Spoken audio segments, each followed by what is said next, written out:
makes all the difference. It's because something at some point makes everything better. If you want to buy or sell a property, that something is a RE/MAX broker. While you're thinking about it, at RE/MAX, we take care of it all. Discover how today. Finding great candidates to hire can be like... Are you about to be on the side of the road? Don't worry, we'll buy your house. Sure, you can post your job to some job board, but then all you can do is hope the right person comes along, which is why you should try ZipRecruiter for free at ziprecruiter.ca/Canada. ZipRecruiter doesn't depend on candidates finding you. It finds them for you.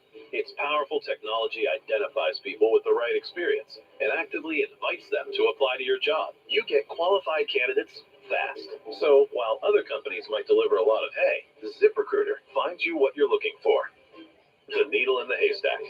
See why 4 out of 5 employers who post a job in ZipRecruiter get a quality candidate within the first day. ZipRecruiter, the smartest way to hire. And right now, you can try ZipRecruiter for free. That's right, free at ziprecruiter.ca/Canada. That's ziprecruiter.ca/Canada. ziprecruiter.ca/Canada. Hi, Dom here for ResAV. In the past, people had to travel for business meetings to keep their companies going and growing. Well, not anymore. Let ResAV show you how to set up cost-efficient and easy-to-use automated video conferencing solutions. Whether it's for a big boardroom, a small collab, or office space, ResAV has the expertise to help your company and save you money. For more information and a free evaluation, call us at 514-439-3901. We're ResAV, and best of all, we come to you. When you're drinking, don't let anyone's cup runneth over. This I don't understand. To pour exactly the right amount. Isn't it zero tolerance for everybody? So what is this advertising? Website. Moderation is always in good taste. What's the best way to enjoy an evening without drinking too much? Alternate cocktails with mocktails. Oh, good idea. 150 recipes brought to you by Altern Alcohol. Oh, yeah, thank you. Moderation is always a good taste. So many Quebecers suffer from back pain, which, when left untreated, can result in a loss of quality of life. The Quebec Chiropractic Association invites you to learn more. Visit chiropractic.com for more information about the practice. You can find tips and advice for daily activities and where you can find the chiropractor closest to you. Be well informed. Prevent injuries. Live your life to the fullest. Pain changes everything. Chiropractic care changes pain. Vacuum not working? Missing pieces? Does it smell bad? Bring it to the pros at VacuPro. They'll get it tuned up, sanitized, and working like new again. For everything vacuum, go to the pros at VacuPro in Plaza Point Clare or vacupro.ca. Mobile Art's winter sale is on now. The finest quality furniture and decor at the best prices. Impeccably curated from North America and Europe with everything you need for your living room, bedroom, dining room, or home office. At Montreal's finest furniture and design showroom, mobileart.ca. A look at the Emergencies Act to end the convoy protests. This is Lisa Laflamme. Tonight on CTV National News, a drastic move as disruptions drag on. Full details tonight at 11 on CTV National News. Yeah, even though they left the lane open for emergency services. News Talk Radio, CJAD. Made the point to let everybody know it's not completely blocked. Doesn't matter. You can protest, just not like the truckers are, apparently. Is what word for word is what the news said. You can protest, just not like the truckers. As this story changes, we react. This is the Evan Solomon Show. We have breaking news out of the protest in Coutts, Alberta. If you ever thought that this was not serious, the Alberta RCMP have announced that they have seized 13 long guns, handguns, multiple sets of body armor, a machete, large quantities of ammunition, high-capacity magazines. They say, quote, "This is an example of the militant mindset of a small segment of the protest." At 8 p.m., there was a vehicle, a farm tractor, and a semi-truck involved in the blockade attempted to ram a police vehicle. I'm reading from the RCMP release. In Alberta, the police officer was able to reposition and avoid the collision.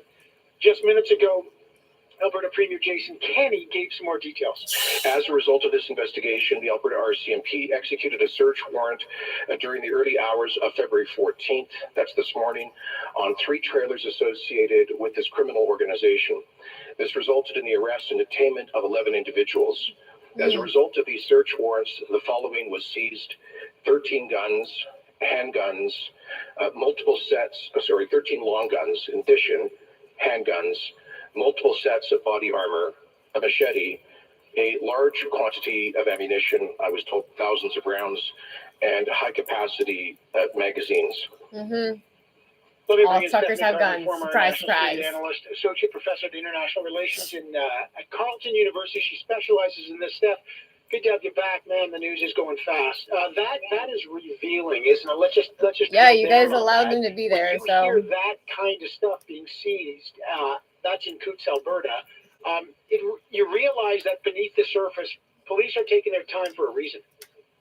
Yeah, no, and I think this has always been the case. I mean, one of the issues here, and I keep trying to yell at this, but I mean, this was a protest that was always organized by anti-government extremists. It appeals to a broader segment of the populace, I think, because they framed it around the issue of mandates. But it absolutely is, there are people in this movement that want to overthrow the government. Yeah. And that's effectively yeah, we'd all do. We all want to. originally I'd say about. overthrow And the then government. On top of that, I think not only do you have the original organizers who are extremists, you have the extremist tactics that we've seen employed, which No, I done frankly talking. think occupying a city counts as in borders counts as Not extremist. fucking knocking But then anywhere. on top of that, other extremist groups are joining in. Refuse to Right? get anything you have done. different layers Fine. here. I'm not calling everyone here involved in extremists, but yeah, there are these elements, and I'm not. It'll be. People are I don't fucking want to dying. raise fear, obviously, but you have to wonder if the reluctance to People are ban dying some in of these porta movements potties. is that People are there's dying on concern that construction troops might not be sites. the only place with guns. Elderly. So again, that was speculation to hear these kinds of things, but I think this Fucking is women part of the having their reason fucking why, babies taken away before they even touch police them. have absolutely been concerned to just simply not go in. Now, that being said, I don't think it excuses a lot of the other kind of lawlessness that we've seen throughout this particular situation that we've had in Ottawa. But this is exactly it. Now, if you want to relate this to a prior discussion, does this actually then amount to an emergency situation as defined in law? I don't know. But is this a reason that provinces may seemingly want more federal resources? Probably. Do you need emergency law to do that? I'm not convinced. Too bad our army couldn't come in. Speaking of Stephanie Carvin, okay, let me get back to you. Must We be were doing some debating really on important talking business, talking about fucking the rape threshold to invoke charges. the Emergency Act, which may well be invoked. I want people to understand the difference between the Emergency Act, if they are invoking, and the National Defense Act, which is something different. Okay, so in 1988, the Emergency Act replaced the War Measures Act. Why was that? Because people are worried about troops in the streets. Why was that? What is Because the difference of between the powers the October government has under the Emergency crisis. Act and the powers it doesn't have, and do they have to invoke the National Defense Act to get troops in the street? I'm going to be dead honest with you. I don't believe that is the case. I think they can offer more under the Emergencies Act, more in terms of resources. But I'm glad you're so I think, informative. from my understanding, I Other don't than think the your government fucking is gossip. going there. It seems like from Go all ahead, keep reading your and stuff script. that we've heard, I'm going to be really interested to hear what the Prime Minister has to say. They are trying to I'm avoid interested. military Very option. You're right. interested. It could be done under the National Defense Act, right? The National Defense If Act only the being, military was here. but even then, it has to, You guys it's really fucked important yourselves. because I think in either situation, whether Emergencies Act or the National Defense Act, the military is aiding the civilian power. The military isn't taking charge. The military right? is not The here right military now. is there to aid the civilian authorities that are in place in order to do the job. And they're supposed to RCMP is do. useless. So, for example, when you have the military come in and aid in removing snow, or in long-term Or in care facilities, removing the they're native working people so under they can build their civilian golf course on authorities. another It's not- cemetery. it's not the- Yeah, that's a Canada's good not reason to suddenly bring under them in. martial law. It's just that you're asking the military to use some of its capabilities You guys are fucking in order ridiculous. to achieve a certain end. It's Right. not. Yeah, so even if you did see But the military come in- National Defense Act is Section 6, as I read it, gives the military a lot more authorities, policing authorities. Yeah, but even then, even if it has certain authorities, it's responsible to. I think in these cases, it is responsible to the Ukraine? civilian authority still, right? Yes. So yeah, Responsible to even if you're Macron? seeing military people on the street, they're not. The military has responsible to the No, it Vatican. says in aid, the language is it governs the armed forces in aid of the civil power. I understand. Yeah. But he's not in. Does that have to be invoked? You know what, I mean, this is where I kind of have to like just raise up my hand. My understanding is I just want people to know, this happens if, in the opinion of the Attorney General of an affected province, there's a riot or disturbance of the peace that occurs or is likely to occur that is beyond the powers of civil authorities to suppress, prevent, or deal with. So that's part 6 of the. I'm reading the National Defense Act. Okay, so and then there we go. much more detail.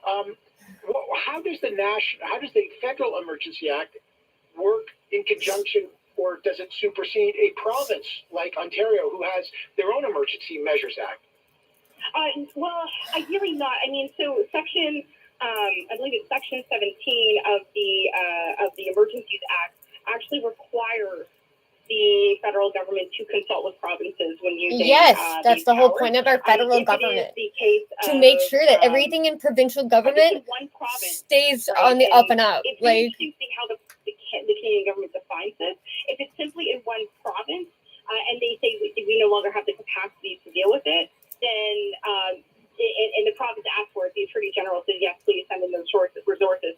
But they do need the permission of the Attorney General. If it's more than one province, then Cabinet doesn't actually have to consult with provincial cabinets. It can actually this is just ridiculous. make this declare where consultation or where consultation would jeopardize the effectiveness of actually trying to solve a crisis. So where it's more than one province, the federal government can act a lot easier. Where it's just one province, the federal government has to actually get permission of the Attorney General, at least under the Emergency Act. Boy, speaking of Stephanie Carvin, yeah, this I is know.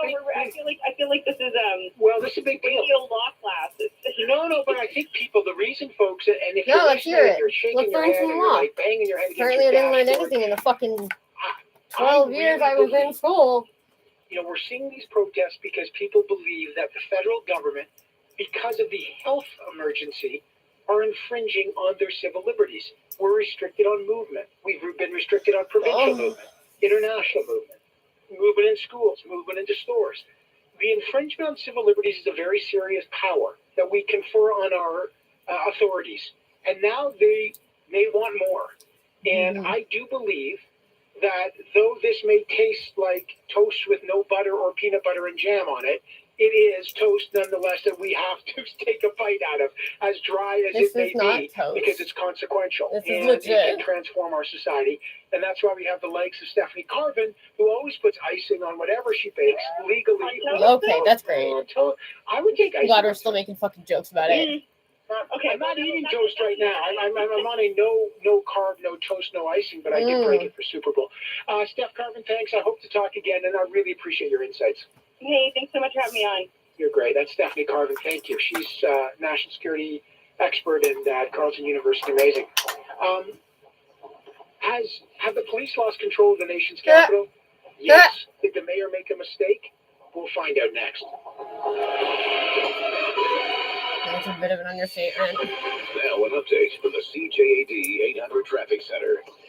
Inbound 20 as you're approaching the LaFontaine Tunnel down to one lane. Now we've got a crash right around the 132 split, so lots of volume in that area. Give yourself some extra time, reroute maybe via the Jacques Cartier or the other spans. Things are looking good. Get down from Laval, no problems. West Island routes, things are all moving well. Stepping into Marché Adonis is like escaping your everyday. An experience full of flavors and new discoveries. Make a detour to the Mediterranean tonight at Marché Adonis. Let us know what you see on the roads here this evening. Call in your traffic tips to star 800. Marty Lamar, CJAD 800 Traffic Center. The financial value of your RSP appears on a statement. By adding Israel bonds to your RSP, you can also make a statement about your connection to the State of Israel. My name is Raquel Benzakar-Savati, and I'm the CEO of Israel Bonds Canada. This year, add Israel bonds to your RSP, now paying up to 3.52%. Call today at 514-482-0427 or visit israelbonds.ca. Israel bonds are sold in Canada by Canada Israel Securities Limited, a registered exempt market dealer. JJ Cardinal Funeral Home is proudly family-owned and operated, having been in service to the community for over 50 years, helping families and loved ones navigate some of life's most... Fuck that. So let's go see what's on the move tube.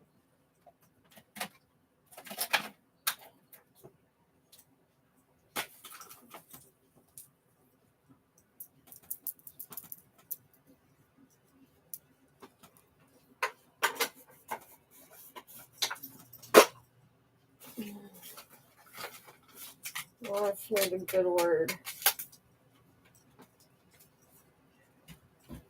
What's the word?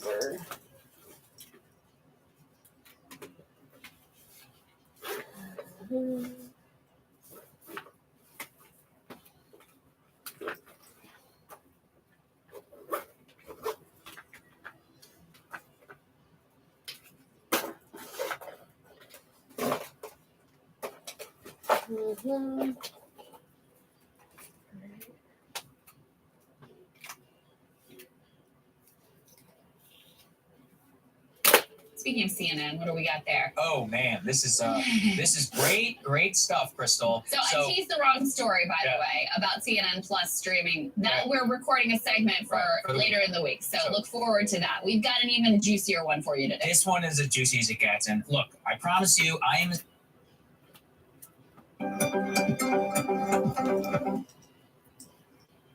Hello and welcome to another live True North special. My name is Andrew Lawton, senior journalist here at True North, joined by my friend, colleague, and boss, Candace Malcolm, as well as our tremendous editor and investigative reporter, Harley Sims, as we talk about the historic invocation of the Emergencies Act in Canada by Justin Trudeau. And I don't use historic in the positive celebratory sense here. As you're going to hear over the next few moments, this is a very significant and not for the better development in Canada. Before we get the discussion going, I just want to play the clip of Justin Trudeau from less than an hour ago announcing the measures he's taken in Canada. Emergencies Act is not something that's been used ever, but it exists for a reason. Invoking the Emergencies Act is never the first thing a government should do, nor even the second. And you and your phone must have a lot in common. The act is to be used sparingly and as a last resort. Right now, the situation requires additional tools not held by any other federal, provincial, or territorial. Where's your army, bitch? Today, in these circumstances, it is now clear that responsible leadership requires us to do this. These measures must be and will be compliant. Oh, so going and searching people? Freedoms. Indeed, the Emergencies Act was to find out. Oh, surprise! Truckers carry weapons. The charter will always. I've been told a lot of them do it even legally. Just saying, you are allowed to legally carry weapons if you have a license. Crazy, I know.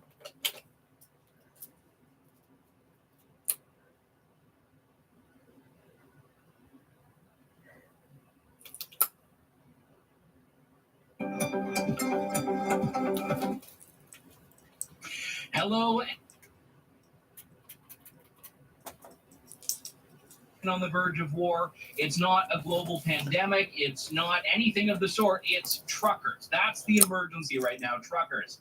As mentioned, Candace Malcolm and Harley Sims are here. Candace, Harley, thanks so much for joining me for this discussion here. I want to start with you on this, Harley, because I know you've been covering the civil liberties beat for True North quite well, and I'm so grateful, and I think Canada is grateful for the work you're doing on this. But explain to me what this means to you as someone who is focused on that, to hear Justin Trudeau say the issue is that the government doesn't have enough power. Well, we've already heard that 4 provinces have come out and said they're not with Trudeau on this because they believe he already does have all the powers he needs to do what he wants. As far as people on the ground, we're talking about protesters who have been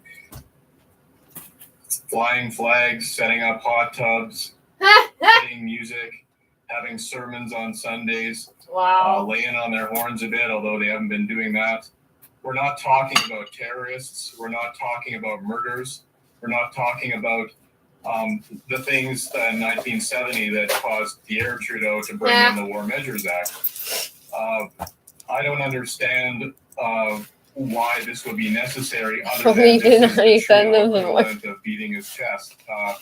Enforcement is the issue, and enforcement is the issue because the police who are on the ground see who these people are. They see that they're peaceful. They see that they have legitimate concerns with government overreach. And do Canadians and the rest of the world really want to see Ottawa police so go upset in about and the bust all the the heads of people noise that the waving truckers flags are and making shouting because for they're all freedom? fucking I don't think politicians, so, but honestly, in because Parliament Trudeau is or completely politicians. unwilling to go meet with these people like a decent person, this is all he's got. It's all he's got is a run to the courts and try to get another piece of paper and wave it around and hope somebody out there will go and enforce it for him. Yeah.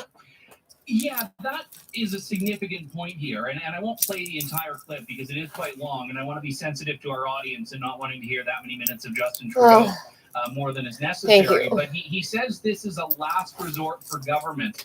I don't know how you position this as a last resort when what should be the first and most obvious resort, let's talk to the people that have these grievances, has not been even considered by the government so far as we can tell. Candace, explain where you approach this issue from as far as what it means for Canada, bigger than the convoy, bigger than COVID and Justin Trudeau, but what it means for the country that this is now what the government views as an emergency. Well, Andrew, I am in complete disbelief as to what is going on in our country right now. The country is in a state of emergency, and it is not because a group of freedom-loving truckers started a movement, ignited a movement that has spread to every corner of the planet, where people now refer to convoys, freedom convoys, as Canadian-inspired or Canadian protests, because Canada represents freedom. That is what our country represents to people all over the world. Here in Canada, we have a prime minister that doesn't respect the rule of law, the very basics of the rule of law. The police were refusing to uphold his unjust laws. They weren't doing what he wanted. And now he is doubling down. Justice and fucking liberties. Sorry. Not when it's fucking on the graves of fucking dead babies. Okay. So my just turned off. Just full on turned off.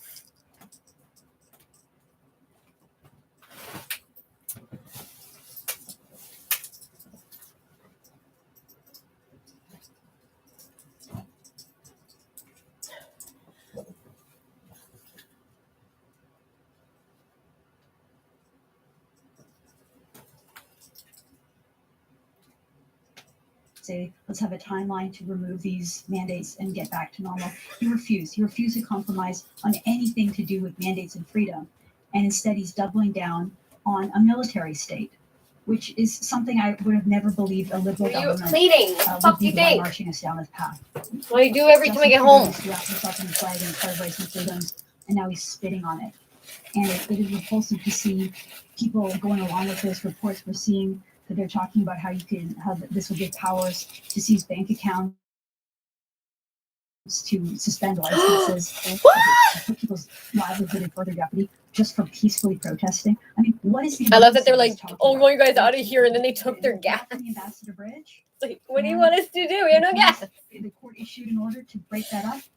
It took about a day. But child abuse. So what is the pressing issue at this point in our country? What is the pressing issues that Justin Trudeau can't deal with? A couple of 100 people in Ottawa holding off and saying, no, we're going to stay here until we get our freedoms back. I mean, Trudeau just absolutely poured gasoline on his fire. He escalated the situation to an incredible degree. He's dividing the country even more. I think February 14th, 2022 will go down in infamy. I hope it's the day that Justin Trudeau loses control of the country and that Canadians say enough is enough. But I think it'll go down in history as something, perhaps the end of Canada being a Western liberal democracy. But I'm in a state of disbelief right now. Yeah, this is like a Valentine's Day massacre on due process and civil liberty. You mentioned the financial aspect here, and I think that's where the real dangers are, because a lot of people, their mind immediately goes to 1970 FLQ crisis, soldiers in the streets. And I think that at this point, it's important to note the military has not been called in. The military hasn't seemed to want to be called in.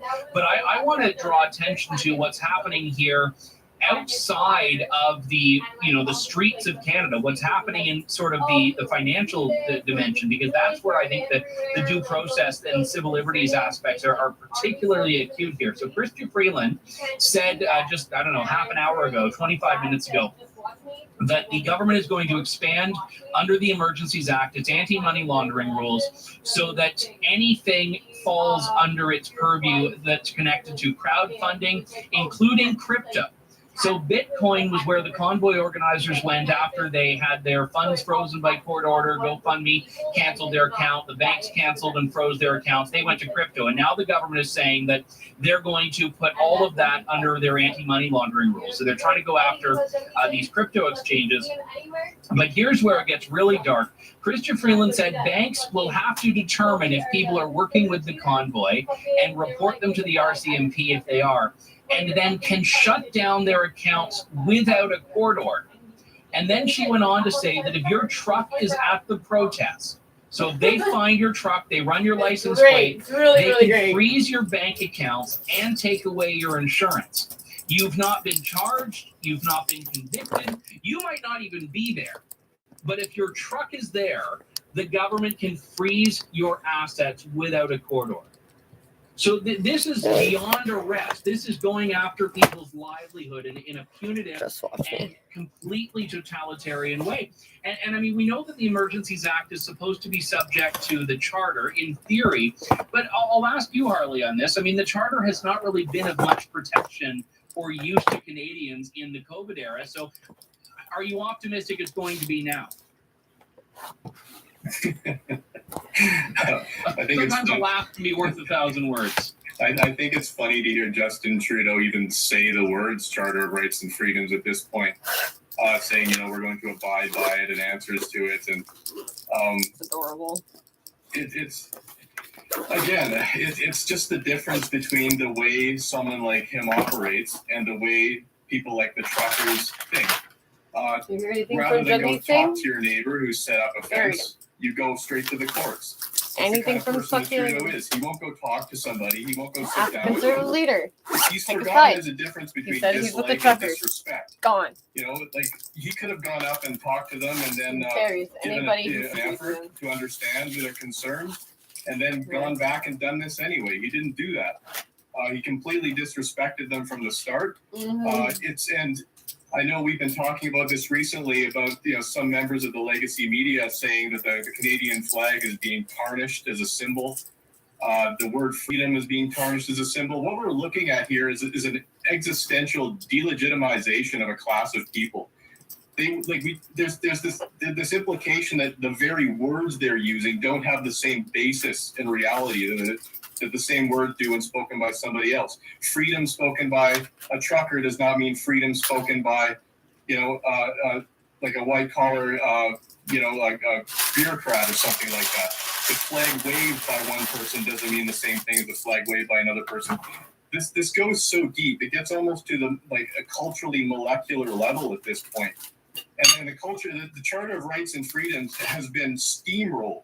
That's the whole point. People may not know the intricacies of the laws that Trudeau is bringing into effect, especially with banking and the surveillance and all the little ways he can shut them down legally. But they do understand that if you block a road, things can't get across it. And if you cage your park brakes, you can't move your trucks. They understand very matter-of-fact ways that the world works. And for this to come through, for him to say that the Charter of Rights and Freedoms is something that this answers to, I don't even know what these words mean anymore. I think this is we're getting into Banana Republic type stuff here. This was the pretext he sought. He found it. He set it up before the trucks even got on the road. He said he didn't want to meet them before they got there. Once they got there, he had a different reason for not meeting them. This is in completely bad faith. I'm running out of polite words to describe this individual. And this has just pushed it even further. It's going to be interesting to see what happens because these guys are never concerned about little legalities and these little micromanaging, indirect ways of manipulating. They park big objects in the front of his building, and they're not moving them until he gives them back their basic rights. And that's it. That's all that matters. It's amazing to me that this group that he dismissed as a fringe minority that the media now he has and to fucking denigrated as just invoke an being emergency back. basically a bunch of yahoos, to use the term Doug Ford used a couple of years ago for anti-lockdown protesters, that this group that's so not representative of Canada is somehow large enough and powerful enough to bring the country to its knees in a way that has only been invoked 3 times in history. World War I, World War II, FLQ. Those are the times the war measures came up.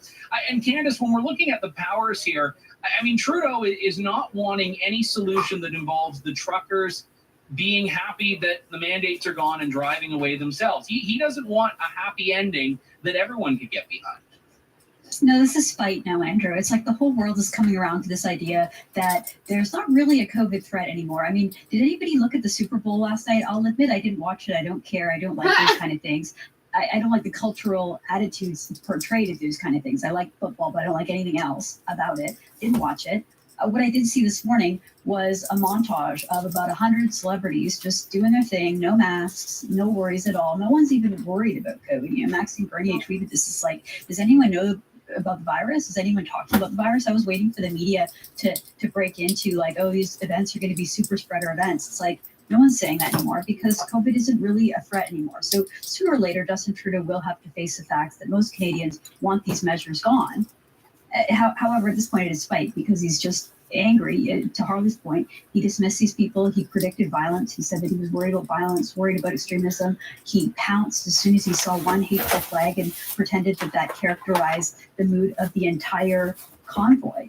And he sat around waiting for someone else to do his dirty work, right? He smeared the protesters. The media jumped onto that and did what the good liberal shills will do, and repeated his talking points and made the Canadian public, or at least pay attention to the media, the legacy media, made them believe that these people were, as Andrew Coyne said, antisocial yobs. Dismissed them as being the lowest of the low and the worst of the worst. And then Trudeau just kind of disappeared, right? We don't know where he went. He was gone. He was cross-country skiing or whatever. He had COVID and he was hiding from supposed threats. He was waiting for the police to do it, waiting for the mayor to do it, waiting for the premier to do it, waiting for everyone else to enforce his rules. They wouldn't. And now he's kind of like having a temper tantrum again, doubling down on the rules, saying, I'm going to give you even more power. Someone else deal with this. Someone else get rid of this protest. There's a point that I should raise. David Lametti, who's the Attorney General, he says that one thing the Emergency Act will allow is for the government to force tow truck drivers to tow vehicles if the government says they have to.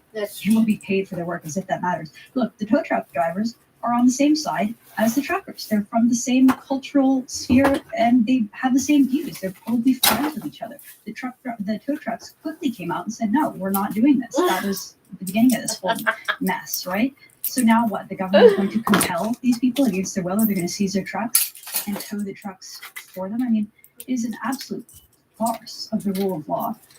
Trudeau is acting like a tyrant. And the fact that many police officers were unwilling to enforce his rules before, I don't know how escalating a situation to this degree and invoking, yet again, we've lived through 2 years, Andrew, of emergency measures and temporary measures and doubling down with even more emergency measures and even more temporary measures. Give me a break. I mean, I hope that there's more civil disobedience. I hope that more police and tow truck drivers and military who are asked to do this really dirty, despicable work the Trudeau government is asking to do. I hope they say no. I fear that more will start complying and listening to them. But I think, if anything, this sends a message to Canadians that, no, we're not being hyperbolic. Our freedoms are at stake here.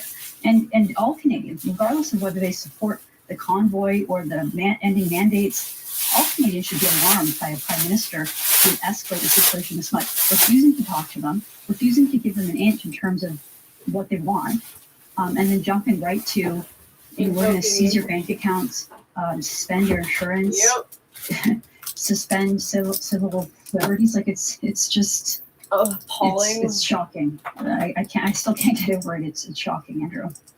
I'm still baffled by this like tow truck conscription that we're seeing, because it's bad when the people that the government needs to forcibly end this are not wanting to have anything to do with that. I think there were stories in Gatineau and Eastern Ontario and also Alberta where, pretty much like every heavy towing company was dealing with a COVID outbreak and couldn't find anyone available to cover for the government. So they're basically nationalizing the towing industry to get rid of these trucks. So what they're doing is they tried to starve them out with cutting off their fuel. That didn't work. They tried to cut off their money. That didn't work. So now they're trying harder. They tried to forcibly remove them. I know I said this earlier, but it's so baffling to me. They are talking about all these extreme last resort measures, despite never at any point saying, let's hear them out.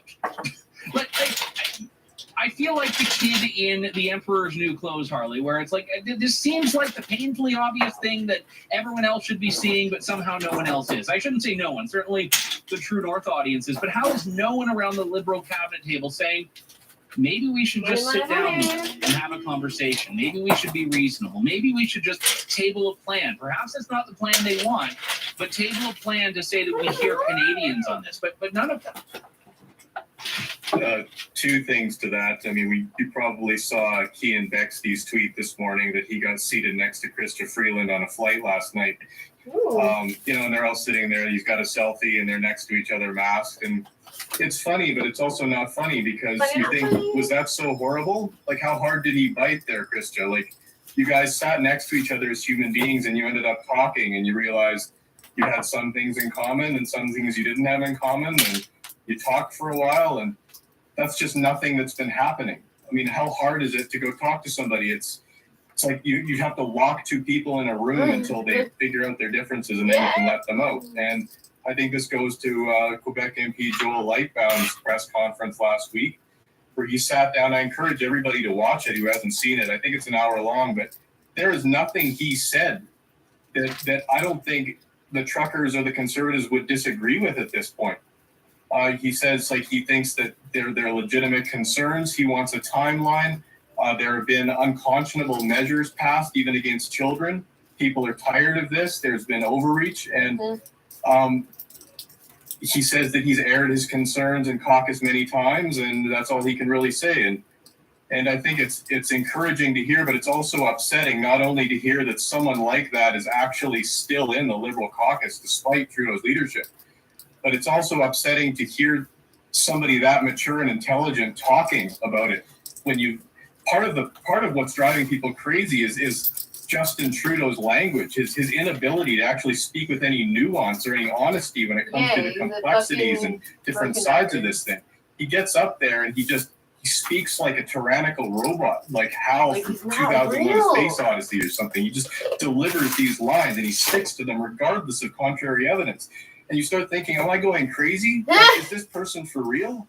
He's not actually engaging anybody. So we've got all these kind of social instincts that are being fried by even trying to understand what this guy's even doing anymore. And so I think that's part of it. It's not just the government overreach, but it's just a leader that seems to be acting in a sociopathic way. I don't see this ending soon. I don't think he's going to blink. At this point, like I said, he just needs people with balls to do his dirty work and go out there and drag them out of the trucks that he wants to see done. And right now, law enforcement, thank God, being a cop and member of the military in Canada, it's a lot of pride that comes along with it because of what Canada is as a country. And he has decided to say Canada is not that. It's what I say it is now. And they don't believe it. A lot of these guys can't handle that. And so they'll talk, they'll hold lines, but they will not do what he clearly wants them to do. So it'll just be a question of what happens from here. No powers, nothing's changed. He could have, all the laws were in place that could have led to what he wants to see done. This is just a kind of his own way of trying to wrap them and try to get them, a little closer to doing it. Yes, sir. Yeah, that's very well said, Harley. And let me just point out here, because we are going to talk about this and the implications of it more. We also are seeing that the government does not want people to be able to put money behind causes they value. That's exactly what they're doing. It's what they've been doing, trying to freeze the convoy's money, trying to allow even so much as anyone who has a truck in Ottawa right now that they say, without evidence, without conviction, without charges, as part of the convoy to freeze their bank accounts. It's never been more important for people to take a stand and say government cannot control our decisions. Now, we at True North are not parking our trucks on Parliament Hill, but what we are doing is sending reporters to Parliament Hill to tell the story of what's happening there in a way that simply is not being done in the mainstream media. And I see a few people have donated through YouTube already. We thank you so much for that. Literally, we have no idea how aggressive government is going to get in going after people that it deems to be its political foes here. And I'm not speaking in any way about conspiracy theory. I'm just saying that we're already talking about unprecedented actions that governments are taking right now. If you value independent journalism, telling these stories, please do support the work that True North is doing, not just by reading and sharing our content, but if you can, contributing financially as well. If you're watching on YouTube, you can do a super chat. If you are on, well, anyone can, regardless of where you're watching, head on over to our website, donate.tnc.news, donate.tnc.news. And members of our insider clubs actually had the opportunity to submit some questions, which we're going to get to right now, a few of them here. And Jim asks, we kind of addressed this already, but Jim says, given that Justin Trudeau has already described the convoy as a small fringe minority with unacceptable views, don't you think invoking this act will just pour gasoline on the fire, prolonging it rather than shortening it? I think Candace made that point very well a few moments ago, that all he's doing is escalating so that he can, I think, point to the convoy and say they're the problem. Well, Canadians are seeing and hearing what he's saying himself. I think we know that Justin Trudeau is the one escalating it here. And another one here that I want to get everyone's thoughts on. Jagmeet Singh has said we have failed leadership regarding Trudeau. In what sane world do you then grant unprecedented emergency powers to said failed leader? Shouldn't Singh be voting no confidence instead? I want to go to you on this one in a moment, Candace, but I have to say first off about the NDP. Jagmeet Singh has supported Trudeau using the Emergencies Act. His criticism has been that Justin Trudeau has not done enough. This is the same NDP that opposed increasing anti-terrorism measures after 9/11. This is the same NDP that, as Terry Glavin, who's a great columnist, especially on this issue, pointed out, the same NDP who opposed the War Measures Act in 1970. So he thinks that car bombs, kidnapping, and hijacked airplanes are less scary than truckers with bouncy castles in Ottawa. But Candace, the NDP on this used to be the party against government overreach. Now they're cheering it on. The NDP is so lost. I mean, expecting any kind of logical or ideological consistency from that party is just too much to ask. Jagmeet Singh has completely lost the plot. He's a hardcore socialist who hates workers. And 2 days ago, he was talking about how Trudeau did need to reevaluate the mandates. So this guy is all over the place. He's de facto giving Prime Minister Trudeau a majority government, which Canadians did not want. Canadians did not want Trudeau to have a majority government. He got the slimmest minority government in Canadian history. So Jagmeet Singh is a disgrace and a failure, and I hope he resigns. I hope the NDP do exactly what the Conservatives do and get rid of that guy because he's hopeless. I want to pick up on a point that Harley made earlier about how Trudeau wants to do, just wants these police to do his dirty work. He wants them to pull truckers out of their trucks and arrest them. He wants force to break apart the soup kitchens and the stage that have been erected. When I look at the images of what's going on in Ottawa, and I think I think you two feel the same way, Harley and Andrew, and I hope and I think that many of the people watching, what do I see? I'm inspired. I see a beautiful display of patriotism and protest, civil disobedience, and Canadians saying we want our country back, we want our liberty back. Canada stands for something. When Justin Trudeau and the Liberals, when journalists, the legacy media journalists who live in Ottawa, when they see the protests, they see something totally different. And you can see their stream of consciousness and their thoughts when they post on Twitter.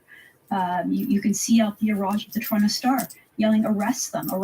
She wants them arrested. You can see Bob Fife of the Globe and Mail saying this is anarchy, right? When he sees evening parties and people celebrating, when I see that, I get excited and I get joy and I get hope for my country. When he sees that, he sees an insurrection. You know, we've seen the escalation of the terms used to describe this protest, this movement.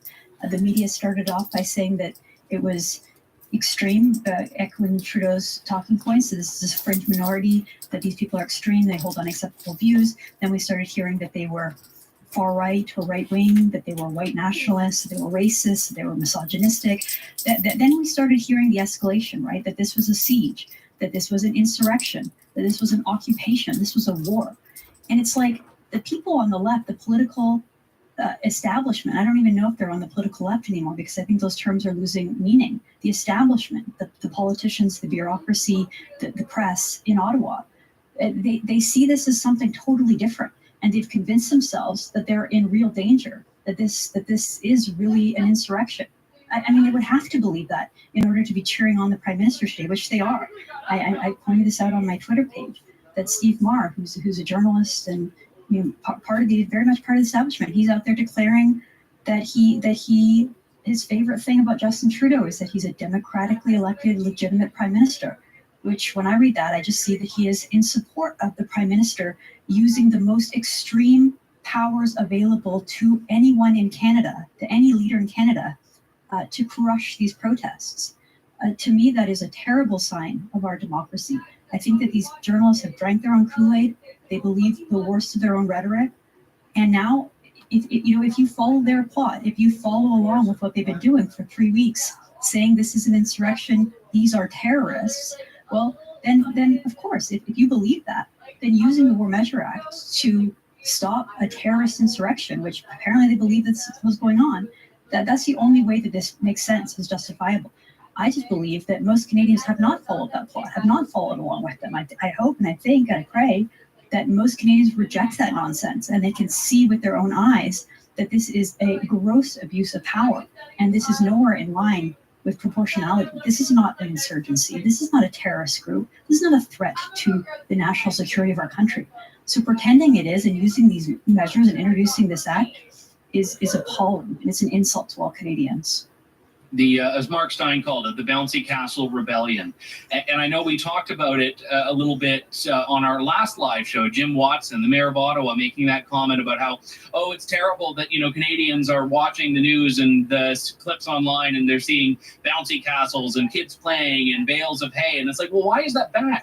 Why is that bad that Canadians have access to seeing that this is not, like Candace mentioned, this evil terrorist insurrection? Just on the note of the fear-mongering here, I want to take a little bit of a trip back in time. This was, 15, 16 years ago. I think it was the 2006 election. This was a Liberal campaign ad that was aired against Stephen Harper that I find just fascinating to contrast with the Liberal and NDP of today. Take a look.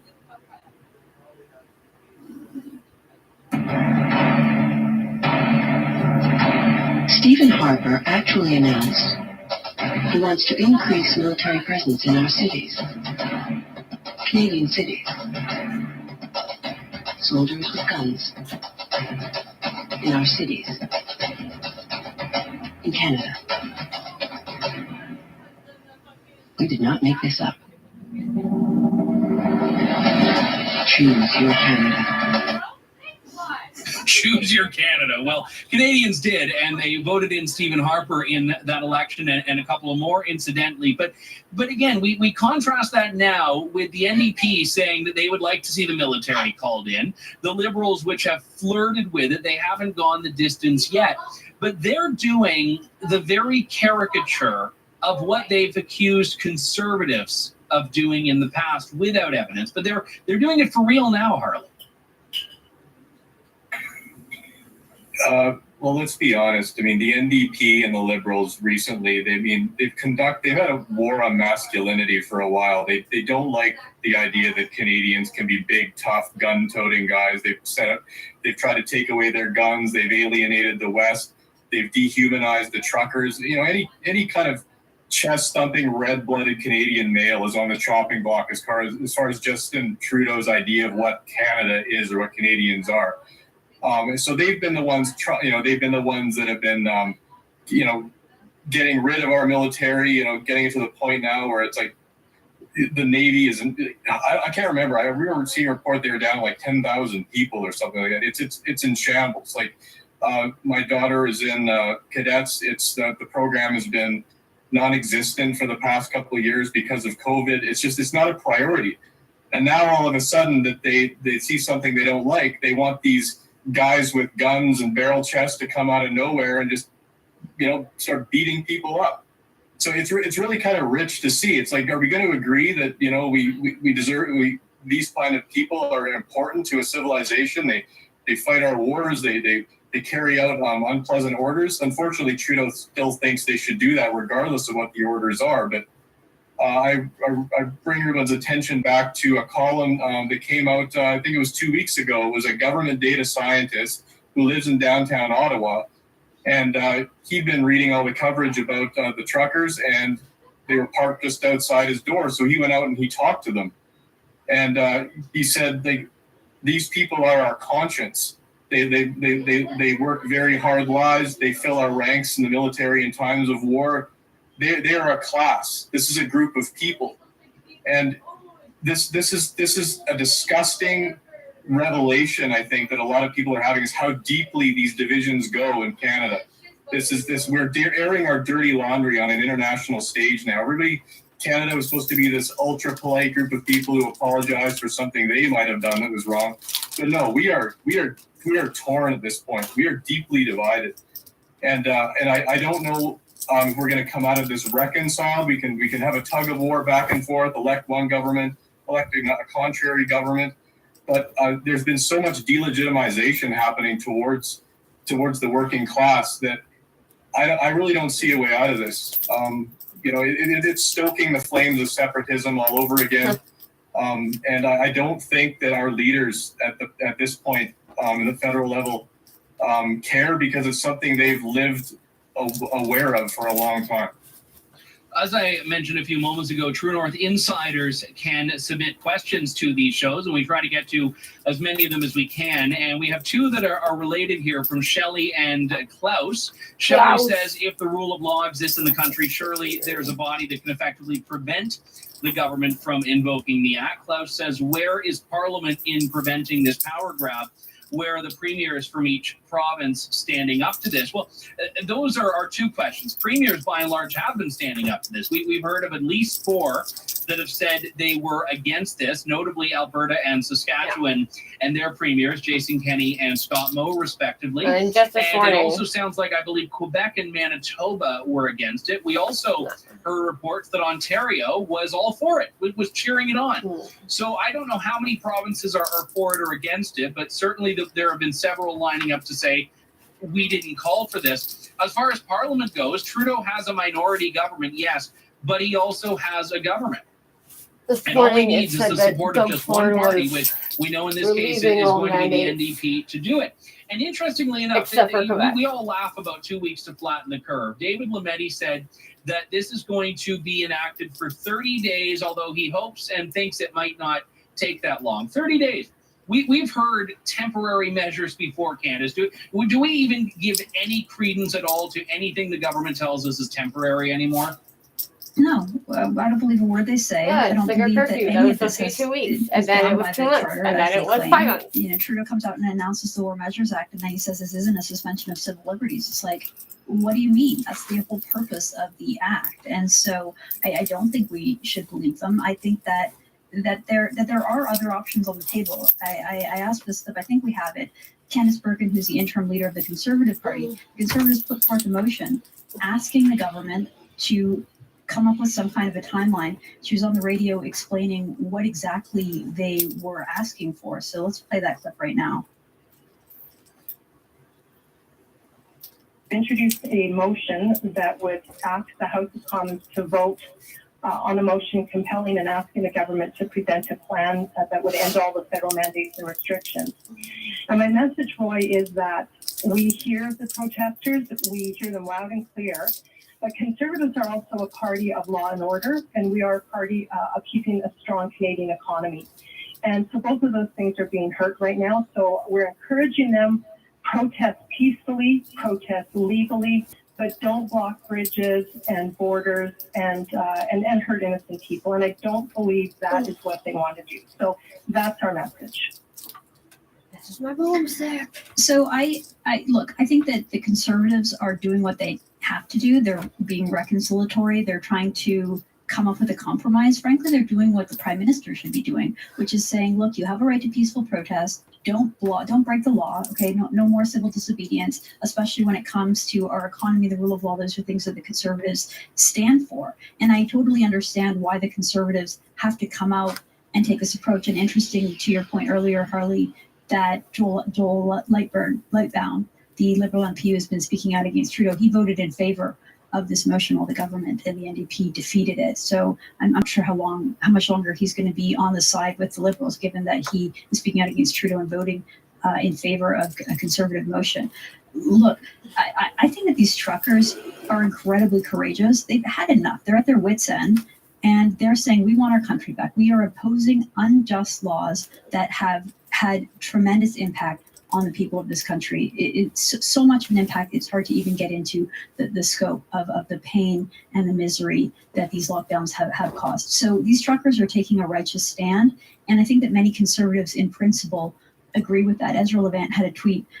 He showed the Surrey, British Columbia border crossing, and he said this is like a game of whack-a-mole, right? The Trudeau government shuts down the protest in one part of the country. These guys are completely mobile. They can move. They can go somewhere else. There's a lot of places where they can go to prove their point. So they're just going to keep popping up all over the country. And Trudeau just doesn't have control of the situation. And it's not something as easy as, okay, we're going to introduce a new War Measures Act and try to get the police or the military to do our dirty work, because the truckers are serious. And I think that they have a lot more power than most people give them credit for. Trudeau dismisses them, the media dismisses them, a lot of elites and bureaucrats, people dismiss them, but they don't realize how vital these truckers are to our entire lifeline, our entire economy, and the supply chain. And when they say we've had enough, Canadians better listen. And I think that what they're showing right now, I mean, the next few days will be telling, because we'll see whether the police will actually enforce these, whether the military is willing to do the violence necessary to end this convoy or crush this movement. It's not even a convoy anymore, it's a movement. As Trudeau declares, or Trudeau's going to be an utter failure in all of it. But I don't think these truckers are going away. I don't think they're done making their point. And I think they're completely serious when they say that they're not going to stop until Canada restores its freedom. I think that politicians should take them at their word for that. I think I said the War Measures Act. I meant to say the Emergency Measures Act. It used to be called the War Measures Act. Now it's called the Emergency Measures Act. I just want to clarify that. The Emergencies Act. There are no measures anymore, just emergencies. That's the reality of this. Harley, I'm putting you on the spot here, but did you happen to see the Canadian Constitution Foundation's response to this? I did, and they had really good language, basically invoking the same legislation that was used to deal with the FLQ in 1970 being used with it now.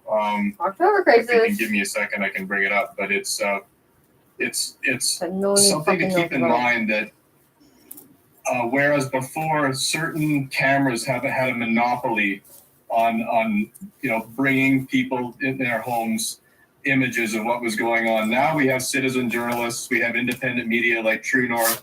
They're on the ground covering this stuff. There's no hiding what's really going on anymore.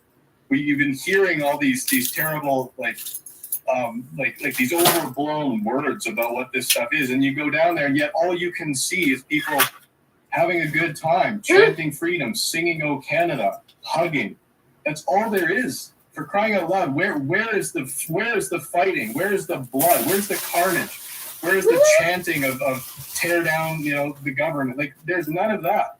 This is a very simple protest. And it can all end very, very quickly. Just with a simple promise to bring back the basic freedoms that we always expected we had.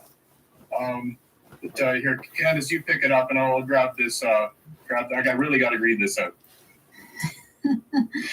No, you're absolutely right. It's like, I mean, it's like they just want someone else to deal with it. They pulled out all the stops to demonize these truckers, and you can see it now. They don't have anything, right? Like I said earlier, when I look at the protests, I see a patriotic, united, happy group of people. When they see the protests, they see terrorists and anarchy and all these things, right? And so what are they doing now?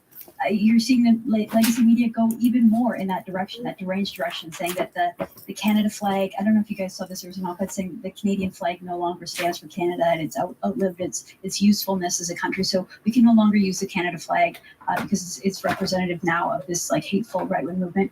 The word freedom, according to the CBC, they had a piece today about how freedom is like a code word, a dog whistle of the far right. And so it's like all of these symbols that unite us as a country, the flag, the word freedom, which is like, it's so basic to our country. They're trying to demonize those words because that's the best they can do. They're grasping at straws, and they're basically trying to weaponize everything that truckers are doing, the convoy is doing, the movement is doing, to try to make it seem like it's nefarious when it clearly isn't. No, I mean, in fairness, the carnage in Ottawa has been terrible. There was a 4-year-old who twisted her ankle on a bouncy castle. And I mean, it was basically like just being in a war zone. I think it was like worse than the Yugoslavian Civil War. You know, the reality is, though, and we can enjoy the mockery of people losing their minds about something that's so fun. Like I was thinking earlier, like what would happen if the military were called in? They would just have to puncture bouncy castles, unplug the DJ's amp, and to take the rocks out of the sauna and pour ice in the hot tub. Like that would basically be how you'd have to go about neutralizing what's happening in Ottawa. But there's a very serious undercurrent here, which is that the government and by extension the mainstream media are trying to frame a narrative that simply is not true.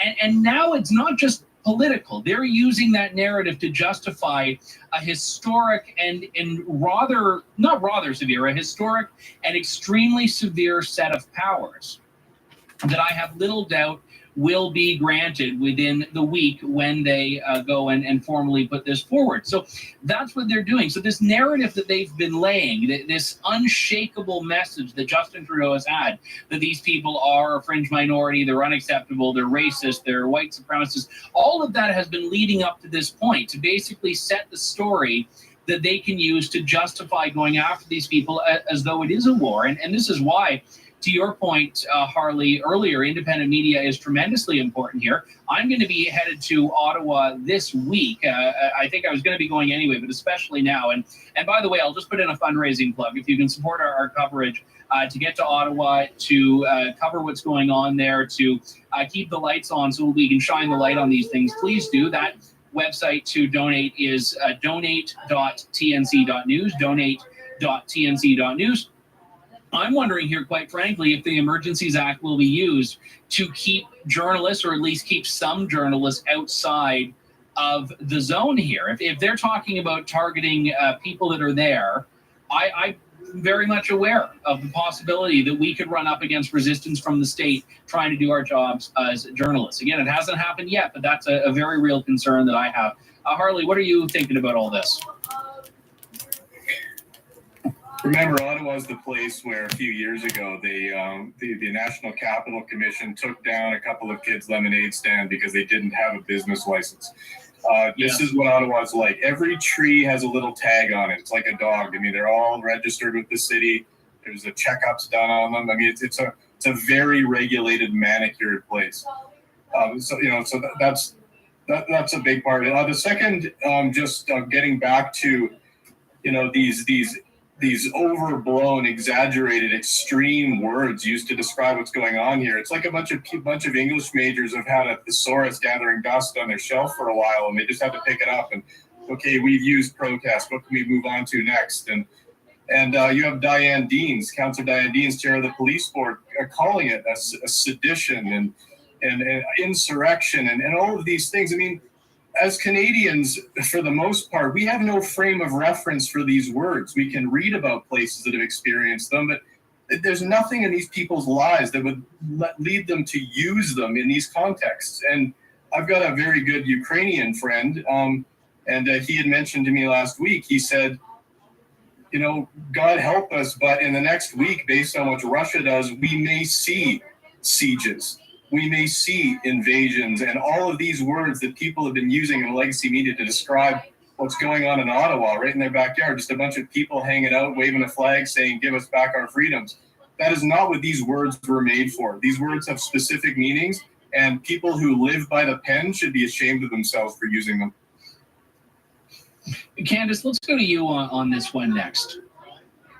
I absolutely agree. I mean, it's so ridiculous. It's like they're crying wolf, right? They spent the last 2 weeks crying wolf, 3 weeks, 4 weeks even, saying that this is dangerous, this is something serious. It's like there's real danger in the world, right? There's real conflict. There are real invasions. There are real occupations. There are real wars. And using those same words to describe peaceful moms and dads and little kids, and you can see the journalists getting outraged over little kids showing up because, again, they think it's like they're conditioned to believe their own narrative and to believe their own nonsense and to believe the Kool-Aid that Trudeau has them drinking.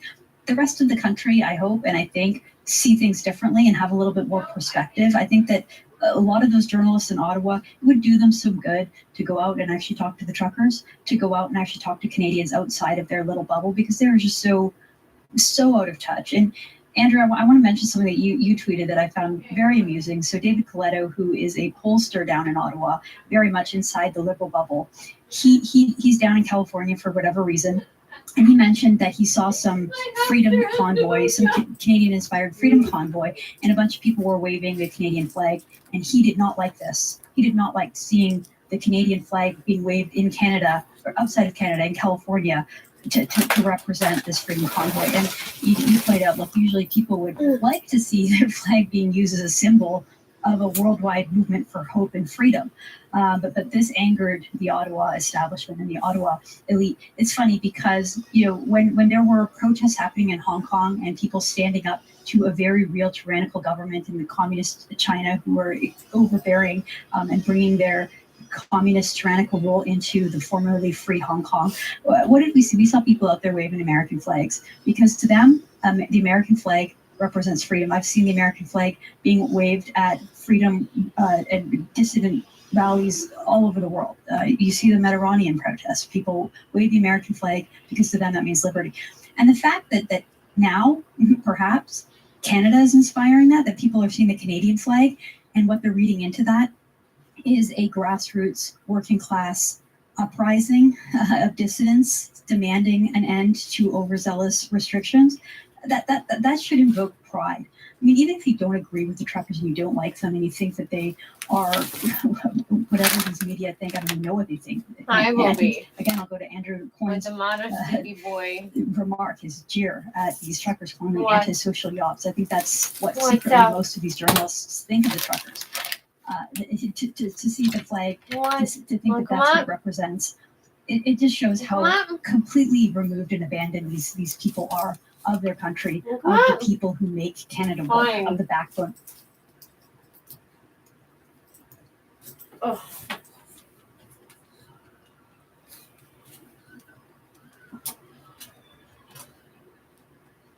Meet the working people of this country, to go around and try to understand what it's like to be a trucker or to be a working person who doesn't have the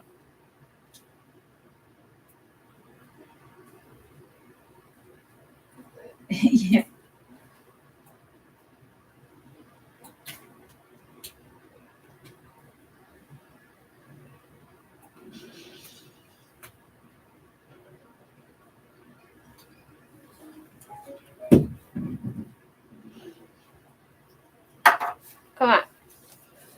Come. The COVID virus, which, again, I'll reiterate a point I made earlier. Nobody's worried about COVID anymore. Nobody's worried about catching COVID. Nobody's worried about a spike. The whole justification, the whole underlying purpose of all of this is that we still have these overzealous emergency powers that were enforced onto us 2 years ago. We're still living under that regime. That's what we want overturned, right? It's like throwing more emergency measures, more temporary emergency measures on top of terrible temporary emergency measures from 2 years ago won't solve the problem. Letting us get back to normal, letting us get our lives back is what will get us back to normal. And it's like these elites, this establishment is just so wrapped up in this whole thing that they can't even take a step back and acknowledge that basic fact. Yeah, and you mentioned something there, Candace, that was important about, whether or not you support the truckers, because there is a huge gulf between rah, rah, rah, honk, honk, honk, and this is a national emergency that calls for the suspension of many civil liberties. And I don't know if that nuance is going to be visible in the next couple of days. I don't know if it will become, if you oppose the truckers, ergo you support the Emergencies Act, and vice versa. I fear it is going to distill itself into those two very distinct camps, but it shouldn't. Just as you can be pro-vaccination and anti-vaccine mandate, I think you could be anti the truckers, or at the least more skeptical of the truckers, while also being very much opposed to the place that Justin Trudeau went with this. And I go back to what I said earlier about how he is calling this a last resort, but at the same time hasn't had any dialogue whatsoever. And just to be clear, to talk about the importance of dialogue, after a lot of antagonism between Ottawa City Council and the convoy, there were some letters exchanged between one of the convoy organizers, Tamara Leach, and Ottawa Mayor Jim Watson yesterday and the day before, in which Tamara Leach agreed that she would get the truckers to move to an area that was more central downtown in exchange, well, not really in exchange for anything. It was just a good faith gesture that will do this to ease some of the burden on residential streets. Now, I don't know if the Emergencies Act has thrown that concession into a lurch, but this came from a letter from Jim Watson to her that, again, was not doing what Jim Watson and Justin Trudeau have been doing up until now, but was trying to engage. And I pointed out that it's amazing what you can do when you don't just look at your adversaries on an issue as racist, misogynist, homophobe, transphobe, bigot, white supremacist, whatever the labels are that are being used. It's amazing what you can achieve. And the fact that Justin Trudeau is not doing that, I don't want to say is surprising, but it's very telling. It's very revealing. We had a question from a woman here, Eileen, who says, I'd like one of you, well, we'll do you one better, Eileen. We'll get all of us to do it. She says, I'd like one of you to gaze into a crystal ball and tell us how you see this playing out, how you see this ending. There's a lot of directions to go with that. I'll start with you, Harley. Where do you think this goes now? I can't really do any better than Ezra Levant did on Candace's show last week. Basically, Trudeau can't back down now. He's already called these guys every name in the book. He's not going to be able to meet with them now. He's not going to lose face over that. He's got to be told it's over. And there's hope now that it will be Biden that will contact him and say, get your house in order. What's going on over there? And that will give Trudeau an out to back off. He's not going to do it. Just going back to your point, Andrew, about the people not needing to like the truckers to believe that the freedoms that they're calling for are important. Polls are increasingly showing that even though people don't like what the truckers are doing, they want this COVID stuff to end. They want it all dropped. And they disapprove increasingly, like severely, of the way Prime Minister Trudeau has approached this, like basically not at all, or through these measures. And it's silly. We've gotten to the point where we need to assess each other from the ankles up before we can agree with a very simple sentiment. I've got 3 English degrees at a Canadian university. I know what it's like to be around people I disagree with politically all day, every day for years. But then you can still agree on some things. Oh, what do you want? I think that's what we should do. Just focus on the prize, agree on this one major thing, and quit trying to size each other up and think that there's something beneath it all, something we need to constantly assess and approve of. Here, go and sit with me then. Sit and stay. Yeah, I'll jump in. Sorry, after 2 years, I still haven't figured out the mute button. Candace, I'll go to you on this next. Where do you think, in your metaphorical crystal ball, things are headed here? Well, I was going to mention what Ezra said on my show, which he had also said on Twitter, basically that, Trudeau's not going to budge, but Biden will, because Biden sees the truckers. He doesn't want to deal with that. The Democrats in the U.S. actually rely on blue-collar workers and actually respect them, especially Joe Biden. That was the reason why he was selected by the DNC instead of one of the other woke candidates. Biden's not woke. Biden's has a very working class background, and that's where he came from, and that's who he still believes that he is, to the point where he actually has consciousness and believes in anything. But Biden will take the threat seriously. He doesn't want to see anything like this happen in his country, so he will be the one to lift the mandate, and it would make sense for it to only be one side. I think there's something to that, but I'll go even further. I think Trudeau is really doubling down on this idea that someone else needs to do his dirty work, that the police, the military, someone else has to go in, bust this thing up, crush the protesters, and get them all to go home. That won't make the movement go away. These truckers are dedicated, and again, they are serious. This is not a bluff. This isn't something that they're just going to say, okay, good enough, we accomplished some of our goals, let's go home. Like these people are dedicated to their cause. And when it comes to Trudeau, he is just so badly missed. He completely underestimated these truckers. He thought that he could just dismiss them, that he could play a partisan game, he could just say, look, they were waving Nazi flags, and it would be over.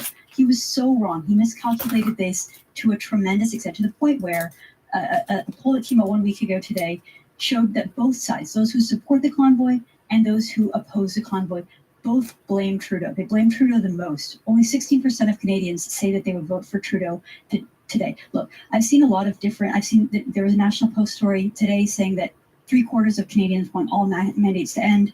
There was a Abacus poll that came out today saying 3/4 of Canadians want the mandates to stay for at least 2 more years. So I don't know which one to read into. The point that is clear is that Canadians are deeply divided. They're deeply divided on this issue of vaccine mandates, of the direction this country is going, and there's no easy solution. And rather than trying to be reconciliatory and show leadership and try to understand both sides, Trudeau has just completely escalated this. I think that he has made a huge mess of things for the Liberal Party, for his own government. I think you'll see more and more people stepping up and walking away from him. I think Trudeau's days are numbered. I really do. I think that he has just misplayed this so badly that even if somehow he manages to get out of this week without something horrible happening in terms of the overuse of force, people with video cameras capturing something horrific happening, violence breaking out on the street. Even if that doesn't happen, which there still is a chance. I mean, the next few days are where it all is going to happen. Like, this is the time to be paying attention to politics in Canada.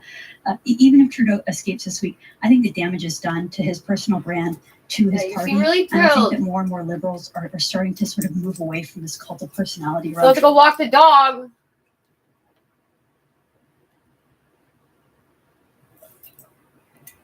Ugh.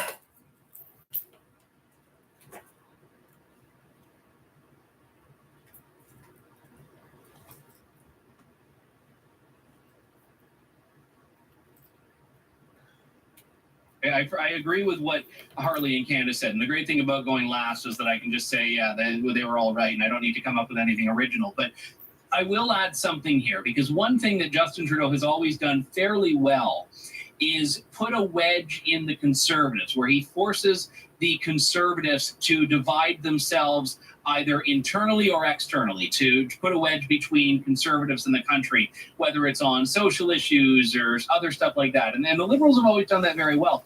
Justin Trudeau is wedging himself right now. There are cracks forming. Some Liberal MPs, especially in Quebec, if you look at some of these polls and see Quebec's support for the convoy, it's insane, even larger than in Alberta in one poll that I saw, which is quite significant.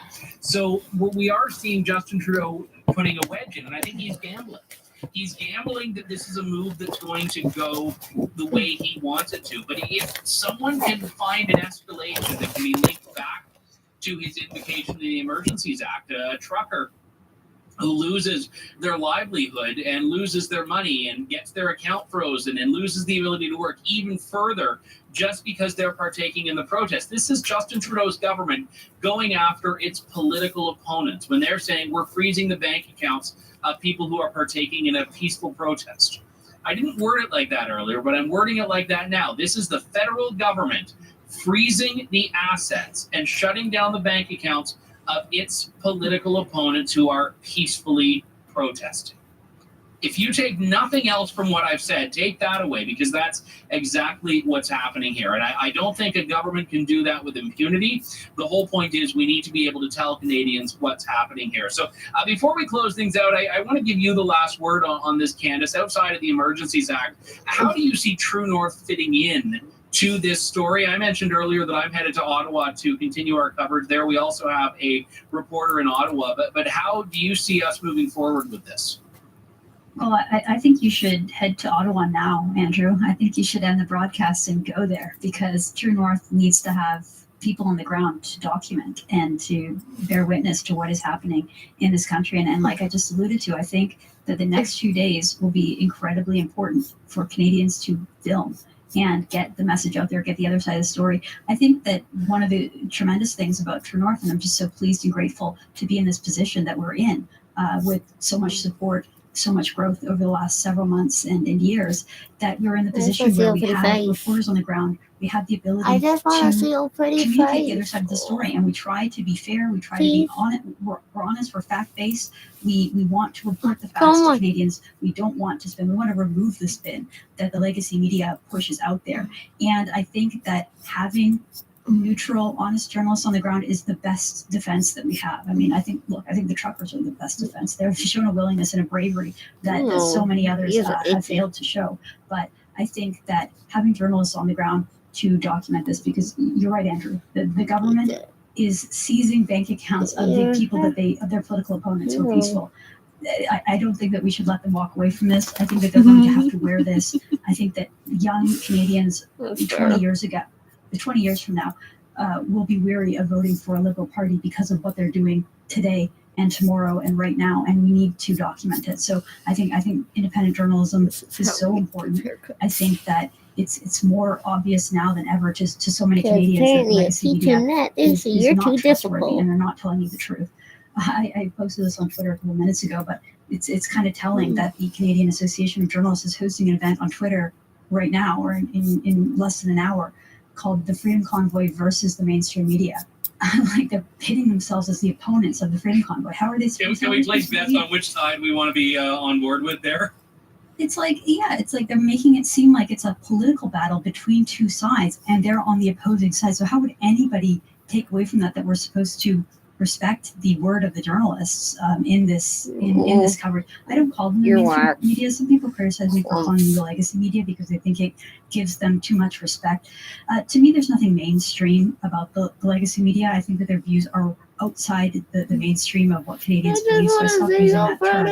I call them legacy media because that's what they are. The only reason that they exist is because they've been there for so long. And they have these outdated institutions that they think they still wield the power of, but they're losing that power. And I think that's part of the reason why they're so angry and they're so hateful towards independent journalists like you, Andrew Lawton, because you're exposing how corrupted they are, and how inaccurate they are, and how political they are, and how agenda driven they are.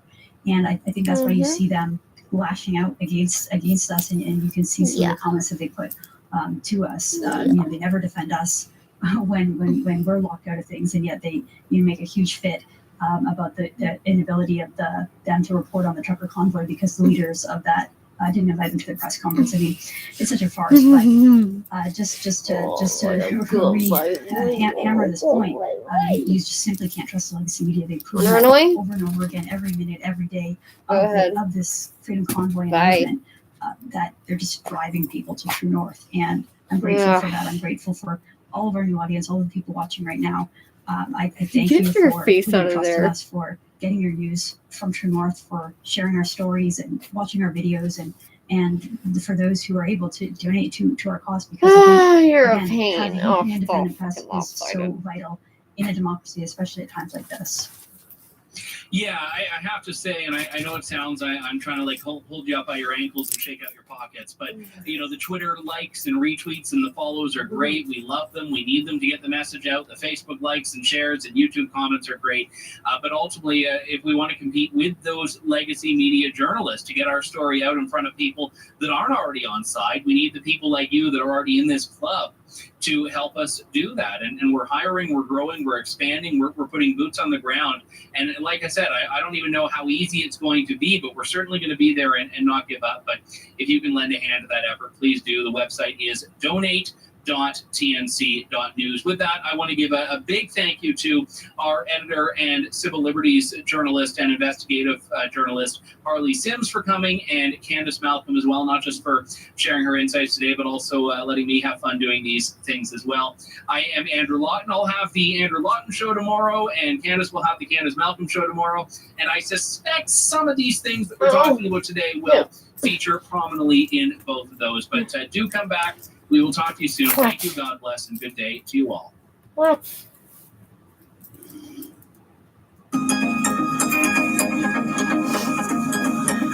Okay. Shut up.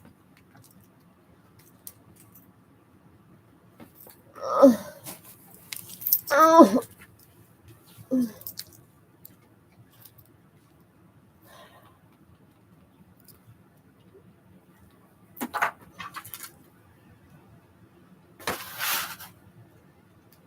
Why?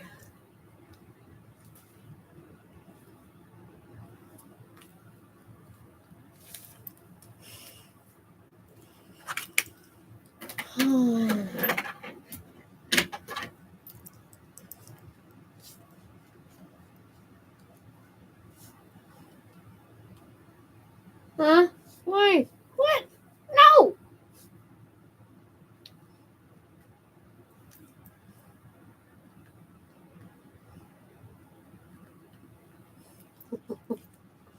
Okay.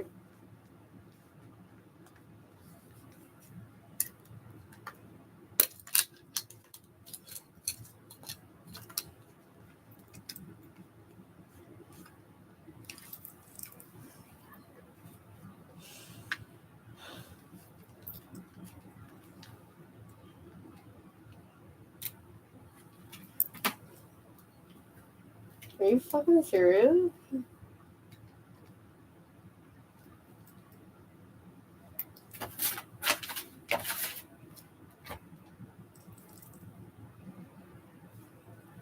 What?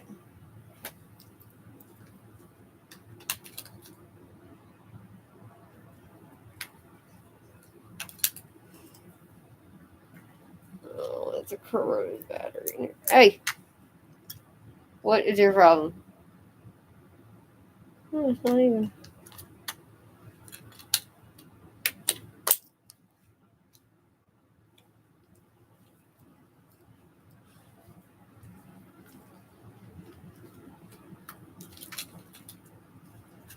What's the matter?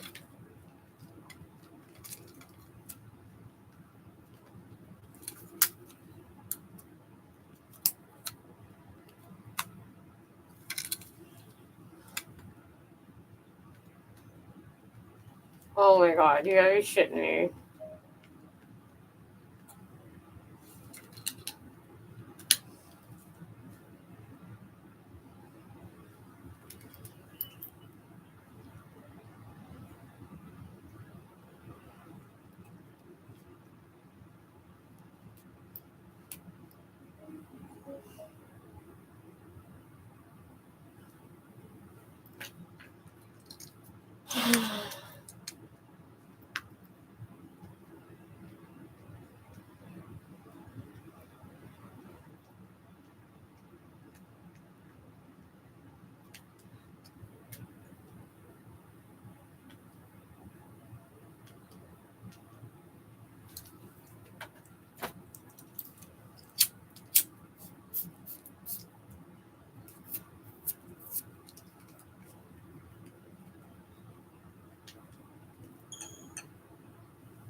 I think that I was very clear with the Prime Minister that the Federal Emergency Act must not apply in Quebec.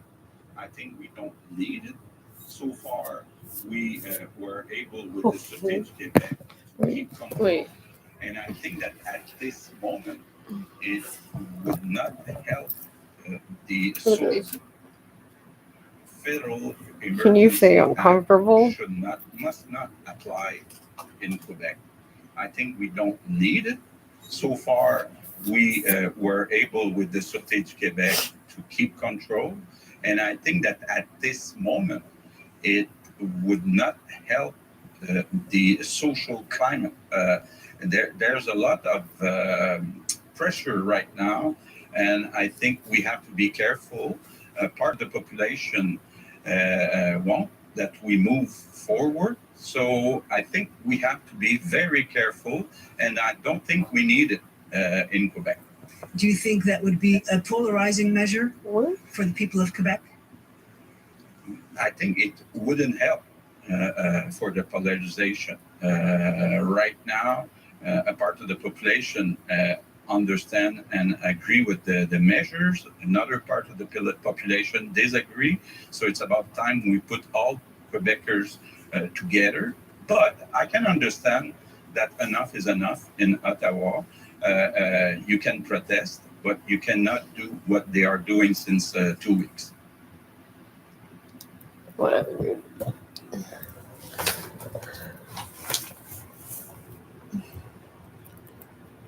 I'm black, so my perspective is black. There's always going to be that little extra seasoning. This is how it is.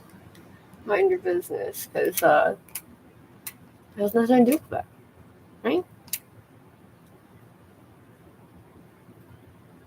They take up space. And with that, we have to make a choice in terms of a leader as a country. Do we tolerate these people? It's like, tolerate it? Now you do sound like him. Well, it seems one thing the left and the right around the world can agree on is that Prime Minister Justin Trudeau has completely botched Canada's response to the so-called Freedom Convoy and convoys. I'm here with the Sun's Lauren Gunter. And Lauren, we just heard Bill Maher, a comedian, normally, I guess, identified as being maybe center-left, basically say the things that Trudeau has said about the unvaccinated remind him of.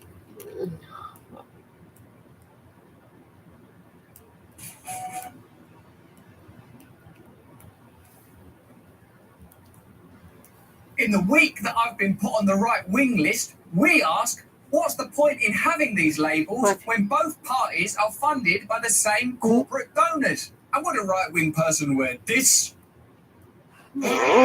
Glory be to each of the 4.9 million awakening souls refusing to live on a daily diet of tripe and slime pumped out by a media machine that wants you stupid. Well, no more. We are awakening. We are questioning. We're refusing to succumb to their lies. Hey, guess what we found out the other day? That the Democrat Party are accepting funding that's known as dark money from corporate donors that ultimately means that the Democrat Party will never be able to fulfill their presumed and stated mission to help ordinary Americans. Okay, so let's have a look at this story. Luke Savage in Jacobin writes, the ambient influence of big money in American politics has become so overwhelming it can be difficult to discern where institutionalized bribery stops and anything even resembling the public interest begins. Just as ambient, fittingly enough, is the sound of mainstream politicians from both major parties condemning and decrying its corrupting influence, usually while finding creative new ways of leveraging it themselves. America's campaign finance debate has thus become both an arms race and an unconvincing pantomime act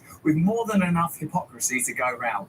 This here, our sources, which we link to in the description. This is Genuine Journalism by Luke Savage from Jacobin, which I believe is left. Is that left? I mean, I don't track anymore. This is what journalists should be doing. It is out there if you're willing to look for it. Get out of the mainstream. Get into the tributaries of truth.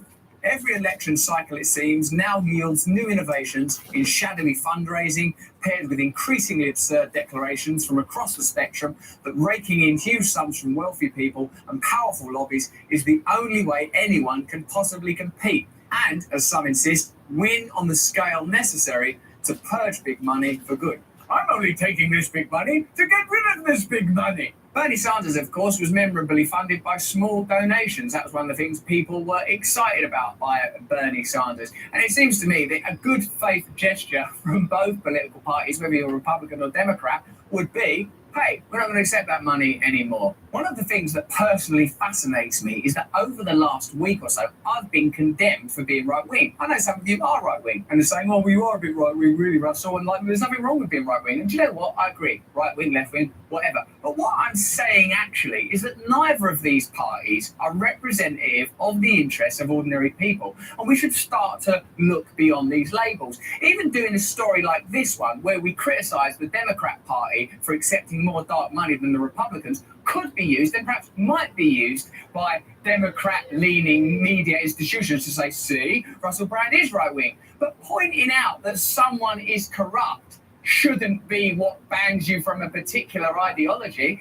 That's the problem. The problem is the corruption. Excuse me, we're corrupt. And if you point out that we're corrupt, you can't be in our gang anymore. I mean, is that what it's come down to? You know, I also know that loads of you, because I read the comments below, and I'd love you to comment on this video, said like, you know what they can do? They're just going to cut all the bits of you going, if caring about corruption is right-wing, then I'm right-wing. If anti-war makes me right-wing, then I guess I'm right-wing. If wanting Big Pharma to be regulated and for ordinary Americans to buy drugs at a reasonable price is right-wing, then I'm right-wing. If wanting to end the lobbying of political parties to stop the will of ordinary people being realised democratically is right-wing, then I'm right-wing. If criticising political figures, regardless of their party political affiliations and partisan identity, is right-wing, then I'm right-wing. And if reporting on the wealth transfer and the corruption of billionaires worldwide is right-wing, then I'm right-wing. Right, did you see? Russell Brand is right-wing. I'd like to see you do that, Joe Rogan. Is my tie not big enough? Give me a bigger one. Put an apple inside there. Liberal figures tend to be more vocal than their Republican counterparts about the need for campaign finance reform. We must also empower hard-working Americans in our democracy by building a 21st century campaign finance system to increase and multiply the power of small donors, wrote Nancy Pelosi just before the Democratic victory of the 2018 midterms. Wealthy special interests shouldn't be able to buy more influence than the world. This is Nancy Pelosi. This is Nancy Pelosi, by the way. Consumers and families who should be our priority in Washington. Nancy Pelosi. I told you, it's Nancy Pelosi saying that. A few weeks later, an assorted donor coalition of real estate developers, hedge fund managers, and senior corporate operatives backed Pelosi against progressive critics as her bid to become speaker. Now, if when you hear me say that, what Everybody you think is, get out. right, you're criticising Nancy Pelosi, you must be right-wing, instead of, oh, wow, Nancy Pelosi, an elected official who says that it's her job to ensure that small donors are represented. Forget donors, what bloody voters? You shouldn't have to give 1 penny. The vote's meant to be enough. You've got the tax money already, don't you? And then turns around and accepts money off big business. But that's the problem, not people pointing out that that's the problem. Right? Left.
fucking ads, I swear to God. Mayor Pete will not be influenced by special interest money, and we understand that making this promise is an important part of that commitment, read a 2019 statement from Pete Buttigieg's presidential campaign, which soon after found the candidate himself mounting a spirit defense of his many donations from billionaires. Buttigieg's post-presidential trajectory has since been largely financed by dark money. It's easier to see the relationship between the way his name is spelt and the way his name is said than the stuff he says when he's trying to be elected to the stuff he does when he's been elected. Yeah! Corruption, the influence of money, touches every decision that gets made in Washington, declared Elizabeth Warren. It's like they know it's wrong, right? They know it's wrong. So they say, hey, you know what's bloody wrong? It's bloody people taking money. So we won't be doing any of that. We're mostly focused on children, actually. Are the children all right? Are the children all okay? Yeah, I think so. Good. Right. Now get me fucking Mark Zuckerberg. Whatever issue brought you here today, said Elizabeth Warren, I guarantee if there's a decision to be made in Washington, it's being touched, pushed, massaged, tilted over just a little so that the folks with money do better than everyone else. Though a pledge to reject lobbyist and super PAC money remained on her official website, Warren would ultimately stay in the race with the help of a single, nearly $15 million contribution from a wealthy California donor made through a super PAC. So that's not like that I'm right-wing. It's pointing out that there is no left-wing. There isn't one. There is no left-wing. The left-wing pile go, ain't doing that. We want to represent the people. If all the candidates want to get rid of super PACs, count me in. I'll lead the charge, announced Warren. In a minute, I've just got $15 million. I'll lead the charge now. Or I'm going to take my $15 million back. There's not going to be a charge. Well, there is a charge. It's $15 million, announced Warren in what was quite transparently a violation of her own pledge. Rhetorical gymnastics of this kind are regularly used by powerful liberals to decry corporate influence peddling while simultaneously acceding to its core mechanics. Newly published reporting from Kenneth Vogel and Shane Goldmarker at the New York Times in fact suggests that Democrats are now actually outflanking the GOP when it comes to their reliance on dark money. Now, if you're a Republican and thinking, see, then you obviously think it's wrong as well, right? So what do these labels, right and left, actually mean if neither of the parties are interested in you and me? And doesn't it suggest that we should be looking at new independent movements that put aside the kind of issues that make us all hot and bothered and sweaty and frustrated and focus on breaking down power, breaking down centralized power and running our own communities democratically, right? Out of Parliament and put in some people who, I don't know, laws will matter to, because these people are all going to be dead in the next like 15, 20 years. So I would love it if somebody who's like, I don't know, good combination of older people, wisdom, and the younger generation who actually these laws matter to. Then came the 2020 election. Spurred by opposition to then-President Trump, donors and operatives allied with the Democratic Party mean fucking super PC bitches who are fucking annoying. Even with, and by some measures even surpassing Republicans in 2020 spending, according to a New York Times, fascists, analysis of tax filings and other data. The analysis shows that 15 of the most politically active non-profit organizations that generally align with the Democratic Party bicycle-loving fucking yuppie bitches in their fucking electric cars that nobody can afford. Or you get the old lady who thinks that she's going to do the right thing and buy an electric car, and then no one tells her that it's like $7,000 for a fucking charging station. So you get to charge it somewhere else. That's not your house. I'm like the Starlink fucking stupid bullshit that they don't even fucking work. They don't stay on your fucking house. They fall apart in bad weather conditions. Like, whatever. It's also as good an occasion as any to consider the fundamental cynicism Elon Musk is a fucking twat. Like, we figured out bulletproof fucking windows, yet he can't figure out how to throw a fucking rock. Not once. 2 windows. Among other things, the Bernie Sanders campaign's remarkable capacity to raise huge sums through small donations show that it is indeed possible to reject the poison chalice embraced by so many liberal and conservative politicians. So if it's sort of possible, then what is the reason? They're saying, oh yeah, no, you got to do it. There's no choice. Oh no, you can do it. No, I prefer it. With plenty of help from wealthy donors and super PACs, of course, the Democratic establishment ultimately swatted down Sanders' challenge and went on to reclaim majority control of the United States government. And according to Jimmy Dore in my podcast the other day, Hillary Clinton headed up a vital committee that was able to negate Sanders' influence, which is literally corruption, but you'll have to check that out with Jimmy. incidentally pledging, yet again, to get tough on the insidious influence of organised money and promising a sweeping array of liberal reforms. If people are wondering and curious why people like me are getting labelled as being on the right and criticised.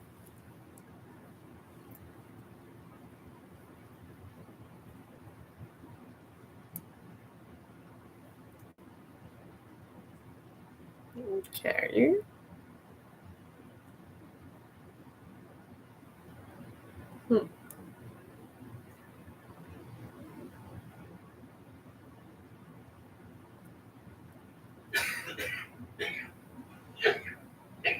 Nice cough.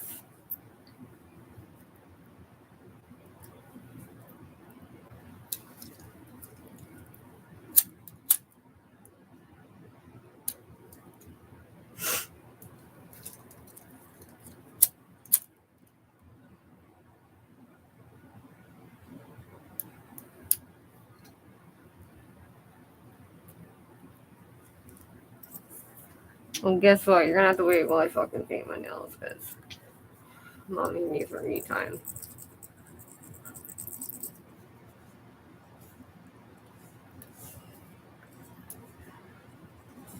Oh, I feel like I'm just gonna be apologizing to my mother forever.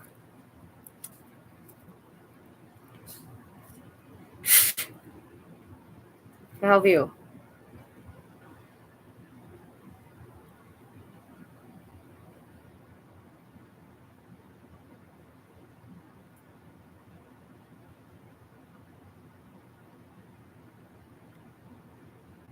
What are you doing? Cam? What are you doing? Fuck you too, then.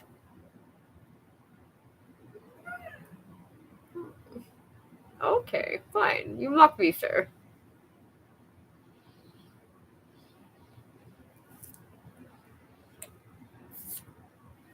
What a jerk.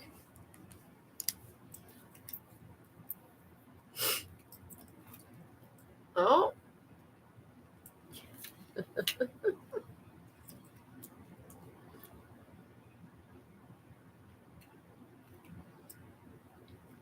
Okay. There we go. Oh, wrong video. That one. Hey, scholars, it's time to submit your claim. If you attended an Indian residential school during the day and did not sleep there overnight, you may be eligible for compensation. Dawn is rising on a new day. To get more information on the claims process or to apply, visit justicefordayscholars.com.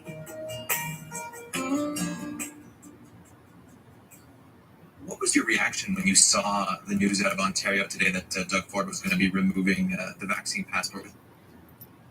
No. Speaking with Doug about every weekend, so I knew it. Of course, I think he got the okay from his public health. I didn't, at least until tonight. So I can understand that we want to remove most of the measures, but we have to be careful because of the hospital situation. But I knew that since some time.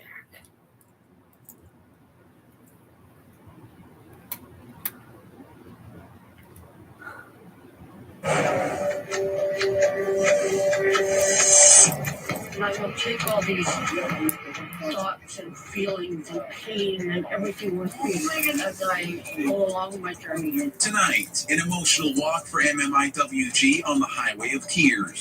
The federal government is falling flat on its face. Plus, the Trudeau government taken to task over the ongoing missing and murdered crisis. When you take off and never come home, not with pain, but with spiritual, physical body, mind. And Valentine's Day in the cold north, how some couples keep their love alive.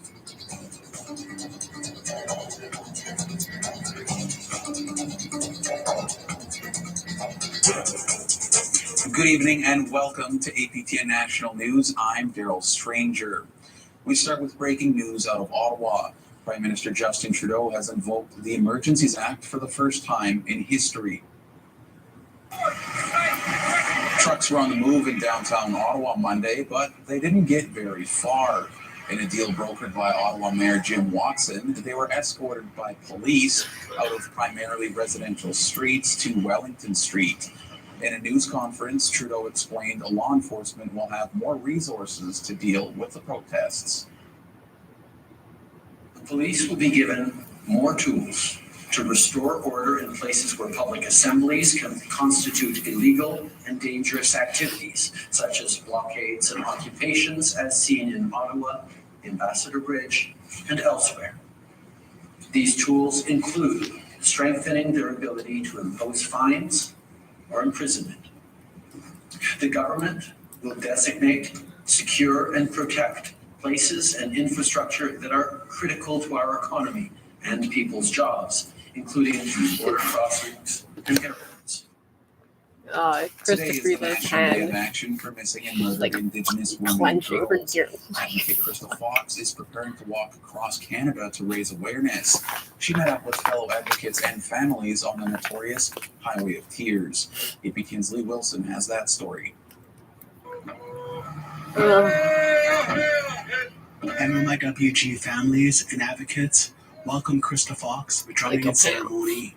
She's a North Battleford, Saskatchewan mother and grandmother, and is preparing to walk across Canada to raise awareness for murdered and missing Indigenous women and girls. Holy shit. Earlier this month, she had an emotional journey from Prince George to Terrace, BC, along the Highway of Tears, a notorious name due to the high numbers of Indigenous people who have gone missing there since the 1970s. Fox says she had a powerful experience walking with the family of Francis Brown, who went missing in 2017 near Smithers. And it was an amazing experience. You know, when we walked and we held arms and then we connected and held hands, and it was just like I felt his pain. You know, he misses his mom so much. Later this month, on February 18th,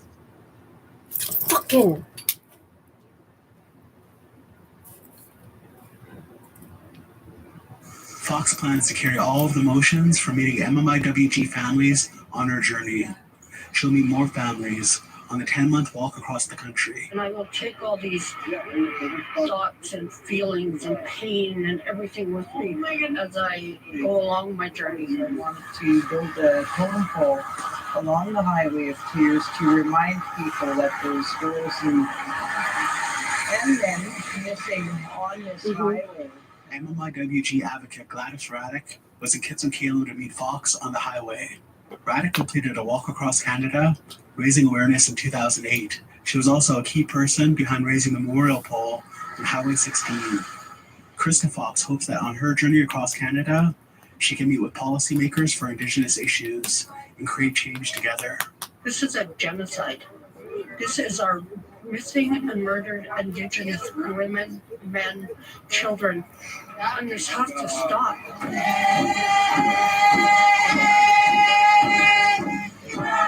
She says people often ask her what they can do to support MMIWG families. She encourages them to keep showing up. I always say half of the battle is showing up. So I just would like people to keep showing up. Keep supporting the families in your community.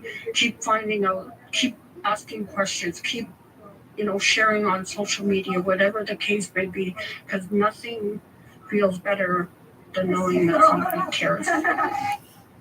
Reese's Pieces peanut butter and chocolate cookies. Caramel flavored. Lee Wilson, AP National News, Kitson-Kalem. It has been close to 3 years since the National Inquiry into Missing and Murdered Indigenous Women and Girls released its final report. Back then, the federal government promised to address the calls to justice. But as EPTN's Fraser Needham reports, advocates and families are still waiting. Leaders. The final report of the National Inquiry into Missing and Murdered Indigenous Women and Girls was given to Prime Minister Trudeau with much fanfare in June 2019. The lengthy report contains 231 calls to justice, but critics say not enough has happened since then, and they lay the blame squarely at the Trudeau government's feet. One of the government's fiercest critics is the inquiry's former chief commissioner. The federal government has fallen flat on its face. Oh, he's ready to dance around in a headdress, no problem. Plan. There hasn't been. And when he gets elected, okay, let's shut your fucking protest for the pipeline down. About what it plans to do. There's no looking forward. If there is an implementation plan, I don't know about it, and they're keeping it quiet. But they have quite literally fallen flat on their face in terms of their responses. In response, the Crown Indigenous Relations Minister says there's always room for improvement, and instead chose to focus on the government's $2 billion pathway program. For me, that's a signal that we need to do better and look at what we've done critically. There's no denying that the pathway is very significant. It was co-developed. It's trauma-informed, but it's also one that isn't perfect, and I think we have to be mature enough to acknowledge that. NDP MP Leah Gazan questioned Miller about the National Action Plan during Monday's question period.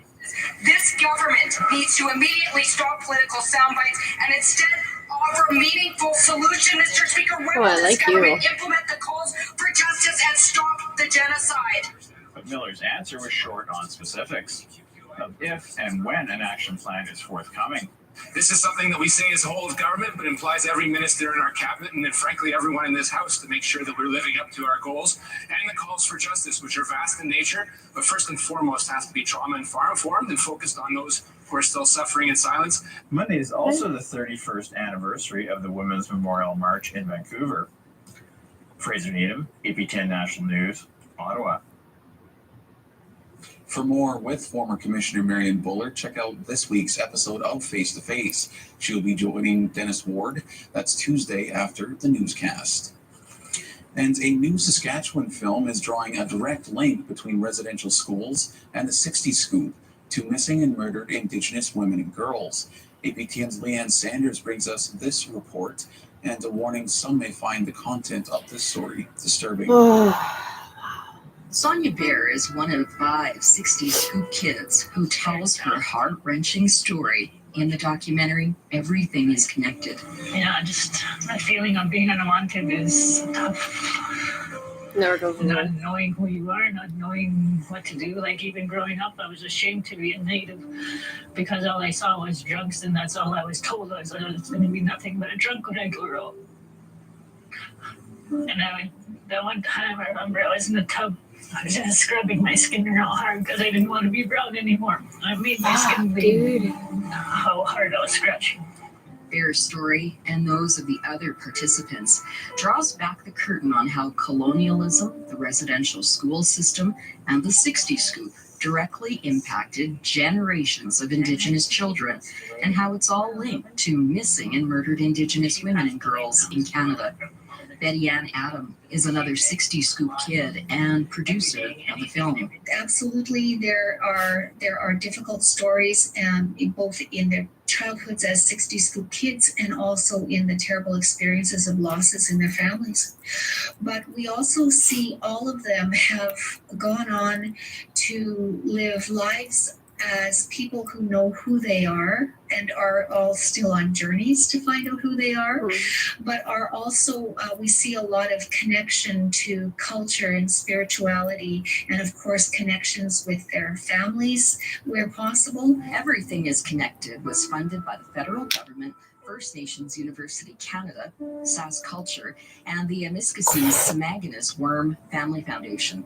The stories are all different, but they all have one thing in common. Some are very positive, some are very difficult, and it's everything in between in shades of gray.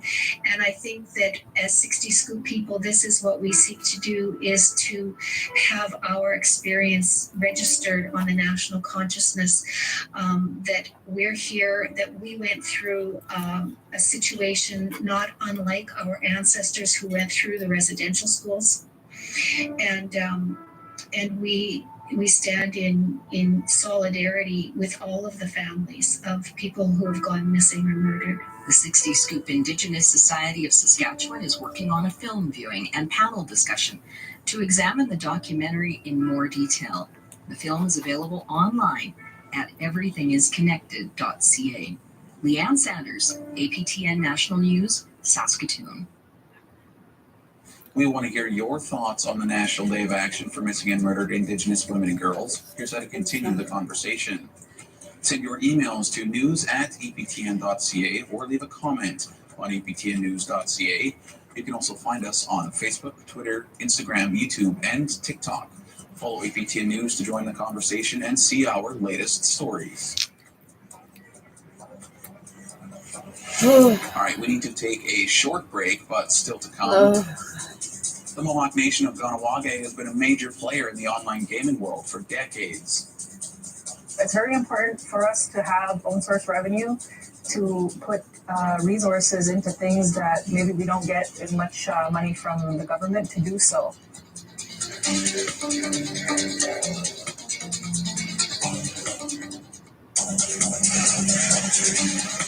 I don't know.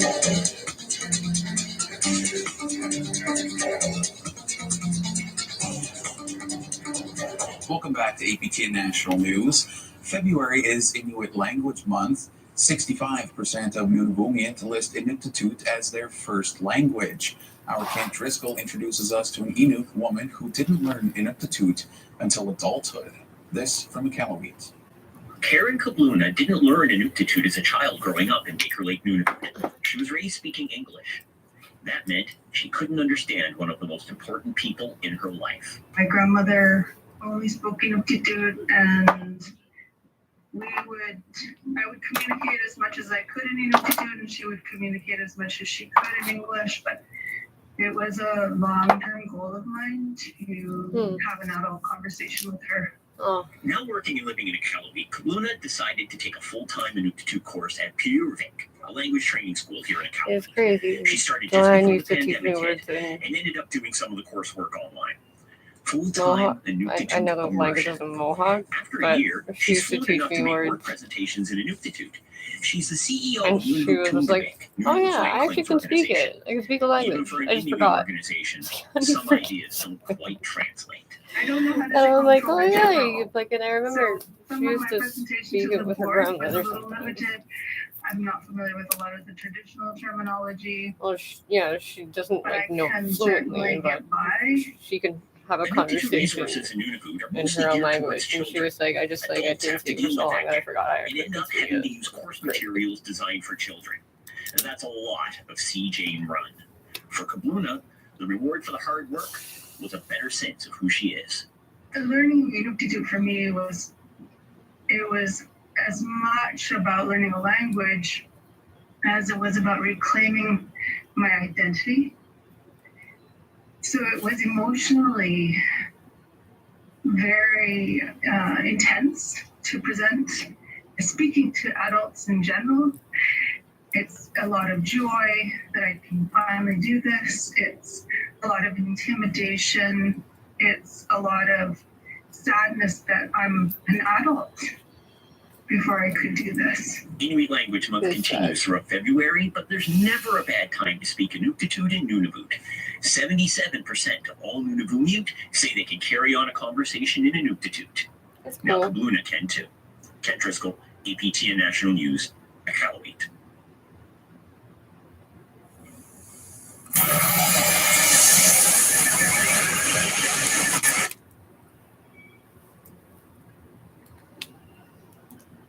The Mohawk Nation of Ganawage has been a major player in the online gaming world for decades. Now they've caught the eyes of Entain, a UK-based gaming corporation.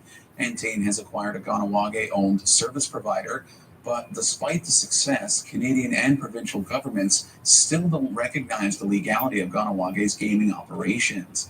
Amelia Fournier has more. Ganawage may be easy to drive past en route to Montreal, but it's impossible to miss in the online gaming world. It's home of the iGaming company Mohawk Online, owned and operated by the Mohawk Council of Ganawage. The evolution of where we've been in online gaming has been amazing. How amazing?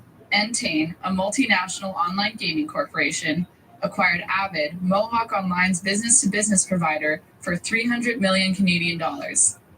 Mohawk Online CEO Dean Montour said it won't affect day-to-day operations, but could encourage growth. The fact that we have, I'll say, an unlimited resource, backing from them is very helpful for us in our operations here as the First Nations in Canada.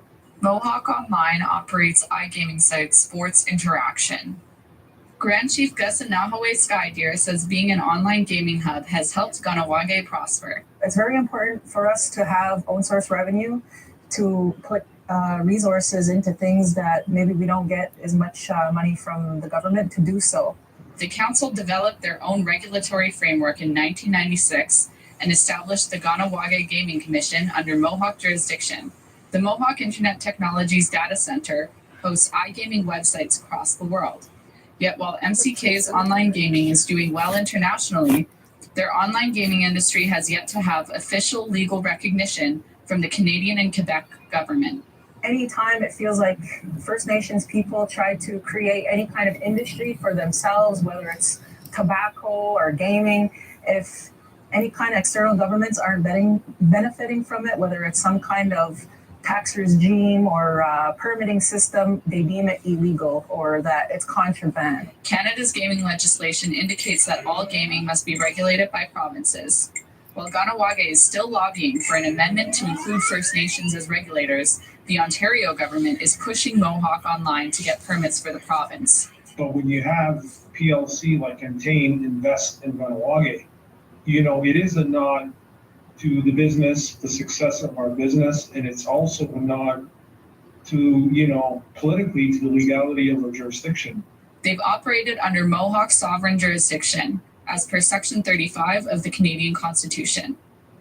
Murray Marshall, a lawyer for Mohawk Online, says the government of Canada and of Quebec have taken a hands-off approach. More than 25 years that Ganawage's been exercising and asserting its jurisdiction over gaming. There's never been a legal challenge. They actually have Lottery Quebec terminals all in our territory. Mm-hmm. We don't really see any kind of return or benefit from that. So we kind of just coexist, I guess, at this point. And I think that's the way it should be. Emilia Fournier, APTN National News, Ganawage Mohawk Territory. All right, we need to step aside for one final break, but still ahead, it's Valentine's Day, which means we'll have a good old-fashioned love story. When I look at it, it's love from my eyes, not only my physical eyes, also my spiritual eyes. To listen to it, I love her with my ears and listen. Hard to be upset when I see that. Welcome back. It's time now for our photo of the day. This was sent to us by Pat Chapizia, another great photo that Pat sent to us from the Buckinghorse, British Columbia area. Just a stunning region, and thanks for sharing, Pat. If you want to hear your name and see your pictures shared across Turtle Island, send your photos to share@aptn.ca for the chance to be our next photo of the day. All right, now let's take a look at tomorrow's weather forecast. Beginning in the east, -11 in snow in Charlottetown and -8 in snow in Halifax. -22 in Happy Valley Goose Bay and -18 in Cartwright. -12 in Quebec City and -16 in Val-d'Or. -6 in Winter Cloud in Sarnia and -13 in Sun in North Bay. -16 in Sun in Victor Lake and -14 in Timmins.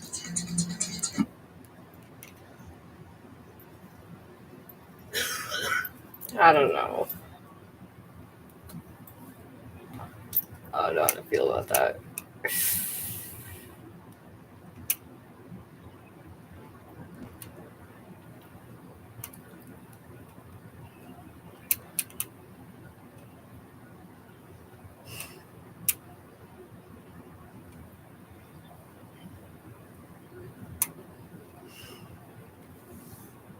Like everything's so the deal. It's hard to fucking know.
being high on meth is like being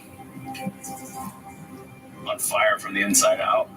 Being high on meth is like nothing else I've ever felt. It's good and bad all at once. It's pure bliss and joy, and you feel more free than you ever have. And at the same time, you feel more scared than you ever have. It starts stirring in you, and then it's so overwhelming and euphoric that you can feel it. I mean, people describe it as dragon breath. It just feels like you're just breathing fire.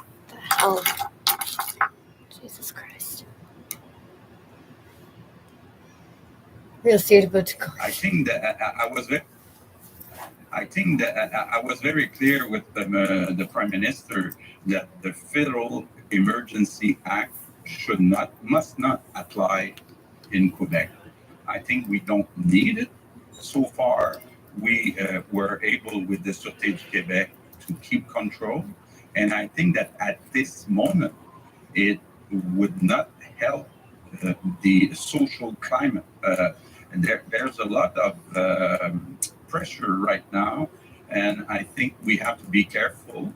Part of the population won't that we move forward. So I think we have to be very careful, and I don't think we need it in Quebec. Do you think that would be a polarizing measure for the people of Quebec? I think it wouldn't help for the polarization. Right now, a part of the population understand and agree with the measures. Another part of the population disagree. So it's about time we put all Quebecers together. But I can understand that enough is enough in Ottawa. You can protest, but you cannot do what they are doing since 2 weeks. With the Emergencies Act that Ottawa is proclaiming for the country, you think there's more of a hesitancy in Quebec, given the history with Pierre Trudeau and the Emergencies Act in 1970? Is there more than like a history and a background to have people more hesitant toward having that on the Quebec territory? Of course, I thought about that. What happened with the father in 1970. But I think that right now, the situation is we really need not to put oil on the fire. We really need to put Quebecers together, and we don't have any problem in Quebec so far. The Sûreté du Québec has everything under control. Décider de ton avenir et choisir dans quel programme te lancer, ça fait beaucoup de questions à se poser. T'as le goût de travailler dehors, dans une firme de génie conseil, ou en plein cœur de l'action? Coordonner ton propre chantier, gérer 3, 4 équipes, planifier le futur, conseiller des pros, travailler en hauteur, en profondeur, changer de perspective, voir le bâtiment autrement. Apprends sur tout ce qui t'intéresse déjà et fais-en une vraie carrière. Ce deck-là, c'est fait pour les ingénieurs.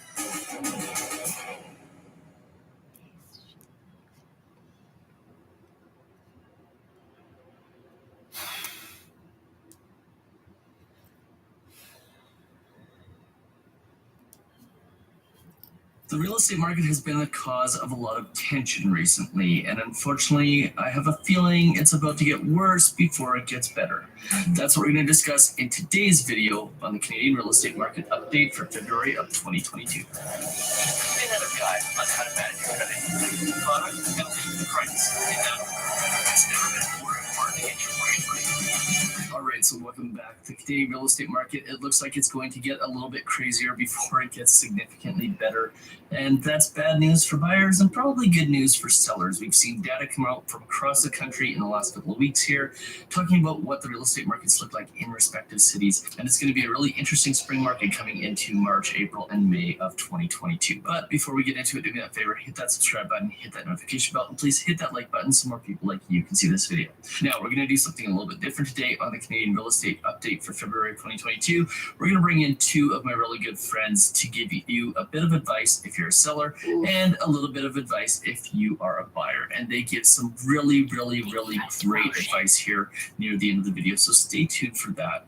And I'm going to jump you in and show you the actual market stats from each of the boards this month rather than throw it up on a map and do all of those things, because quite frankly, I want to make sure that you see it from the horse's mouth, in this case, the real estate boards themselves, so you can see what the actual data shows and what they're saying as opposed to what the media is grabbing onto and trying to sell you as the thing that is the major problem, or as they say in the media, if it bleeds, it leads. I want to make sure that that's not part of this conversation, and we actually get into the actual conversation that the real estate boards are having and talk about what that means for you as a buyer. So congratulations to the people in Montreal and Quebec. We are going to start with you this month. I know you were absent last month from the data. I am so sorry about that. We are going to add you back in this month. I'm going to jump you in right here. So what's happening here? If we take a look at the year-to-date numbers, and we look at, well, obviously in this case, the year-to-date numbers are exactly the same as the January numbers because there's only 1 month. Interesting that total sales are down by about 27%.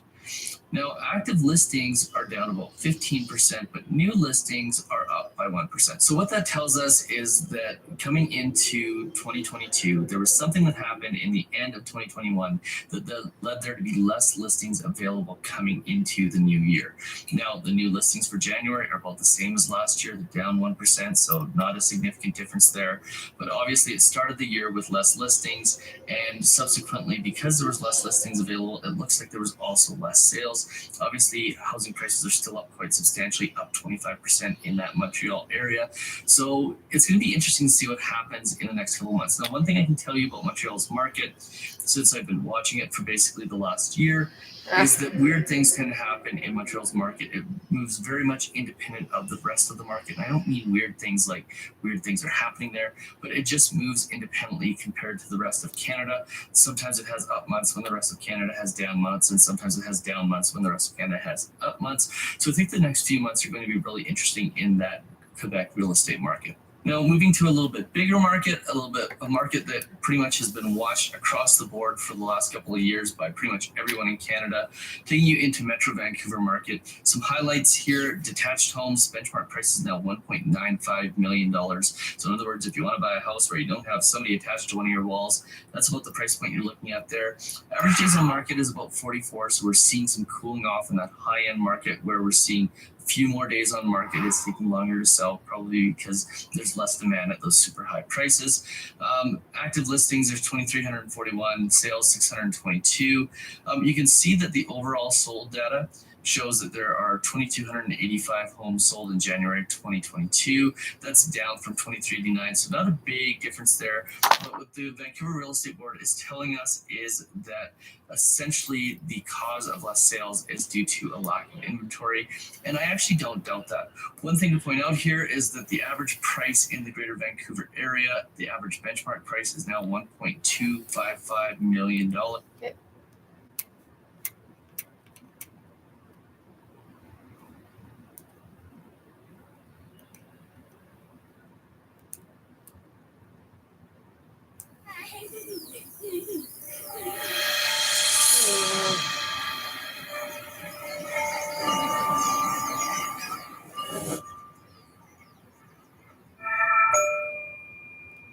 What the legacy media is doing with the trucker protest is beyond reprehensible. I think the most dangerous thing I've seen actually is the political attempts to shut down the GoFundMe funding.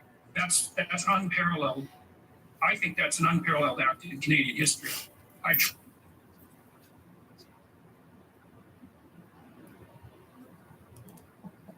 I'm constantly surprised. I'm not by nature a cynic, really. And I'm not cynical about our public institutions. And generally, although not invariably, I'm not cynical about politicians. But the act of sheer short-sighted, narcissistic, self-righteous idiocy that went into blocking the GoFundMe fund, I just can't believe that. I cannot believe that our political leadership can be that unconcerned even about their own well-being. What sort of precedent does this set?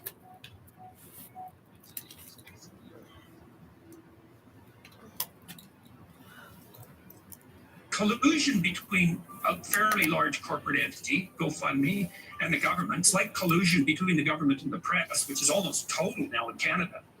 And I don't say that lightly. I mean, Brian Peckford, who I interviewed on my YouTube channel about a week and a half ago, who is a mainstream political figure and one of the drafters of the Canadian Charter of Rights, like a respectable guy, and was never a radical, relatively well regarded by the left and the right alike in the 1980s, a solid guy, told me flat out that the reason that he announced his legal challenge to the authority of our government on my YouTube channel was because he didn't think that he could get the truth told about what he was doing by any reliable Canadian news outlet. And that's just, what do you do when someone like that says something like that to you? It's beyond comprehension. It's a planned parallel reality, which is fundamentally equivalent to totalitarian encroachment. I mean, CBC should be shut down. Canadians should just say enough. There's absolutely no excuse whatsoever for another single dollar of Canadian taxpayer money to go to support that appallingly corrupt, ideologically warped, politically correct, collusionary media source with the federal government. It's inexcusable. And the rest of the media, well, it's part of their pronounced death spiral. You see a little exception to that. The Toronto Sun has had some decent reporting. You see it pop up now and then in the National Post. You see it pop up now and then even in the Globe and Mail. But by and large, it's almost impossible to see what's actually going on in Ottawa. Can't even get a reasonable estimate of the number of people there. And I've also heard, let's say, that this closed circuit cameras that normally monitor the city, which I believe you can get access to by public feed, many of them have been shut off. And then, I would hope that the Conservatives, for their part, would stand up in some sort of opposition. But I know full well, because I've talked to people who know, that COVID policy is being governed entirely by public opinion poll, which is a terrible way of sampling public opinion because it's impulsive and narrow. This is why we have a parliamentary system to begin with. We don't have rule by direct democracy because it's foolish. It doesn't allow for any sober second thought, let's say.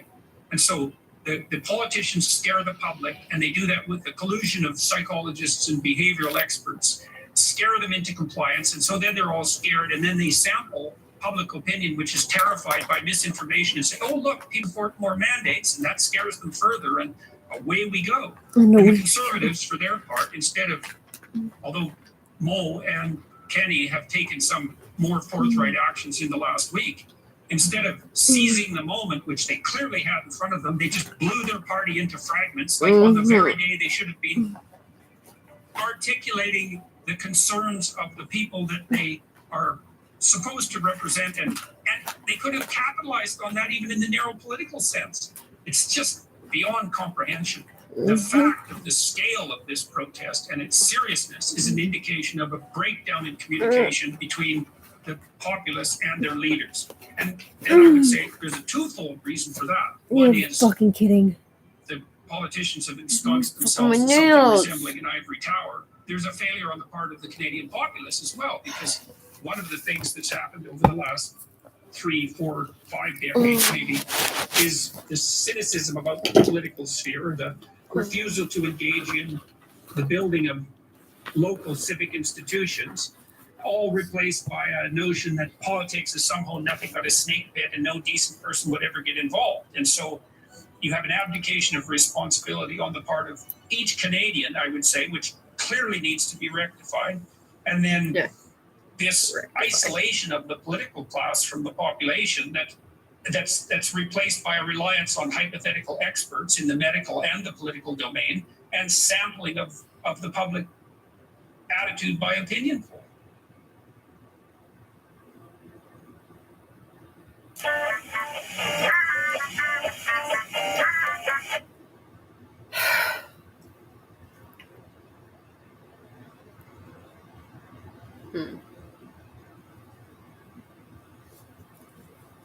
Okay, let's see.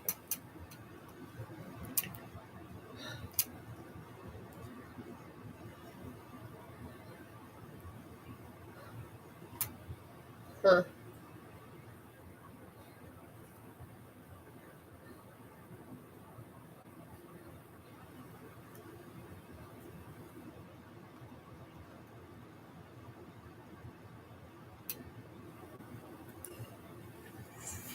Well, it's clear that Justin Trudeau has caused a political emergency.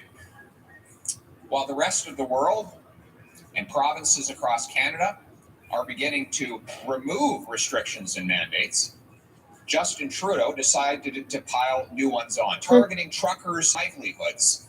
And now he's got protests right around the country. And now he's dropping in the polls, desperately trying to save his political career and save face for himself. The solution is staring him in the face. All he has to do is listen to the experts, do what other countries are doing, and that is to eliminate these mandates and restrictions to let the protesters, including the truckers, go back to their jobs and their lives.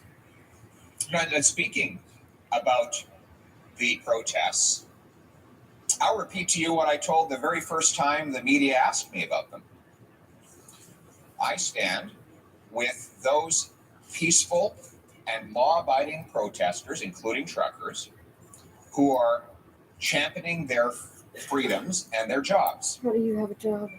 While holding personally accountable any individuals who behave badly, break laws, or participate in blockades of critical economic infrastructure. I've always been against blockades, and I still am now, because I don't believe you can gain your freedom by blocking someone else's. So yes to peaceful protests, no to blockades. And you know how we can put an end to both of them, though? Real simple. Listen to the science.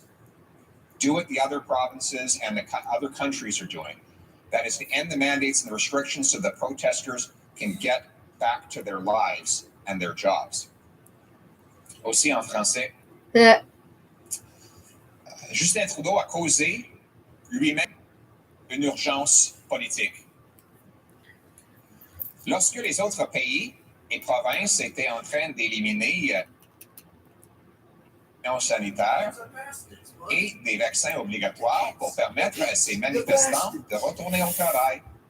Et parlons de ces manifestations. Je vais répéter exactement ce que j'ai dit la première fois que vous m'avez posé la question.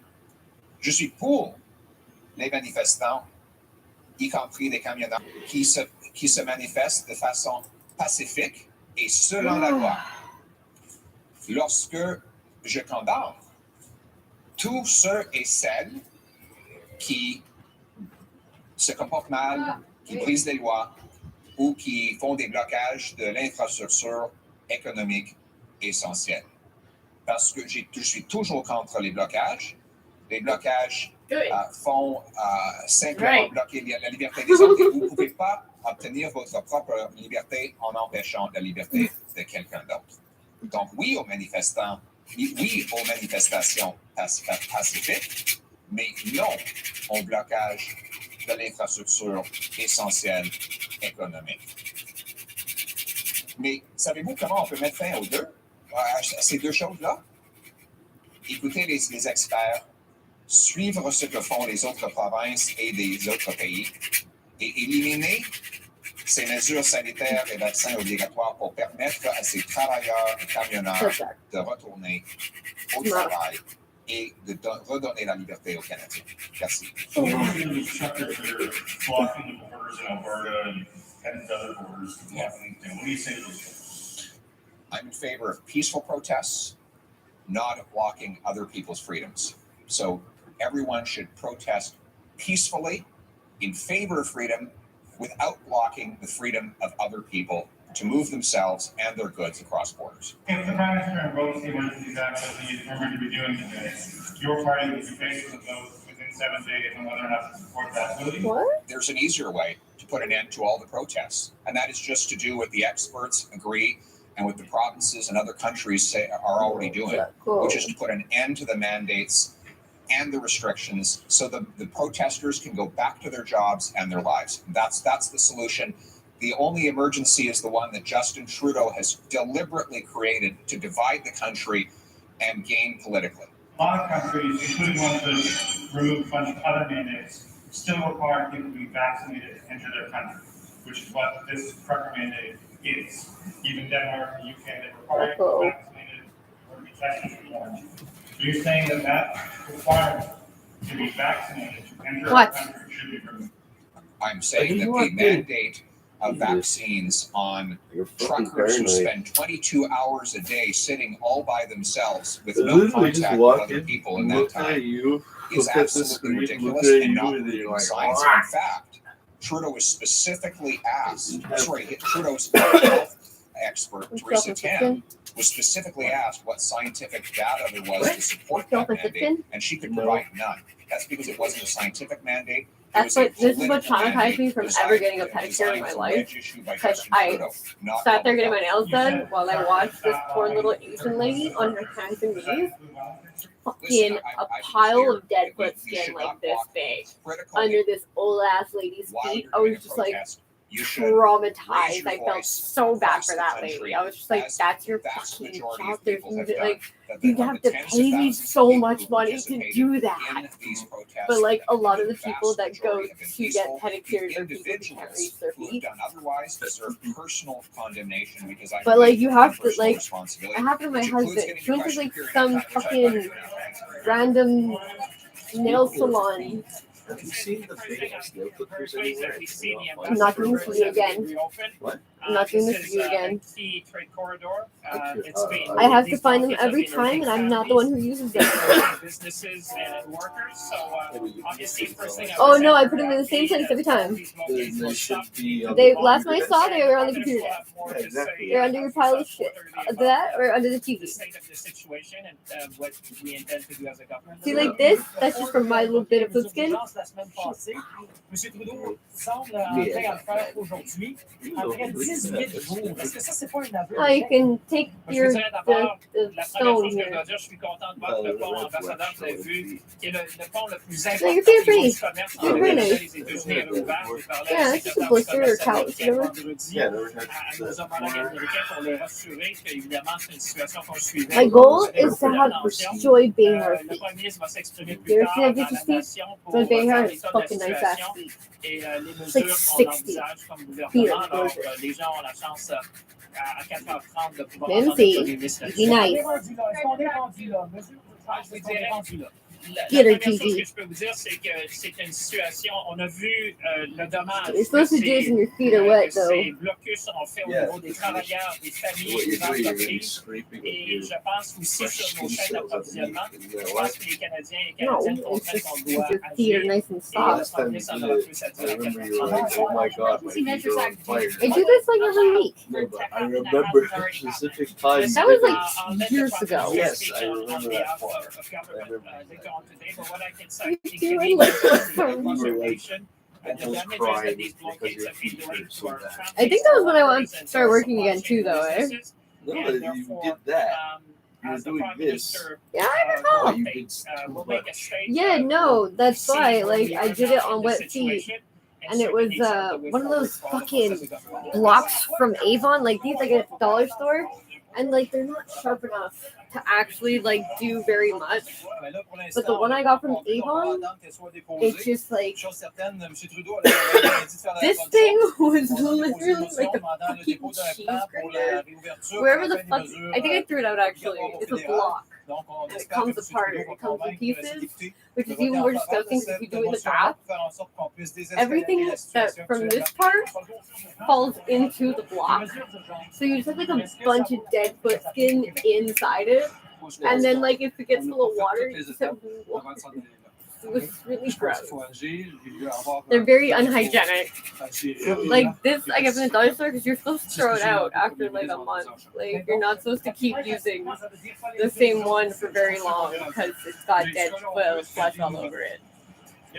We've seen a real lack of But that's what I'm saying. Like my husband, she went to get a pedicure once, and I think it's like she had a hangnail or an ingrown toenail or something, and like the lady was like, oh, it's fine. I can fix it for you. I got a fucking coke now on my pinky nail. Oh, thank you. Get away! Disgusting. Well, fucking I'm looking at it. I can't find it. Well, this fucking lady decided to cut. She was like, "Oh, I can fix that like fucking ingrown toenail for you," and she cut the side of it, and it got super fucking infected. And it's like she had to go for surgery on her toe because fucking that's not how you fix like ingrown toenail. Whatever.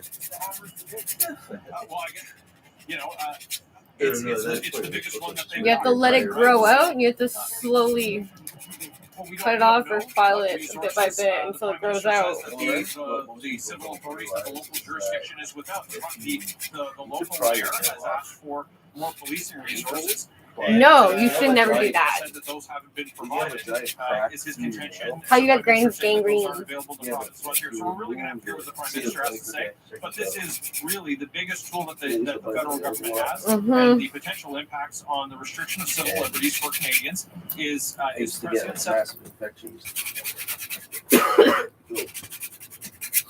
Instead of having to go to the hospital every time, I figured out that I can take a pin, press on the side of my nails around the snail, pop it, squeeze the poison out, and because it's infected. That's your fingernails. It's different. Yeah, but under the nail, even on your toe, like if you like bust it or whatever, you can pull your nail off. But yeah, it's really I want you to watch something. I'm going to watch something. Wait, I want you to watch something. I want to get your opinion on it.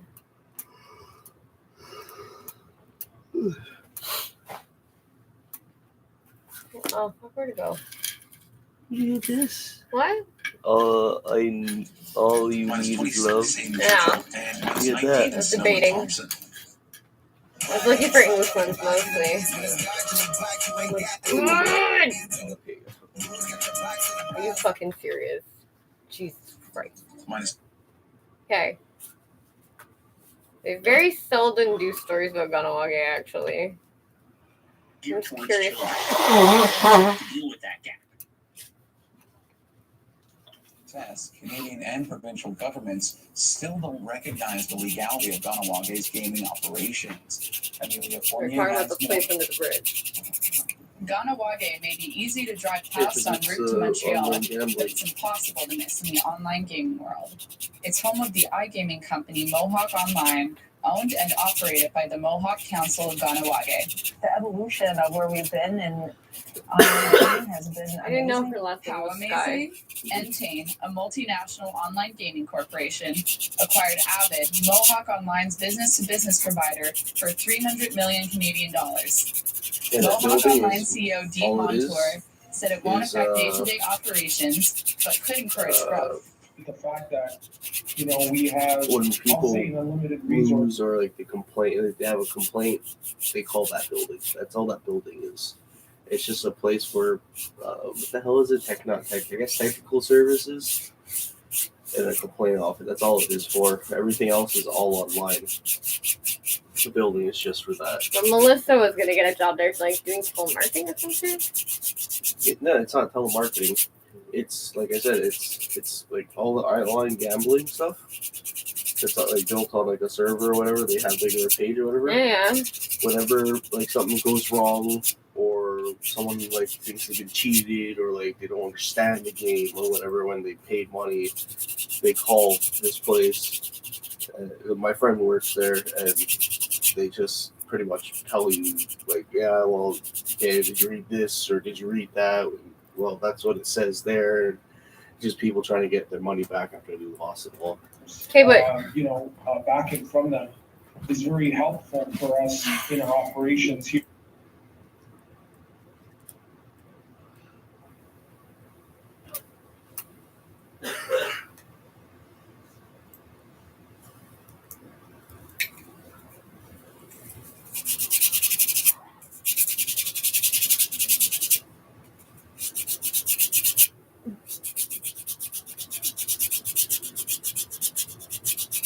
You said earlier, Mr. Diggle, it's time for Quebecers to come together.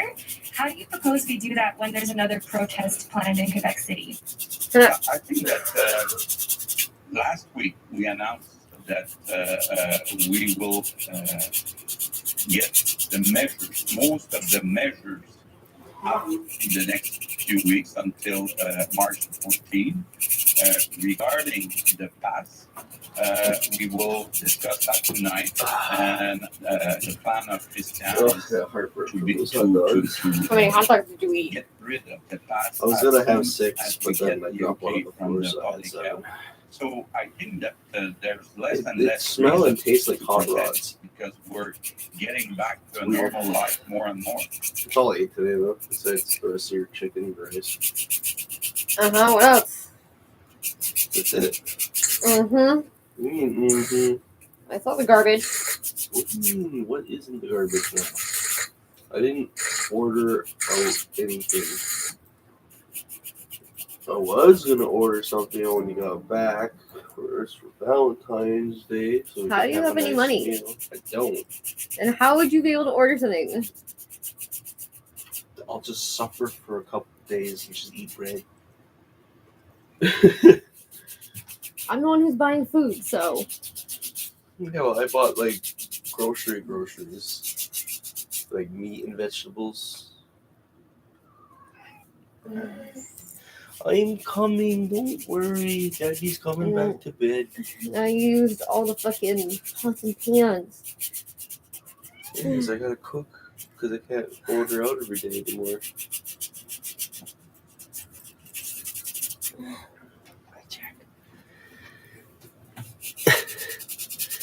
Hey Gigi, you just want me to come to bed? I'm bored.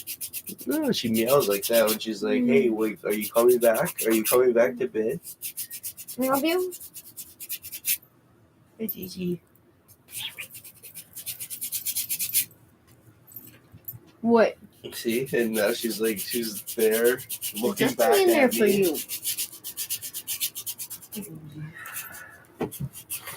Go follow Cameron. Go see. Cameron, call him. Go see. Go see Cameron.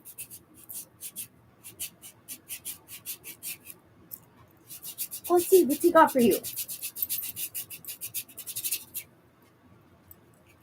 Go see what's he got for you. So you're being pain in my butt.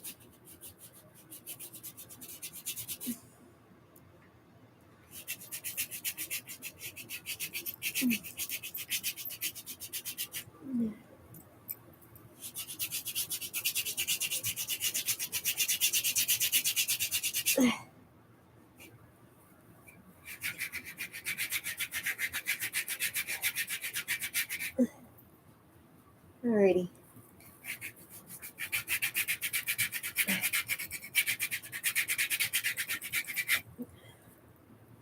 Okay, love it. I think we're done. Go see. Good shit.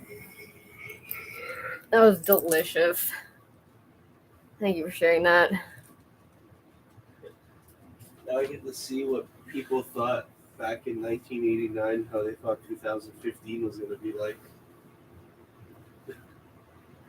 You know that's not when Back to the Future was made. When was it? It was made in like 1994.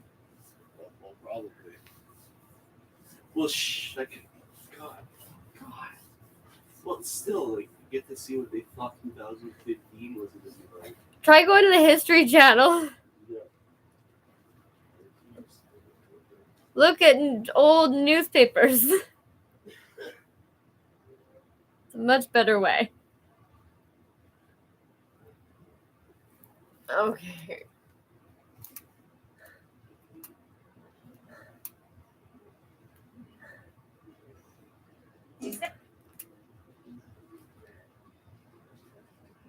All right, guys, big things going on with our neighbors to the north. Let me start with.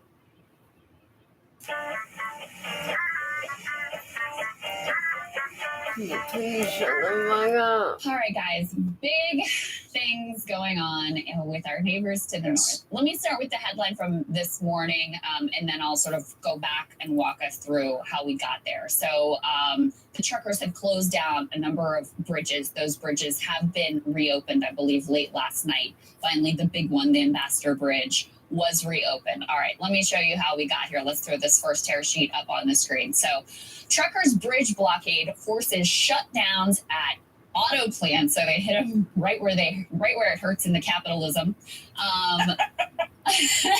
They apparently you have the Ambassador Bridge, which is the busiest U.S.-Canadian border crossing, carrying 25% of all trade between the two countries, had been shut down by the trucker convoy. You had a couple of other bridges also shut down. And Michigan Governor Gretchen Whitmer really freaked out about this. Understandably, I get why, because you had production lines from multiple automakers shut down because they could not get, the supplies that they needed to continue production.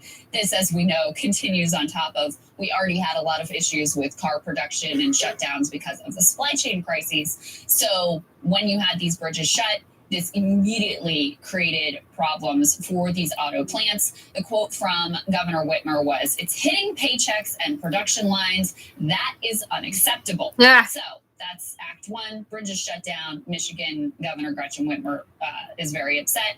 Auto plants are shutting down. Step 2, let's put this next piece up on the screen. Joe Biden puts in a call to Prime Minister Justin Trudeau of Canada. And of course, the language here is very diplomatic and very sort of nice. But it seems that in no uncertain terms, the President of the United States was like, you got to get this shit handled. This is hurting us now. Yes. Like, you need to take care of this. Yes. The trucker's mistake was screwing with our commerce. Yes, exactly. Yes, exactly. When it came to our profit-making abilities, that was where we had to draw the line. What Biden said is the Prime Minister promised swift action in enforcing the law. Okay, so Biden puts in the call to Trudeau. That was on Saturday. Then let's put this next piece up on the screen. You start to have these, calls coming from liberal media outlets that maybe are a little inconsistent with the reaction to past calls for law enforcement crackdowns. And this says, as protests stretch on in Canada and truckers block supply chains with the U.S., some Canadians are asking, why hasn't Prime Minister Justin Trudeau ordered the authorities to quash the demonstrations?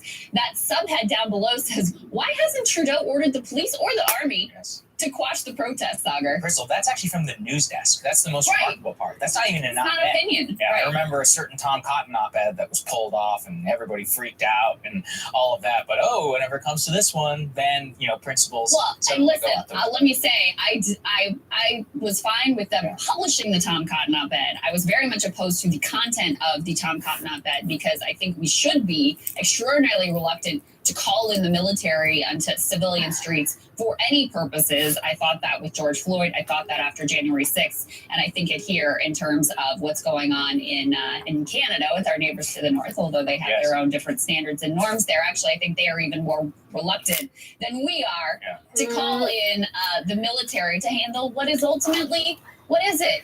It's a peaceful protest. So do it for This is not particularly my cause. I actually am sympathetic to a lot of aspects of it. This isn't particularly my cause. My principle here is that we have to support protests and freedom of expression. And you see a lot of hypocrisy all the way around here in terms of, you've got liberal media suddenly like, hey, where's the army? Let's call in the military. Now, the way that they framed it was like some Canadians are asking, where's the military? So you have that on that side. On the other side, of course, Fox News, when it was the George Floyd protesters, they were all ready to send in the military. What? Now they're all, now they're freedom Go fighters do and something. protest is noble. These are the same people who push for anti-protest laws in a whole bunch of states. But the next thing that happens, this is incredible again in terms of liberals being pretty hypocritical here. This is a woman who's a security analyst for CNN. Yes. Juliet Kayam, I don't know. The convoy protest, applauded by right-wing media as a freedom protest, is an economic and security issue now. The Ambassador Bridge link constitutes 28% of annual trade movement. Slash the tires, empty gas tanks, arrest the drivers, and move the trucks. Now, The one problem, so first of all, that's obviously extraordinarily aggressive. The other thing is that a lot of the drivers themselves were removing their tires and bleeding their brake lines so that you can't move the truck. So it seems to me like slashing the tires and emptying the gas tanks. First of all, you're talking about vandalism and theft, but second of all, that's like sort of helping their cause and making the truck less movable. Also, do you need to slash an 18-wheeler tire? You're going to die. Okay. This is something that everybody knows about truck tires. But look, the major thing is that the Canadian government, definitely at the behest of the U.S. government, is very much going hardcore against these truckers. You know, we covered the GoFundMe crisis, in which GoFundMe raised $10 million for the truckers. GoFundMe basically says at the behest of the Canadian police, no, we're going to be canceling this. And actually, in the beginning, not even saying that they would return the money as they have in the past, saying, oh, well, we're going to give it to our chosen charities, basically confiscating people's money.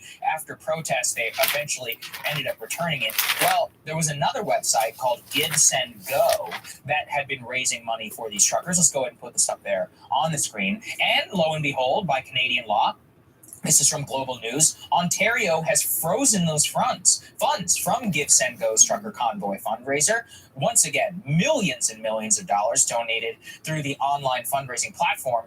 And actually, some breaking news this morning, Crystal, that I just sent over to you, which is that unfortunately, GiveSendGo, their servers were hacked, and it seems that people are downloading the donor list of the actual donors to the cause itself. There's a man named Dean Blundell who's actually been bragging about this over on Twitter. It says a lot of these people are basically saying, I have the entire list, just checking with legal. NERS rule, essentially implying he's going to be doxing some of the people who are donor lists or making it available by public. This is a total weaponization of online fundraising. I mean, I've said this in the past, you know, Black Lives Matter, as we see right now, currently in financial disarray over the millions of dollars that were spent. A lot of questions. I still support the ability of GiveSendGo and of GoFundMe, any of these places, in order to raise money for a cause you believe in. That is between the citizen and the cause itself. If you get duped, that's on you. And it's the same thing whenever it comes to this. I mean, you are seeing a full-scale operation by the Canadian government, once again, very much at the encouragement of the United States government in order to quash this. I think it's also funny, too, that the Canadians no longer say this is like some Russian-sponsored trucker convoy. They're blaming us. They're like, basically, because our media is free and we actually have a First Amendment and freedom of speech, that we have a large amount of support here, probably, frankly, more domestic support here than they actually do in Canada for the trucker convoy. That being said, a lot of our money is flowing into the fundraising dollars for these Canadian truckers. And then Trudeau is like, this is American money, an American cause, flooding our politics, all of that. I don't have a lot of sympathy for that. I think it's kind of funny. It's funny because I listened to that podcast where they brought on this woman who's like a terrorism financing expert. Yeah, you're the one who found this. This is crazy. To talk about this. And it was really funny to listen to because it was the same language that they used during Russiagate of like, you know, malign foreign interference and that sort of like sort of language. But they're talking about us, which like, I get it. I mean, I wouldn't purchase it like, you know, we're like the big brother who's sort of throwing our weight around and funneling these millions into this protest. But that's ultimately the way the world works. And there's nothing illegal or like particularly, you know, overtly nefarious about that. They were thinking about having a government hearing into the source of the financing. There's all kinds of really unsupported allegations that are being floated about where the money is coming from and all of these pieces. But again, I mean, listen, if it is coming from some like nefarious place or, you know, like dirty money somehow, then you have to show us the allegations of that. You can't just sort of make that up out of thin air. You know, my primary feeling about all of this is jealousy that we don't have on the left protest. This is a very effective and smart protest. It's spreading across the country, across the world. Sorry, there's one in Jerusalem. That's right. Yeah. And actually, New Zealand, I was just reading this morning, the New Zealand, are they president or prime minister there? Anyway, whoever's in charge of New Zealand was also making the allegations that their protests that they're having on their soil now are foreign inspired and sort of like astroturf from the US and from Canada, saying that there are Trump flags at the protest, that there are Canadian flags at the protest. But clearly, clearly they have inspired people towards these sorts of tactics around the world. Clearly, there is some level in every country of organic backlash to what has now been years of pandemic restrictions. Actually, officially 2 years. We did our first coronavirus segment on Rising about 2 years ago today. Yeah, so, like I said, it's not particularly my cause. I'm extremely envious of the tactics in the organization. There was a New York Times article about how effectively organized this was, that they had people who were providing supplies, and you had former law enforcement and former military who were involved in the leadership, who understood logistics and understood the planning. And the tactic of shutting down supply chains at a time when there's already a lot of pressure there is a really smart, yes, militant tactic. But that's what the most effective, economic boycott. This has a long and at times proud history. You have to make people in power feel some sort of pain, because they don't care if you're just in your designated free speech zone saying whatever. You have to make life uncomfortable for people in power. And that's what they have effectively done here. So again, it's not particularly my cause. I support the right to peaceful protest, and I am only envious that the left hasn't had this level of organization and focus on disrupting supply chains and these types of tactics that could ultimately have an effect. But we'll see how long of an effect it has, unfortunately. Let's put this up there on the screen, which is the Canadian police have actually been clearing the bridge, the Ambassador Bridge, after the Ambassador Bridge being where hundreds of millions of dollars of parts and other things were being held up there. Gretchen Whitmer and the president and others have really been focusing on that. So, look, we'll see. I mean, my hope is that this will lead to at least some pressure within Canada, domestically, at least to try and listen some of the most stringent stuff there. I mean, you can see Quebec and others, you can't even buy groceries if you're not vaccinated. I think that's nuts. I don't support that. This is the domestic West. We don't run that way. That being said, look, it's your own country. You guys decide. If the majority of the population, so be it. I'm not saying we should liberate the Canadians, although I'm sure we'd be great. I'm just please do. I'm sure we'd be greeted as liberators. Yeah, that's the way that always works out. I think we should stay out of Canada. Their weird French place in Quebec in particular. But this is something where it's a beautiful place. Poutine is weird and gross, though. What I generally think is that with all this, it's not, as you said originally, even about those trucker vaccine mandates. Yeah. It's become an international cause for restriction. People are fed up. And on that, I'm gonna get behind it 100%. I'm not necessarily, even the back, of course, I'm against the mandates, but as you said, there was some very troubling, truly anti-vax sentiment within the convoy. But at this point, the conflagration, Israel, for example, everybody in Israel has to be vaccinated anyway. You think they're lining up around vaccine mandates? No, they're sick of living under restrictions, just like many of us. In fact, here in the United States, luckily, we're more free than most people. But New Zealand, and Australia and Israel, they have been put through the ringer in a way that is unparalleled outside of Asia, like Hong Kong, essentially, in terms of what their restrictions look like. And I don't think human beings should have to live that way in a civilized society. So from that point, I think it's a good cause. Here's the other piece is, and I think Taibbi had a good piece about this whole thing. He had a good write-up that I encourage you all to check out on Substack. The treatment both from the media and from Trudeau has been to sort of dismiss the demands and the concerns of this group as beyond the pale. Yes. And I just, I don't agree with that. Even if you totally disagree with, their view on mandates, their view on mask policies, or any of those things, I think we should all agree that these are legitimate places of public debate and discussion.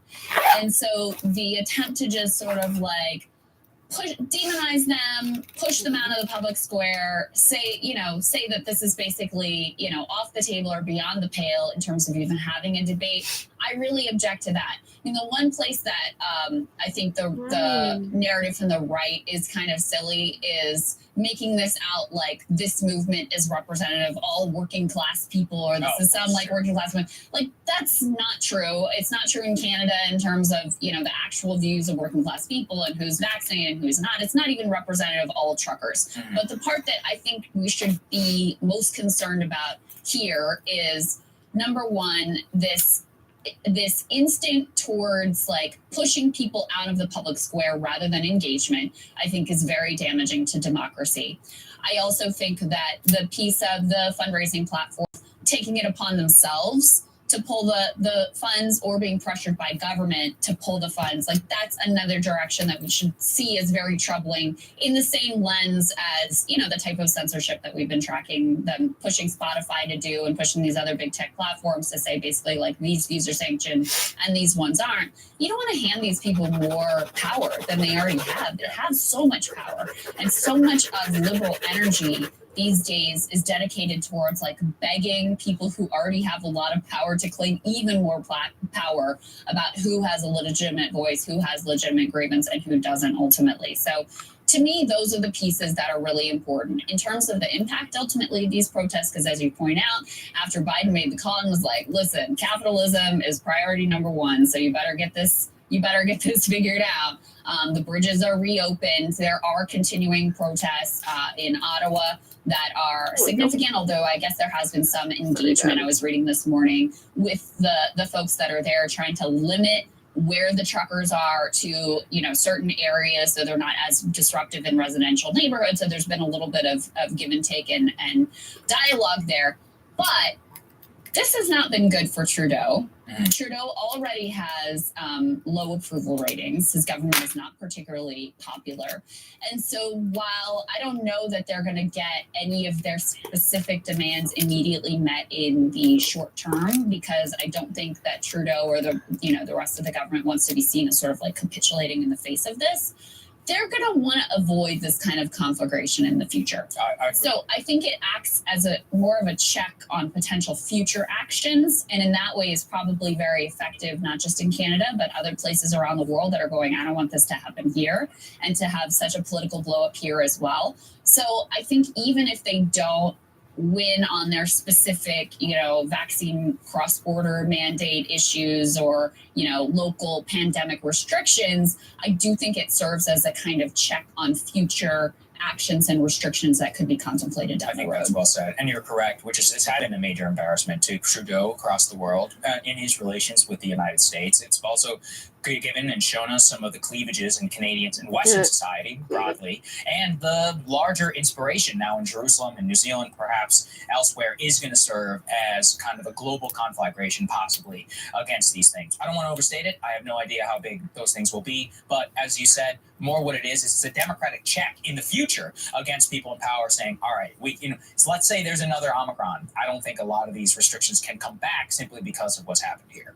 Hey guys, thanks so much for watching. That's right. Just as a reminder, you can become a premium subscriber today. Watch the full show completely uncut, our reactions to each other's monologues. You get to listen to it. You get to ask us questions, all that good stuff. Link is right there in the description or at breakingpoints.com. Best of all, great way to say screw you to me.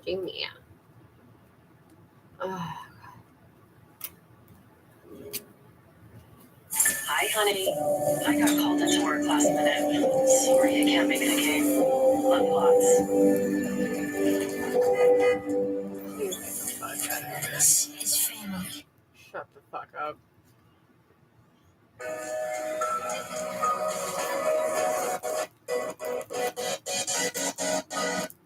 Being vegan, or at least flexitarian, and having a partly plant-based diet is one of the healthiest things you can do, isn't it? Or all those new meats that are synthetic, disgusting, evil processed things that are going to kill you.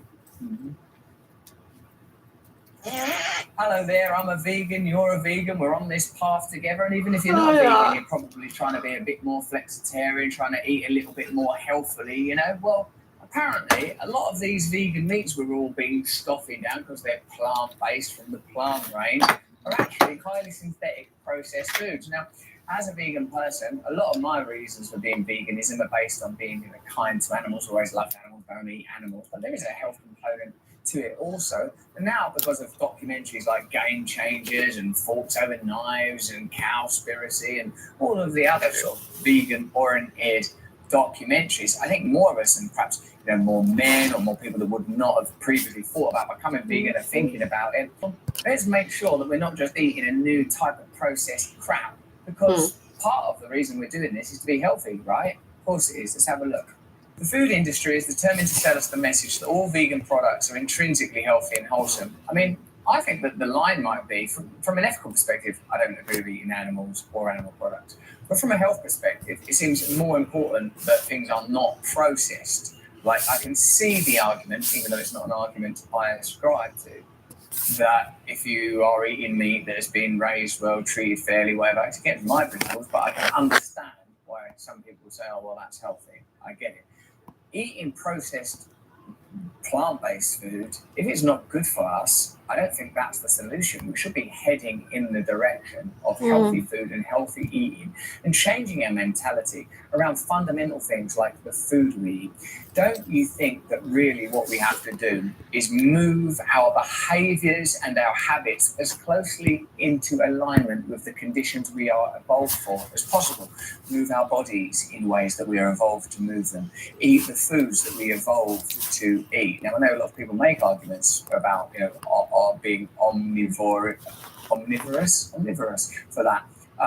But me, I'm ethically vegan, and behaviorally, I want to live in harmony with what I evolved to do. Now, all right, I'm not going to go and live in the woods and just eat berries once a year. What I am going to try and do, though, is live within the civilized condition I find myself within, but without completely neglecting the fact that I am a part of nature, that I have an inner nature and a relationship with apparently outer nature. Many of the vegan meat substitutes aren't healthy at all, as they fall into the category of ultra-processed food, first identified by Brazilian academics as part of the NOVA classification. I'm one of them vegans that eats a lot of processed food. I love them. I love the phony fake sausages and the faking bacon and the burgers and the chili con carnes and all that stuff. Whereas me, I grew up eating things like sausages, beef burgers, fish fingers, maybe even some spaghetti with little sausages in them. I grew up on that kind of stuff. It's sort of in me, and I want to be healthy. I'd love to live on just quinoa and acai bowls and green juices, and let me tell you, I do my share of that as well. But man, don't you just love a delicious chicken tasting vegan burger thing where it's actually indistinguishable from the meat stuff that you would have ate, in my case, 30 years ago. So I'm a customer of that stuff. If there was fake vegan meat tasting stuff that was good for you and healthy, that would be fantastic. Ultra-processed foods are now widely accepted by food experts to be unhealthy and probably addictive. All right, on top of everything else. That's no wonder I can't stop bloody eating the bleeding things. I don't have a choice. UPFs don't just trick our palates, they confuse our bodies too, triggering hormones which encourage us to overeat. I don't want food that tricks me, do you? I don't want to eat a sausage that's got an agenda. Plant-based barbecue chicken goujons are indubitably, that's the first time I've seen that in a normal article, ultra-processed, containing over 30 ingredients, including methylcellulose, maltodextrin, and dried glucose syrup. All those things, except for dried glucose syrup, sound pretty disgusting and like enemies of the body. Like methylcellulose sounds evil. Maltodextrin, that sounds like a pretty bad guy if you were to meet it in the dark alley. Even the word vegan has been sidelined, presumably because it has connotations of abstinence. These days, it's all about plant. Tesco's named its vegan range Plant Chef. Marks and Spencer's has Plant Kitchen, Morrison's has Plant Revolution, Waitrose has Plant Life, Asda has Plant Based. This word plant has a whiff of nature, countryside, health, fresh air, natural leafiness. Sainsbury's Plant Pioneers range has a cheeky green leaf peeking out from the logo, even though there's nothing green about the beige Cumberland, shroom dogs, or orange smoky bacon rashers, both of which have over a dozen ingredients. While health experts exhort us to eat more vegetables, this isn't what they mean. They mean actual vegetables. So from an ethical perspective and from a deliciousness perspective, eating them fake meats is a plausible alternative to crueler meat products, and looks like there ain't too much compromise on the taste front. But me, at my age, I don't want to be eating mindless junk. Most of the things we do, we want to do consciously. We want to be conscious in our relationships. We want to be conscious the way we talk to strangers, pass us by. We want to be conscious about what we put in our mouth and the reason that we're doing it. Processed foods being sold as healthy is obviously just another marketing exercise. I suppose what I would like to do, and probably what a lot of you would like to do, would be lay on my back and just eat ice cream and wolf down hamburgers and watch films and have the occasional orgasm. Well, that's a moronic aspiration. What I need to do is awaken, harmonise with my environment, live lovingly with the people in my life, treat other people with respect and grace, and eat well and healthy, probably things that are in season in the environment I'm in at the time I'm living in. I'm not an anti-progress person. I'm not anti-pleasure. I'm not some abstemious, so I don't drink, smoke, take drugs, all sorts of stuff. I actually love all that stuff. What I think is we shouldn't be living in a distracted and unconscious way now more than ever. If you look at my channels, it's clear, and if you look out your window, it's clear that this is a point in history where awakening is an obligation, a duty. So if you are vegan, or if you're thinking about becoming vegan, or if you want to eat more healthy, clearly this is something you should consider. It's great that animals don't needlessly die so that you can have a snack, but it would also be good if you ate things that were in harmony with your body and weren't triggering hormones. I mean, who needs that happening? But that's just what I think. Let me know what you think in the comments below. Are you a vegan? Are you thinking about becoming a vegan? Do you know about great vegan products that taste fantastic and are good for you? Hit me with all that stuff. Tag a friend in, share this around, keep this conversation going, please, and join me in this ongoing evolution that we're all participating in together. If you enjoyed this video, have a look at this one, or indeed this one, and please sign up to my mailing list. I'll tell you what I'm doing this year: live events, weird things online, curious, peculiar, life-enhancing, psyche-evolving events will be taking place, and I'd love for you to be included. It's just one click away. Stay free. What are dairy farmers doing for the planet? Canadian dairy farmers are global leaders in sustainable farming. Here are examples of what helps. On my farm, we're conserving wetlands. Here, we've been planting trees and plants for biodiversity. And some farms use more innovative technologies to reduce emissions. And not stopping there. Caring for our planet. That's dairy farming forward.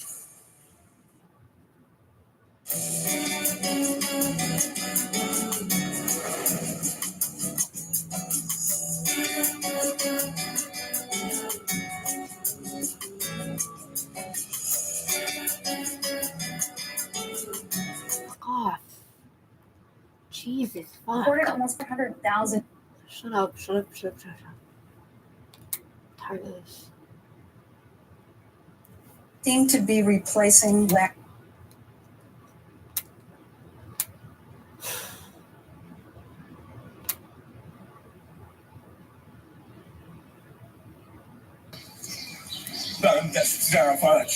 Ben oui, pose-moi, espèce de cœur. Viens de me faire voler, pis c'est moi que tu poses.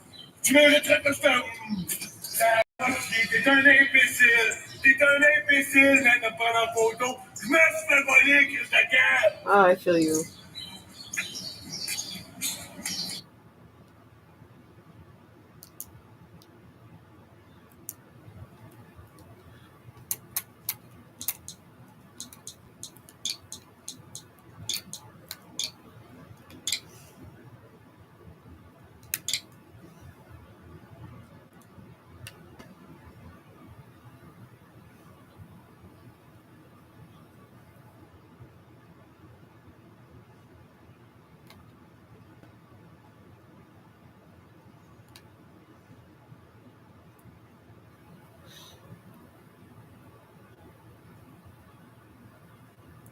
Huh?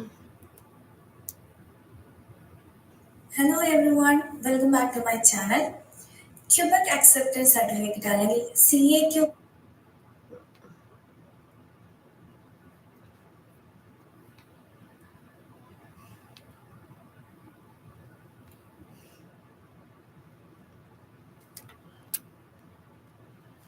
No, I'm kidding.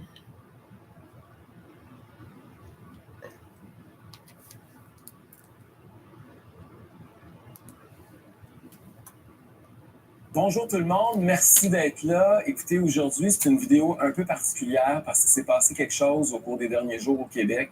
Je pense que c'est important que vous en soyez informés. Il y a une personne qui est à ma droite que je vous présente, Stéphane Hamel. Salut Stéphane. Salut.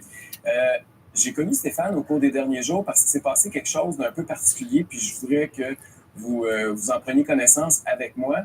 D'abord, Stéphane, on va commencer par le début. Toi, tu es un membre fondateur de la CAQ. Tu es là depuis le début dans la coalition Avenir Québec de François Legault au début quand il a décidé de fonder un nouveau parti politique. Oui, j'ai commencé avec la CAQ. Je m'intéressais beaucoup à la politique depuis quelques années. Alors, la CAQ, quand c'est arrivé, quand ils ont commencé, j'ai dit, ça, c'est le parti pour moi. Qu'est-ce qui t'attirait dans le CAQ, dans François Legault? C'est M. Legault, ce qu'il disait toujours, son pragmatisme. Oh my God.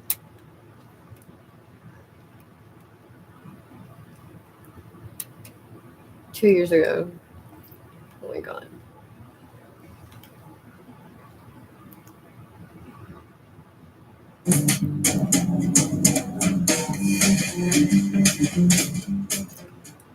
Welcome to another edition of the Corner Booth Podcast, live from Green Spot Restaurant here in Montreal, along with our special guest tonight, Christopher Skeet, the CAQ MNA for St. Rose Laval, and also, of course, Parliamentary Secretary for Relations with English-speaking Quebecers to the Premier himself. Chris, thanks for being here. Always a pleasure to be here. Along with Bill Brownstein of the Montreal Gazette and Leslie Chesterman. And Chris, you're very graciously agreed to be here tonight.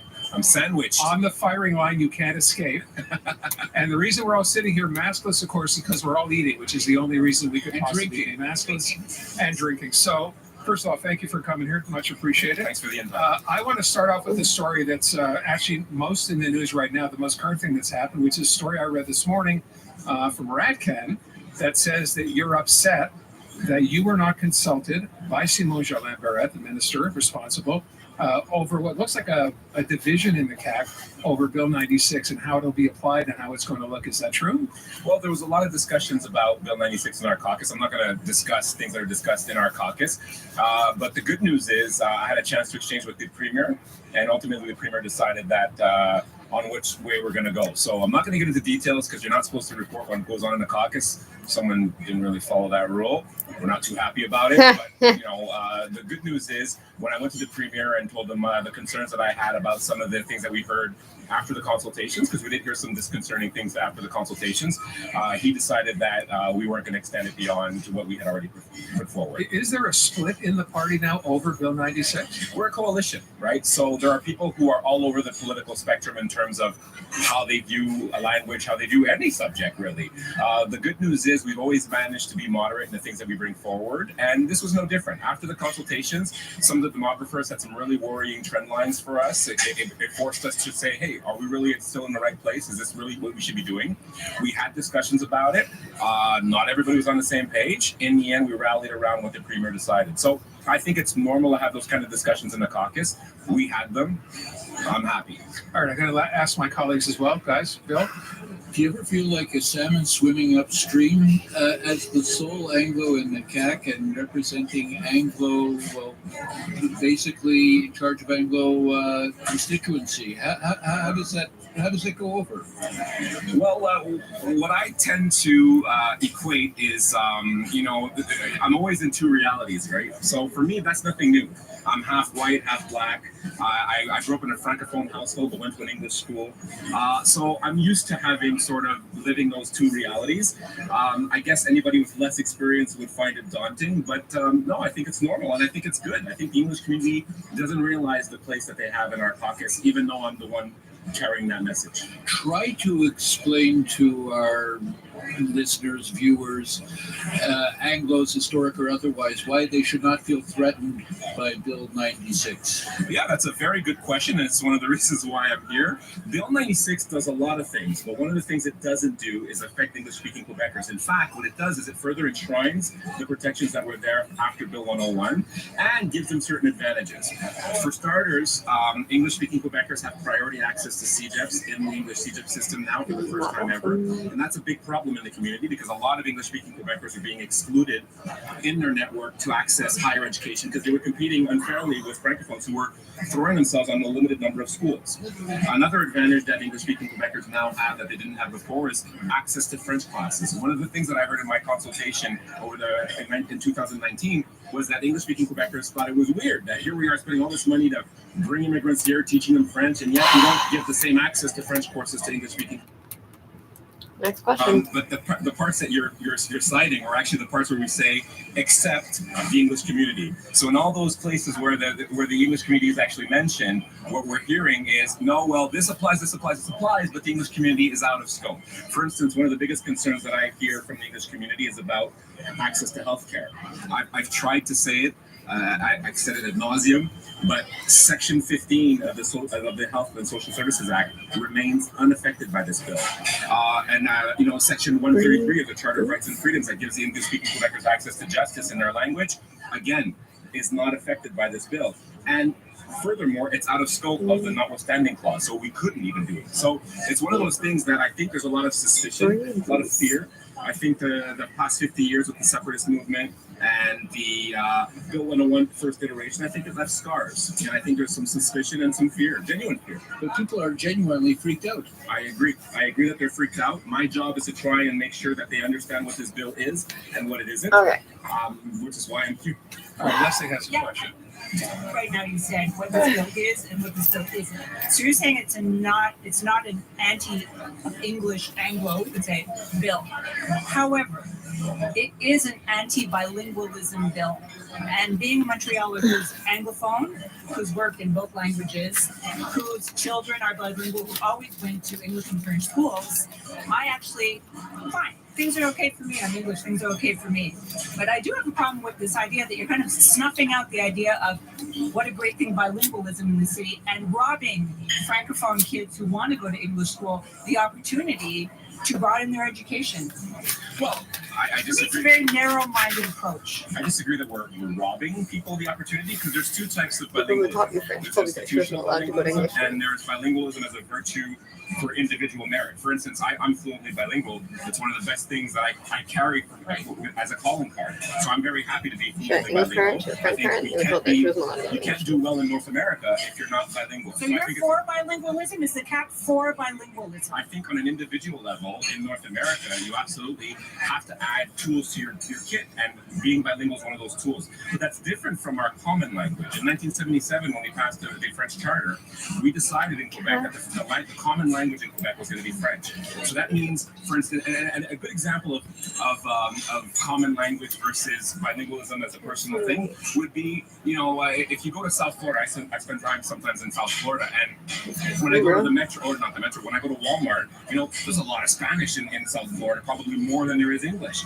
But even though there's a lot of Spanish there, the common language is English. So if you bump into somebody in the street, we say, excuse me, right? There's like this default that goes to the common language, which in the case of the United States is English. That's what we say when we say that in Quebec, French is the common language. It doesn't mean that it's not good to be bilingual, trilingual, or quadrilingual. But when it comes to, you were talking about CEGEP education, why are so many Francophone kids, why do they want to go to CEGEP? Why do they want to be educated? That's easy, because our education system does a piss poor job of teaching English at the elementary and high school level, and they feel obligated to go get that IB training in the limited CEGEPs that we have. Now, that is not the same problem as extending or providing access to Francophones in CEGEP. I think the problem, let's name it what it is, means we're doing a bad job at the primary and high school level. In the same way that we fail English-speaking Quebecers in teaching them French at the primary and high school level in order to make them functional in a Francophone Quebec. So it's ironic, but I'm able to say that because the Francophones are throwing themselves on the CEGEP system because they're not being taught adequately at the lower levels. And they feel that this is their last chance to get it in before they can go on and conquer the world. So is the CAC interested in bettering the English education for Francophones? We're definitely interested in that. And to be fair to my colleagues who are in the opposition, I mean, when I was growing up, you didn't learn French till grade 6. That went down to grade 4, and now we're down to kindergarten. So there is that slope realization that you can't be in North America and not speak English and do well. But at the same time, we have a desire, a deep desire to protect what makes Quebec special, and that is French. We have to protect that common language, but that removes nothing from anybody's personal added value of being bilingual, trilingual, or whatnot. Is part of what you see, I mean, if Bill 96 passes, and I believe that's where part of the division is right now within the party itself, the hardliners within the CAC, if we can call them that, want to apply Bill 101 to CEGEPs, the others, and I'm assuming you're in that group, do not. Is that going to be a fight? I don't think it's a fight because the premier already said we're not going there. So, but the French media is pushing you hard. I don't know. Journal de Montréal is pushing you hard. I would say whoever's leaking from the caucus is pushing hard, but the premier is pretty confident that that's not what Quebecers want. And I don't think it's the right call. A lot of people in the caucus don't think that that's the right call. But again, I think this is normal, right? Like, we tend to put a lot of emphasis on divisions in political parties, and sometimes there are, and sometimes they're bad. But I think it's normal that after a consultation that invited 50 people at the table, and they came to present the pros and cons of what we're doing, for them to come to the table and say, hey, you know what we heard was really worrisome. Are we going far enough? And that was the question that we've asked ourselves in caucus. Are we going far enough? Some people said yes, some people said no. Ultimately, there was a discussion, a really fruitful discussion, and the premier decided that that was enough. Some people say, are we going too far? Some people thought that we were going too far. Some people thought we were not going far enough. We're a coalition, and we all come from different horizons. We have former Liberals in our party. We have former 82 members in our party. And we have former Pickets in our party. So we really cover the whole political spectrum. So really, this is a project. What unites us is the fact that we want to turn the page on sovereignty and these debates that have fractured Quebec throughout history. So the thinking now is that Bill 96 is not going to get passed up until perhaps the next election, and the premier will run on this perhaps up until the next election. That's not our intention. Okay, but it's sort of one of the things you read now in terms of what the plan is for this. But end of the day, as Bill said, can I just intervene? If you look at the over 15 hours we've already done on Bill 96, you'll see that we're not the ones slowing down the process. If I was the Liberal Party, I would be very concerned about Bill 96, which is why I don't think they're in a hurry. Why would you be concerned if you were a Liberal? Well, they seem to be going along with it. We're only on article, I think, 8 now, and we spent 15 hours. They are using all their time to make sure that they're heard. Are you suggesting there's nothing in it? They're doing this just to stall it, or do you not feel there are actual articles in there that need to be discussed? Oh, I think there's plenty of things in there that need to be discussed, and we're going to propose other amendments as well. But that's not the issue. The issue is how committed are they to move the file forward? I'm not sure they're that committed. And to be fair, they're not in an easy position. Their writings are in places that may not typically like what it is that we're proposing, yet the gains that they want to make are in places that really do. Well, hold on. So why you talk about the writings that they all maybe not in favor? Well, what would it be that they did not or would not like? Well, for instance, enshrining further that French is a common language in Quebec so that the government is more exemplary. That was always the case since 1977, but what this bill does now is it makes it a reality on the ground tomorrow morning after the bill is passed. Do you think there are actually Anglophones living here who think that French is not the common language or that have an issue with that? Well, I think there are some. There are some people who not like the way it was. Come on. I'm not throwing mud here, but what I'm saying is there are some people who have not accepted Bill 101, few as they may be, and some people also have a fear. And I really want to put a lot of emphasis on this. Your French accent's fucking drooping out.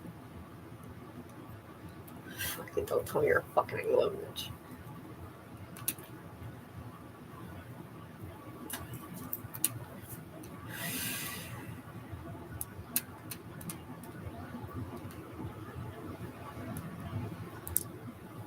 This is not a linguistic question. This is a question of equity. This project, the Dawson project, was in the plan in the Bill 66. Why? Because there is a lack of space for the students at Dawson. Not to get more students, just to respect the norms of the education ministry. It's the same thing for other CEGEPs as well, and that's why other CEGEPs were part of Bill 66. What the CAQ is doing is a political decision, but it's a matter of equity. This project needs to move ahead because it's a matter of equity, because it doesn't matter where you are in Quebec, you should respect the norms of the education ministry, period. You say it's a political decision. Is he flip-flopping to appeal to his base? Obviously, he's trying to divide. He's trying to divide Quebecers yet again. Again, this is not a linguistic question. It's a matter of having students in a place where they don't have enough space, and the space is not up to par with the norms, the Ministry of Education. We're talking about norms. And this project was included in Bill 66 along with other CEGEPs. And the government has made the decision not to go ahead. Like, students are students are students, right? And it's a matter of equity. You have this project, it was a liberal project, cost expansion.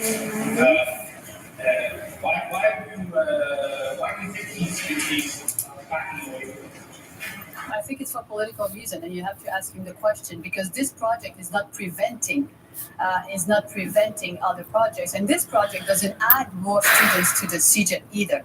It's just bringing the CEGEP back to the regular norms from the ministry. Yes, absolutely.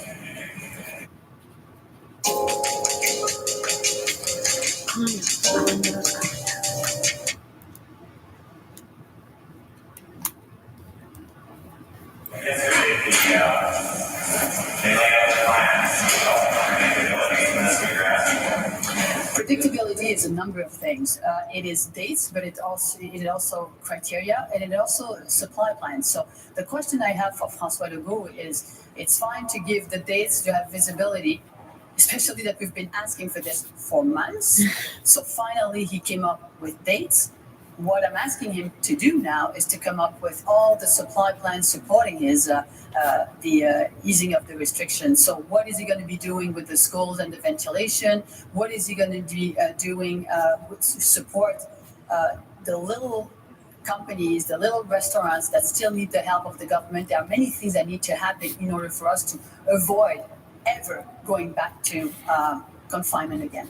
Do you think this is just a knee-jerk response to the protests? Well, it is definitely an answer to the fact that people are really unhappy, and they have the right to be unhappy after what we've gone through, after what happened on December 30th, after the poor management of the crisis from the government. I think they feel that they're paying a big price because of the way the government has managed the crisis. Now, I really believe that there are ways to approach this easing of the restrictions by putting in place a plan like COVID-19.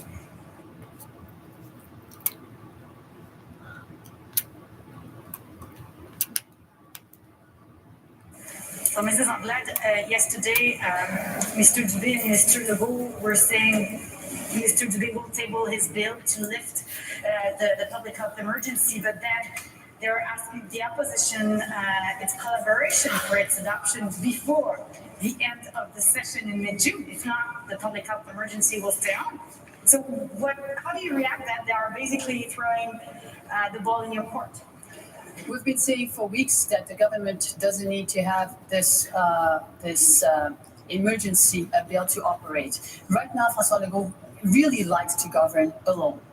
And the problem with that is that he has enormous amount of power and no necessity to come back to parliaments and really to the parliamentaries and explain his decisions. So this is really problematic, and I believe that this emergency state could be raised. I thought this months ago could be raised. If there are things that still need to have a bill in order to support them, that we're open for this discussion. It's unnecessary to lift the public health emergency. Other provinces, BC, for example, is planning to lift the public health emergency, who has done it without a bill. It is absolutely necessary to lift the emergency bill. Now, if there is anything else that the government wants to pass, like, they need to tell us, what is it? Why is it that they need to have an extra bill? We're willing to listen, but the emergency state doesn't need to stay the way it is today.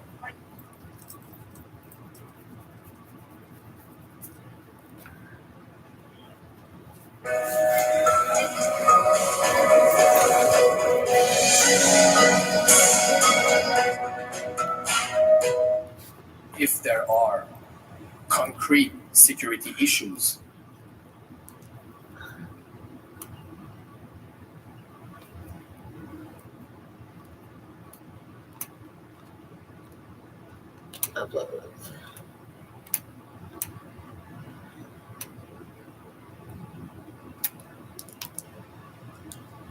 I think that I was very clear with the Prime Minister that the fifth.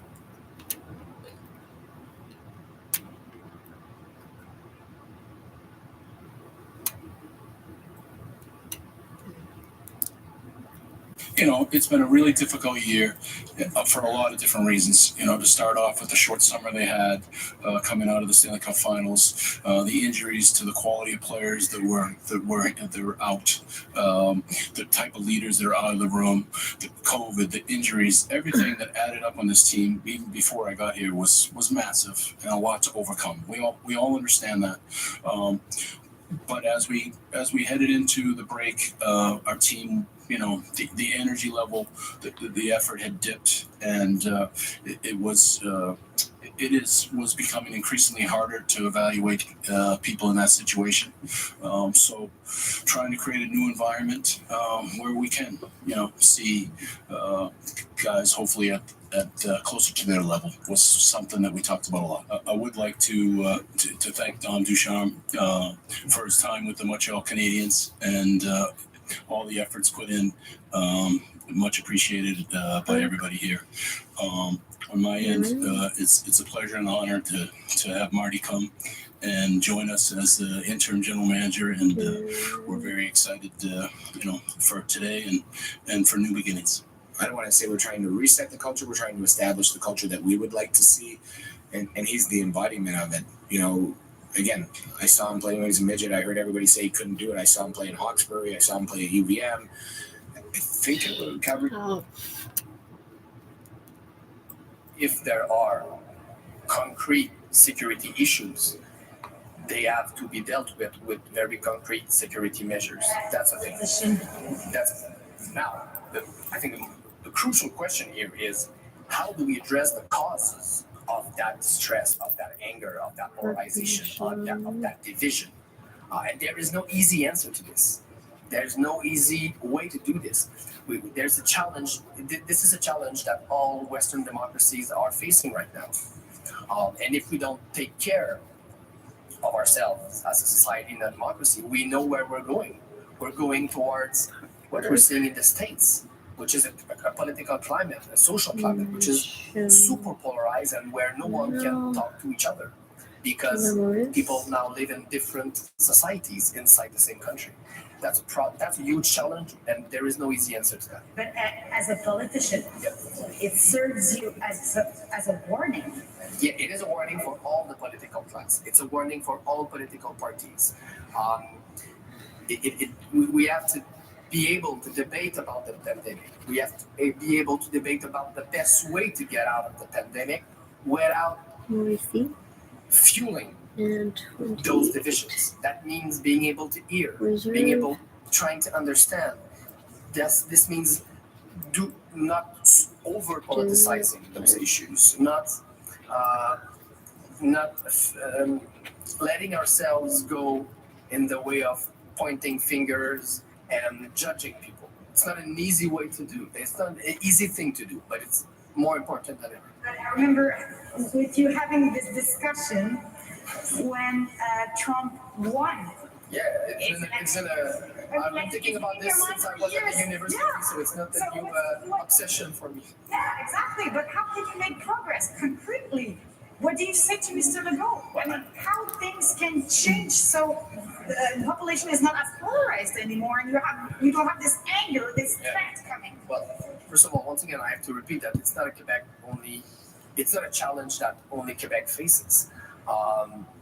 And the pandemic has created a social context where those polarizations have rose. It's created a context where those divisions have been fueled. We never knew, no one could predict that would have happened.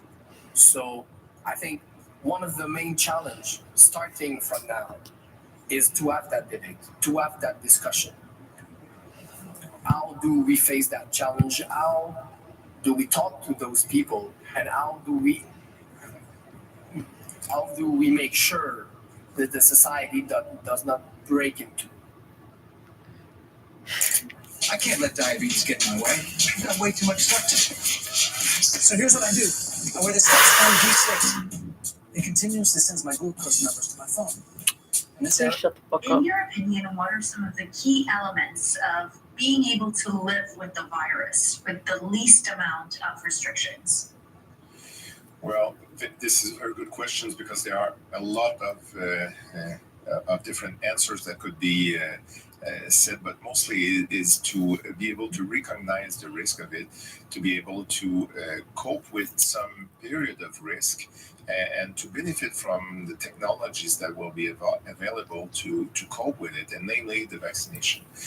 Actually, the vaccine is essentially the best way to cope as an individual or a population with the virus. Of course, with that big wave that we've just progressed to, and it's not over, it's not over, the immunity of the population will be higher, but this may not last for long. So we have to be very careful with the evolution of it and try to benefit from the new technologies of vaccine that are on their way to make sure that we will cover more than one variant or another. So we'll see with that. And also there are new medication that just arrived a few days ago, like Paxlovid, that are very promising, but we'll see how it will progress. And then we'll certainly, as a society, I hope that we'll be able to cope with it as we are for other infectious disease. But and COVID-19 is much more serious than influenza and others. So let's see how we can all work together and get through that. Regarding the vaccine passport, you saw that Saskatchewan will be lifting the vaccine passport on Monday, and then in Alberta, the premier said that a few hours ago that it will be not necessary anymore. In Quebec, we have the vaccine passport at least until March 14th. But what will be your criteria, Dr. Boileau, to recommend the government to not require the vaccine passport anymore in Quebec? Essentially, it will be related to the control of this pandemic wave. We expect it to be well controlled by March 14. We'll see then if it's still a lever that has all the efficacy that it has had in the last few months, and in particular in that period. So we'll look at it with different angles, but mostly it will be related to the epidemiologic situation and the expected progression of this wave.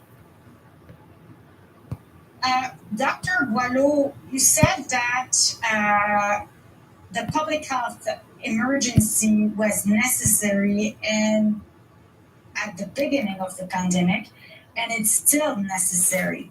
Why do you think? I would say that at the beginning it was obvious because there were so many things that had to be adjusted in the society that it could not be only proposed, it has to be imposed. And with the evolution of it, there was an expecting lowering of the needs of using those political power at the end of the Delta crisis or waves. But unfortunately, Omicron came, so we're had to take benefit of this situation.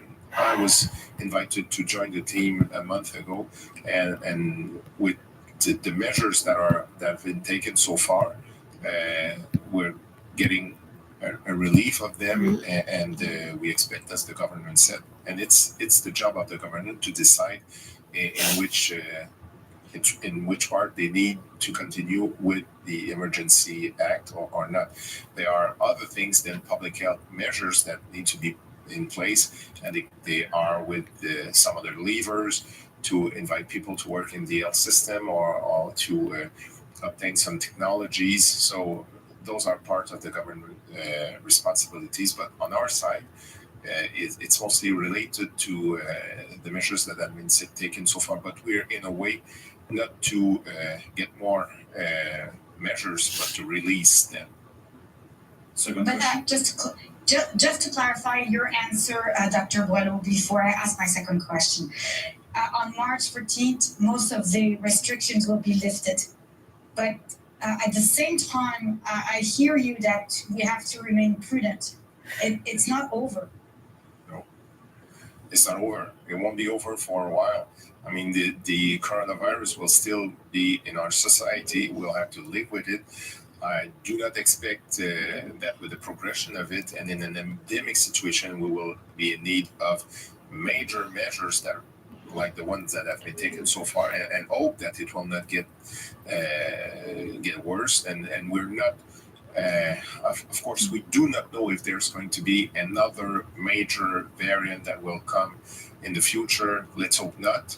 Let's hope that we'll get very used with the vaccination capacity and willingness to get rid of the new variants when they'll come faster than we had to cope with recently.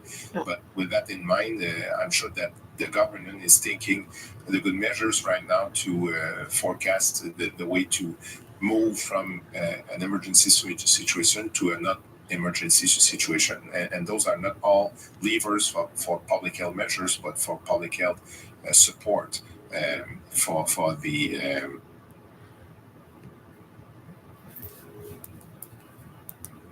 management of this pandemic crisis.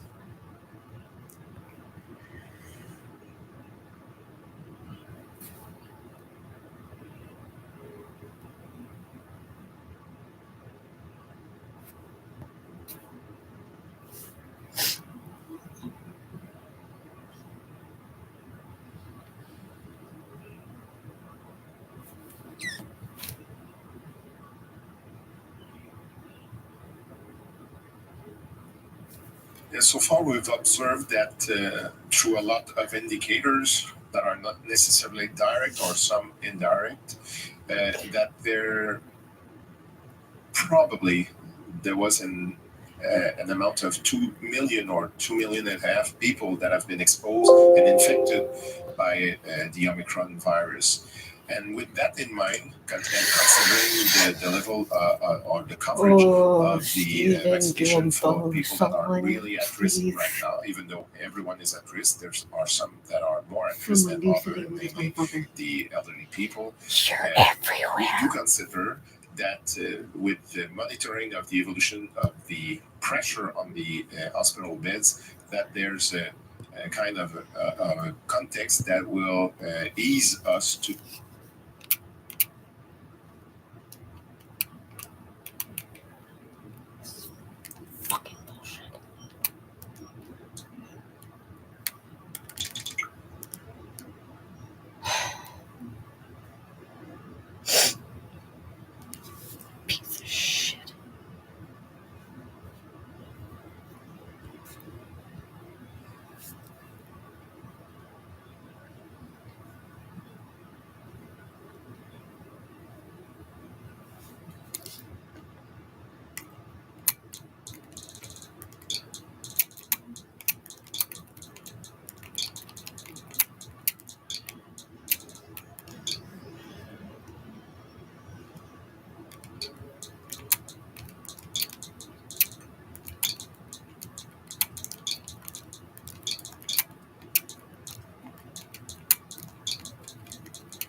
No.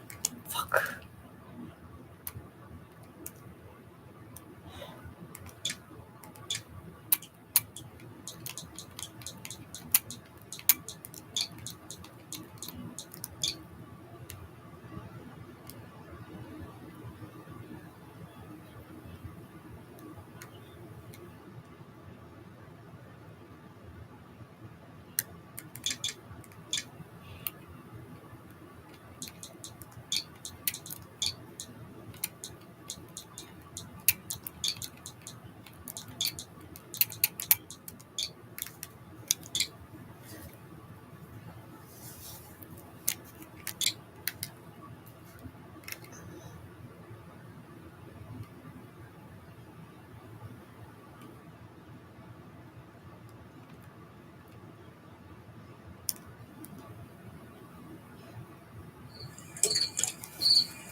most people live here.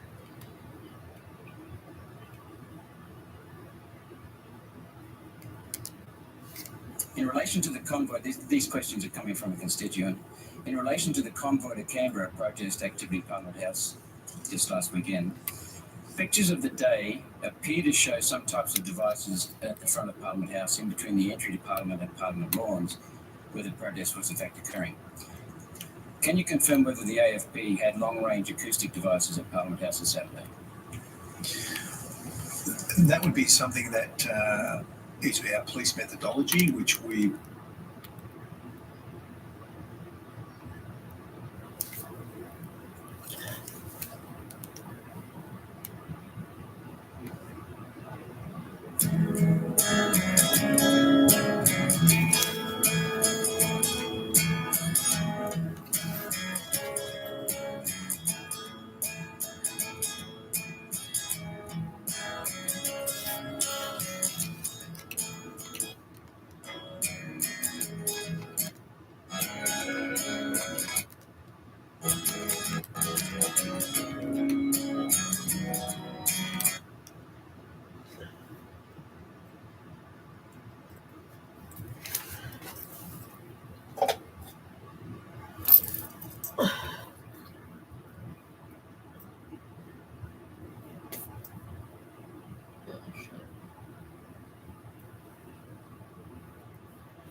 Qualification.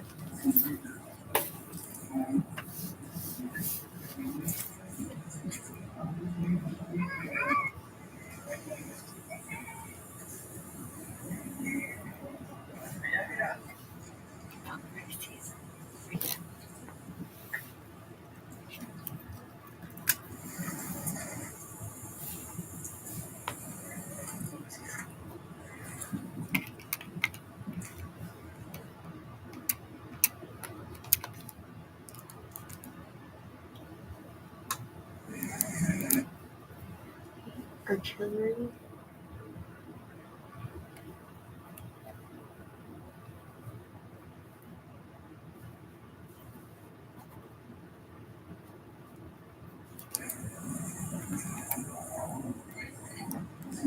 Right.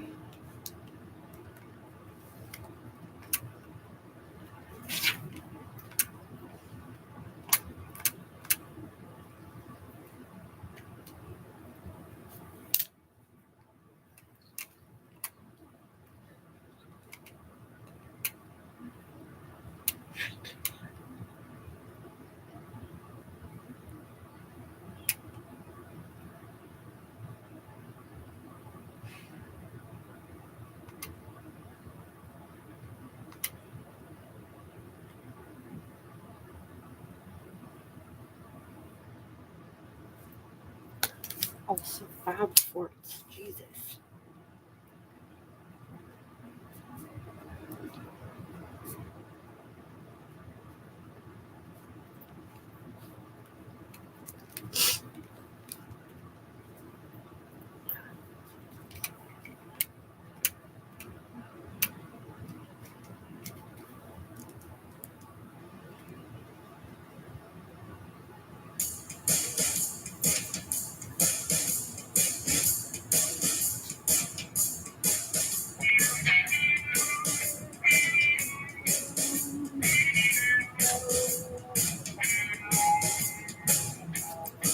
28.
We welcomes you to new episode of our national drop plane or helicopter together.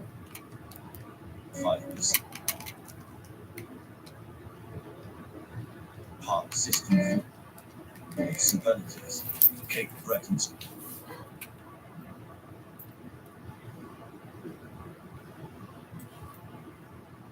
Okay. Look at that.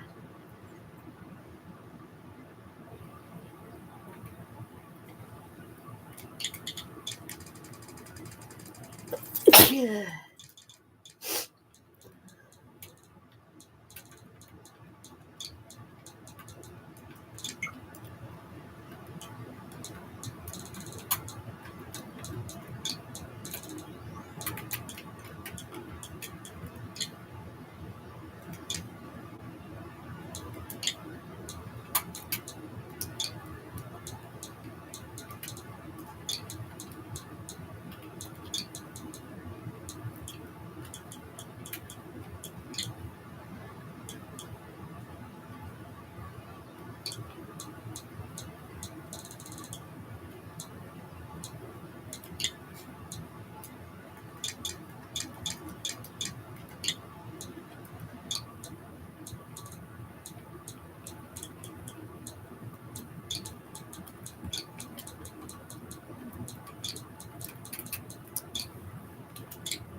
Hmm?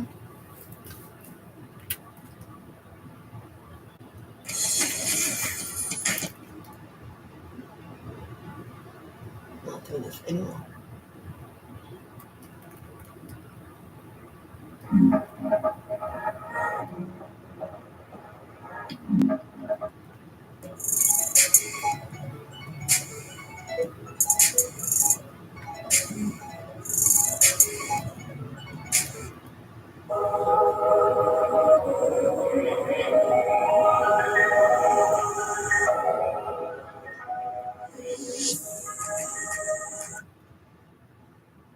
To subscribe if you haven't already. Kill yourself.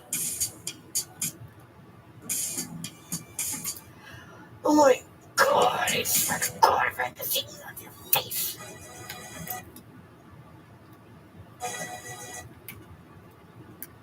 I see face and legs. I just got to the hostel where I'm going to be staying after.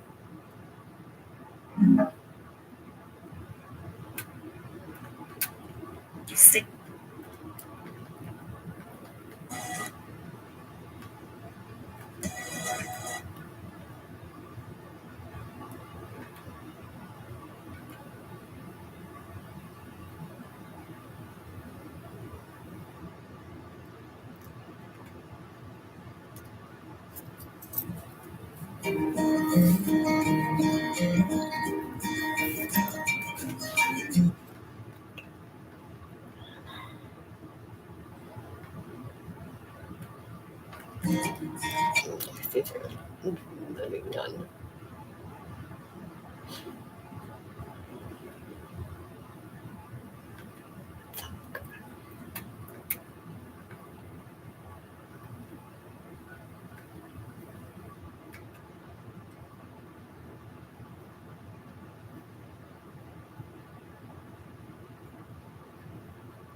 Just 90 minutes. Shut up.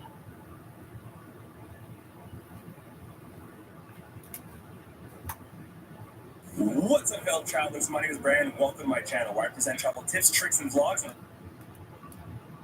Dave. I don't have any fucking review.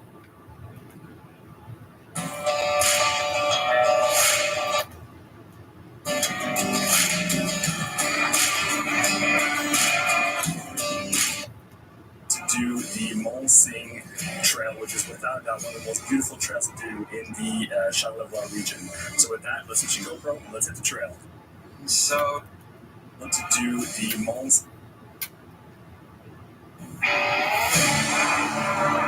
Alright guys, after a beautiful drive, we are now in the Grand Jardin National Park in Charlevoix, and we're about to do the Mont Sing Trail, which is without doubt one of the most beautiful trails to do in the Charlevoix region. So with that, let's hit your GoPro and let's hit the trail. So you see what I've been telling you. It's nothing like it seems. It's what I've been telling you. Will you love what I mean if you can't? Can't let you take it anywhere, bro. You can bring a picnic, have a lunch here. You can go for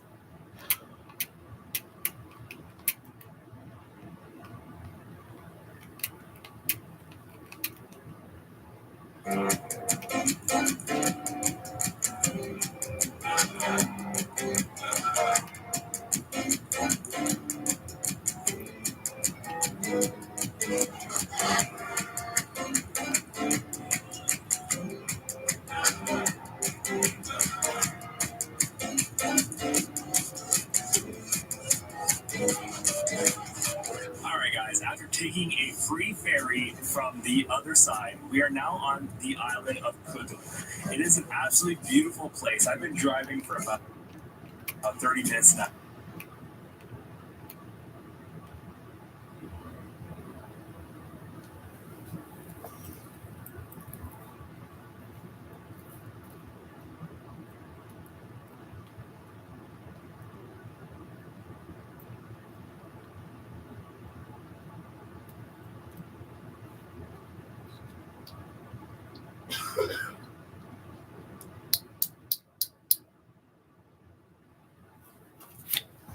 I'm wondering.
Easton?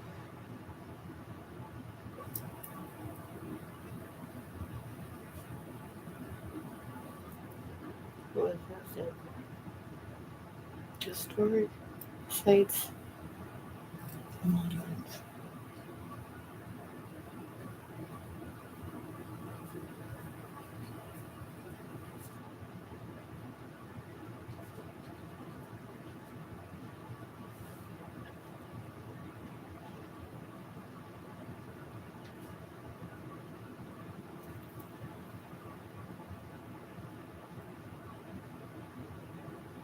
Orchid.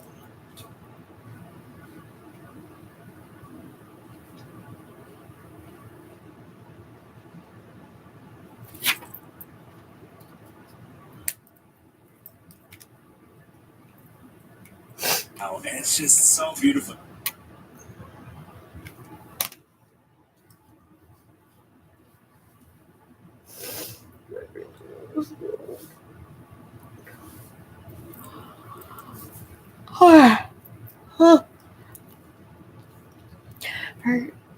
Parks Canada supports the designation in commemoration of cultural heritage through official recognition programs nationwide, including the designation of people, places, events, national historic significance, heritage, railway station, lighthouses, heritage sites, grave sites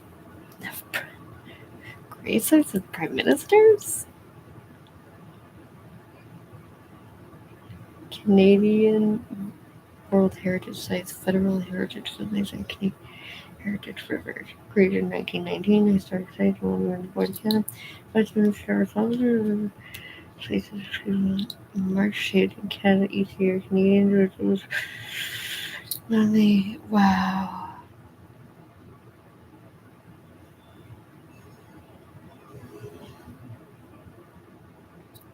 And it is run by Stephen Guilbeault.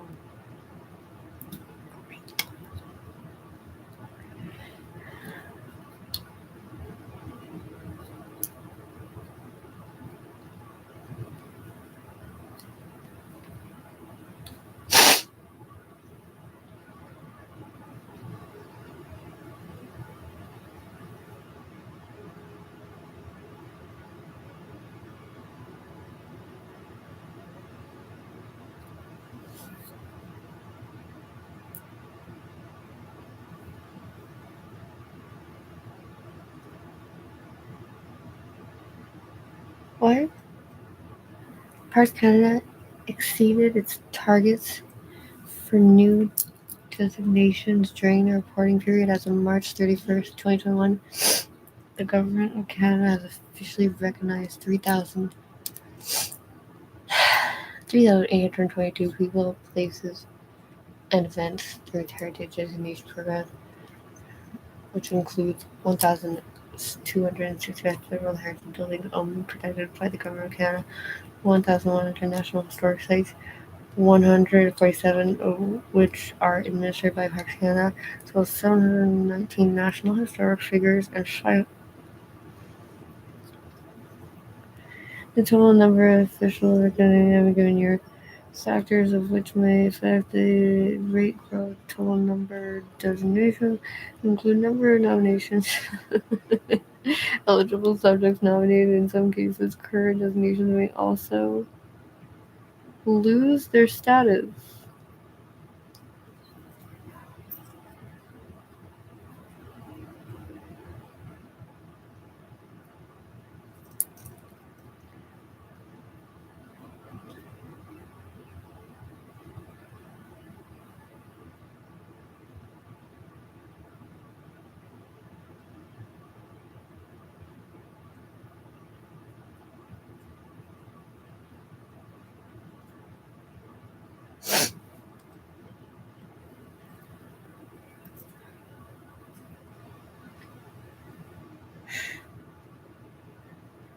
Report 2.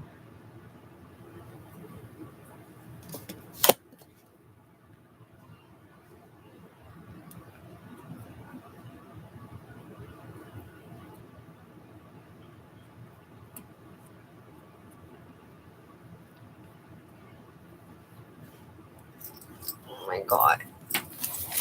Okay.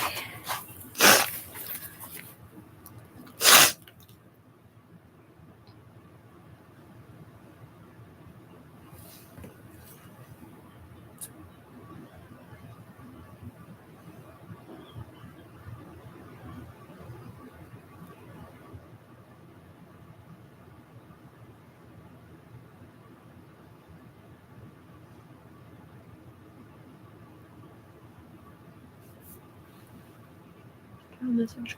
Overall, the Parks Canada officials not taking sufficient steps to conserve the heritage value of federal heritage assets and preserve their condition. Three organizations audited either did not know the number of heritage buildings they owned or did not know the condition of these buildings. In addition, the information provided by these organizations to Parliament and the Canadian public was inaccurate or incomplete.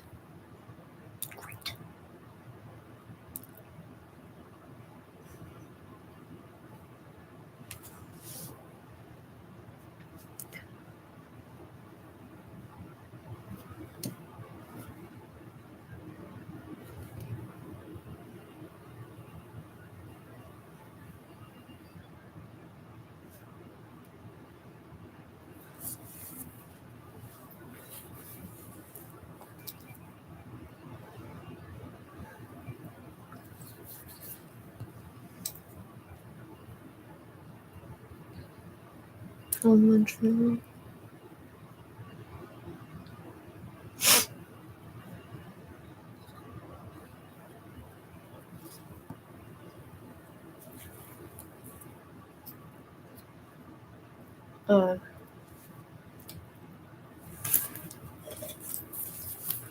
Julie. Where's the bottom?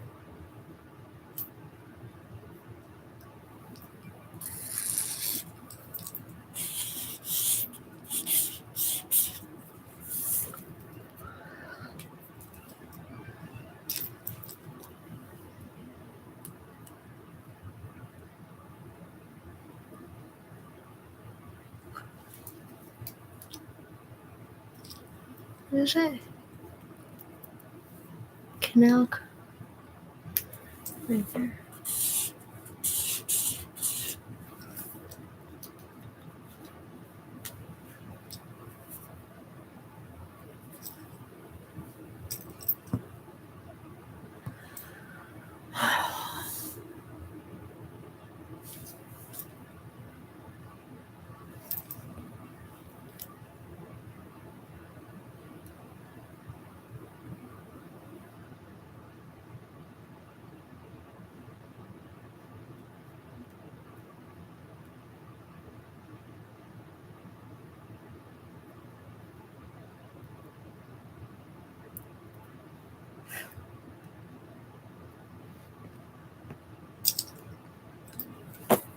Part-time policy misconduct culture, blah blah blah.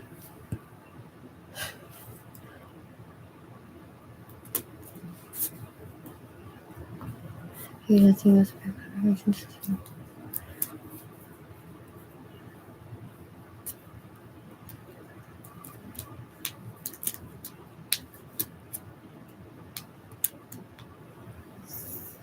$50.5 million from 2015 to 2018 for the maintenance and conservation. Yeah, so that's adding a fucking public pool to it. Fucking assholes.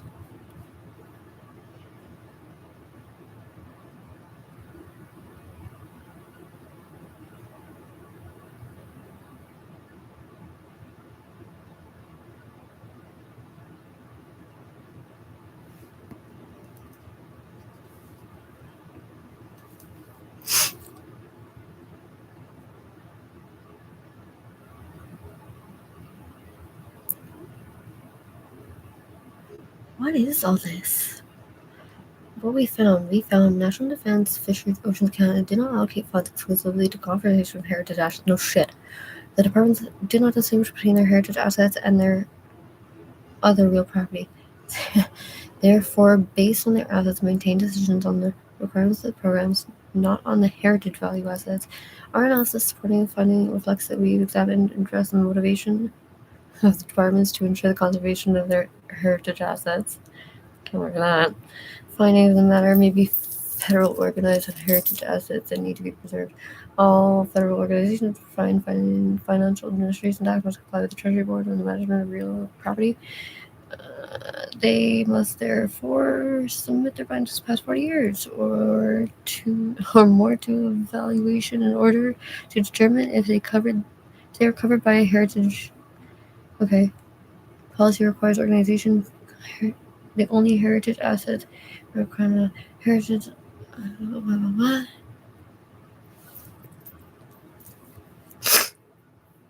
Okay.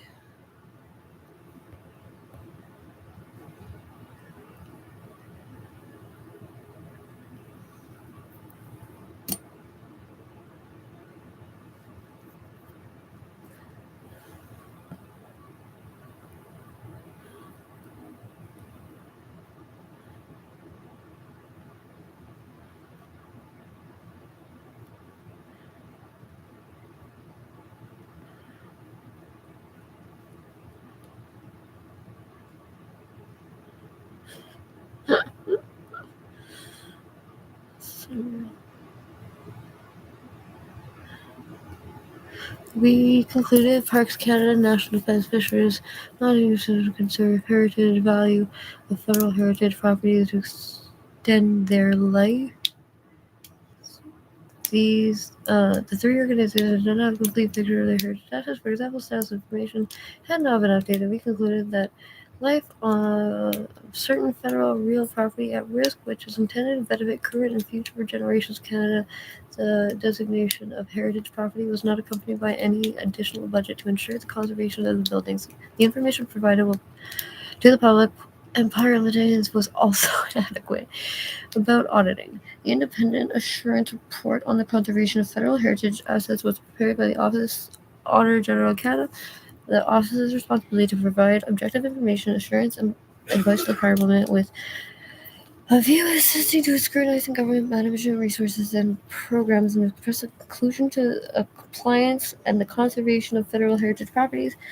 So I think in all significant aspects to the applicable criteria. All the work performed for this audit was performed at a reasonable level of assurance and according with the Canadian Standard on Assurance Engagements 3001, Chartered Professional McKellen, CPA of Canada, Direct Engagements, which presented the CPA of Canada handbook, blah, blah, blah. Quality Control 1, according maintains quality control systems that include documented policies where procedure with respect to compliance with ethical requirements, professional standards, and legal and regulatory requirements applicable. In carrying out our audit work, we complied with the independent and ethical requirements of the relevant codes, blah, blah, blah. Okay, that's just saying that they did their job. Object of the audit.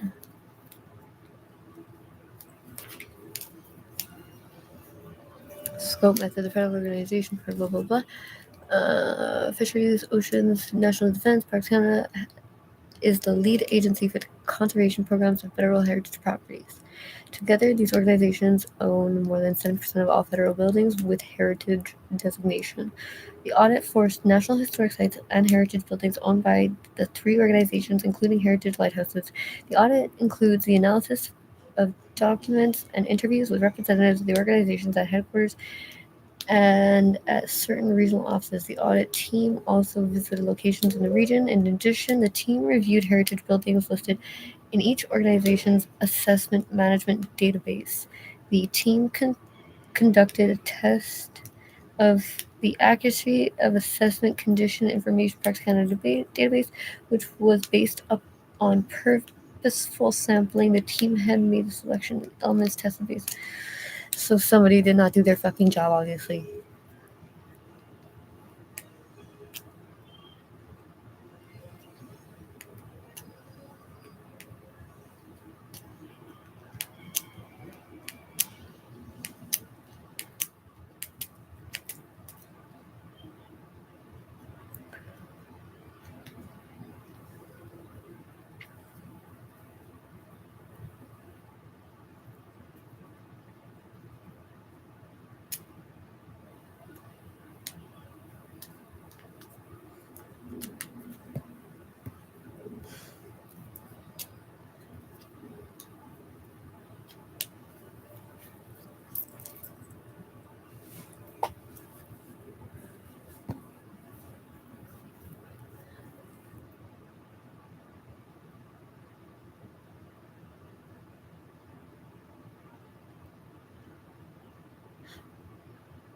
The agency will then look at how to make this information public.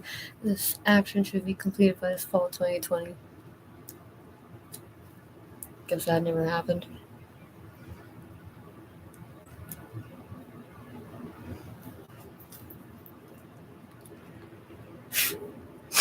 Yeah.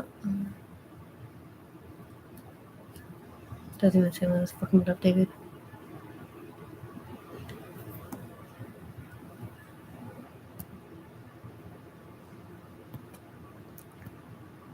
Okay, I guess I'll do this myself one by one.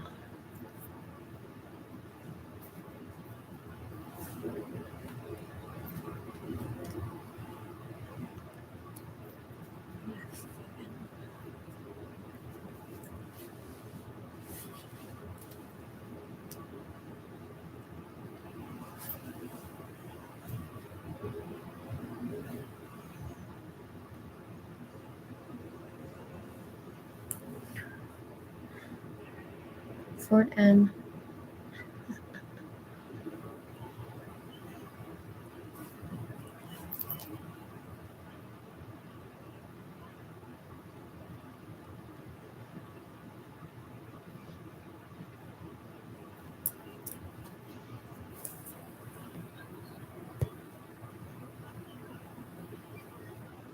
Michael Nadler. Catherine McKinnon. Wow.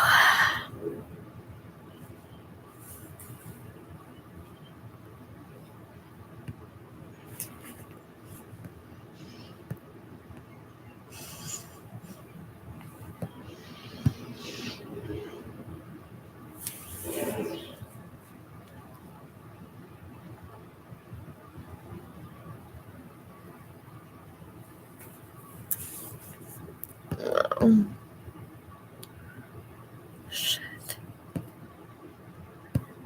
Okay. So let's go back to the pool. It's not even our breath. Okay, let's go back to the CAC.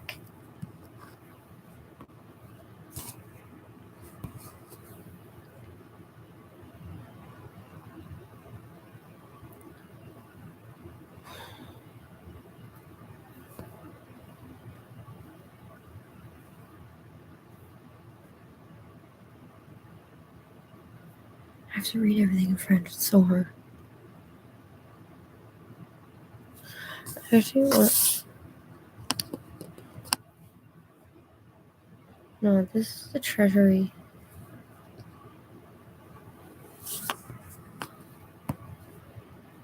Publications, Quebec. Mm. 2012.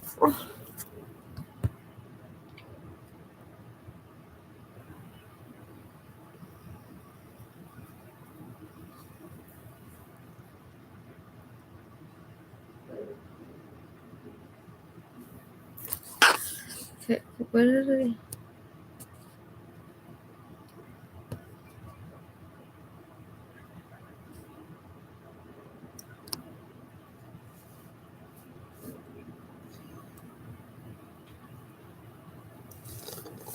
Look there.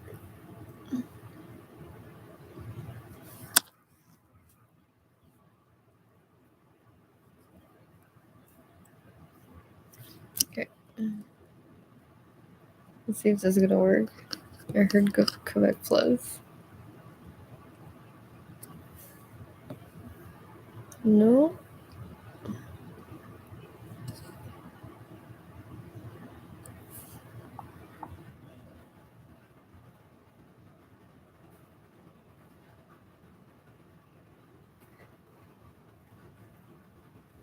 Lovely work.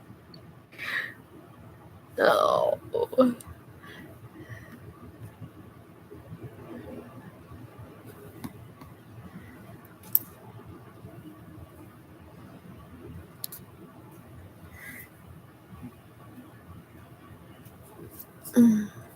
Open an incognito.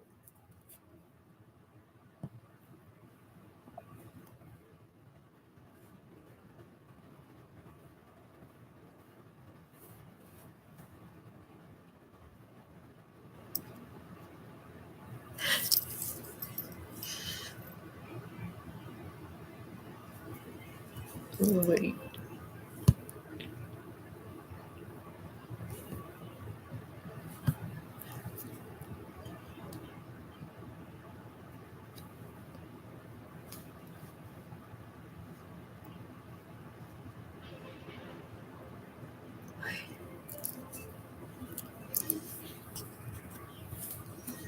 What is this?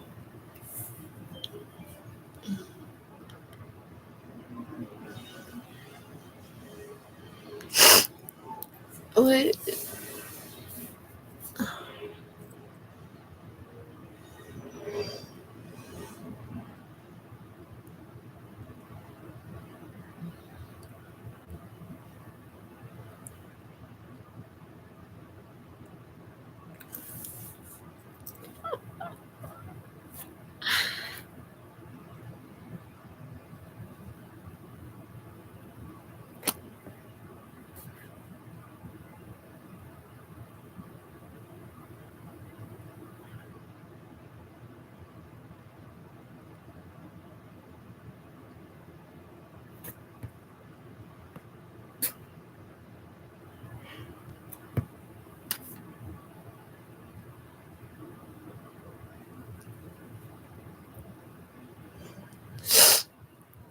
I feel like just like losing all fucking businesses are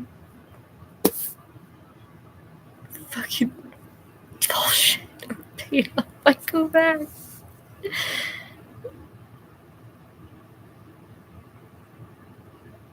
One second.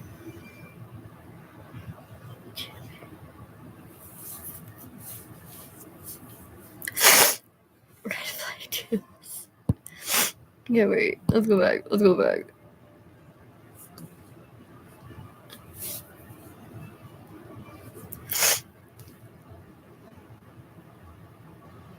Society deserve.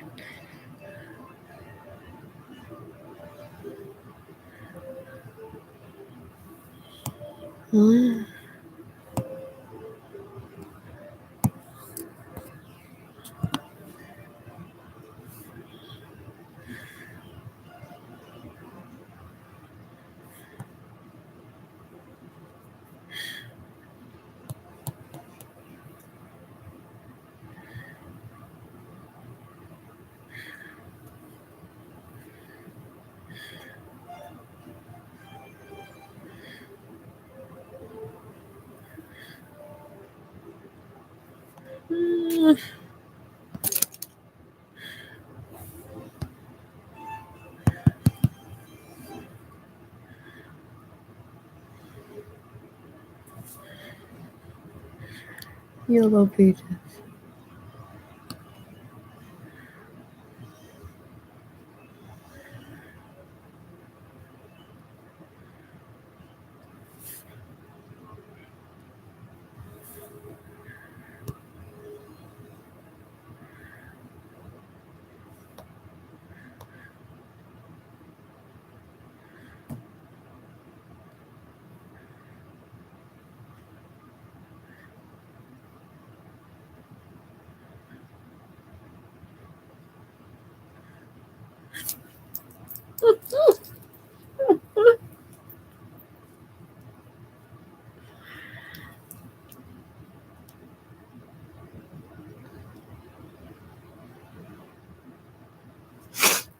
Oh my god, pages.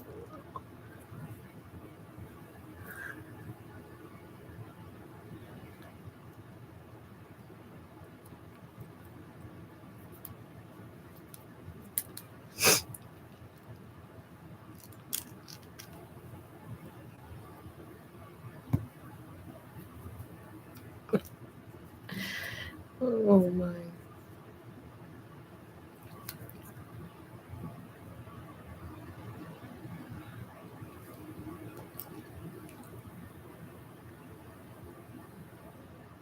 Oh, I have to pee.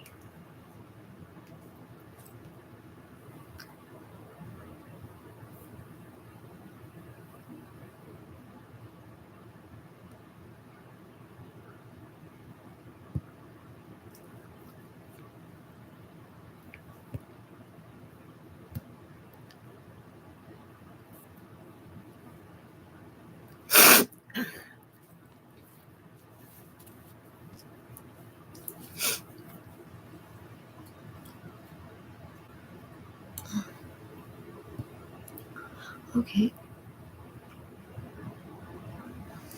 Dash plus.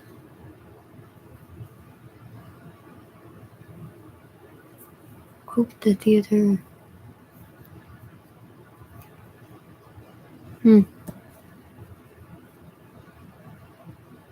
Then you PEQ.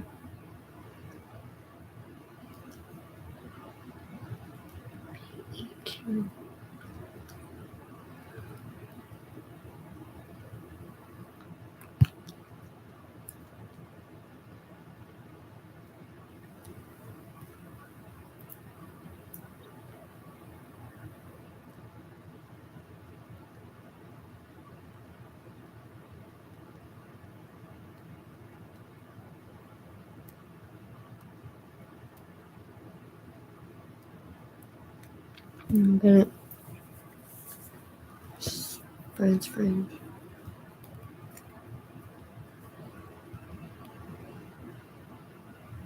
3 years, 2 years, 1 year.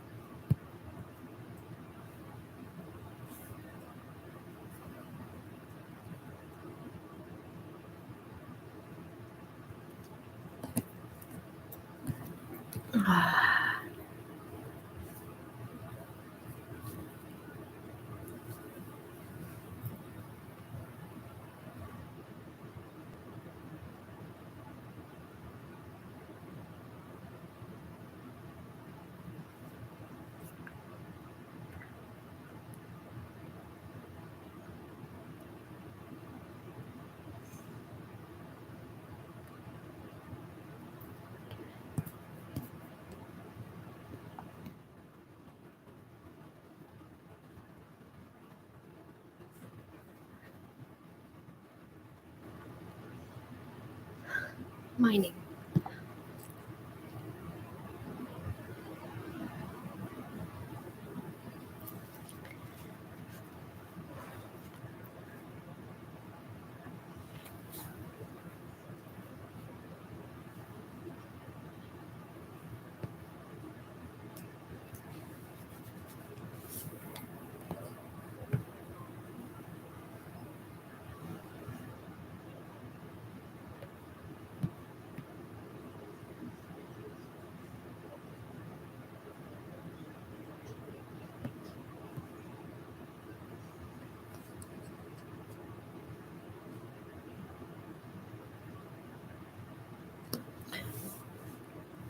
Not pick compounded ID chains with a plus fixation.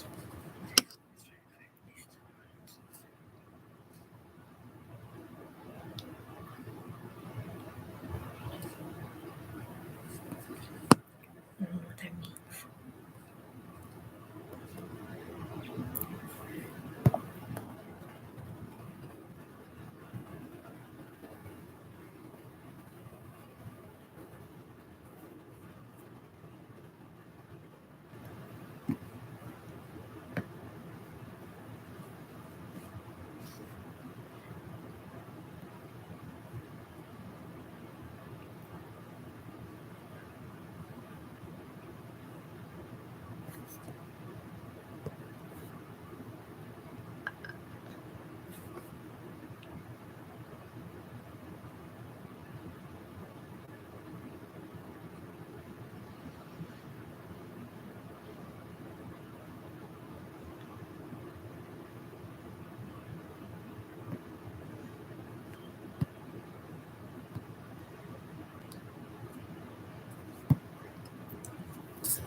Okay.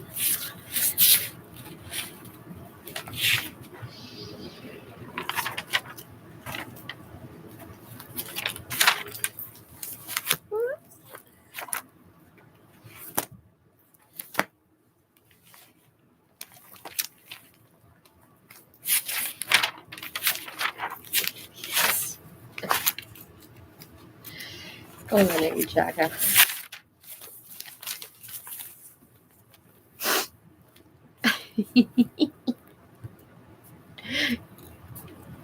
Sweet Bay, Quebec. Son of a bitch.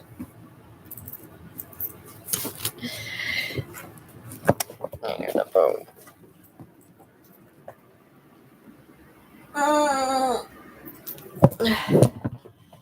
Okay.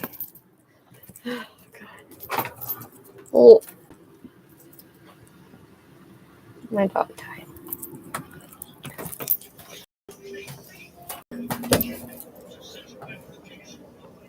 I could hear you, but You can hear me. Hear me what?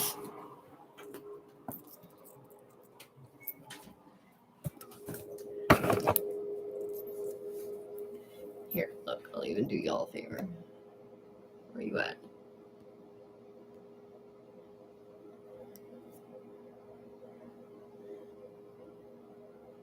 Okay, honestly, fuck Facebook. I don't give a shit about y'all. Bye. Leave.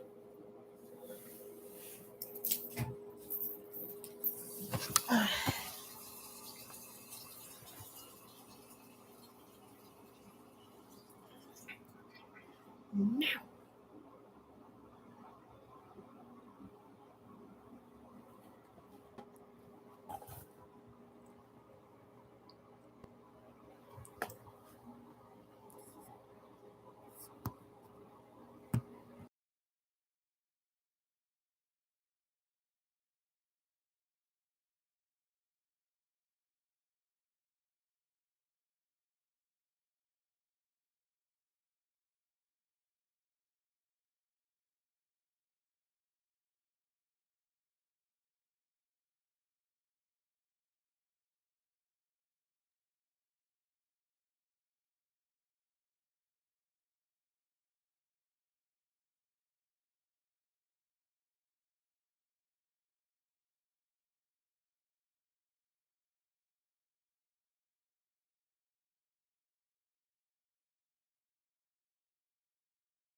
Okay, that's fucking nuts. Where is it? What is, let's see.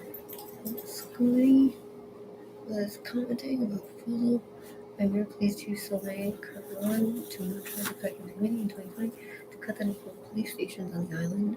Caron, citing budget constraints, proposed merging 8 police precincts across the island, including Station 4 in Dulwich, Station 3, which covers Pierrefonds, Elbazar, Saint Genevieve, and Roxborough.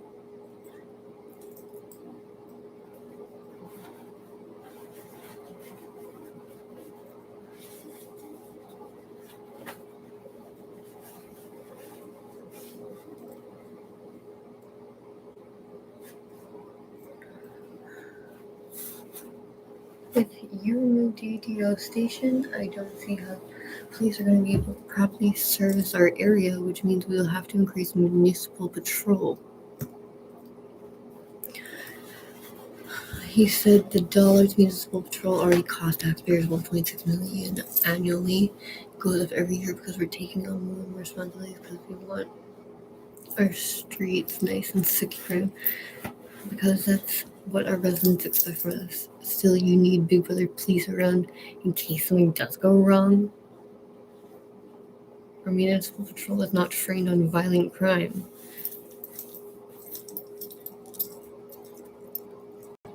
The threat of police station closures was debated at the Montreal City Council meeting last month. Opposition motion maintained moratorium.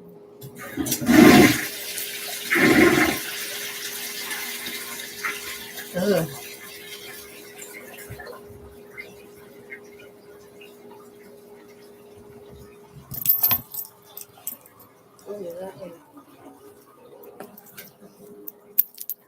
Ugh.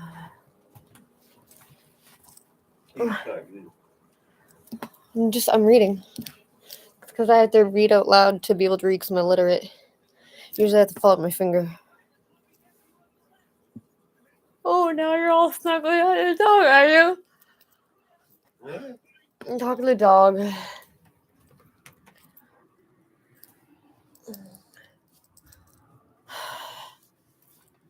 you hungry? Hello? What? Are you hungry?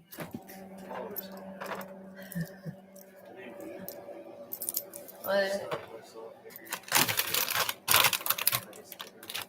Want some chicken wings? I'll make chicken wings.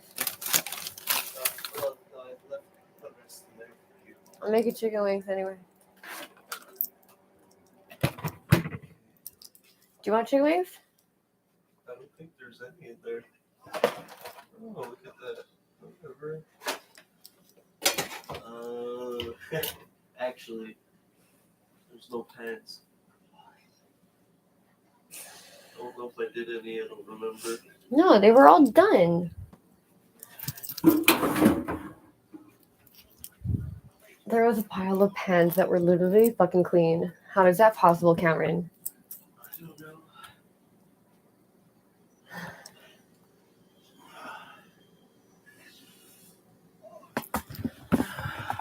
Oh my god. Why? I think that circle pad, pizza pan there, that's on the stool, or should be. Stay. It shouldn't be that dirty. I just put chicken burgers on it. They're both dirty.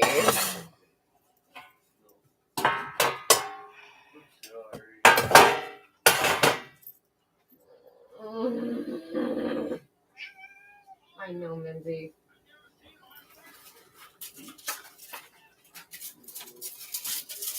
Okay, well now you're rolling over. So no, you don't want wings. You make yourself.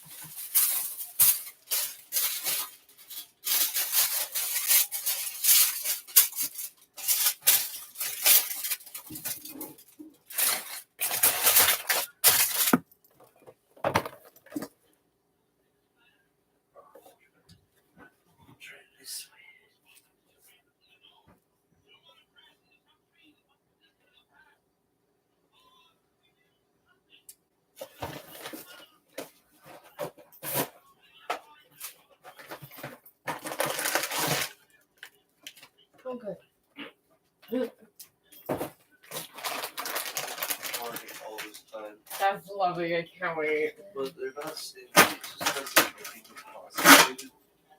It's a little bit stretching ways, so they go every once in a while get a good fart. Bowel problem.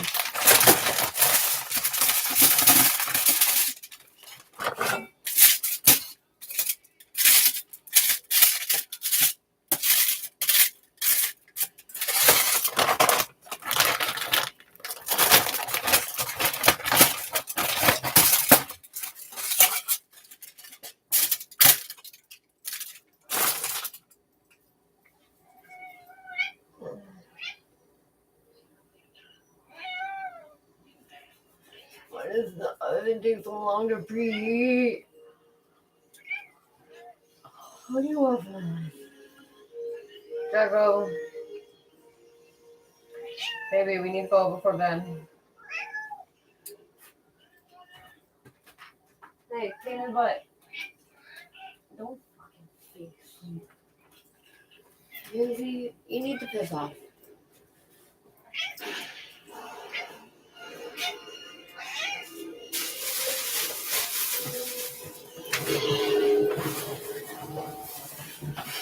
Oh. There's an onion.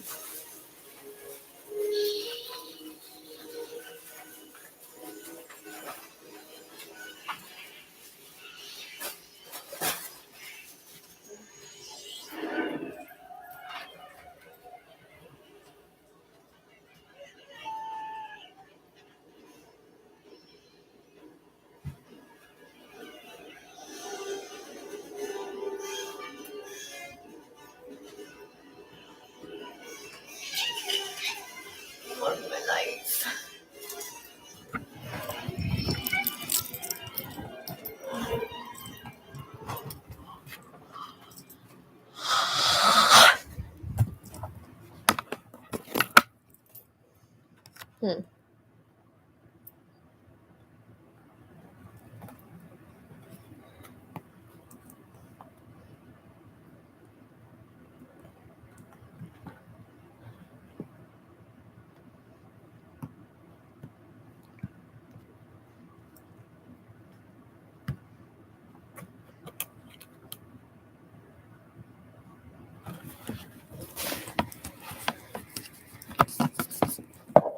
Okay. Oh.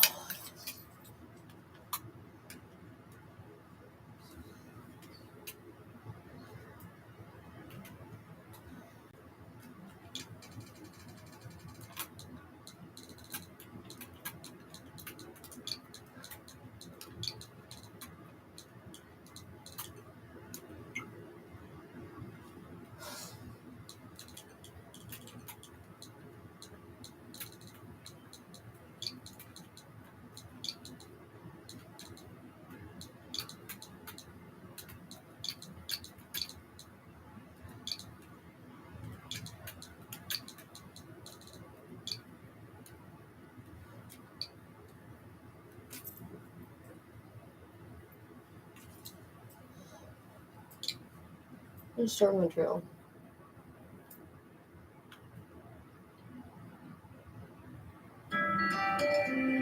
Plans for today's dreams and all of Hey everyone, today's video is going to interrupt the regular scheduled programming because it seems the REM may be in trouble and I needed to make a video talking about it. Now, if I'm honest, it seems like now that Montreal is finally doing some major transit infrastructure projects, the media coverage of it often tends to be of the controversial type. This citizen is upset, this train has problems, that sort of thing that we don't really see in Toronto because I feel like people are just more used to the constant flow of stuff going on. But there seems to be an especially large amount of concern about the REM de l'Est recently, or more accurately, the REM B, if we're treating the REM as our analog to the RER system in Paris, which we should. REM B is also much easier for me to say. Nonetheless, with all of the talk and coverage of the REM and some stuff that's gone on recently, people seem legitimately concerned that the project could be cancelled. So in this video, I'm going to try to unpack what's going on, talk about what I think, and talk about why I think canceling this project would be a massive mistake. If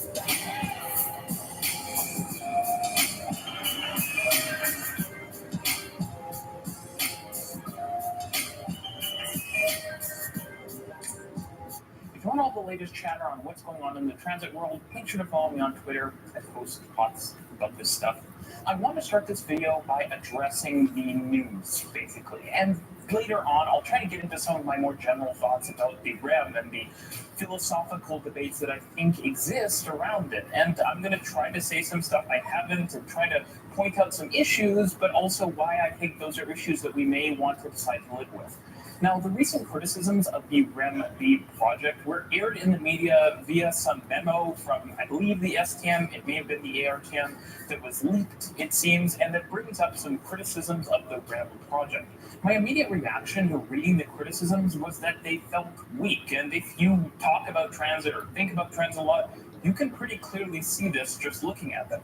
They feel like criticisms more of the fact that the REM forces the transit network in Montreal to change, rather than criticisms of the fundamentals of the transit project. For one, there was mention that the REM will have a major impact on the structure of the bus network. And I mean, of course it will. That's completely natural and something we expect whenever a major transit project opens. Reconfigured to the extent that they can be. Buses are more flexible than trains so that they can feed into and connect up with new transit lines. That's completely normal, and it's also a symbiotic relationship. By reorganizing the buses, you feed the new rapid transit line, but you also best use those existing resources so that you're not losing passengers to that new transit line. At the same time, the memo criticizes the REM-B for not aligning with future ARTM and STM plans, but that doesn't really make sense to me. For starters, the integration with the future Blue Line extension of the Montreal Metro seems pretty good. It'll be an underground connection, better than the connections at many of the other Metro interchanges. But at the same time, that's the only major future project the STM and ARTM have, as far as I know, and I followed the space pretty closely. So to suggest that the REM isn't incorporating future plans seems a little dubious. Part of the reason I and the Montreal like the work so much is that there weren't huge plans for region-scale transit network or for improving the commuter rail in Montreal. So to criticize the REM for not incorporating future plans for the region when there weren't really strong future plans for the region feels strange. There are also criticisms brought up that go along the lines of, in the peak hour, most of the riders on the REM were already going to have been using transit, and that on its face seems like a legitimate criticism. If we're not getting a ton of new transit riders, what is the point of building transit? But the way I see it, it seems like what's really being said here is that the REM itself will not be attracting a ton of new riders. But that makes sense because the REM will be serving areas that were already served by transit. And so on day one, instead of just being new transit where transit never existed, it will be improving the quality of life for people who were, say, on buses to the metro, speeding up their trips and potentially really saving them some serious time. It's important to remember that even if a project didn't bring in any new riders, there is value to improving people's existing commutes. And I think there's a case to be made that people riding an existing transit network that could seriously be improved by a new project deserve better service. And so this is a bit of a strange critique. At the same time, when you bring in a new rapid transit system, that allows you to remove some bus routes where the rapid transit is now providing service. And what that means is you can reallocate those buses to pick up new passengers and new riders in different areas, meaning that sure, you may not see as much ridership growth on day one on the new line, but your bus network can expand. There is also a legitimate case that replacing buses with rail is good, especially if that rail is actually really well set for the future and is going to be attractive to people, because buses are more expensive to operate and they are more polluting. Even battery electric buses, yes, they need batteries. So replacing them with rail is fundamentally not a bad thing. On the ARTM side, there seems to be concern that the REM East or REM-B, sorry, I'm calling it different things, would really hurt Mascouche Line ridership. The Mascouche Line is the newest commuter rail line in Montreal, and this frustrates me so much. The reality is the Mascouche Line, since it's opened, and it opened with a lot of crazy infrastructure. I had a video on it years ago, and maybe I'll make another one at some point, but there are giant viaducts, pretty nice stations, etc. And again, the Mascouche Line has not seen a major service increase since it opened. It has a few trains per day. And so it's very frustrating to see this criticism of the REM, which is basically, oh, it's going to hurt Mascouche Line ridership. And of course it is, because it's a way better service. Why would people base their schedule around a few trains a day on the Mascouche line when they could have a train every couple minutes on the REM? The reality is, I might agree if the Mascouche line had much better service, or if there was even a clear plan to massively increase service on the Mascouche line. But that doesn't exist. And so this is criticizing the REM because it makes the Mascouche line more of a white elephant than it already was. Now, the overall biggest criticisms, at least from what I can tell, are the interplay between the Montreal Metro's Green Line and the REM-B. And these are probably the ones that I appreciate the most. It is legitimately true that the Green Line and the REM-B parallel each other, going from the east end all the way into the downtown, with plans even originally stopping the REM-B at the eastern terminus of the Green Line, basically making it clear that this line connects these same points from Honoré-Beaugrand all the way west to Berry-UQAM and beyond.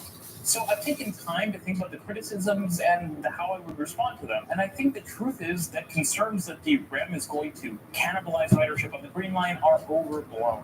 The first issue is literally just ridership. With the REM-B, will that not massively hurt ridership on the Green Line? I don't really think so. For one, the REM-B will not be using massive trains. They'll be similar to the size of those on the Canada Line. So there just isn't that much capacity. Probably only about a third of the capacity of the Green Line, which means that even if the REM-B is completely filled with Green Line customers, there's still going to be a lot of people who just wouldn't be able to move to it because there wouldn't be enough room. At the same time, the REM-B is at a disadvantage. It's not where the development is historically, and that means that for anyone starting or ending their trip on the Green Line alignment, the Green Line is a better option. That's even more true because of the weak connection at Berry-UQAM, where otherwise you might be able to make the case that people could kind of bypass the Green Line. The way I see the REM-B operating is as an express variant of the Green Line. There are less stops, and if the REM-B is like the REM-A, which all evidence suggests it will be, the top speed would be higher. And what this means is that you essentially get an express version of the Green Line. It bypasses a lot of the key activity areas on the Green Line, which again maintains the relevancy of the Green Line, while providing a faster service for people who may not want to make stops along the Green Line. And that's actually good for the Green Line because it means it opens up capacity for riders who really need to get to stops along that line. And it also allows for more densification and development right on the Green Line, since a lot of the longer trips will be freed up by the REM. And to be perfectly clear, I feel the same way about the P-North BRT. The Green Line and this BRT are both providing more local service, while the REM is an express. This often gets mixed up because when we talk about BRT or metros, that's often referred to as rapid transit, but there are different degrees of rapid transit depending on your average travel speed. Now, it seems to have been suggested by the STM that maybe it should be considered whether the REM East could just end at the Green Line, feeding all of its passengers into it. And hey, that's something that you could study, but I think it's not a good idea. This type of suggestion seems to be operating in a zero-sum world, where the REM and the metro can't coexist, and where there are different levels of service covering these same areas. The REM is an express network, the metro is a local. In the same way, you wouldn't complain that a new bus line is going up near the metro because it's providing a different service than the metro. At the same time, if everyone using the REM-B has to get onto the Green Line, you might actually be saturating the Green Line, since instead of taking away roughly one-third of the riders in the worst-case scenario, you could be adding one-third more riders in the worst-case scenario. Of course, you wouldn't be adding one-third more riders because the REM would inevitably be less popular if you did this, since forcing everyone who's taking the REM-B to get onto the Green Line would make for a bad transit experience. Of course, it would be better than the buses of today, since the trip from, say, Pointe-aux-Trembles into the Green Line would be faster. At the same time, though, you're not going to see the same amount of riders that the direct connection to downtown would enable, since your overall trip time isn't cut back by as much. And again, you'd be saturating the Green Line, potentially hurting people who actually live on the Green Line, who may not be able to get off the trains during peak hour if they're full. This type of typology, too, is just generally bad in transit, where you force riders to transfer from one line to another line to continue in the same direction. This often gets called a linear transfer, and the reason it's so bad is that usually people can sort of mentally justify changing trains because they're changing direction. But if you have to change trains to keep going in the same direction, it's frustrating. And at the same time, it kind of sucks if the regional express network trains, which, yes, that's what the REM is, the regional express network, still force you to get onto the metro for the last leg of your journey and take that slower ride all the way in from Honoré-Beaugrand. So with this idea, you might actually fill up the Green Line, you wouldn't get maximum utilization of the REM, and everyone kind of loses. Since again, that function as a regional express network would be seriously impaired. For example, imagine if you want to make a trip from the east end of the island to the south shore, instead of being able to go straight from the end of the REM B and being able to transfer to the REM A at Central Station and then travel to the South Shore, you'd have to take the metro in the middle, which seems to be kind of what is being intended. That is the wrong model. Again, that's basically treating everything as a zero-sum game. All local trips do not need to happen on the metro. That's the point of a higher-level express regional network. The local trips can happen on the metro, the region-wide trips can happen on the REM, and the super region-wide trips should happen on EXO. This layering of multiple levels of networks with different average speeds is what makes systems like Paris, for example, so good. At the same time, the metro benefits from the REM. As I mentioned, some people will be able to get off the metro and get onto the REM, but at the same time, some people who are using the REM will get onto the metro. For example, if you want to go to literally any destination on the metro network and you are near a REM station, you're going to be taking the metro for the last leg of your journey. More transit riders overall is going to lift everyone's ship. Forcing people to get onto the metro for the center city portion of their trip doesn't actually benefit riders or the transit network or the city as a whole. It only myopically benefits the number of people in the metro network. And since it would discourage transit ridership overall, it might not even do that as much as just having the REM as has been planned. At the same time, the way I understand it, the way the pricing model for the REM exists is per passenger kilometer travel, which really discourages the CDPQ from having the REM compete with the metro, because you want to have longer trips happening on the REM, which is good because it means that the metro gets to operate in the domain of local rapid transit, while the REM is truly a regional network where you should be encouraging longer trips. Basically, at the end of the day, it seems like most of this critique of the REM East sounds like trying to preserve the status quo and trying to infight about turf of different transit agencies rather than just getting more people on transit and making the whole vibrant ecosystem of mobility options in Montreal better. If people in the suburbs start getting rid of their cars because they can just use the REM to get around along with new transit-oriented developments, that's good for the STM and the ARTM. Because if you don't run a car and you want to get to certain parts of the city, you're going to take the metro or you're going to take the EXO train, especially if it has better service. Like, come on, let's do something at least somewhat like Go with its 30-minute service. The reality for me is that I would feel terrible about CDPQ's plans if they had come in and just blown up existing regional transit plans and massive metro expansion plans. But those plans just weren't there. And so the suggestion that the REM is killing the ability to have this really good commuter or regional rail network feels hollow to me, because there was never a proposal for that. And so comparing something that really does exist versus a hypothetical is difficult. There's no reason that AMT or EXO couldn't tomorrow say that it is now our policy to get every EXO line operating at a minimum hourly all-day frequency. Go Transit has already shown that's possible, but EXO and the ARTM, whoever is responsible, doesn't seem to have that plan. And the reality is, it might not be their fault. They might not be able to implement it because of freight train ownership or because they don't have the funding or whatever. But then there's no reason to construct a transit project that will actually give people in areas like Montreal North better transit access in a way that is real and that can actually happen in just a few years. The REM is the best shot Montreal has to building transit today. And transit built today, well, if it's successful, and I think it will be, the REM is fundamentally good, it's going to provide good service, that is the way to grow overall transit ridership, which will have overflowing benefits for everyone around. Because eventually the REM lines will have to fill up, and EXO's niche as the longer distance provider will be made even more clear. At the same time, the Montreal Metro can provide even more last mile connections. The only major metro expansion project that's been going on for literally like a decade is the Blue Line extension. It keeps getting killed and stopped and pushed back, and that's not only a political problem. Part of the issue is that the cost estimates are incredibly high, and at the same time, the timelines are incredibly long, which makes the project difficult to execute. Sure, in an ideal world, EXO would be a Paris-level RER network, the Montreal Metro would be rapidly growing and adding new peripheral lines, but that just doesn't feel like the world we're living in. And I think that building more transit in a way that might ultimately be slightly less optimal is better than just not building transit at all and holding out hope. So, thanks for watching the video. We shouldn't cancel the REM B, my personal opinion, but I'd love to hear your thoughts down below.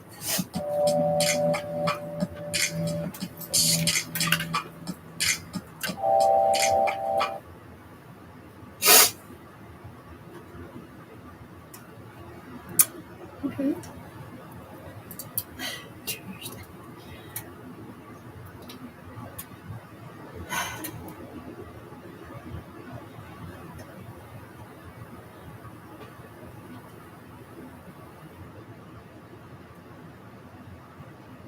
Smile Direct Club gives you a straighter, brighter, cleaner smile. All right, Zach, what are you looking at? Well, the only thing that you rely on the U.S. media to do in a time like this, when war is possible, is for them to parrot the official line from the State Department, especially if Democrats are in power. Now, millions of Americans are asking themselves at home right now, what the hell is going on in Ukraine? It's a complicated question. The White House media would have you all believe this just started yesterday, devoid of context, devoid of an understanding how we even arrived at such an insane place. I actually happen to love Russian history. It's a place that's fascinated me for a really long time. So let's take a trip down memory lane of U.S. policy towards Russia. The Cold War, I'm going to assume, is familiar enough to most of you. But after World War II, the world was basically left with two superpowers, the United States and the Soviet Union. The U.S., with its allied West, had one vision for the future of Europe. The Soviets had another. Both ultimately were about economic and security control as superpower conflict escalated.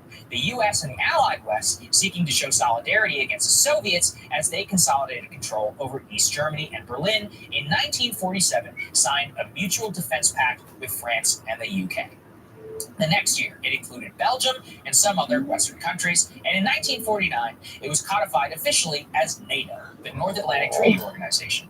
NATO was specifically designed to extend the U.S. nuclear umbrella over Western Europe to deter the Soviet Union. They responded in kind after the Soviets got the bomb with something called the Warsaw Pact in 1955, and it produced the famous Iron Curtain. It is critical to understand that NATO was specifically formed as a deterrent to the Soviet Union in the 1940s, because as the Soviet Union began to crumble, the United States sought a peaceful transition to a new world order.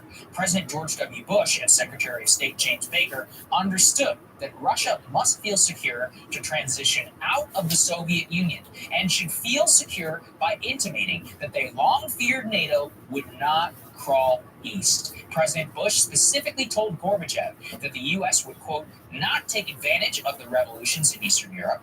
And as East Germany began to fall and the country consolidated, there again was actually a pledge by the German side that NATO itself, while yes, was going to expand to East Germany during reunification, would not continue to go east. Secretary of State James Baker even told the Soviets that NATO would not expand, quote, not 1 inch eastward as the Soviet Empire collapsed. Now take those words very seriously, because they matter a lot in the story. While yes, the assurances were made in person, they were never made in writing, and it was never official U.S. policy.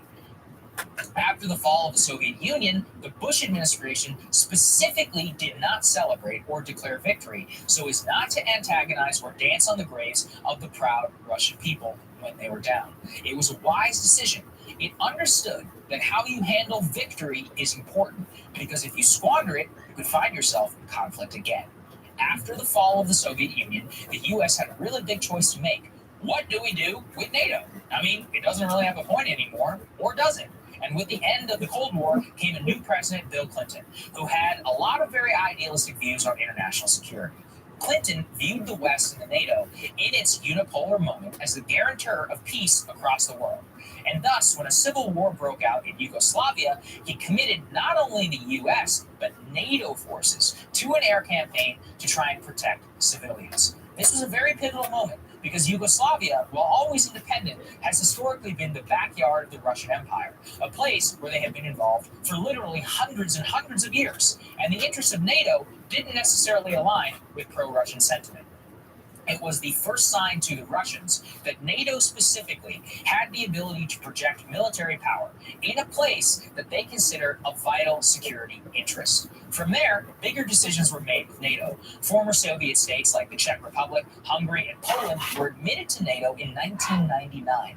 Now, those states were begging for NATO membership because of their historic enslavement by the Russians. But it was then that the debate was never had. Why does any of this make any sense whatsoever?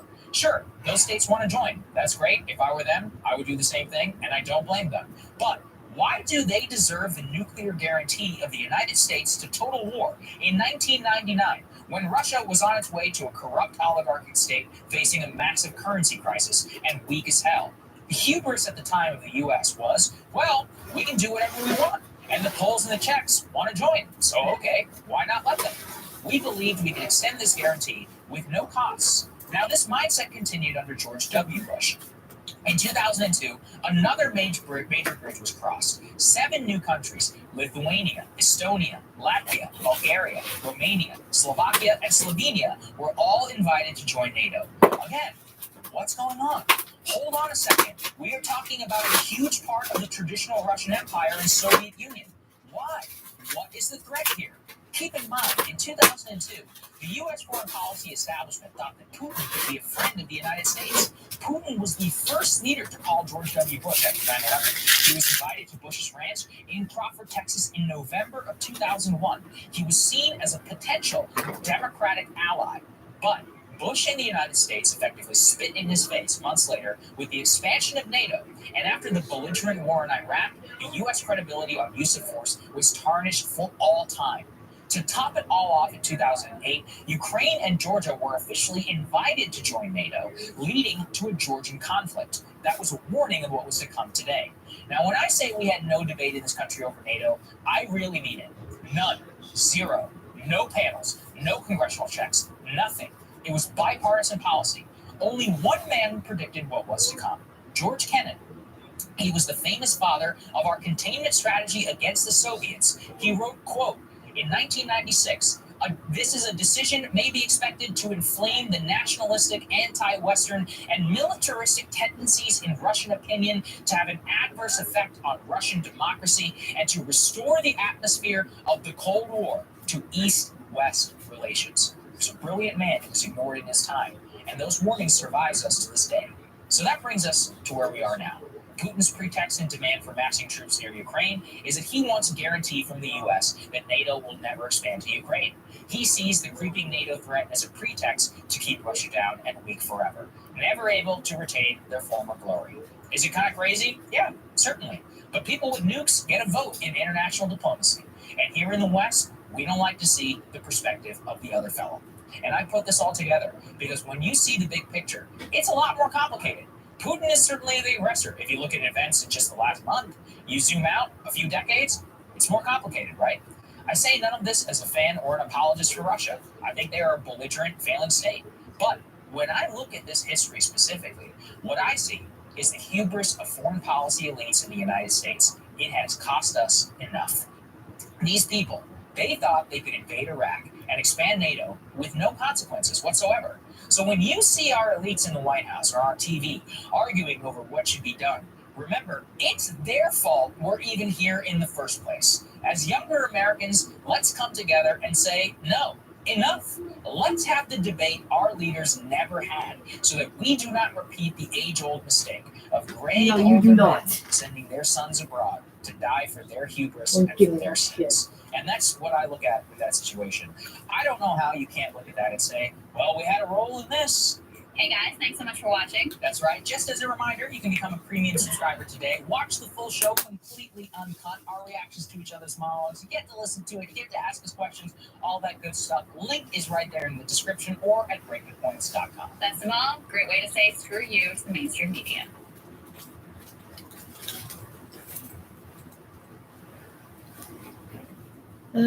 Back folks. My pack is okay. This one says if Ukraine could enter only one international economic union, which of the following should it be? And of course, the blue is the EU, and the light blue is the customs union, or actually the red is the customs union of Russia, Belarus, and Kazakhstan.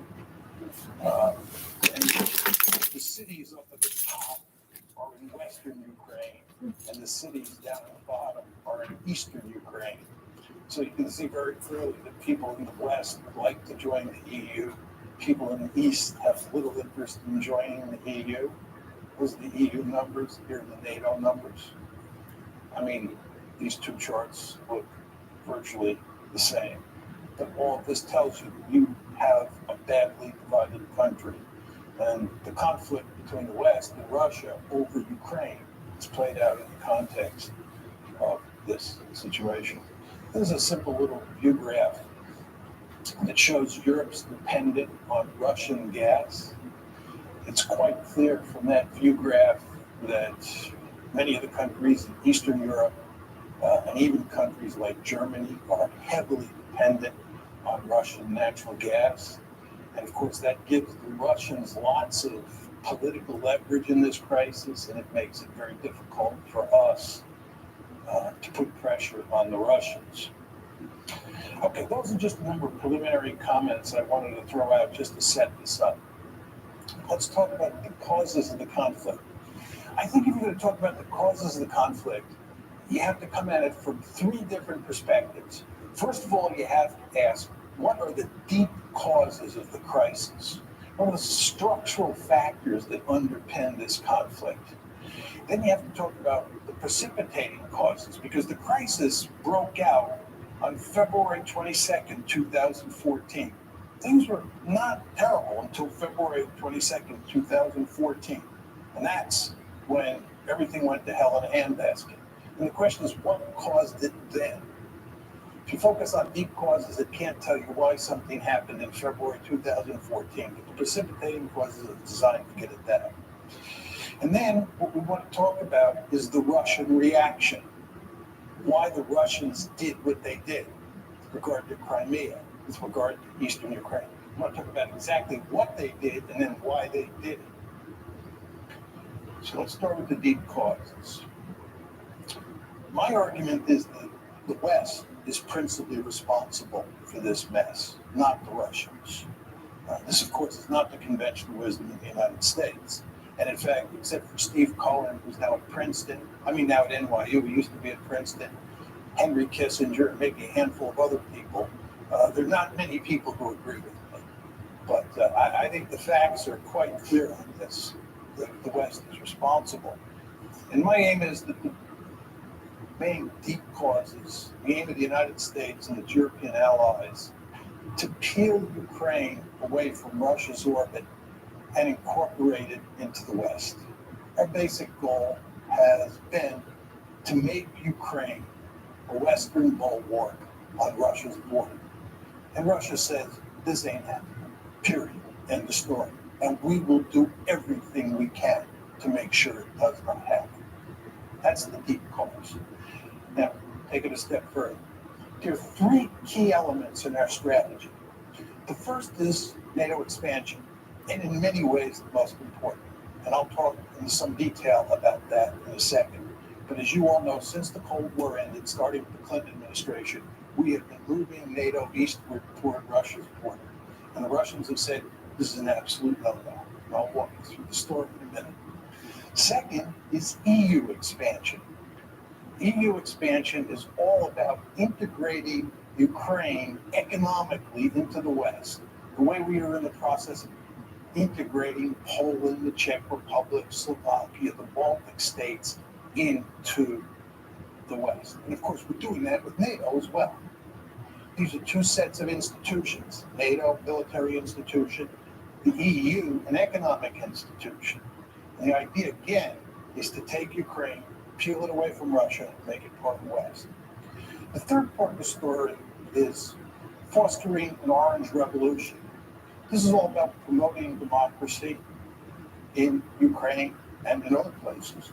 As you all know, the United States runs around the world trying to topple regimes and put in their place democratically elected regimes.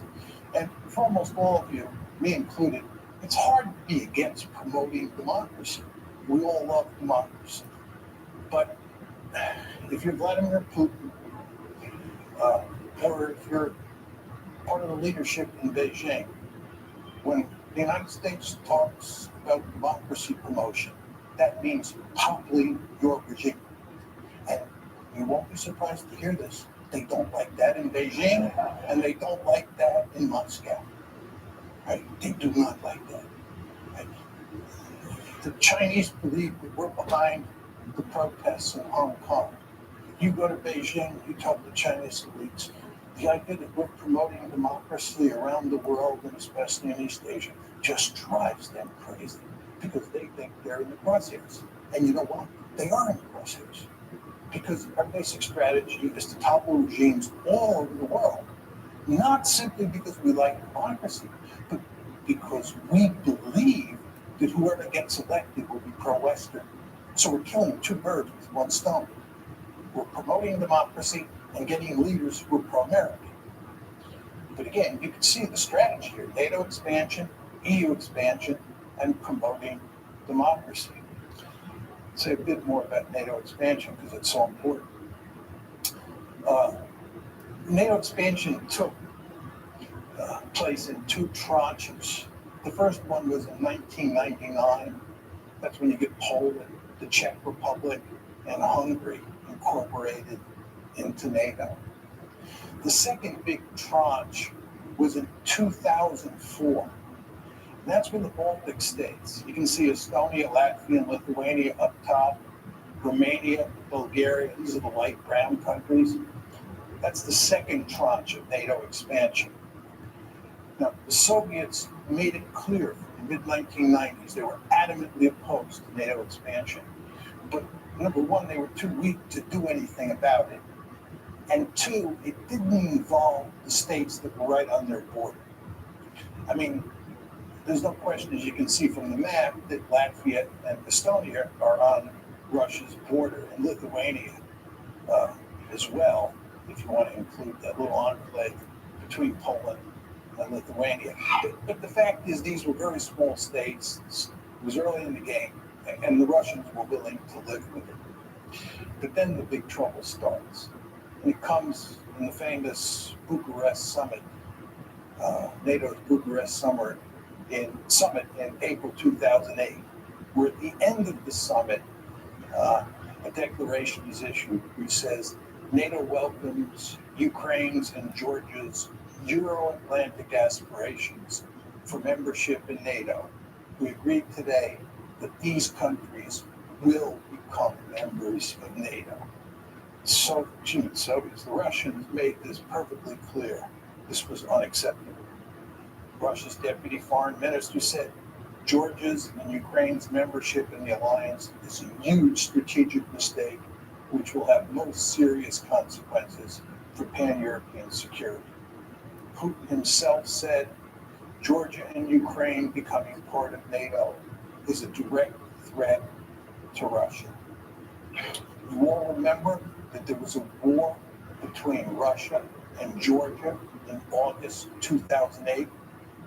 That war was a consequence of this, because the Georgians thought we were sending them a signal that they could get uppity with the Russians, and we would back them because they were going to become part of NATO. That's not what happened. And you know what happened? The Russians clobbered the Georgians, and Georgia is in deep trouble today because it thought it could become part of NATO. So you want to remember that April 2008 summit, very important. That declaration, very important. And then what happens is you have a war. So those are the deep causes, those three strategies: NATO expansion, EU expansion, and promoting democracy. What about the precipitating cause? The key events leading up to the coup. It's the coup of February 22nd, 2014 that's of enormous importance. That's what really throws the crisis into gear. Just think about that word, coup. Orange Revolution, promoting democracy, the coup, February 22nd, 2014. So the question is, what causes the coup? It all starts in November of 2013. At that point, Yanukovych, President Yanukovych, who's the head of Ukraine, is negotiating with the EU to form an association agreement that brings the EU and Ukraine much closer together. It's a step in the direction of incorporating Ukraine into the European Union, or to put it in slightly different terms, incorporating Ukraine into the West. The Russians make it clear that this is unacceptable. Russians are willing to do a deal that involves the EU, Russia, the IMF, and Ukraine. But the idea that Ukraine is going to do a deal exclusively with the EU and the Russians are going to be left out in the cold is not something that Putin is willing to countenance. He puts significant pressure on the Ukrainians. He offers them a terrific deal. And as you can imagine, the EU is not offering Ukraine a particularly good deal because you know how much corruption there is in Ukraine. And the EU wants Ukraine to eliminate that corruption, which the Ukrainians really don't want to do. So what Putin does is not only make it clear that that deal is not going to happen, but he offers a sweetheart deal of his own. So Yanukovych on November 21st says no to the EU. This leads to a series of protests. The Ukrainian government, truth be told, under Yanukovych overreacts to the protests, which causes them to spiral out of control. And in January of 2014, you can see that January 22nd, 2014, you have your first 2 deaths in the protests. These are the Maidan protests. And then in the February 18th through February 20th time period, lots of people die. It's really messy. And what happens is that a number of European foreign ministers, the German foreign minister, French foreign minister, they fly to Kiev, and a deal is worked out to have elections that will, in effect, remove Yanukovych from power. But the protesters refuse to accept the deal. And there are significant fascist elements among the protesters who are armed, right? There's killing on the Maidan. And as a result, Yanukovych flees for his life to Russia. And this all happens on February 22nd. And,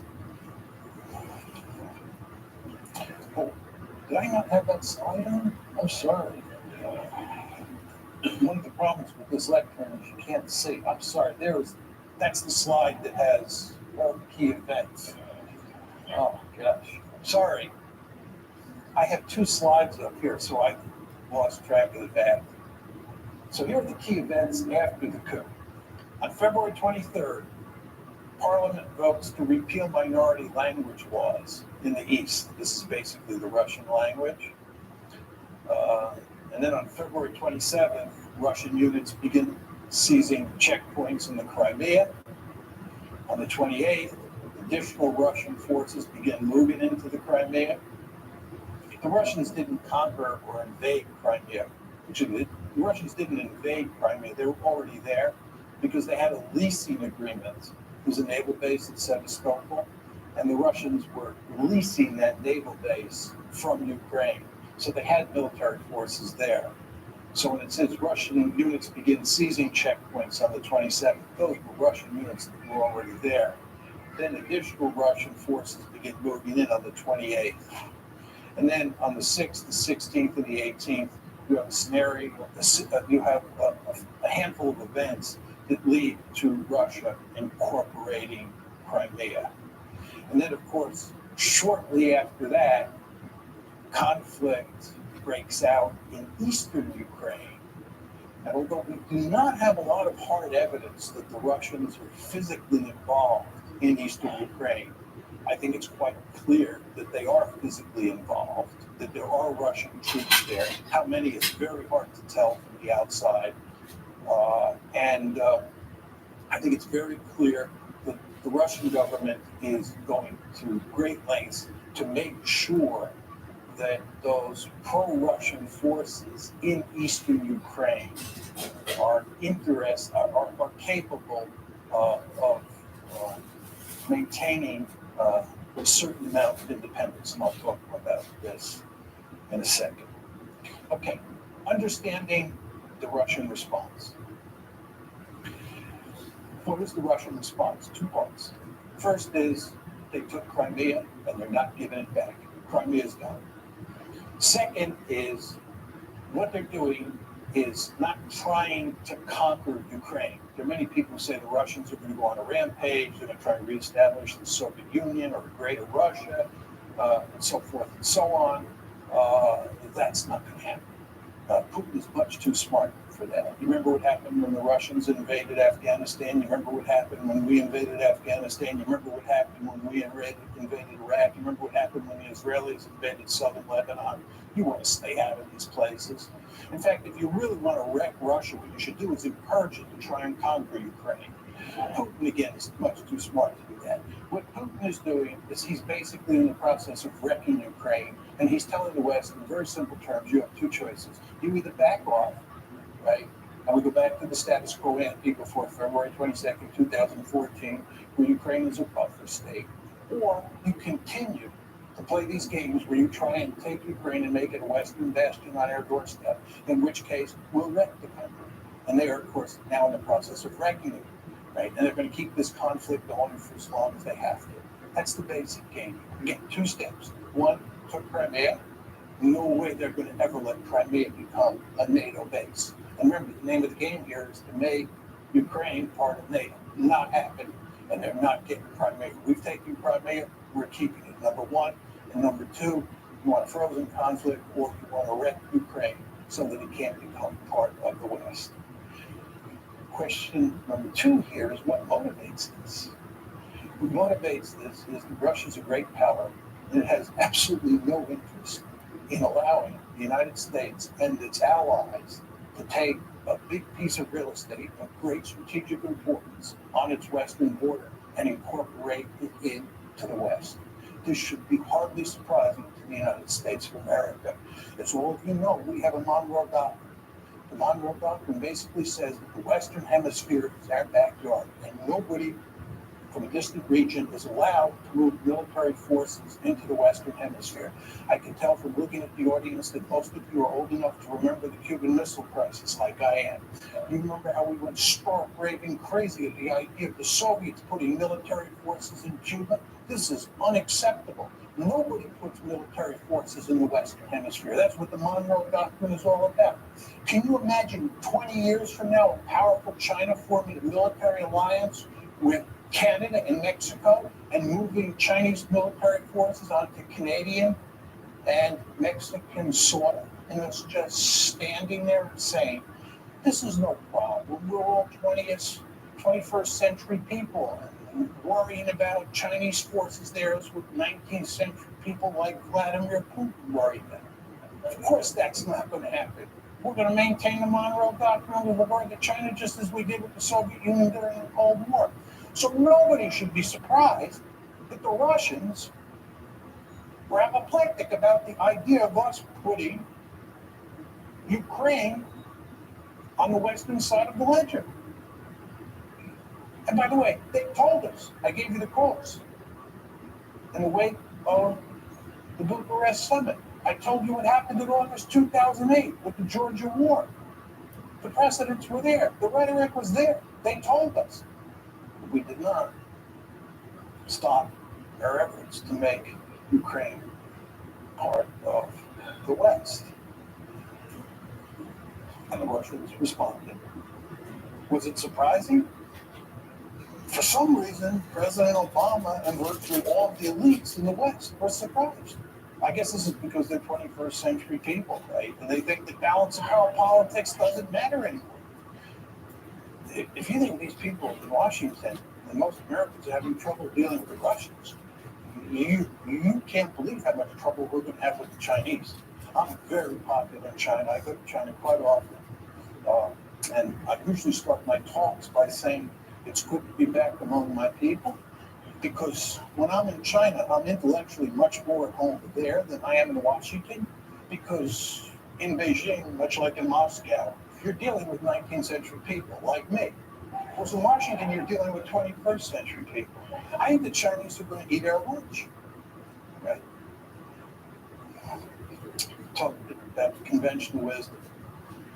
Conventional wisdom is that Putin is the main cause of the crisis. Some say he's either crazy or irrational. Angela Merkel was making this argument for a while. He's bent on creating a greater Russia, and he bears marked resemblance to Adolf Hitler. Let's say some words about each of these. I know a great deal about Adolf Hitler. I've written and I teach extensively on Nazi Germany's behavior in the 30s and during World War II. The idea that he had any resemblance to Adolf Hitler is laughable in the extreme. It's hard to believe that serious people make that argument. The idea that he's bent on creating a greater Russia, I think if he could do it, he'd do it. He can't do it. Russia's a declining great power.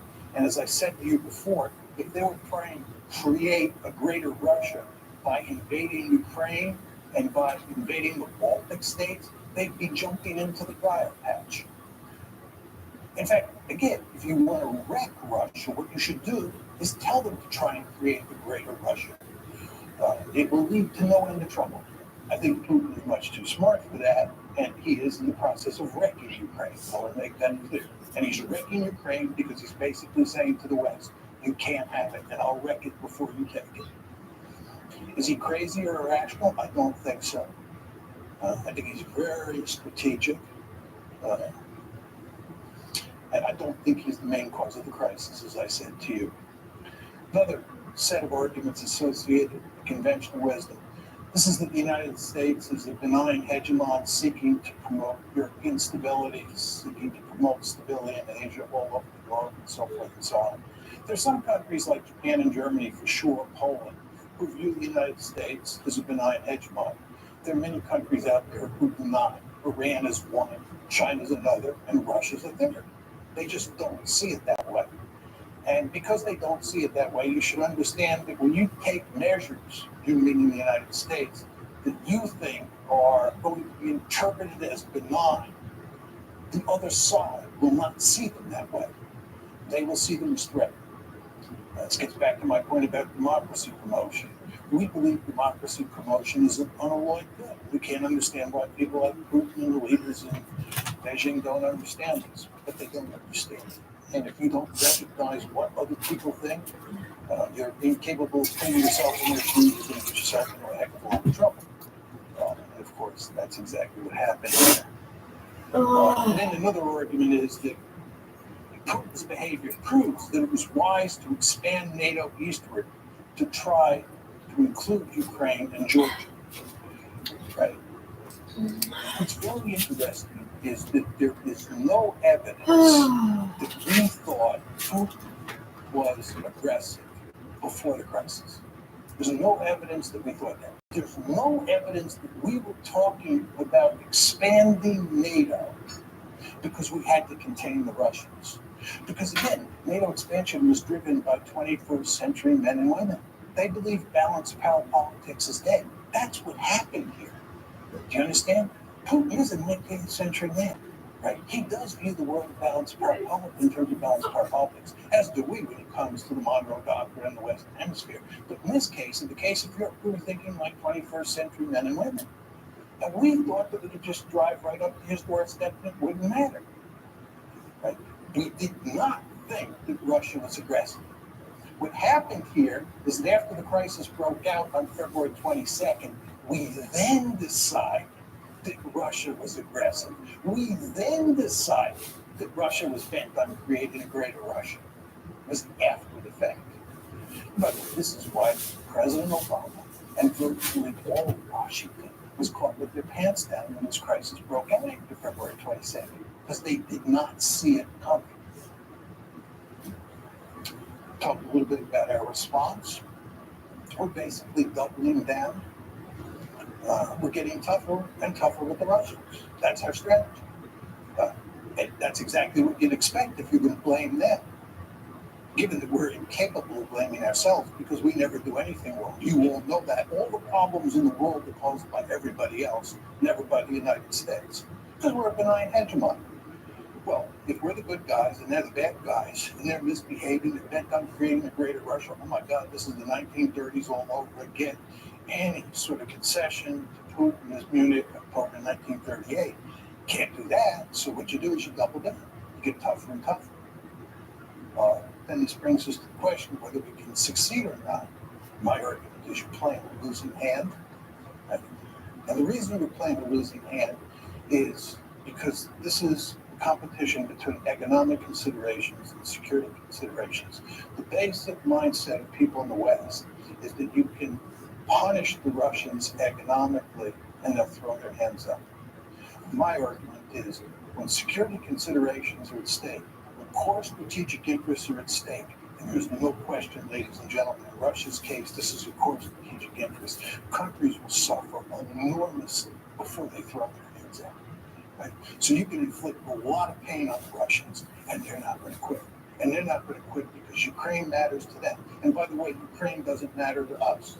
You understand, there's nobody calling for us to fight Ukraine. Even John McCain, who up until recently has never seen a war he didn't want to fight, right, is not calling for using military force in Ukraine. What John McCain is saying is that Ukraine is not a vital strategic interest for the West. That's what he's saying. It is a vital strategic interest for the Russians. They made that perfectly clear, and not just Putin, right? So in terms of balance of resolve, it's all on their side.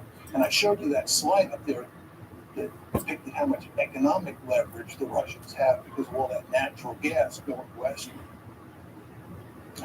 So we're playing a losing hand here. But let's assume that I'm wrong. Let's assume that we're playing a winning hand and that we are capable of into a point. And we're getting close to pushing what we say. We're talking about a country that's got thousands of nuclear weapons. And the only circumstance I don't know what you're looking at me for states because use I want to nuclear make up food. weapons is when they're desperate. When they think their survival is at stake. So what you're talking about is putting Putin in a situation where he's desperate. And if you go home and Google Putin and nuclear brinksmanship, you'll be reading all the articles that come up for the next 2 years, right? Because he's making it clear that you're fooling around with his core strategic interests. And again, he's got thousands of nuclear weapons. So you're putting yourself in a position, right? You're putting yourself What in am a I supposed to position do? where you're willing to risk a possible nuclear war over a piece of real estate, Ukraine, that is not of vital strategic interest to the United States. Again, it's not of vital strategic interest to us. By the way, this is my final point on this. What's truly amazing about all of this is that we were talking about incorporating really fucking great. into NATO when we have now acknowledged by I'm very not fucking taking tired. military action over Ukraine that it's not a vital strategic interest. You understand that when you incorporate Ukraine into NATO, you're giving them an Article 5 guarantee, which says you'll come to their defense if they're attacked. You only give Article 5 guarantees to countries that are of vital strategic interest, like Germany during the Cold War. What were we doing? Giving an Article 5, thinking about giving an Article 5 guarantee. Looking for food? I got nothing. Nothing It's not for a you. vital strategic interest. It just shows you how Nothing discombobulated for me. American So policy is these don't feel days. bad. And of course, the Ukraine crisis is just one of the many messes that we've made. As you know, we have the Midas touch in reverse. There's nothing that we do that doesn't go south. Afghanistan, Iraq, Libya, Ukraine, and more. What I'm making to you is, I do not think that this is going to work. But if it does work, I'm sure it's a good thing. I had some quotes from the New York Times that really capture what we're doing. I won't leave them up there. But they make it very clear that we're playing hardball with the Russians. This was the Times piece last year that gave a synoptic version of the Obama administration's thinking on how to deal with this crisis. Now, what should be done? My view is we should create a neutral Ukraine, which is a buffer state between NATO and Russia. Basically, what I'm talking about is going back to the status quo ante before we got this foolish idea in our head that we could peel Ukraine away from Russia and make it part of NATO, make it part of the EU, make it more generally part of the West. We should work to create a situation where Ukraine is neutral and it's a buffer state. Just to go back to my simple or simplistic graphic, depending on your views, right? This is how I think about European security. This is what you want. You want NATO to include France, Germany, and Poland. You want Ukraine as a buffer state, and then you want Russia on the eastern flank of that border state. That's This great. is not what you want. You do not want a divided Ukraine where Western Ukraine is in NATO, Eastern Ukraine is in Russia, and the Russians and the Americans who hate each other at that point for eyeball to eyeball on the Dnieper River.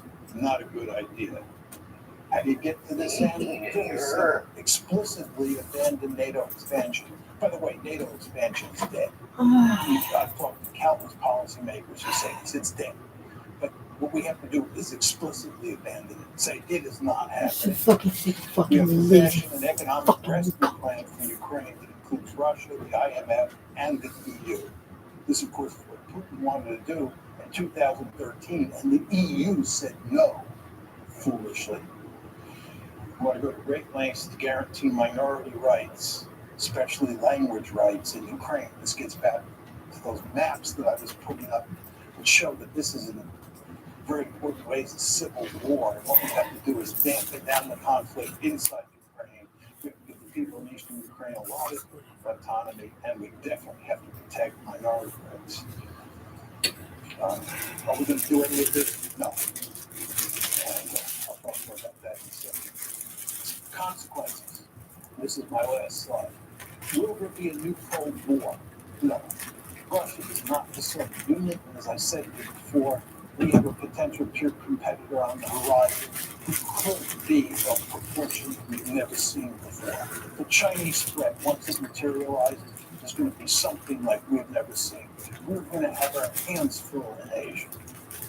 Europe is not going to matter, and Russia is going to be with us. The balancing coalition against China is going to be South Korea, Japan, Vietnam, Taiwan, Singapore, India, and Russia. Russia is with us. And that's another reason this whole policy is so stupid. Right? What we're effectively doing is driving the Russians into line with the Chinese. There's a great strategy. We need the Russians on Iran. We need the Russians on Iran. We drive the Russians off of Iran. So they just sold the Iranians S-300 anti-aircraft missiles. We need the Russians on Syria. We need the Russians on all sorts of issues. We don't need to have a fight with the Russians. We don't. We're not going to have a Cold War.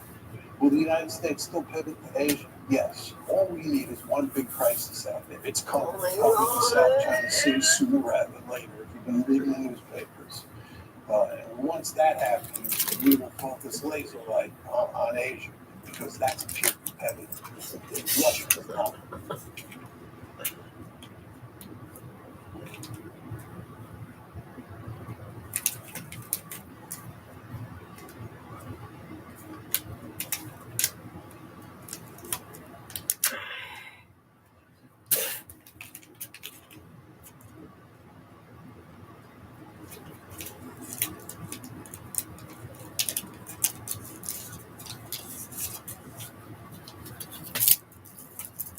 Really?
Ever since we launched the Maverick Party 18 months ago, I've been wondering when Westerners would say enough. Monday, February 14, 2022 is a date which will forever be known as a Canadian National Day of Shame. Our Prime Minister, despite only receiving 20% support from Canadian voters, now wants 100% power by invoking the never-used-before and unnecessary Emergencies Act.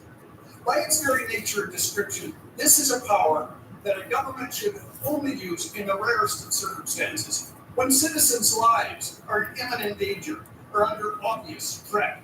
This is not the case with the current peaceful protest in Ottawa. Rather than at first ignoring the Freedom Convoy, then denigrating the participants with vile, baseless allegations, he should have set aside his overinflated ego, met with them, and addressed their grievances long before now. 4 premiers have spoken out against his attempt to seize dictatorial power. But words are not enough. I call upon the 3 here in the West to immediately band together, draft, and introduce legislation to gain the autonomy from Ottawa that is so obviously necessary while they still have the power to do so. The time for protest is in the past.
Why just rush to clean, rush to build? Pronamo Repair. Sure. So what's so special about a building that's been sitting here for 30 years?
today we're doing something a little bit special. It's kind of important, actually. We're weighing legal Canadian weed to make sure that you're not getting screwed, because it's an issue.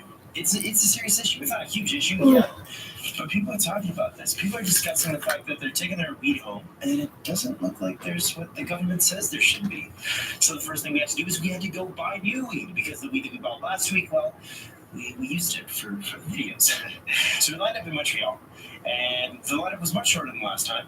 But once we were inside, it turns out they were pretty much sold out of all the good stuff. So we had to go to another store on the other side of the city, and they were also almost completely sold out. But we managed to get a couple of containers, more plastic for the environment, and each of these contains 3.5 grams of marijuana. Now, the reason we got 3 is because we wanted to test out the same quantity, just in different containers, to see if the government is shafting people on the amount they're selling. The issue is that some people are saying there's a little bit more, sometimes 0.2, 0.5 grams more marijuana, which is great. No one's going to complain. But when you're selling 3.5 and you're clearly labeling 3.5 on the container, and you're maybe finding 3 grams in there, yeah, it adds up, right? So you get 3 here, 3 there, you're down a gram. Now, when a gram is being sold at about $10 in these legal distributors, well, the consumer's getting screwed over. So that's part one. Part two is a scale. And I have never really known where to go get a scale for marijuana, because that's never been an issue in my life. I just trusted people, right? You just assume it's fine. You're just happy to have it.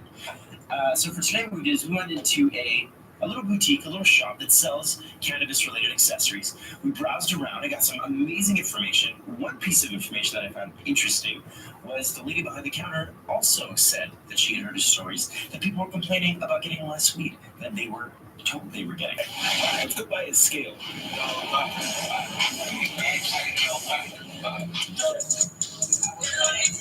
You guys, I have a lot of friends that bought in the dispensaries, and a lot of people are saying that they're getting shorted. There was some very expensive, very massive scales, but really what we needed is this beautiful little pocket scale.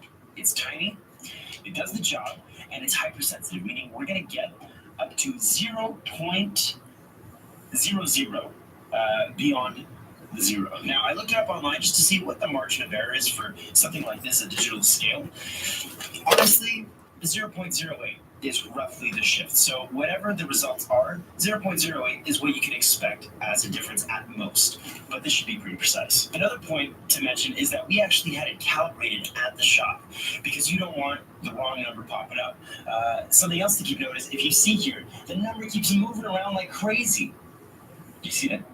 It's moving around, eh? Yeah. Now, the reason for this is that it is so sensitive that when it's not on a flat surface, it's going to detect every little shake and movement that you apply its way. So this is precise.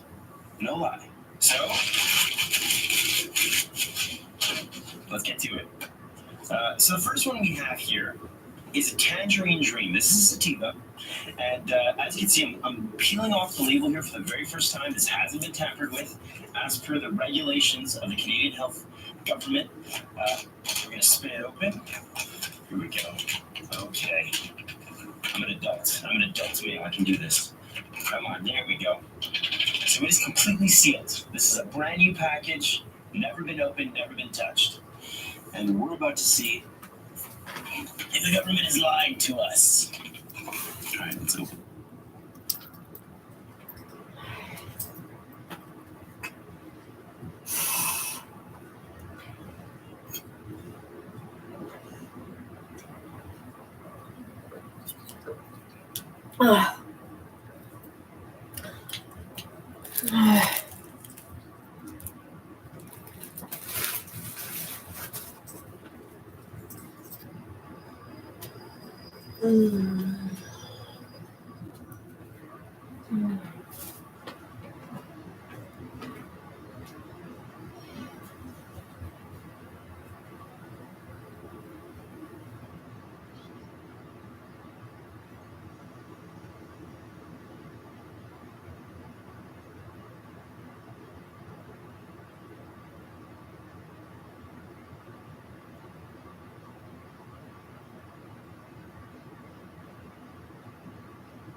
She gonna fucking fly off the side of a cliff.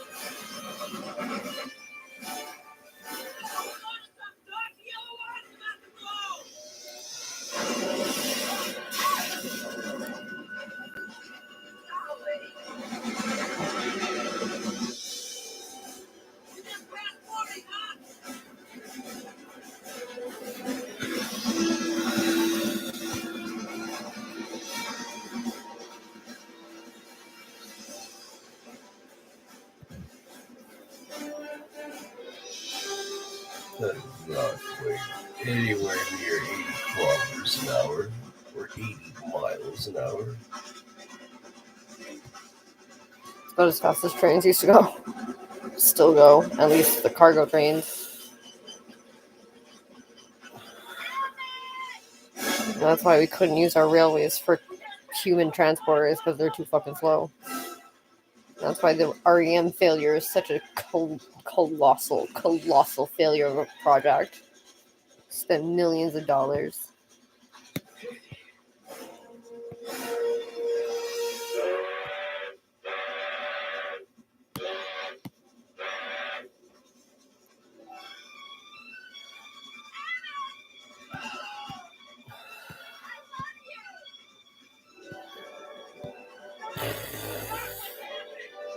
Happy endings don't ever happen in life.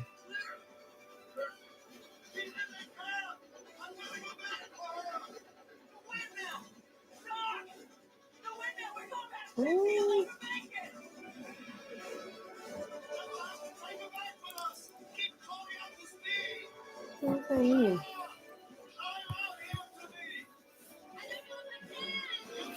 I'm stupid. I have shoes that Look, the date's changed. Published December 20th, 2021. Last update, November 3rd, 2020. So that doesn't make sense.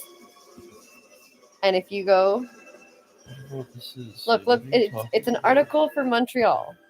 It doesn't matter. Everything in Quebec, that is Quebec government, the translation is wrong. Look, published November 3rd, last updated November 3rd, if you go in English.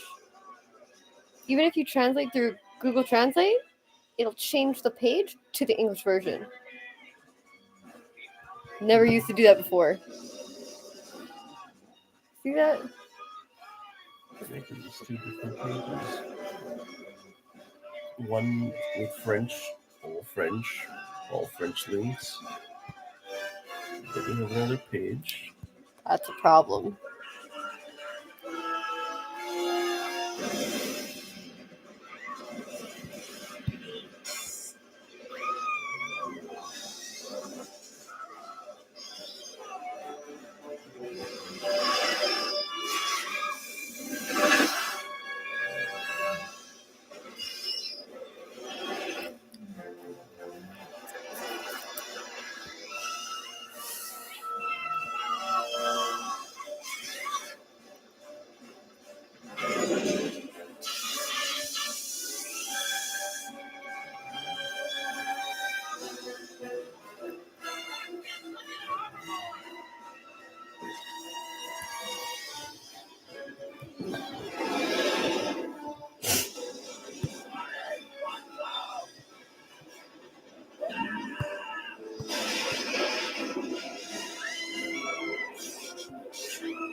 Her hair totally would have got sucked in there by now. Oh yeah. Totally ripped apart. Yeah. It's how like see her top of her head get peeled off first, and then the rest of her body was pulled underneath. it's like how a handful of my friends died. Well, not my friends, but people that I have hung out with before. That's when Jake got sober.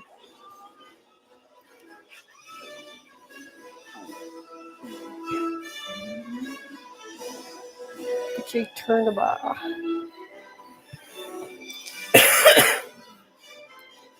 You knew his sister, actually, Laura. Laura was like best friend of Raven Claiborne and all of them. Catherine Didick, or Catherine Didick, yeah.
you scary? I didn't recognize any of those clothes. Just putting on the second coat now. You going cowboy, huh? Come on, guys. You're late for brunch. Come on down, knocking all the reservations all day. Lorraine, have you seen my glasses? You're in your space jacket, honey. What's wrong? What do you got you looking like? You wore that to the lake. Thank God, you guys are all back to normal. Marty, who you supposed to be? Clint Eastwood? I gotta go get Jim.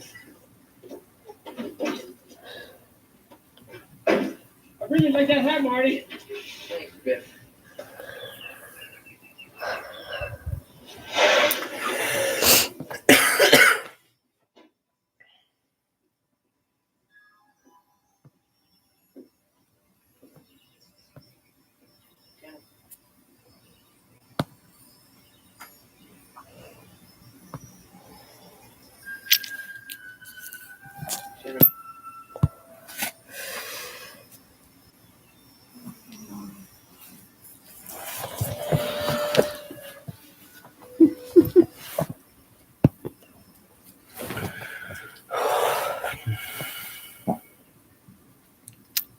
Report a coyote. How the fuck would you need to report a coyote in Montreal? Marty. How many coyotes have you seen in Montreal? I had the worst nightmare. The fuck? Probably some on the outskirts, but then again, you need to think about what Montreal they're talking about. Are they talking about the little one, the medium-sized one, or the census version? Say I listen. See, this is I fucked it. Did you hear me fucker with the census guy? Where I was just like, you know what? You guys have been fucking harassing the shit out of me. I'm sorry, friend. Today, I'm gonna give you a hard time. He was like, that's fair. And I was just like, what's to stop me from lying on this? He's like, well, we hope you don't lie because you're wasting both our time. I'm like, but isn't it already a waste of time? Like, because if you're only talking about fucking one person from each household, that doesn't give you an accurate number. Like if me and you were dating, let's say me and you were roommates. Me and you would have to fill out the same census. Well, it doesn't apply to you because you're native. But like, you get what I mean? If you have two people in the same dwelling and they are not in relations, like in any way, you're still not getting a very accurate fucking number, are you? Like, and I was just grilling the guy, giving him a hard time. I even had questions, like really annoying fucking questions that, like, obviously everybody knows that the fucking, what do you call this, census is like, it's, you have to do it. But I've seen census papers before, and I know that people have skipped the census before, and eventually they just stop harassing you. And they make it a different statistic. Like they change it so that the overall total number is smaller than what it would have been. Report a pothole. Yeah. It's a big girl. Now you want to sleep on daddy's belly? Wait, you gotta see this. I want to go check these out so bad. Where the fuck is it? Like 4:30. Jesus Christ. Look. Exploration Urbane. Okay. This is called Jenkins Valves. It's like a dump. No. It's a big ass warehouse. Hey, that's Jake's name. Oh, looks like people go shoot up there. No, it's in Lachine. Shut up. Fermeture abandonnée. It's supposed to be demolished in 2004. Adventure de severe toxic waste. Huh. That's the place I want to check out. Complex Jenkins.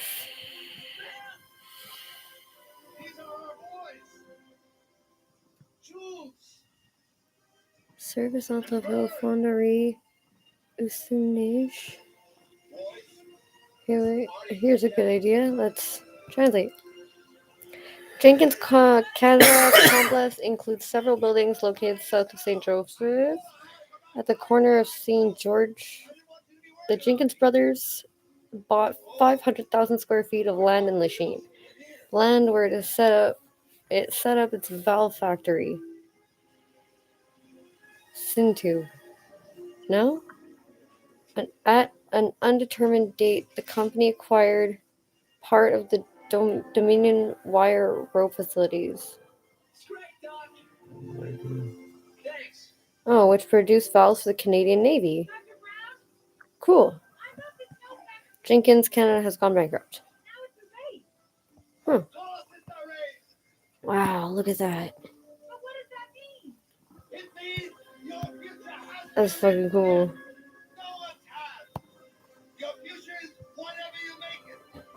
Workers dismantling valve casing. Holy shit. Cool. This thanks to David discovered Jenkins in 1996. At the time, artistic graffiti was a rare curiosity and often well hidden in places that were difficult to access. We went to a place, took pictures, saw the most famous graffiti artist. Place last visited in 2004. Since then, the place has been demolished. It is said that the company lays Antras automobiles could settle there, condos be built on site.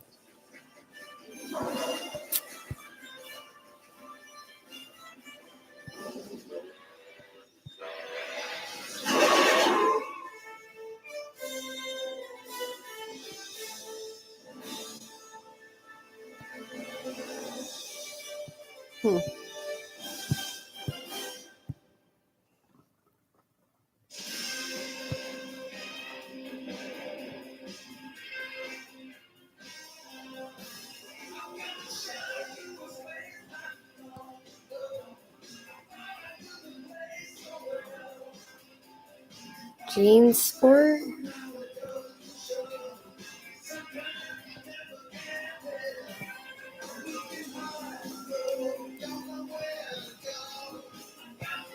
Huh. A dead bird.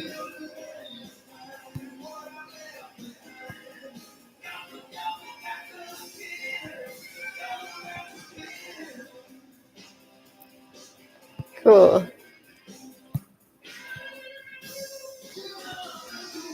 Is that the water tower? In the early 1990s? St. Matthew Park. Louisville Road. Your chickens are probably cold by now.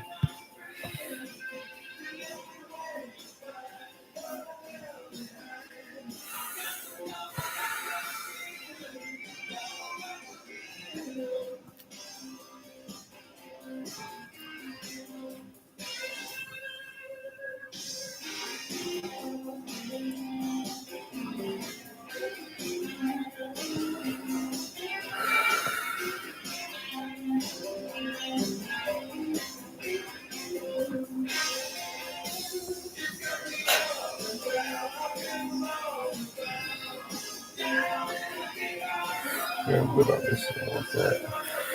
You gonna have any wings?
Oh.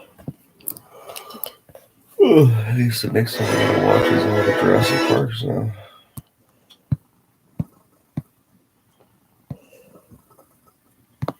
Well, Mr. Reed, do we have an agreement on custody or not?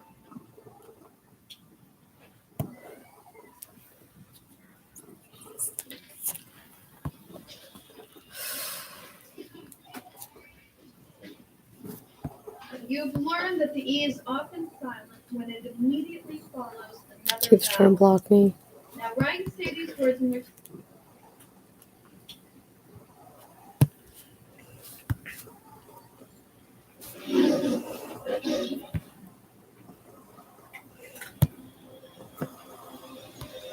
It has been buried for thousands of years.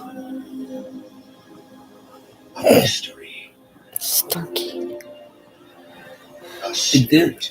I didn't even know this existed. I knew there was a Stargate Really? SG-1. SG-1. Yeah, that's what it's called, Stargate SG-1. And now I did. This is like the first beginning.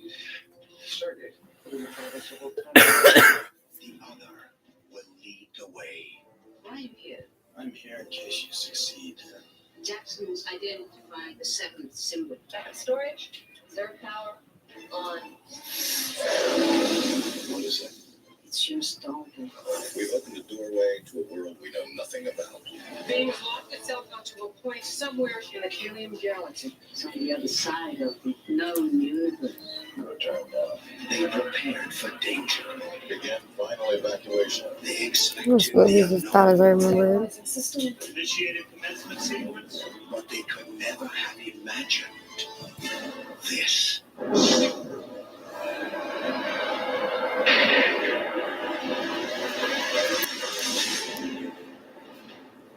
What a rush.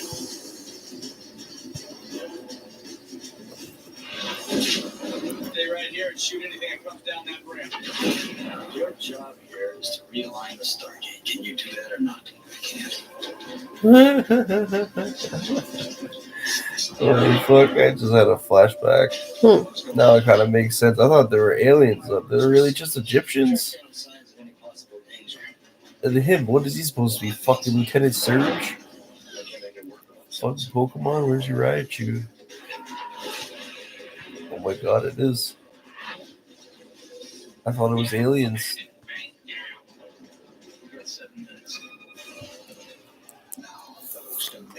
Holy crap. Wait for me. He's about to become the most extraordinary adventure of all time. Kurt Russell, James Spader, Jay Davidson. Stargate. Cool. A Roland Emmerich film. Oh, it's so bad. I like it. No, I much prefer fucking Star Trek to Stargate. Like Star Dante's Peak is good. Trek actually has like a. It's kind of like Star Wars, how they have like a wicked storyline, and if you can handle it, you can sit through it, then it's good. You know, I'm a sci-fi freak. Yeah, this guy's terrible. I just don't go dressing up like a faggot. What do you think the odds are? Yeah, but see, it's within reason. If you go LARPing is fun as shit. Went LARPing either. But you have to go with cool LARPing, like the kids on the other side of Tam Tams. Like where all the fucking hipster drug people who are like, yo, I'm so high, man, and they have fucking drums and shit. Fuck those guys. Go on the other side of the mountain, and there's LARPing kids, and you have to get ones that make their own fucking costumes. None of that buying costume shit. Because, like, they'll say camping or, like, a LARPing weekend. That shit's fucked up. It's not like on fucking the movie where it's like they go across the street to the hotel for the night. It's like they fucking hunt a rabbit. Oh, that little cough is fucking hurt. Oh my god. Oh, I think I need to stop smoking cigarettes and weed and shit for a while. Maybe you got the COVID. No. This has been like a week or two now. But now it's actually like there. It feels like someone's like constantly just has their hand on my side. Oh, fuck, that hurt. It was like a cramp right in my lung. Oh.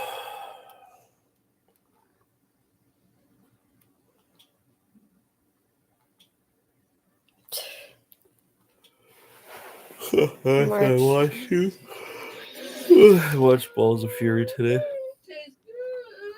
That's also a really bad movie. Everything's bad.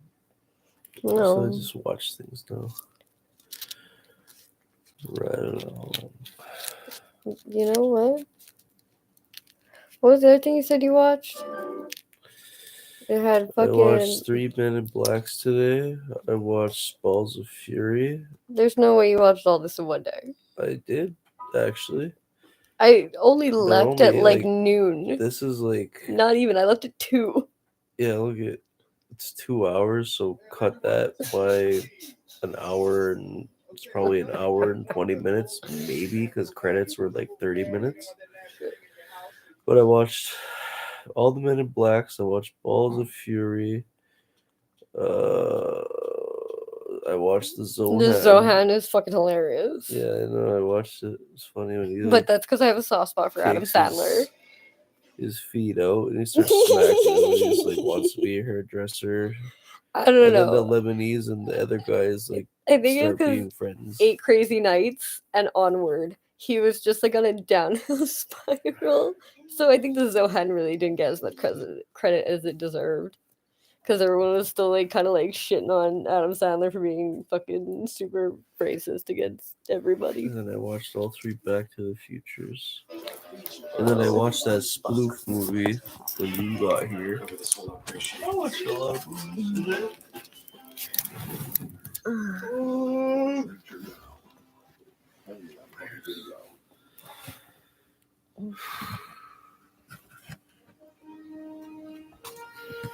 Well then.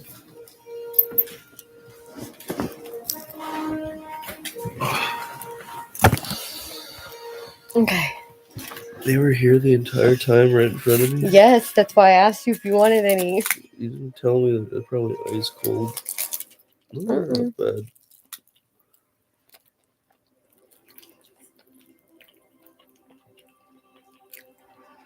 How long did you put these in for, by the way? Oh. Because they're supposed to be 45 minutes I to know. an hour. I hope you didn't put them in for 10 minutes and then 10 minutes. You're an asshole. I'm asking you a question. This is salmonella talking about.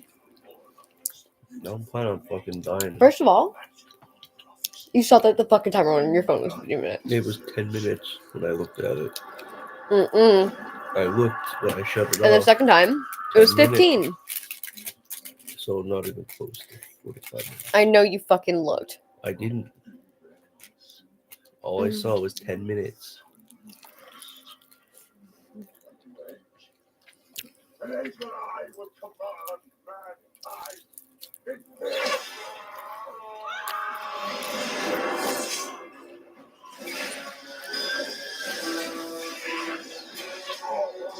I put them in for like an hour. I hope so. I'm not dying young. Fuck that. Salmonella, You're man. fucking welcome. This is for you. I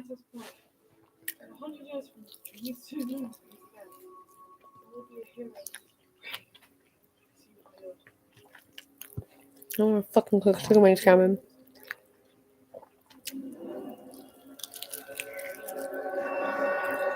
Yeah, you started cooking chicken wings.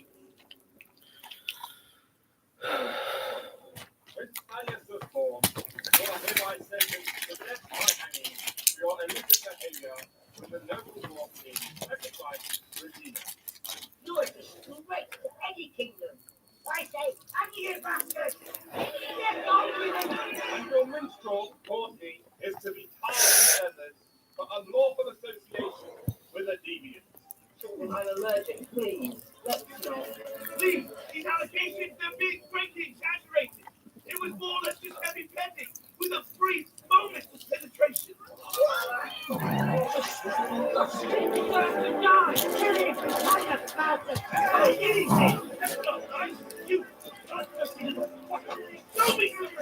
I'm a prince! Wow, the hell?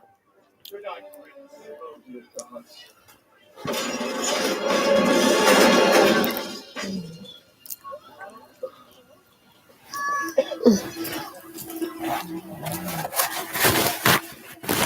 What are you doing? I'm escaping, Morty! Quit playing so dumb and help me!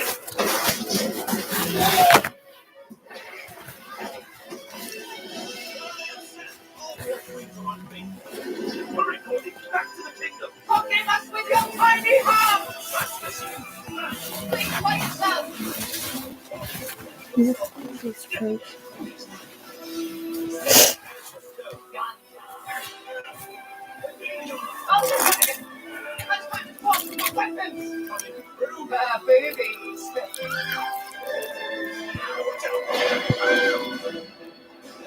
I'm telling Father we should go to war with these double crosses.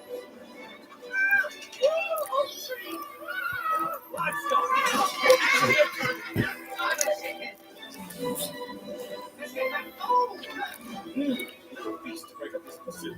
Dangerous yet delicious.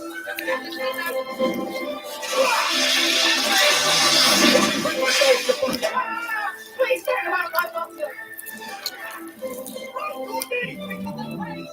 People suck you blood so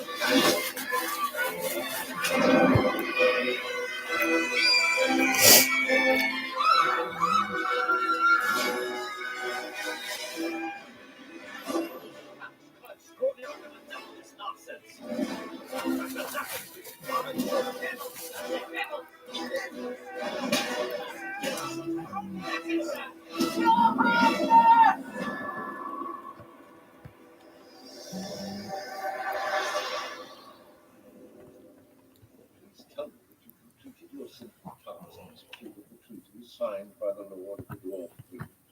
Father, they sent a beautiful woman to distract me, and I was defenseless.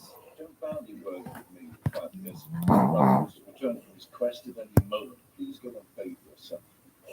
How must I be just because Claudius smelled like the underside of a sheep's scrotum? Your mother will see you. Hear ye! Hear ye! With blossoming personal joy, I announce the return of the mighty, the magnificent, the merciful Prince Fabian!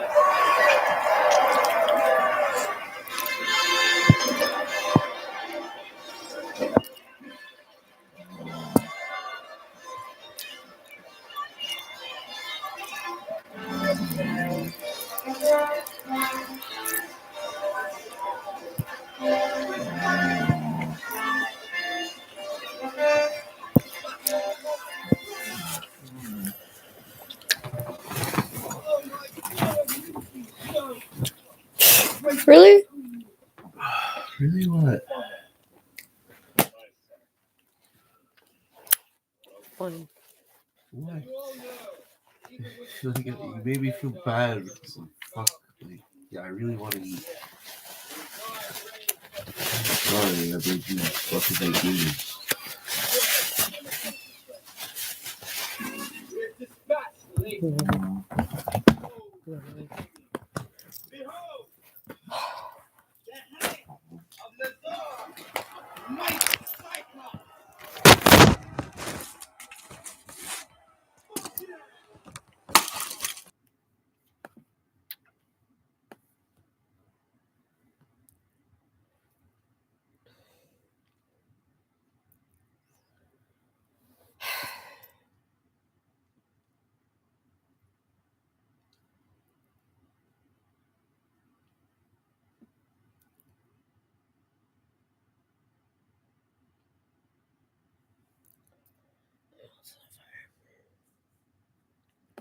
No.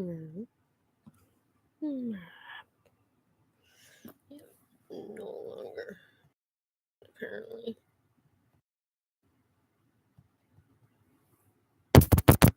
Yeah. Okay. All right.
Okay.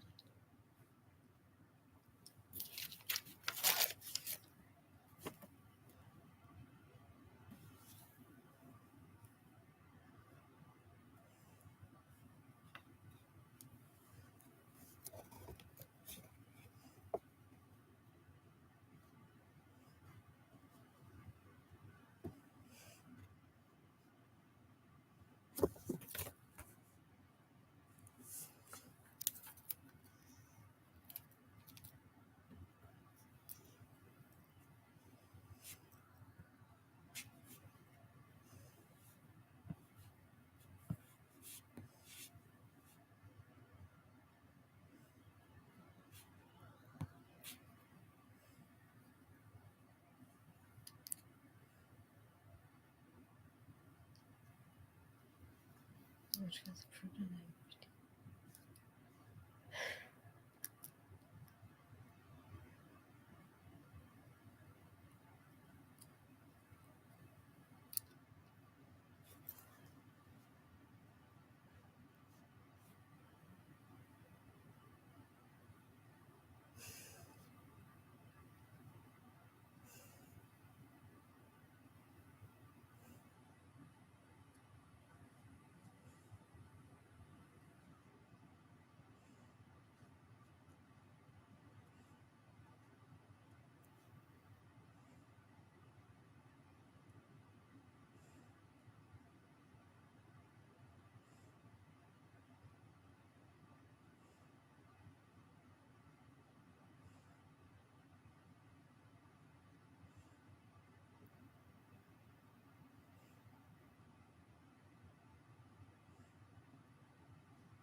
No, it's fine. What?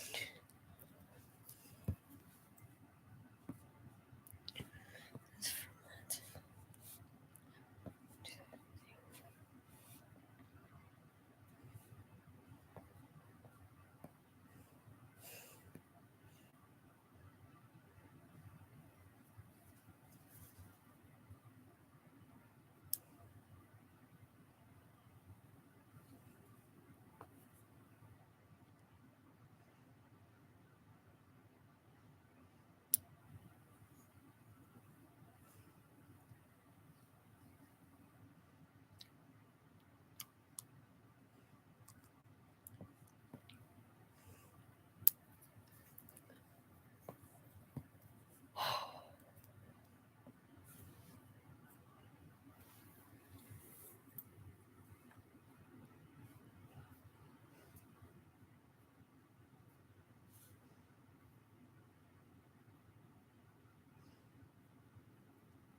Shoot, you coward. He flipped. Well, friend people are saying that he's not one of them. He's not a comic book. So they flipped. They fucking played this shit out of him.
Contractors.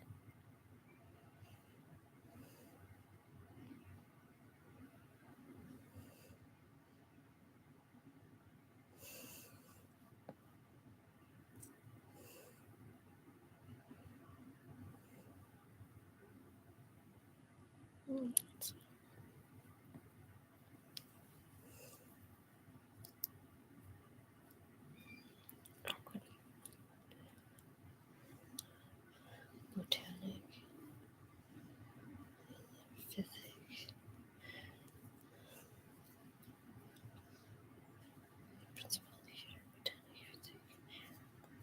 Exploration.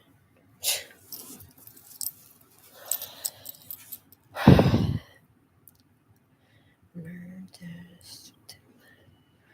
Limit. Recurrence 2 years.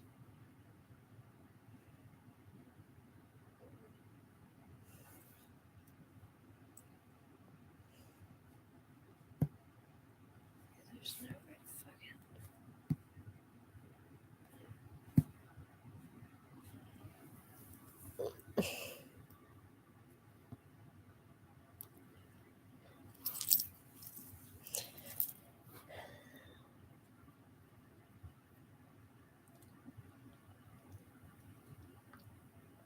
Political protection orders.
Where is it? Construction. 46. Fate 46. Fate 46. Come on.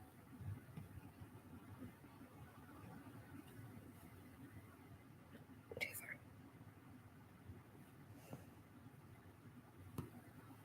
This is unreal. Public.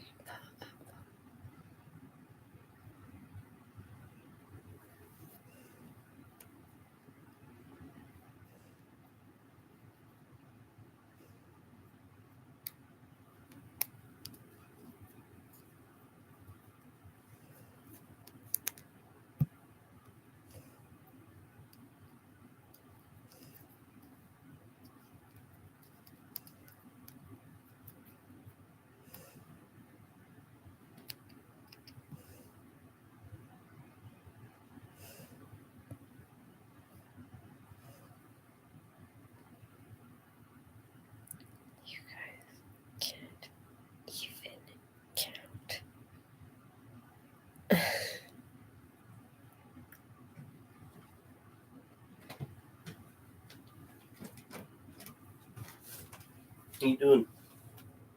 Reading. You eating those or no? There's only 2 there. Okay. Guess you're not coming to bed then? You just rolled over. It is 5 o'clock in the morning. Okay. I mean, I did stay up for you. You just rolled over. What do you want me to say? If you blame me for making you make chicken wings or something? I'm supposed to just say, oh, here's my balls, thank you. Like, I don't know. I don't want to say, oh, that's my fault. Like, I didn't thank you. I do appreciate the thought. Whatever, Karen. Like, you won't blame me for something you did that you wanted. Blame me for anything.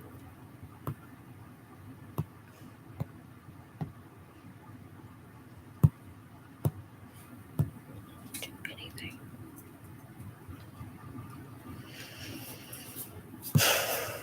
So you actually worked all day? Why are you coming in here to start a fucking fight? No.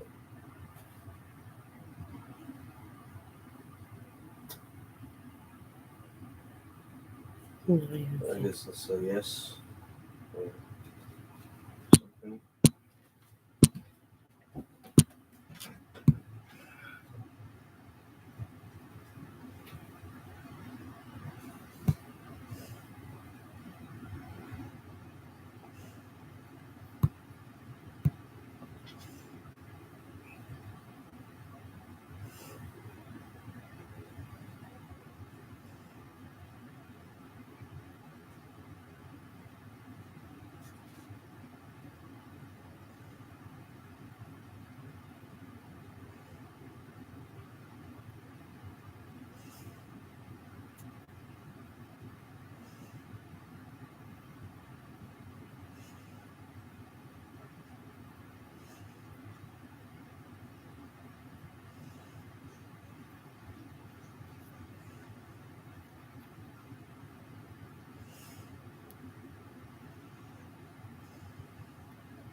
Must be an inch and a half on the National Post.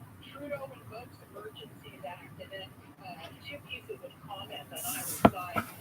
One by John Iveson. Trudeau drew line of light versus dark. Intolerance of opposing views brought us here. Oxidizing fire is another sub-headline on that. And then Greg Taylor, this isn't what the act is for. Municipalities and provinces have the necessary power. And he does an analysis of the declaration of the Emergencies Act. And then the Globe, Trudeau invokes Emergencies Act for first time to clear blockades is the headline on that story. Trudy, thank you. So coming up, James Foster has the bus reports. You know, we see a lot of cat videos and pictures around social media and the World Wide Web. They don't always apparently turn out just the way you expect them to. And the bus report, James is next. Elias Macker was here. When I make a referral, I'm 100% confident you'll benefit from a product or service I put my name behind. And this is also the case when I refer you to my friend and trusted realtor, François Mackay, with Group Mackay. In business for over 30 years, he's Montreal's real estate authority, and François never sells real estate. He only serves families. Get to know François Mackay, like I am, 504-637-9755, or visit FrancoisHasTheBuyers.com. Get to work on time and informed. The Andrew Carter Morning Show on News Talk Radio, CJAD 800. James Foster has been working very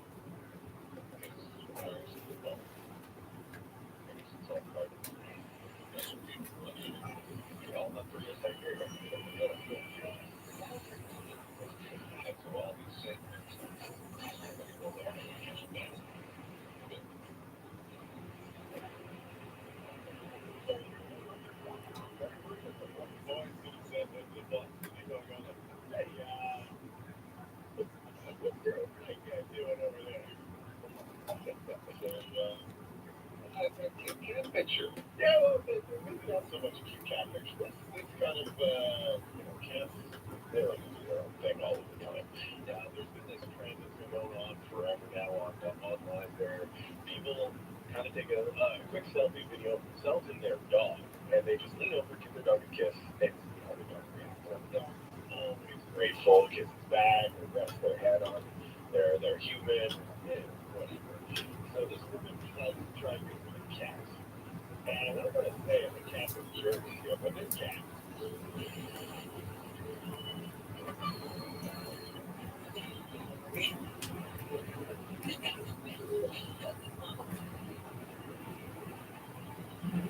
whatever it is, they got you covered.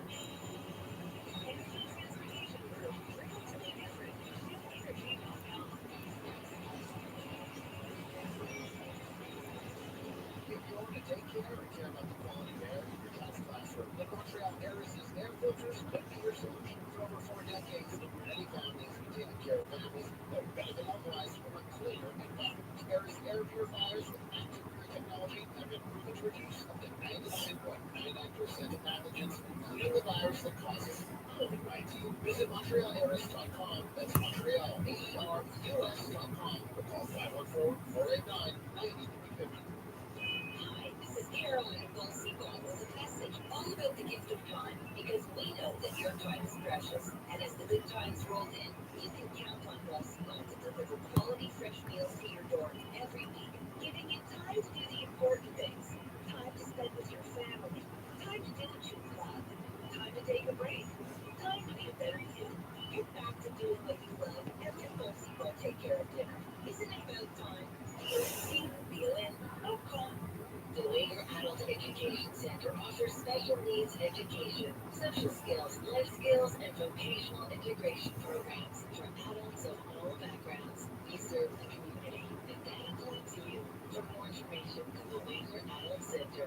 BMW Laval, a world-class dealership filled with like high-performance luxury, great service, and a welcoming family atmosphere. Visit BMW Laval, a dealership with over 45 years in the industry that knows BMWs like no other. BMW Laval, the experience begins here.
Okay? The Bengals should win multiple Super Bowls for Joe Burrow.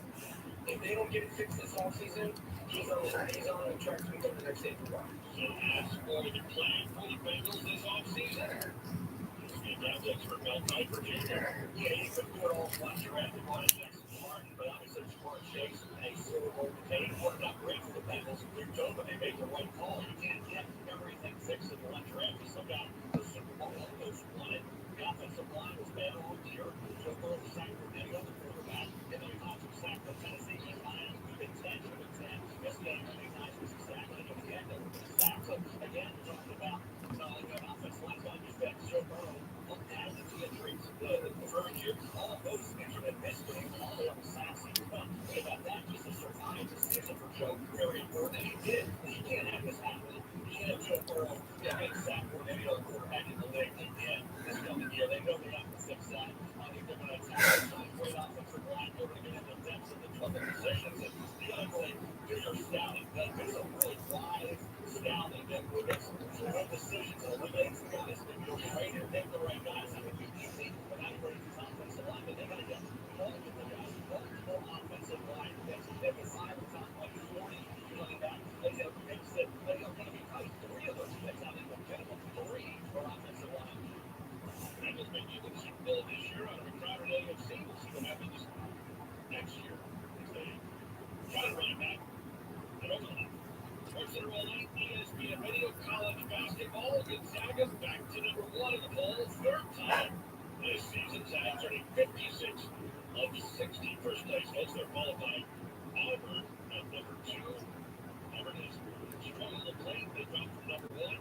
Arizona, Kentucky, and Purdue rounding out the top 5. And number 6 is Kansas. They were in action on Week 1 against Oklahoma State.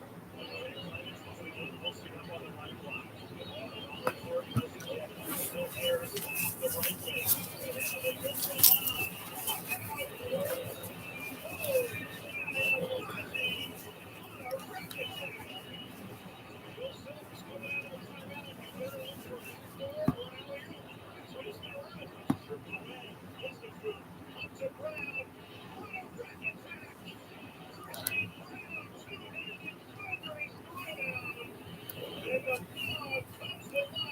With Kansas way up 68-42.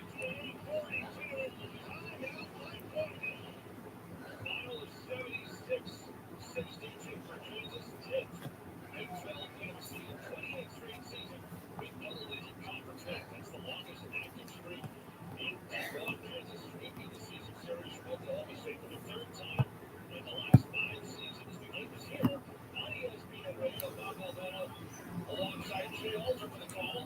Jay. Thank you, Jay. It's Sunday for Sunday. Let's see what happens to the whole season.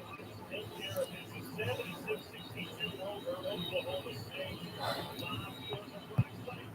Probably 12, 13 minutes in the Cowboys hung around at 4 straight threes to get a 2.5 minutes game for Kansas City to keep the game final. Under 8-minute timeout in the first half. 13-11 Kansas. This is a low-scoring game. They're really struggling. And yet by halftime, they scored 38 points. Opened up 2 10-point down. And did what they do. They got all their starters in double figures. They all scored. They kept the clamps down defensively. Held Oklahoma State to just 39% shooting and 17% shooting by the 3-point line. Control the backcourts. When they do that, they're undefeated this year. It's incredible how dominant they are in the backcourts. But they are how dominant they are in the game. And they really got to the free throw line and did a great job there. 19 of 27. Oklahoma State made just 9 free throws. So basically, every category, they were dominant. And yet, it was not vintage Kansas. It was spotty. It was up and down. They didn't finish strong. They didn't start really strong. And yet, they won very comfortably. That's a sign of a very good team. All 5 starters in double figures for the Jayhawks. And for Oklahoma State, defensively, they pride themselves off stealing the basketball. Number 8 in the country, number 1 in the Big 12. Only 4 steals tonight, only 9 total turnovers for Kansas. The one thing they did do well is they kept getting basketball. Well, that is, they are so challenged offensively. So they've got to use their defense to generate some offense. And Kansas just wouldn't let them do it. Did a really nice job. Kansas had 4 consistent 20-shot baskets. They moved the ball well. They scored inside and out. And they got 9 second chance points to just 8 for Oklahoma State. They really did a good job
able to hold off Iowa Virginia 62-53 to their sixth consecutive win.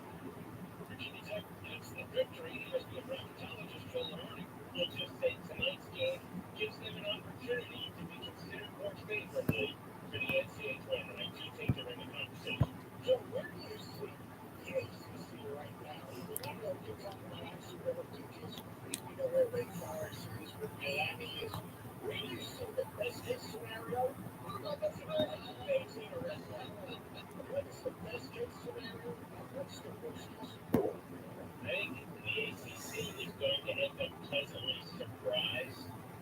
Selection Sunday has a history of playing teams in at the end from the bubble. I'm not saying that's a conspiracy. I'm just reporting it as fact over the years. But we do have a ton of teams, that are in the neighborhood of concern. Miami's in a little bit of concern right now. Lake is even in a little bit of concern, maybe not for selection, but for seeding as they go to tomorrow night. And I just think that one of these Virginians could still play their way into obviously getting the necessary split against UVA at home. Bracketology, Phil Lenardi, available at ESPN.com. Did they get the MVP wrong? That's experts in relationships.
We need to sell the house. It's great that we have multiple offers, but I don't know how to do this. It's too much. How are we supposed to coordinate it all? You're not.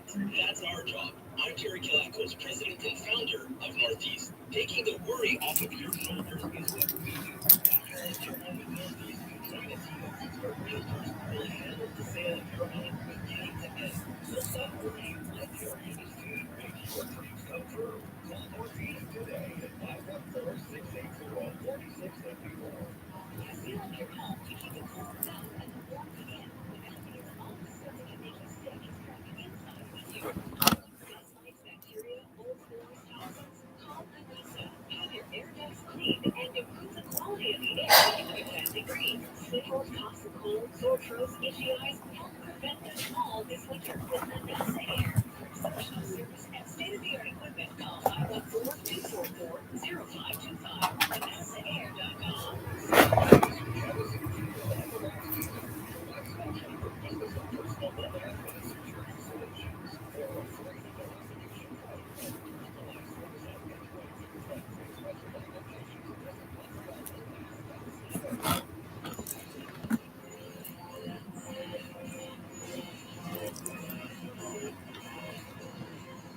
MLB has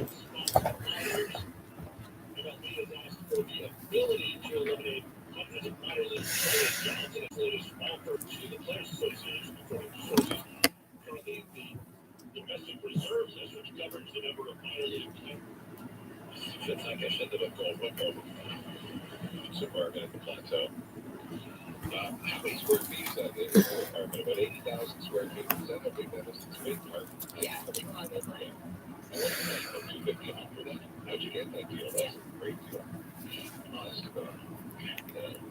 And I just like super open. Just like that. Shirley and Charisma. Oh, Shirley and Charisma. Okay, I just broke up there for a second. You should give it a go. It's the apartment. I guess your Wi-Fi doesn't cover the whole apartment. It's too big, 80,000 square feet. Today is Singles Awareness Day. Megan Ali Wong is on the way. Here's something you need to know. Now, to hear this kind of thing from time to time, people scientists seem to enjoy. If the camera scientist, would you do this?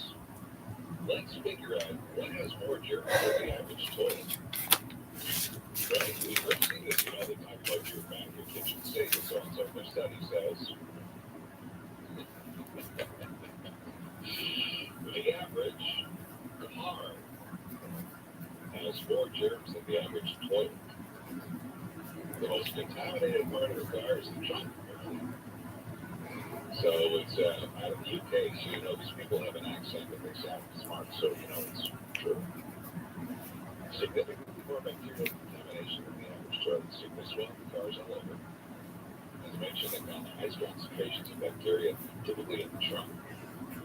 The next nastiest spot was the driver's seat, followed by the gear stick, the back seat, and the dashboard. Now, if you looked at my car, you would agree with that. So I was going to say something, it kind of makes sense, because when was the last time you cleaned up your trunk? Or you vacuumed it, or sanitized it, or whatever? Where I never do, I don't believe in washing my car. No, but I just vacuum the car. Take it up. No, just in general, right? Now, the main takeaway here, because your trunk can get really gross, especially if you don't clean it, think about that before you put in groceries and stuff. And that's what they tell me. Okay, so you're welcome. Sarah, just ignore everything I just said since you don't drive. You don't have a car. You got it. Well, I could play the intro and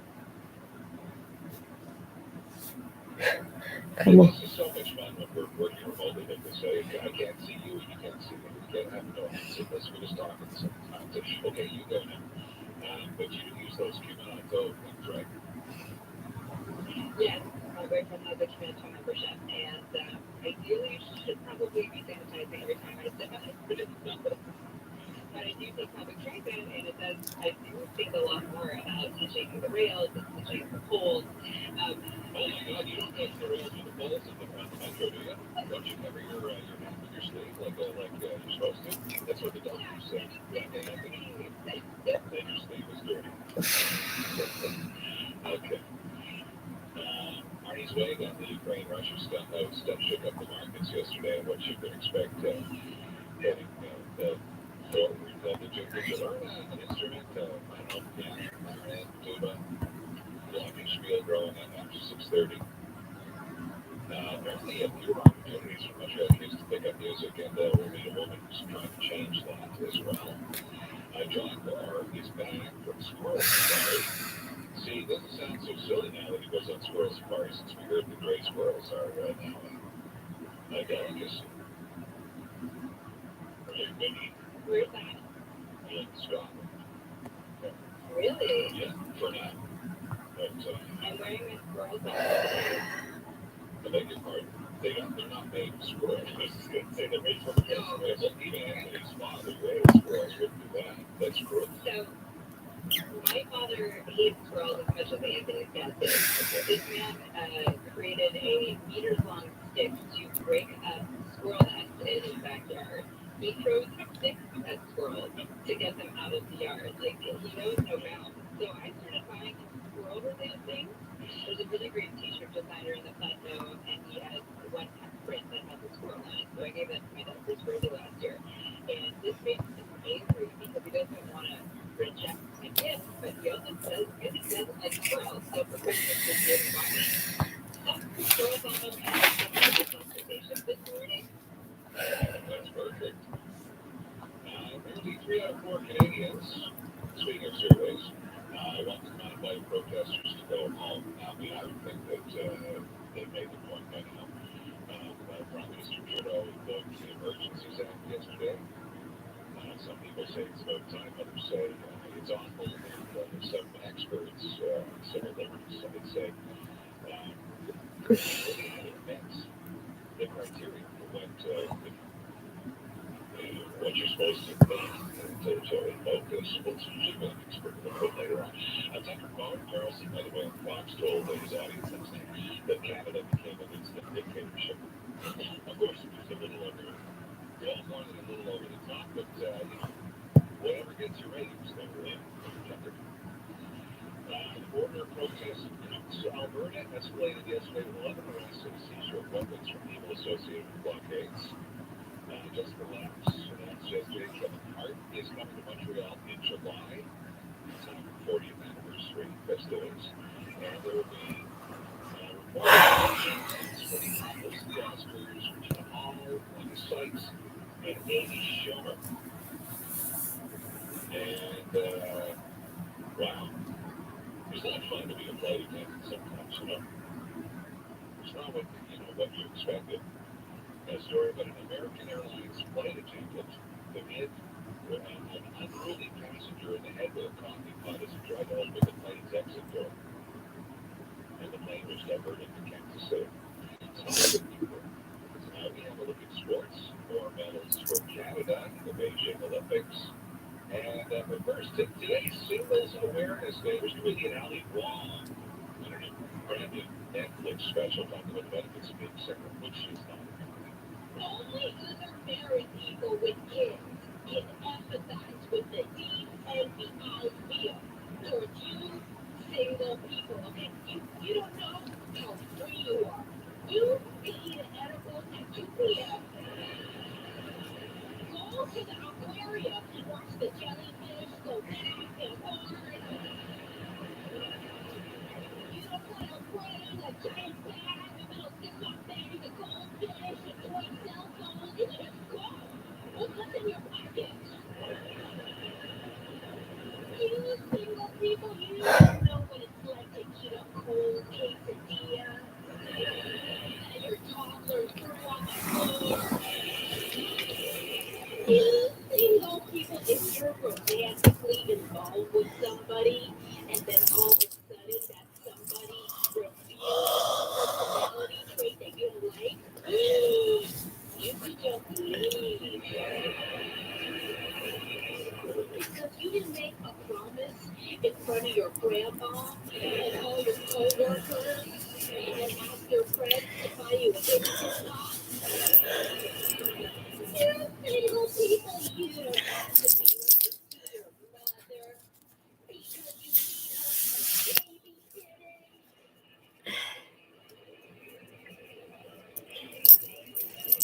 You want time to yourself to binge Bridgerton to feel alive again. Save up to $900 on all Beauty Rest mattresses. That's right.ca. It's time to order your all-new Kia for the summer, like the all-new completely redesigned 2023 Kia Sportage. Order now and get the best lease rates ever at Lincoln Kia Rosard. Now that's something to look forward to. LincolnKiaRosard.com. And Bell makes mobile plans better. With Bell's new unlimited ultimate plans, you get tons of data with no overage fees. So you can do more of what you love on Canada's best 5G network. You mean I can play rom-coms all day, every day, thanks to a 24-month free mobile bonus? Bell Ultimate Plan? You can quit me. You can also stream videos in HD, plus use your data and call or text to your heart's content across Canada and the U.S. Visit a Bell store or bell.ca/ultimate for details. Bell, doing more of what you love, just got better. If you're investing your money, shooting new coffee shops, with Tangerines do investments called socially responsible global portfolios where you can grow your own way. All it takes is 10 minutes to get started, and you'll be looking out for yourself and the world in no time. So start making moves with your money and feel good about it too. Visit tangerine.ca/invest now and get started today. Commission, trailing commission, management fees, and expenses. All making succeed and each word on the SMS. Please read the prospectus. No investing. Mutual funds are not guaranteed. Income exchange reported past performance may not be repeated. Sports enthusiasts, busy executives, active seniors, aching feet. Minimum invasive foot surgery is a cost-effective reality that will make you feel young again. No more excuses. Take that next step. Call Dr. Malk, 514-844-5250. You're listening to the Voice of Montreal. News Talk Radio, CJAD 800, and iHeart Radio Station. 5:57. Here's Sherrod Star with sports. Good morning. Time for your TSN 690 Olympic update. It's a golden morning for Canada on the track. Japanese heading into the final turn. One stage. No, and they can't do it out. They're down. The Canadians win gold. The Canadians are going to win gold in the women's team. Ball by the Japanese. Canada's Isabelle Weideman, Imani Blondet, and Melanie Big set a new Olympic record, winning gold in women's team pursuit in the long track speed skating event. This is the first time that Canada has won an Olympic gold in women's team pursuit. And for Max Perot, 94. It's a huge score for Max Perot. And he has put himself back in the gold medal conversation. 27-year-old Max Perot from Vermont Quebec battling bronze in the big air event this morning for his second medal at these games. All your Olympic audio comes courtesy of the CBC. The Canadians are back in action Thursday of this week when they host St. Louis. The Habs will have Tyler Toffoli at their disposal. Habs management traded Toffoli to Calgary yesterday. The Canadians in exchange received forward Tyler Pitlick, prospect Emil Heineman, and a first-round pick along with the 2024 fifth-round pick in exchange for Toffoli. TSN's director of scouting is Fred Hutton. Here is on the prospect Montreal god Emil Heineman. Well, I could say, I spent the same on the blanks on Emil Heineman. I feel like again, he's quick and he's fast and he's a catalyst-type player, right? I mean, he makes things happen. Habs and Blues Thursday at 7. Catch it live on TSN 690. Around the NHL, Edmonton posted a 3-0 win at San Jose behind Stuart Skinner, who made 20 saves for his first career shutout. Meanwhile, Toronto won for the first time in 3 games. Mitch Marner scored once, picked up 2 assists, then a 6-2 win over Seattle. Novak Djokovic said in an interview broadcast earlier today he's prepared to skip the French Open and Wimbledon events if vaccination against the coronavirus is required for him to play. Speaking to the BBC, the 20-time Grand Slam man said he's not vaccinated, adding that missing the next 2 majors where he's the defending champ and other tournaments is, quote, the price I am willing to pay. Happy Tuesday, Andrew, and that is Olympic Sports. Tuesday to you, too. You're going to think you like the forecast. Maybe not today so much, but heading forward, I think you'll really like the forecast, especially Wednesday and Thursday. And interesting thing going around, an LA Rams fan in the hospital holding his newborn daughter while watching the Super Bowl. Wait till you hear this. This newscast brought to you by Mobile Art's Winter Sale. Visit their TMR showroom to find the finest quality furniture and decor at the best prices of the year. MobileArt.ca.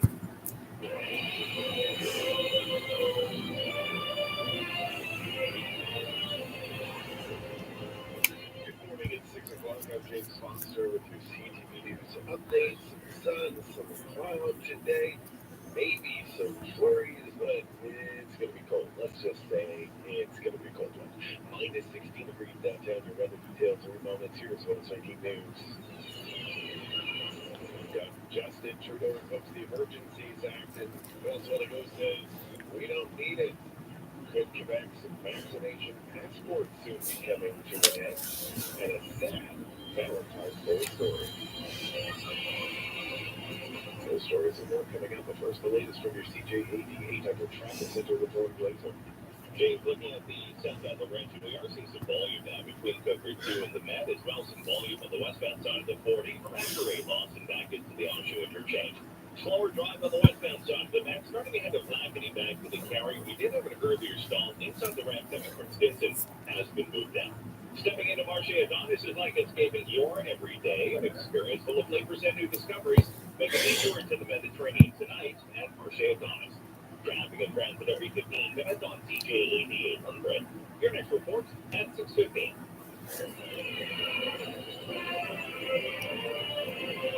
In the news, if you're just getting up out of bed and you got to take the blue line into work today, be careful.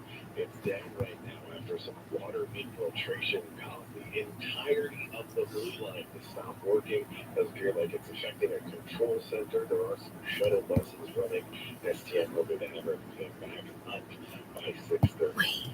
The federal government is taking an unprecedented step by invoking the Emergencies Act in an effort to end border blockades by anti-government and anti-COVID protesters. It's the first time the legislation has been used since it came into force in 1988.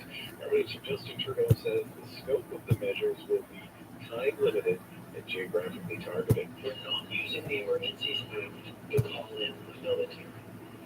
We're not suspending fundamental rights or overriding charter of rights and freedoms.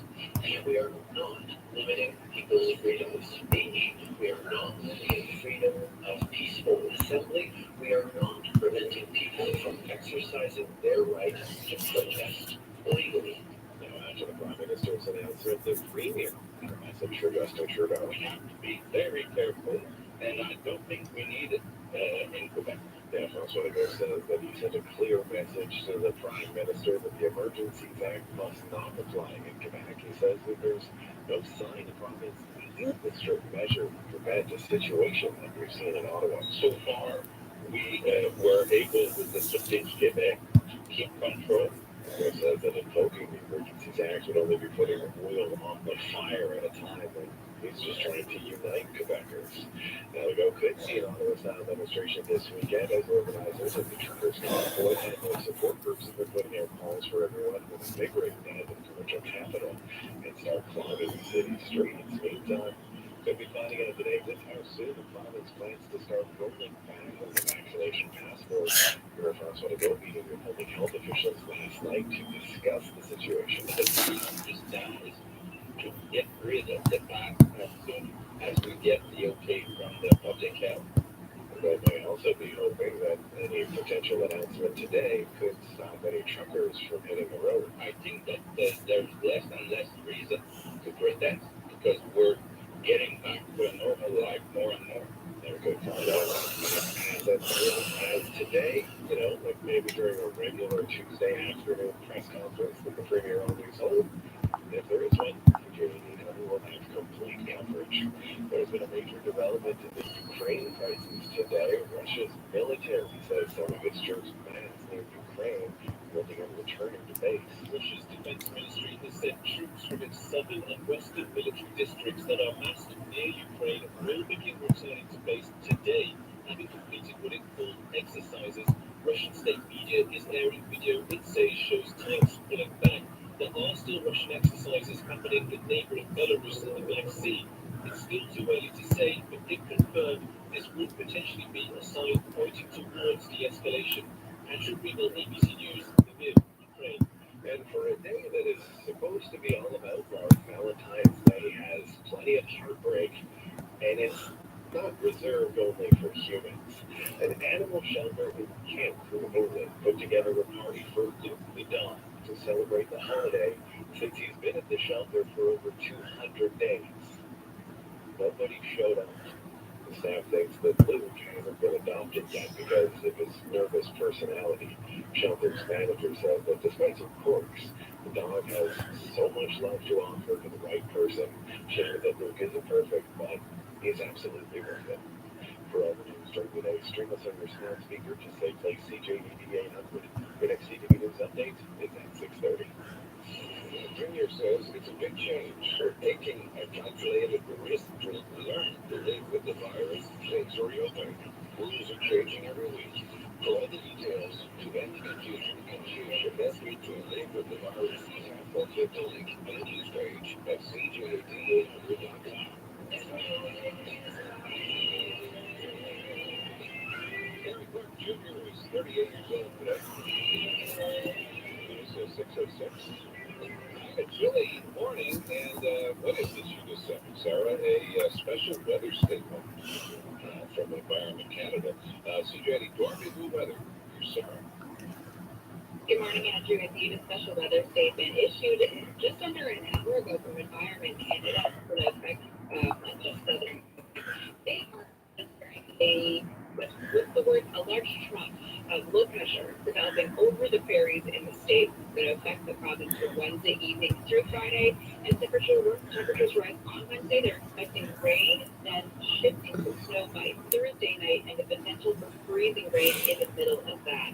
So that's fresh news. We knew that we were going to get a big high on Thursday. It's still set at +7, but with the system coming up, that's going to really give us a mixed weather cocktail. In the meantime, this morning gets this quite cold. We'll see a mix of sun and clouds today. Chance of flurries this morning. Moderate westerly breeze. Our wind chill right now this hour is roughly -22. Outside the city in Sherbrooke today, this pattern is early in the morning. A strong chance of flurries. Moderate westerly breeze. High of -11. In Montreal, we'll make the sun and cloud. 40% chance of flurries early this morning and clearing this afternoon. A high of -10. Risk of frostbite. The wind chill this morning -32. Tonight for Montreal, a few clouds.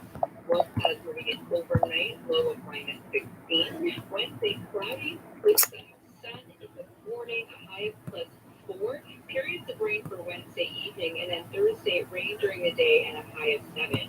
So the period of time that Environment Canada is really keeping an eye on is Wednesday into Thursday evening. I'll have more as it comes in. Right now at True Airport, though, it's -16, light snow falling, wind chill -22.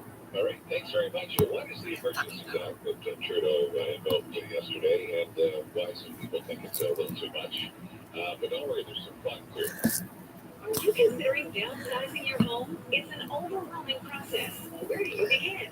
Hi, I'm Stephanie Cadu, residential real estate broker with Royal LePage Village. I understand the stress and anxiety seniors experience. Taking the important step of selling a family home is overwhelming. That's why I'm supported by a team of professionals in downsizing, home repairs, and staging. Please visit my website at movasenior.ca or call 514-885-3524.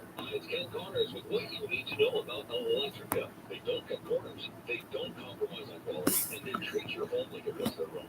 Just a few of the reasons why they've been awarded the Consumer's Choice Award for the past 2 years. When you need an electrician in your home to take care of any job, big or small, call Electrica 514-768-7778. Certified, well-trained electricians who do the job right the first time. Peace of mind. Electrica.ca.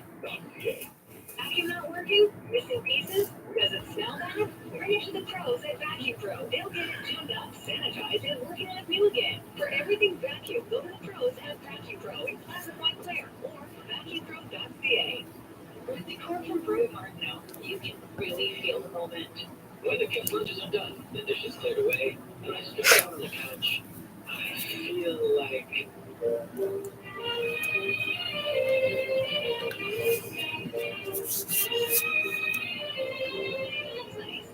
But the store's about to close and we need milk. Until March 9th, we're paying the 2 taxes on living room furniture. Brew Martineau, about quality and price. Selected brands and models.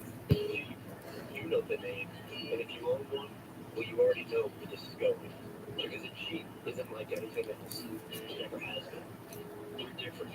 This is where a peg and a round hole type. The category creators, the rule makers, the rule breakers. Turn over the engine, and the world becomes your playground. Go anywhere, do anything. So if you're ready for adventure, you'll know where to find us. Canada's #1 selling 4x4 SUV brand. How about Jimmy to report everyone for dinner? The flavors of Argentina with just the right amount of heat. Or grilled salmon teriyaki from Sublime Creations. Affordable gourmet meals that you freeze and heat when you're ready to eat. Order now at creationsublime.com. Roscoe Fire and Flood Restoration Specialists. They work for you. Call them for a second opinion. It's free. 514-856-9993. Granofco.com. The latest news and everything else you need to know to start the day. The Andrew Carter Morning Show. CJAD 800. Well, Canada with 2 more Olympic medals. 17 now, a gold in snowboarding and a bronze in snowboarding and a gold in speed skating. So that's some good news. Professor Joe about the Emergencies Act for the first time. This is the Emergencies Act is what the War Measures Act morphed into when it was passed in 1988. It has not been used since 1988. It authorizes the federal government to take extraordinary temporary measures to respond to public welfare emergencies, public order emergencies, international emergencies, and war emergencies. It's considered to provide the stiffest government emergency powers of any emergency law in Canada. And when they passed this, they repealed the War Measures Act, which was what Pierre Trudeau had passed at the request of the Quebec government to respond to the October crisis in 1970. Now, the Civil Liberties, the Canadian Civil Liberties Association says doesn't think the high and clear, this is what it says, quote unquote, high and clear threshold needed to invoke the act has been met. And that's something you could debate. But Trudeau has invoked it and says it will be used. It will be targeted geographically. It's not going to be, shut down liberties across the country, but it's going to try to deal with some of those blockades, specifically in Ottawa, and protect some of the borders and the airports and some of our places that might be targets for mischief. Here he is yesterday announcing this. The federal government has invoked the Emergencies Act to supplement provincial and territorial capacity to address the blockades and occupations. I want to be very clear. The scope of these measures will be time-limited, geographically targeted, as well as reasonable and proportionate to the threats they are meant to address. We're not using the Emergencies Act to call in the military.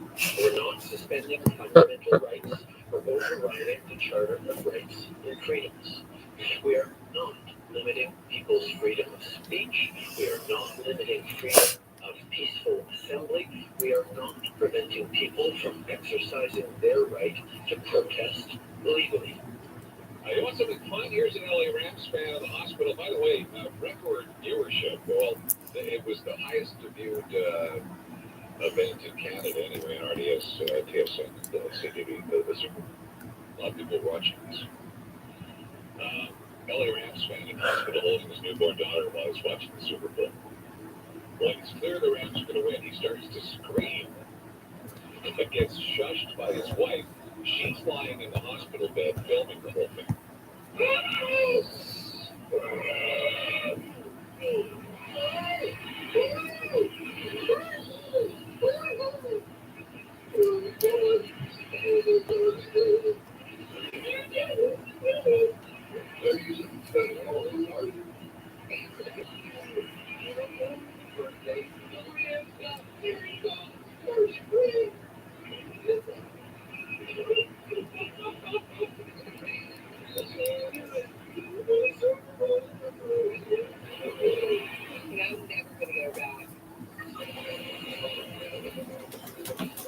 Is he more excited about the Rams winning or having a daughter?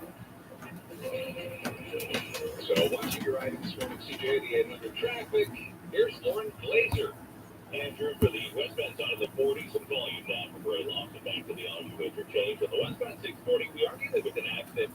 It's after the 25. We are seeing some volume from ahead of the 25 to this point. On the westbound side of the Metro, some delays flying the exit carriage for the westbound Delta side. We are report of an accident ahead of the 132.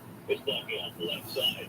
As well for transit users, no service currently on the blue line of the Metro between St. Michel and Stoughton. STM is saying service should be back by 6:30. Did you know Good Food now offers free grocery delivery in minutes? Stay home and let us deliver your groceries, everyday essentials, and more today. Visit makegoodfood.ca. Let us know what you see on the roads. I'll leave your tips to Starry and Bring. Your next report at 6:30. It's minus 16 right at now at Juneau International Airport with some very light snow falling. Wind chill at minus 22. We'll get to a high minus 8 today with a slight chance of flurries. Minus 16 overnight tonight, and then plus 4. Look at some beautiful day on the way for tomorrow. Rain. And 7 degrees on Thursday. Trinity Mason is here with a CTV News update. Good morning, Andrew. Well, our premier is saying that Quebec does not want the extra powers that are going to be granted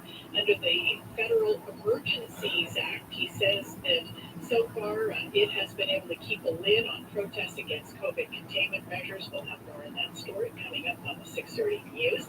Woodstock for Freedom coming up in Quebec City. You know, the second COVID protest organized by those union organizers.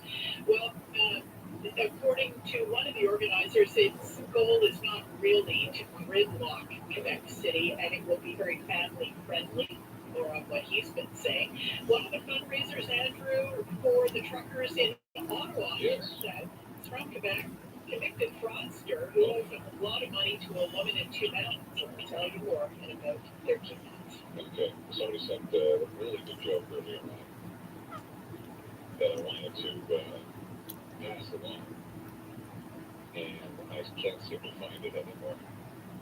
What a drag.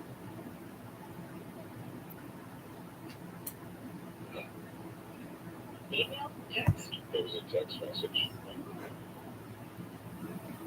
I'll have to, you know what, I'll have to, it's a little bit dangerous to say, so I'm going to have to make sure that I say it right. Get the wording correct. I want to get the wording correct. Where's food stored on a first date, Judy? Spaghetti. Yeah, that's on the list. Curry, spaghetti, ribs, corn on the cob, oysters, and any noodle dish, chicken wings, seafood in general, fajitas, because they're kind of messy. Okay? You're welcome. This is a new survey that the worst foods. Just I never thought of that, really. You never thought about that? Okay. No, I never thought about that. But it makes perfect sense. But honestly, like any food you eat, if you're not if you're kind of a disgusting eater, any food can if you're not careful. Like if you're a chomper, an open mouth eater. I think it's more the trickiness. That's what I would worry about. You know, I started wearing scarves with my blouses because I always drip salad dressing down my front. And I'm getting excited now, Judy. That is so yeah, I think it's tricky as opposed to falling out of your mouth.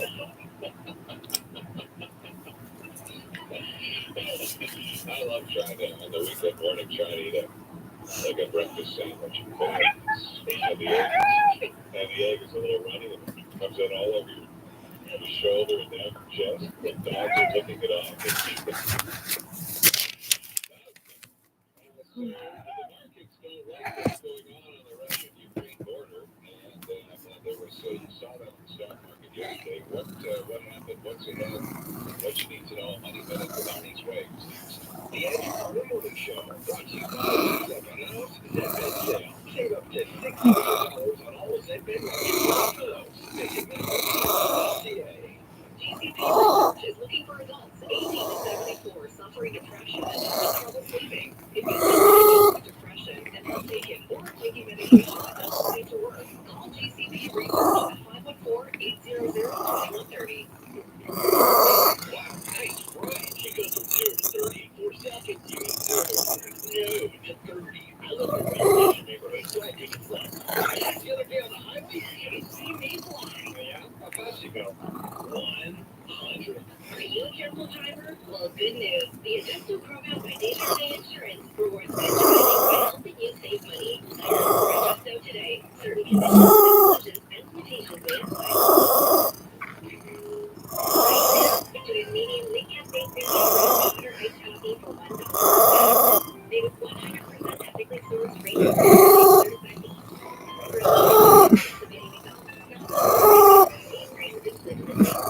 Best of the best is good.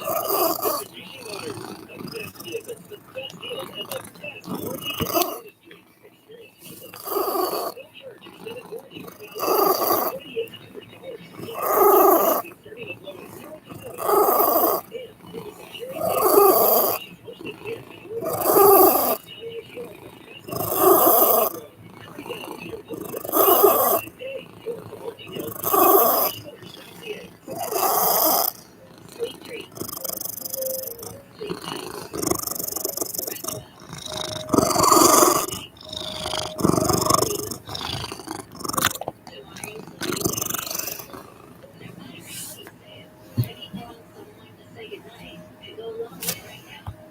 So before you turn this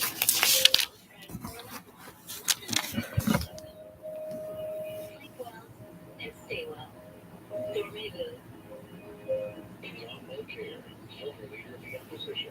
the best political minds in the country and CJAD 800 commentator on twice a day to cut through the political clutter. Brought to you by Guaranteed Industries. Don't be caught cold. Call Guaranteed Industries to update or maintain your heating system.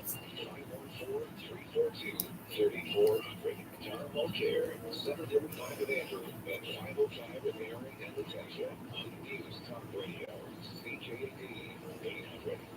The NUHC Foundation knows that your family's health is your greatest concern. That's why they support excellence in patient care, research, and teaching at the McGill University Health Center.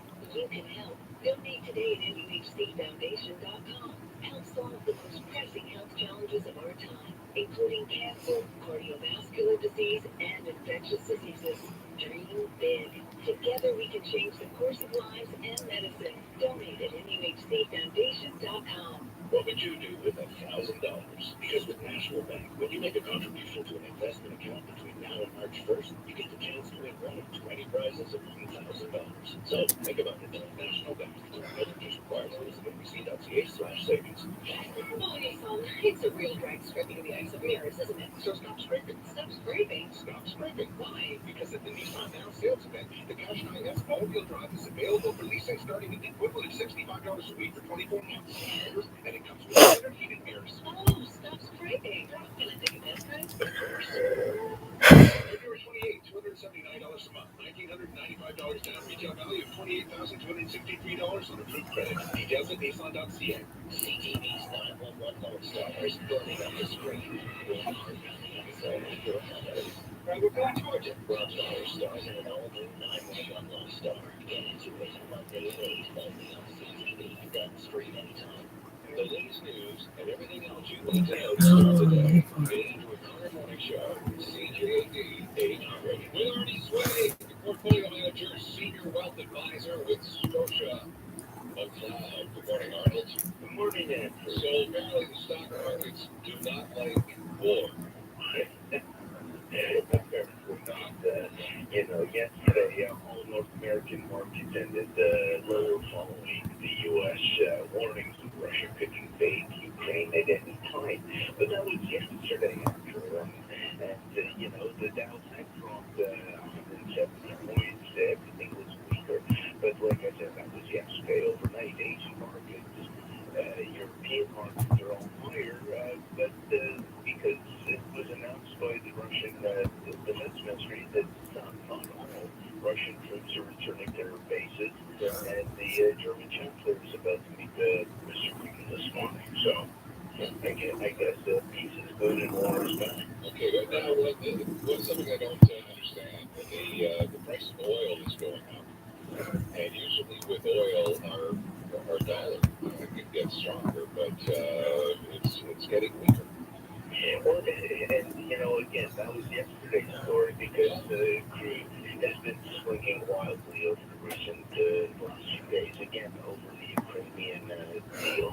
After surging about $95 a barrel yesterday for the first time in 8 years, it's now trading down about 3%. It's now 92.5, 92.75 again, because the Russian troops are some of them are pulling back. So the question of the supply demand comes out again. As far as the Canadian-U.S. dollar relationship, you're right. Often the Canadian dollar improves with higher oil prices, but more recently we're looking at interest rates and what the central bankers globally will do. So the expectation is that the Federal Reserve will increase rates at a quicker pace than Canada, and that will make the greenback stronger in relation to the Canadian dollar. So, are you, would you call yourself an avocado enthusiast? A connoisseur? I'm an enthusiast. Okay, so following the avocado, the avocado smack there between Mexico and the U.S. Did you hear this? No, please. Okay, so Mexico's president says the U.S. suspension on avocado imports and recent environmental complaints are part of a conspiracy against this country by political or economic interests. So, put forward this conspiracy theory after the U.S. suspended imports of Mexican avocados at the eve of the Super Bowl. because they say that there was a threat against the U.S. flight safety inspector in Mexico. So, yeah, so there's apparently, this is going, I don't know what this is going to mean for them. If they will be getting, more Mexican avocados in the short term at a cheaper price, I don't know. I don't know. It sounds like Netflix can put together a miniseries on this. Forget the cartels, the drug cartels. We can deal with the avocado. Yeah. Okay, that's a good idea. We'll run that up the flagpole. Yeah, we'll run that up the flagpole a little bit later. Okay. Thanks, Arnie. Have a great day. Yeah, Arnie Swag, Scotia McLeod, here's Sean Star with sports. Good morning. Time for your TSN 690 Olympic update. Canada's Olympians have made many trips to the podium in these games. Heading into today, only one of those included a top stop. After an 8-day wait, Canada has claimed its elusive second gold medal, courtesy of the women's pursuit speed skating. Shit.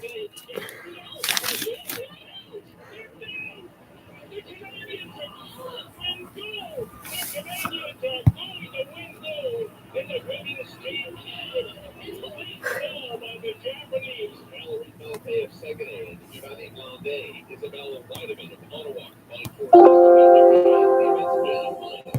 record time of 2 minutes 53.44 seconds. Weideman now has won a medal of every color in Beijing. She won silver in the 5,000 meters and bronze in the 3,000. Max Moreau on the podium with a bronze medal. Over Max Moreau from Rommel on the men's slopestyle. While Moreau couldn't duplicate his podium top performance in this morning's big air event, he did take home bronze at the event, giving Canada its 6th snowboarding medal. Canada's men's curling team won its 3rd straight game, beating China 10-8. Skip Brad Bouchard put the game away with a tap back on his final shot. Canada moves to 5-3 in this tournament and will take on Russia later. All of your Olympic audio is courtesy of the CBC. The Canadians are back in practice after taking Monday off. They don't play until Thursday when they host St. Louis. Caps management, though, busy, and they took the opportunity to make a deal, trading forward Tyler Toffoli to Calgary in exchange for forward Tyler Pitlick, prospect Emil Hyman, a first-round pick, and a 2024 fifth-round pick. What about the value of other top players carry? What would the market look like at Oscar Deal for guys like Mike Hoffman or Jonathan Troy? TSN's director of scouting, Frank Buck, breaks it down. The injury that plays a part, and certainly as I mentioned earlier, conspired against the Montreal Canadiens in having a big impact for their services. Caps are back in action when they host St. Louis Thursday at 7 live on TSN 690. Around the NHL, Mitch Marner scored 1, picked up 2 assists. Michael Button had a goal and an assist. Toronto snaps a 2-game slide with a 6-2 win over Seattle. And Alex DeBrincat's 28th goal of the season was the game winner. Chicago over Winnipeg 3-1. Happy Tuesday, Andrew. That was a look at your sports. Thank you. Coming up after your 6:30 report with Judy, are there fewer opportunities for Montreal kids to pick up an instrument? This newscast brought to you by Israel Bonds. Visit israelbonds.ca. Israel Bonds in Canada by Canada Israel Security Limited, a registered exempt market dealer. Good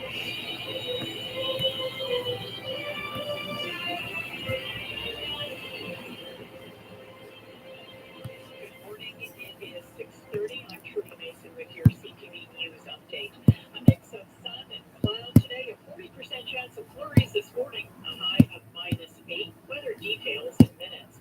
In Montreal right now, -16 degrees. And here is what is making news. The Trudeau government invokes the Emergencies Act. The Premier says he doesn't want those powers. And controversy about one of the fundraisers for the truckers in Ottawa. With the latest from the CJ 8800 Traffic Center, here is Clark Mason. Good morning, Trudy. We are seeing a stalling start on the 20th after St. John's and Falling down from Almost Arche for the inbound side of the Mercier Bridge. Delays in the 207 138 side and now overblown by the 132 side. Delays still on the westbound side of the 40 between Ray Lawson and the Andrew Interchange. The westbound side of the Maximum and on the Lake Phoenix, the time side goes between Lackaby and the McCarry Interchange. Good news for transit users. Service has resumed on this side of the metro between Stoughton and St. Michel. Stepping into Marche Adonis is like escaping door every day. An experience full of flavors and new discoveries. Make a detour to the mountains at Marche Adonis. Traffic and transit every 15 minutes on CJ 8800. Your next report at 6:45.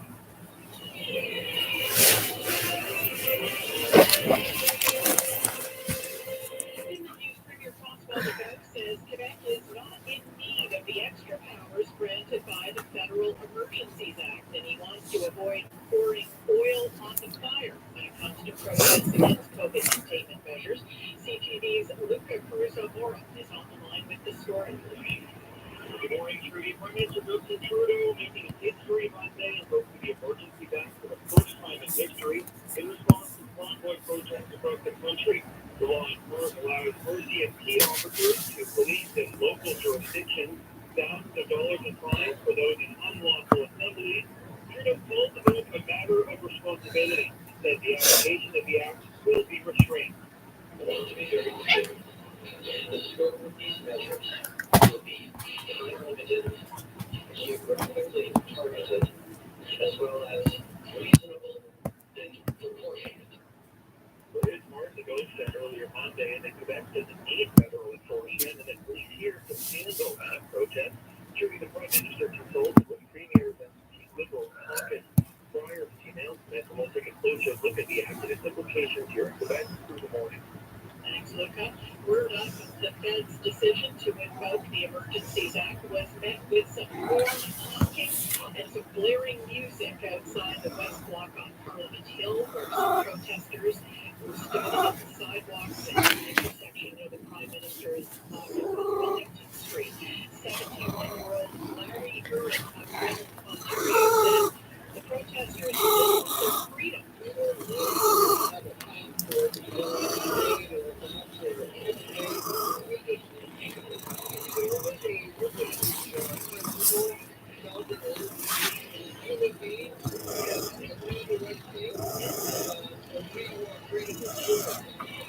The organizers of the Woodstock for Freedom rally being planned for Quebec City next weekend says it will not shut down the city and won't last longer than 2 days. Kevin Minidook says he only threatened to lay siege to the city as a white lie to get media coverage of this, the second of his protests against COVID measures.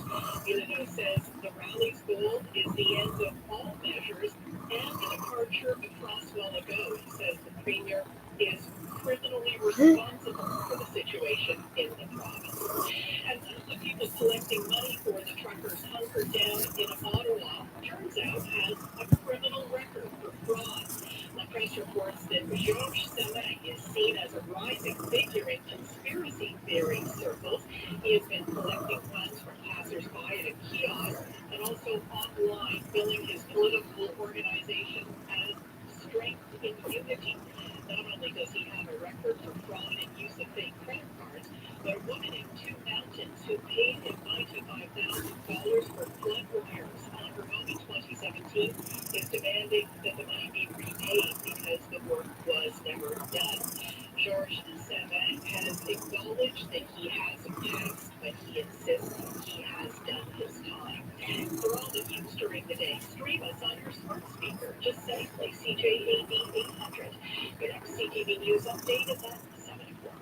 The news quiz with Aaron and Natasha, brought to you by Empire Gold. And I didn't play $1,500 could be yours if you know your news. Remember, for the opportunity to anything, there's chances to vote here in the next 2 years. Wednesday through weekday afternoons at 4:35 on CJAD 800. Reclaim your Saturdays. Call 1-800-5TOP. It's your smiling, happy people who magically appear at your front door. They'll be driving a clean, shiny truck, and they'll be wearing snap, happy uniforms. All you have to do is point. And that's totally gone. Hooray! You have a Saturday. Give us a call. And we'll get you back your Saturdays. Call 1-800-5TOP Or visit 1-800-5TOP.com.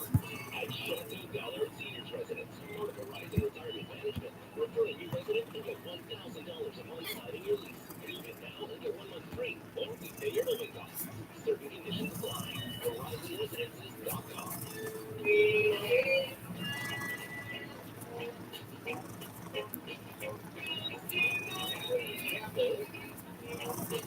He's 63 years old. He's a singer. Are you before me? The joke that was something like this, Trudy, was sent by a We're going to try it. I'm going to do it now. It's not like midnight type real technical a little bit ago. I changed the B on my bucket list. You know, bucket list is a list of things that you want to do before you die. I changed the B on my bucket list to an M, and now I'm done. I thought that was good. Right. I really heard it. 6:37.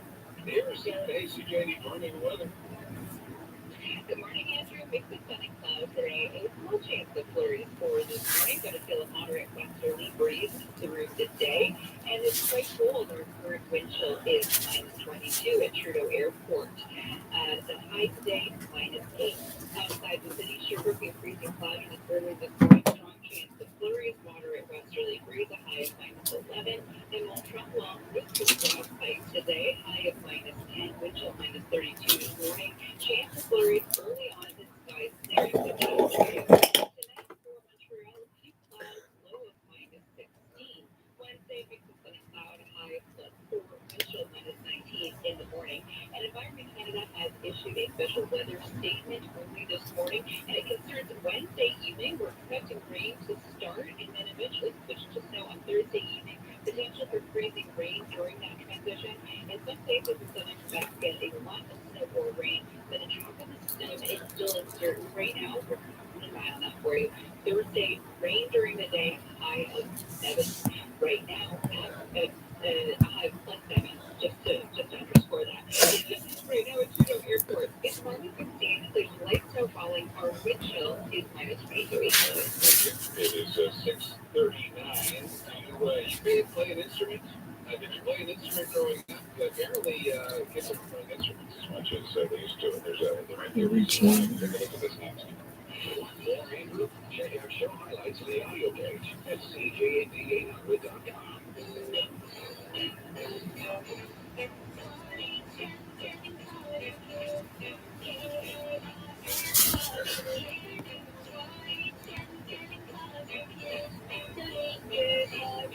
Donate online at carsforkids.ca. That's cars with a K. Pickup is quick and easy. You'll benefit a child and get a maximum tax credit.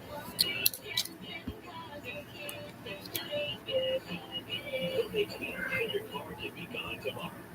It's time to order your all-new Kia for the summer. Like the all-new PT, we decided 2023 Kia Sportage. Or reality, the best lease rates ever at Kia Brossard. Now that's something to look forward to. Make a KiaBrossard.com. Everyone loves Italian food, and you can bring delicious and authentic Italian food home from Restaurant Di Menda. They've been serving the East Ed's best Italian dishes since 1971. Order your favorite for delivery or counter pickup. Or better yet, load up your freezer with Di Menda's restaurant quality frozen meals. Di Menda's famous Montreal-style pizzas, lasagnas, pastas, sauces, and more to make dinner easy and delicious. Visit DiMenda.com to see the full menu today. Restaurant Di Menda, your new favorite Italian restaurant in St. Leonard. They're called Cuisine West Island because they made their name manufacturing and installing new kitchens. But why stop there? Transform your entire home with Cuisine West Island the way you like it. Contemporary, modern, country, urban, kitchens, bathrooms, built-in furniture. Everything is designed and manufactured right here in Montreal and installed by the professional team at Cuisine West Island. Log in and see for yourself at 2758 St. Charles in Kirkland or at CuisineWestIsland.com. Cuisine West Island, for those not easily impressed. Circumcision has proven health benefits, reducing the risk of STDs and other medical problems. At Circumcision Montreal, it's a quick, virtually painless procedure done on your localized setting in a state-of-the-art sanitary clinic that guarantees your privacy as well as your health and safety. A special skin wound closure technique also ensures an improved cosmetic outcome. If you feel that circumcision might be right for you, book an appointment with an experienced doctor at circumcisionmontreal.ca. Be sure that every season is the right season to contribute to your RRSP or TFSA. Even cross-country season? Yeah. What about downhill season? That does happen at the same time. Not way too risky. Contribute to your RRSP or TFSA any season. Your full-service morning show with Andrew Carter, CJAD 800. People thinking of the quarter, piano, the violin, the tuba, the glockenspiel, the triangle. Apparently there are fewer chances for in school at the primary and secondary level. One of the stage ups is trying to set up the gap, but that guy organize a music program for disabled students, and they're offering a music school for younger kids. Alina Brew is at Bandy College online. Good morning. Good morning.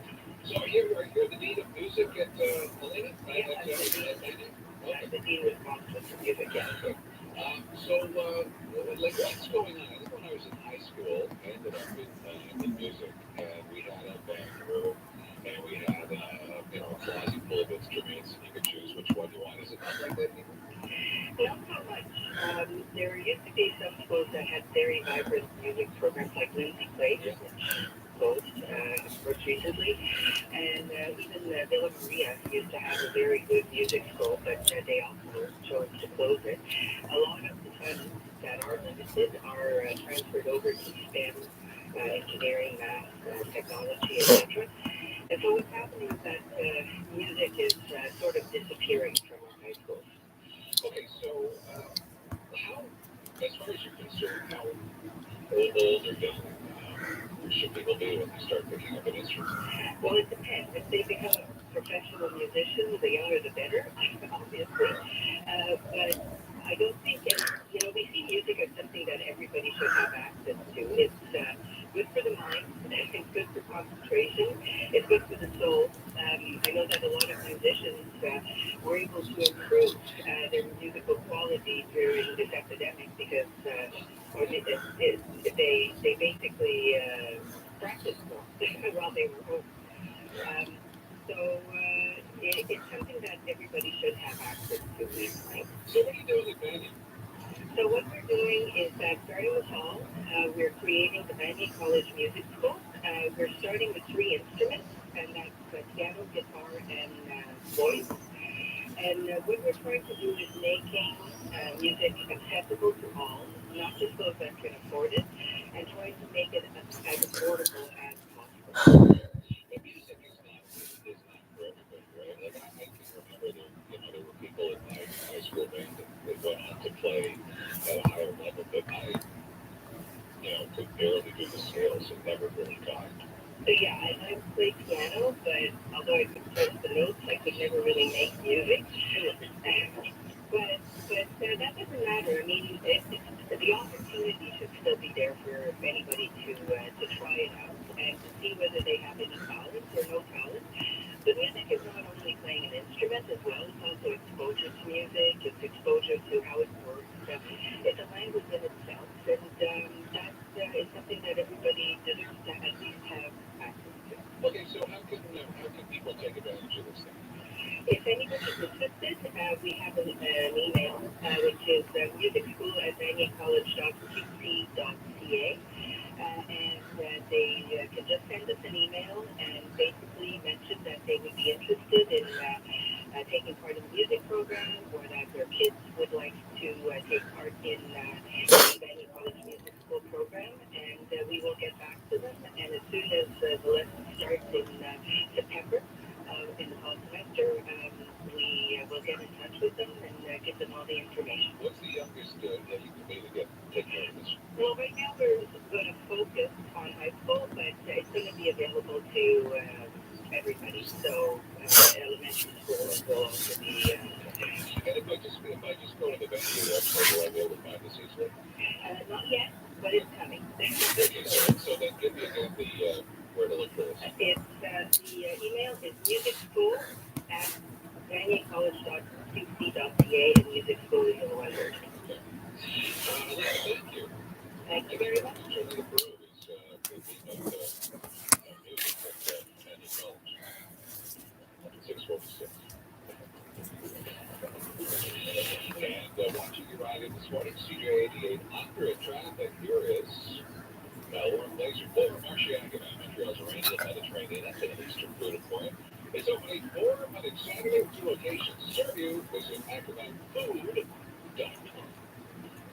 Hey, you're looking at the inbound side of the First City Bridge. We are much slower now from the Big Mall side, the 138 side, and as well as the off-ramp on the 132 side. For northbound, the carry that has delayed as well, turning down now to John. Westbound John Lizard did have an earlier accident ahead of the 132, still pretty slow now from almost Montreal. Westbound side of the 40, that has delayed as well, Borgia back to the Oshawa. Change off and on delays on the westbound side of the Met. Now they start via back to the carry. Eastbound John, the 20, we did have the earlier spell after St. John. It has been moved down, but we are still slowing from ahead of Martier. Stepping into Martier Adonis is like escaping your everyday and experience full of flavors and new discoveries. Make a detour to the Mediterranean tonight at Martier Adonis. Let us know what you see on the road. All of your tips to Starry and Brand. Your next report at 7 o'clock. 647. We've got a 20% chance of flurries today. You will see the sun peak during times now -8. It is a chilly morning, -16 at Trudeau, with a wind chill at the low -20s. Here is James Foster with his CTV News update. Morning, Andrew. To deal with the Sherman blockades, Justin Trudeau goes big. Canadians are telling him to go home. A march in honor of missing and murdered Indigenous women here in Montreal and the world in for crazy delays. So you just want a nice quiet place to hide away. Good news. A home with a bunker for all your shutting out humanity needs. That'll work for sale. Let's start some what's up.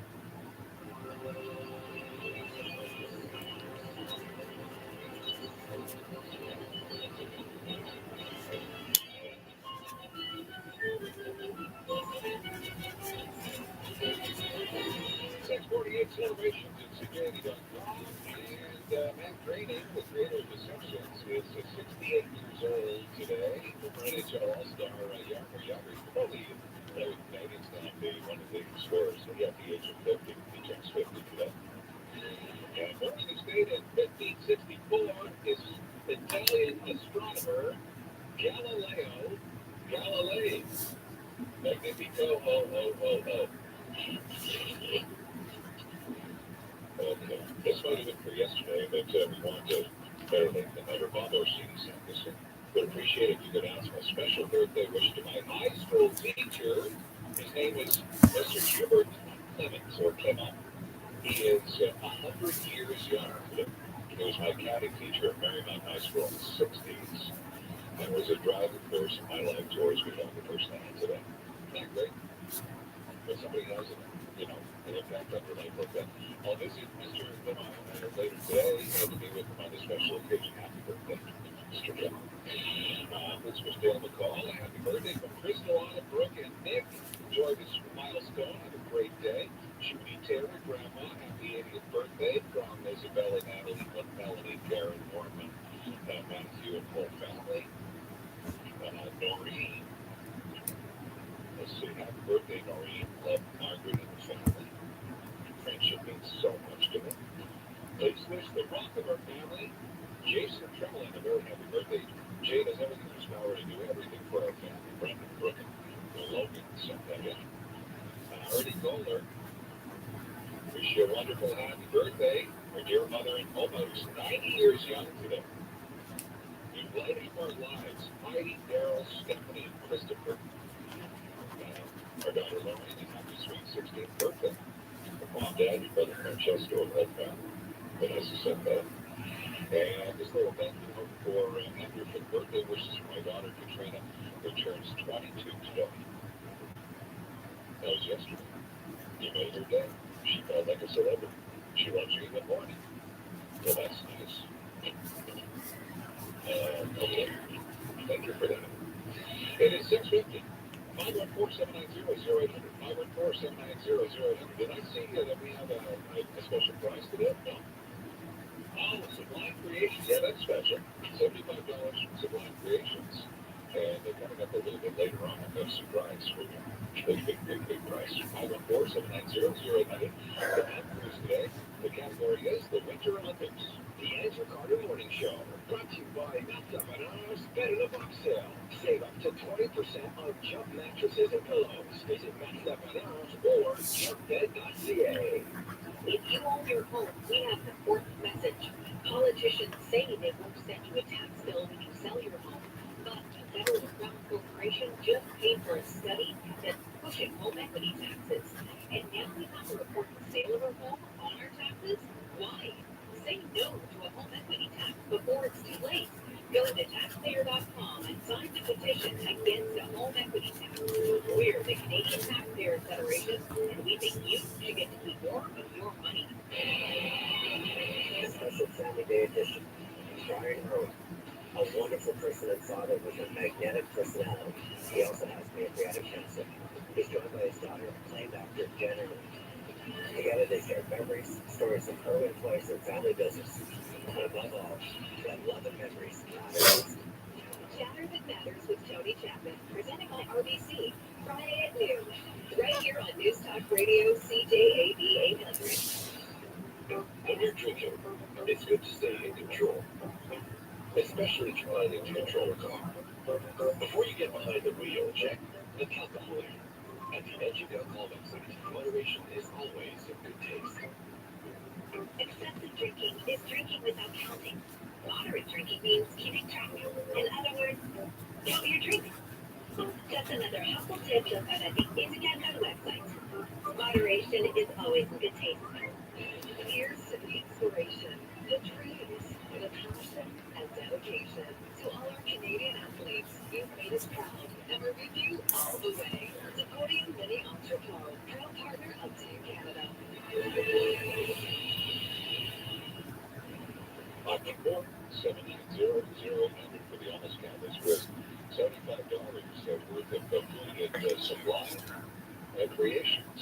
514-790-0800. Gun violence has risen in recent years across Canada.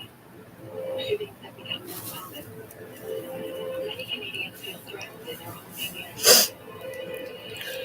The government of Canada is taking action to help keep Canadians safe by banning assault-style firearms, strengthening gun control laws, and targeting gang violence and illegal firearms trafficking. By working together, we can reduce gun violence. A message from the government of Canada.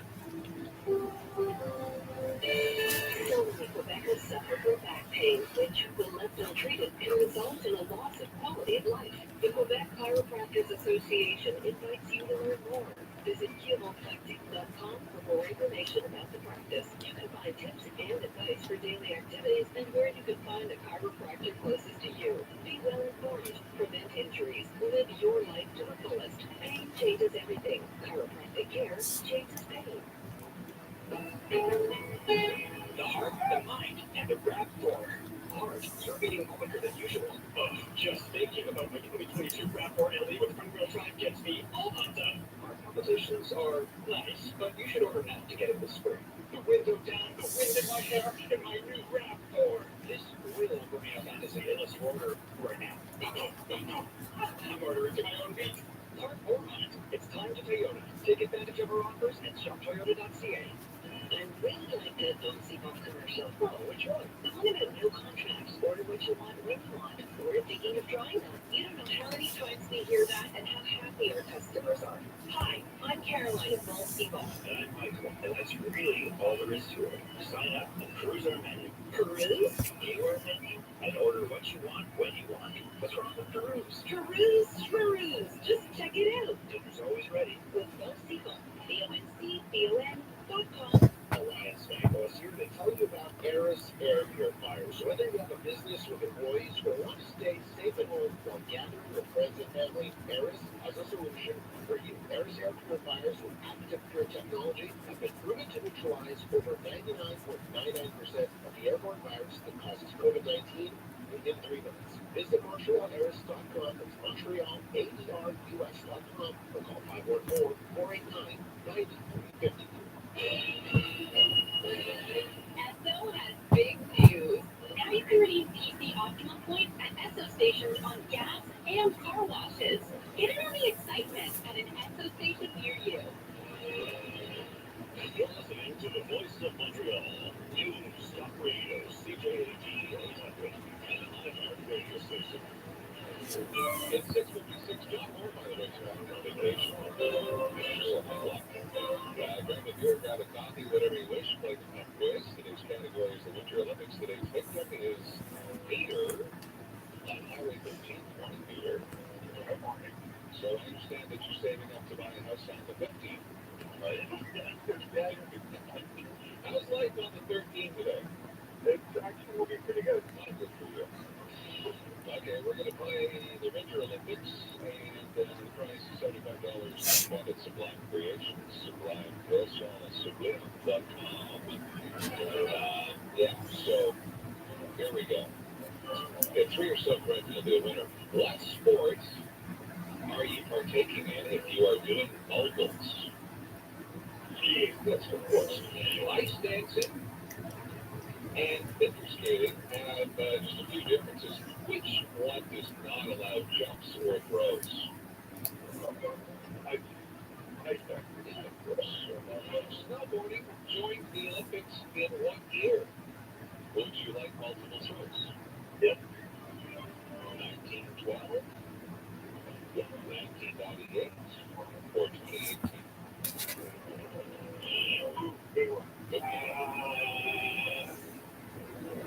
Second one. Yeah, 1998. You're absolutely wonderful. The next question involved three Norwegians, and I could not have pronounced their names. So, congratulations. You have a great day. Hope you enjoy your ride on the 13 meter. Thanks for listening. 6:58. Sean Star with sports. Good morning. Time for your TSN 690 Olympic update. It's a golden morning for Canada on the track. Japanese heading into the final turn. Once they go, the Canadians have gold and gold. The Canadians are going to win gold in the women's team. Ball by the Japanese. It is Isabel Weideman, Imani Ande, and Valerie Malpin set a new Olympic record, winning gold in women's team pursuit in the long track speed skating event. This is the first time that Canada has won an Olympic gold in women's team pursuit. And for Max Perot, 94. It's a huge score for Max Perot. And he has put himself back in the gold medal conversation. 27-year-old Max Perot from Vermont background bronze in the air event this morning for his second medal at these games. All your Olympic audio is courtesy of the CBC. The Canadians are back in action Thursday of this week when they host St. Louis. The Habs won and Tyler McFoley at their disposal. Habs management traded to Foley to Calgary yesterday. The Canadians in exchange received forward Tyler Finley, prospect Miguel Kinnaman, and a first-round pick along with 2024 fifth-round pick in exchange for Foley. TSN's director of scouting this spring.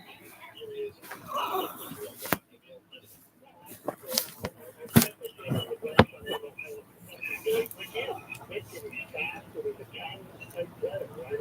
He makes things happen. Habs and Blues Thursday at 7. Catch it live on TSN 690. Around the NHL, Edmonton posted a 3-0 win at San Jose behind Stuart Skinner, who made 20 saves for his first career shutout. Meanwhile, Toronto won for the first time in 3 games. Mitch Marner scored once, picked up 2 assists in a 6-2 win over Seattle. Novak Djokovic said in an interview broadcast earlier today he's prepared to skip the French Open and Wimbledon events if vaccination against coronavirus is required for him to play. Speaking to the BBC, the Grand Slam champ said he's not vaccinated, adding that with the majors where he's the defending champ, tournaments is quote the price he's willing to pay. Happy Tuesday. That's the Olympic sports. Big Sean Star. Coming up, John Wall is back from vacation and apparently you're suspicious about Arctic Crown. And any deals you're thinking about finally getting back going somewhere. Any deals available at what are the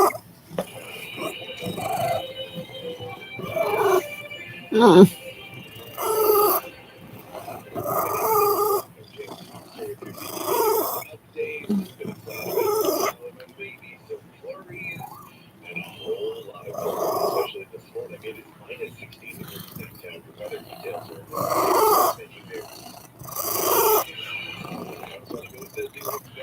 Justin Trudeau, will your back to Cynthia? They have a pass. That's perfect name for the person who just won at the Olympic. Those stories are more coming up. But first, it's the latest from your CJ88 Upper Traffic Center with Lauren Glazer. James Clifton, the westbound side of the 40 beyond the Iconic Avenue, and the on James is well delayed on the westbound side of the Mass between Lockwood Air and the Carry. Eastbound out of the T-Can volume is South Avenue back to the Carry of your James. Northbound the Carry, that is in a slow drive. Eastbound out of the 20, we did have that earlier stall past the St. John. That's the third down, but we are still pretty slow down the St. Charles. Inbound out of the Mercy and Brace, the South over the 132 side, and it's well down the window, all by the 138 side. Did you know good food now offers free grocery delivery in minutes? Stay home and let us deliver your groceries every day, essentials and more today. Visit makegoodfood.ca. Transit every 15 minutes on CJ88. Mom, you're hurting me. 7:15.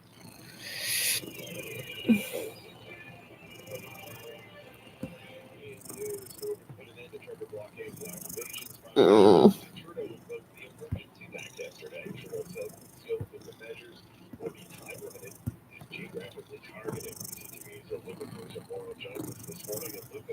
response when they government that geography bit said, but no thanks to the Emergencies Act in Quebec.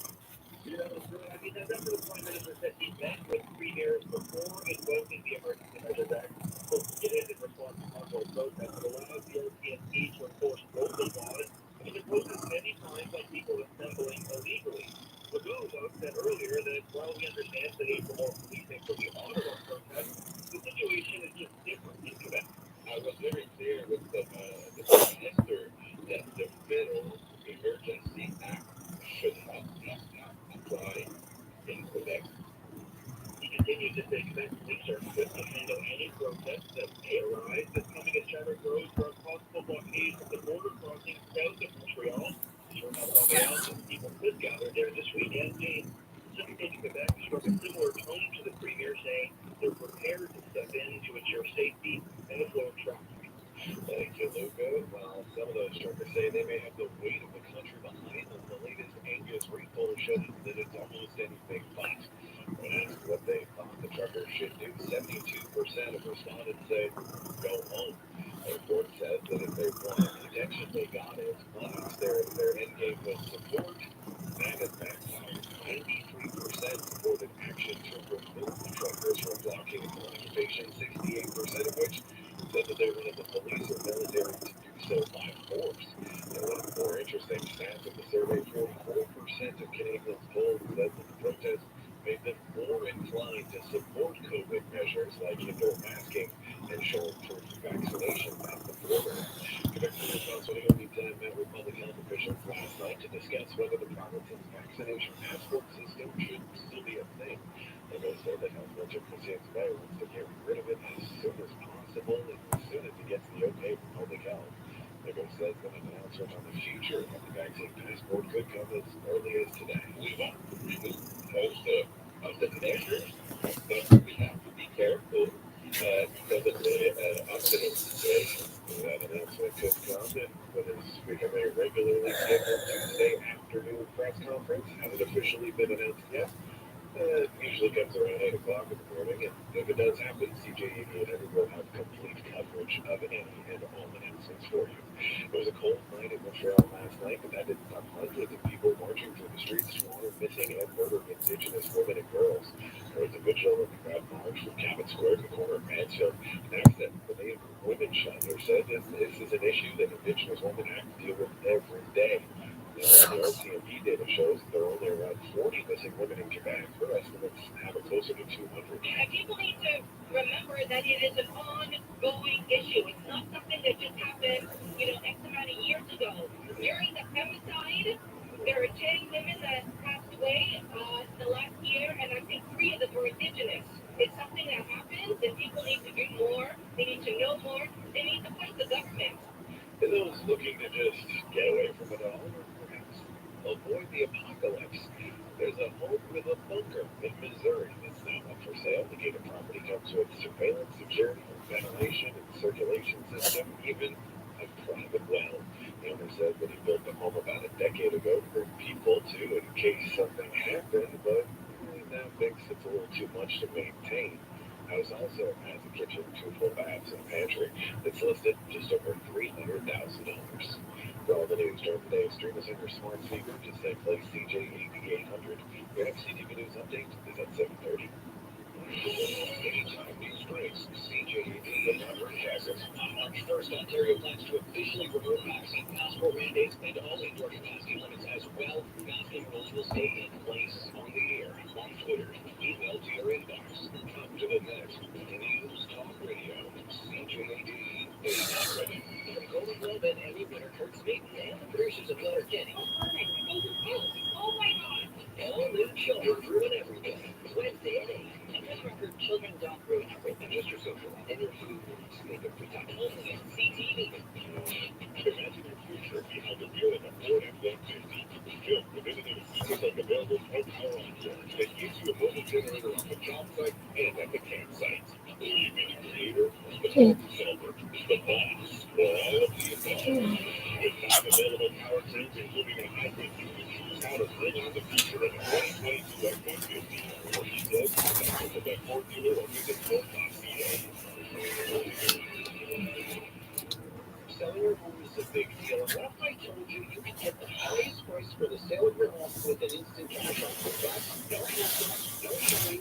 you've been here closing for the high class tacos here for my friend Bronco with Dad and Emily and Rashid sold their home in just 2 days, $19,000 over asking with a cash offer for Floss on Mackay. Call 514-637-9755 or visit FlossOnMackay.com.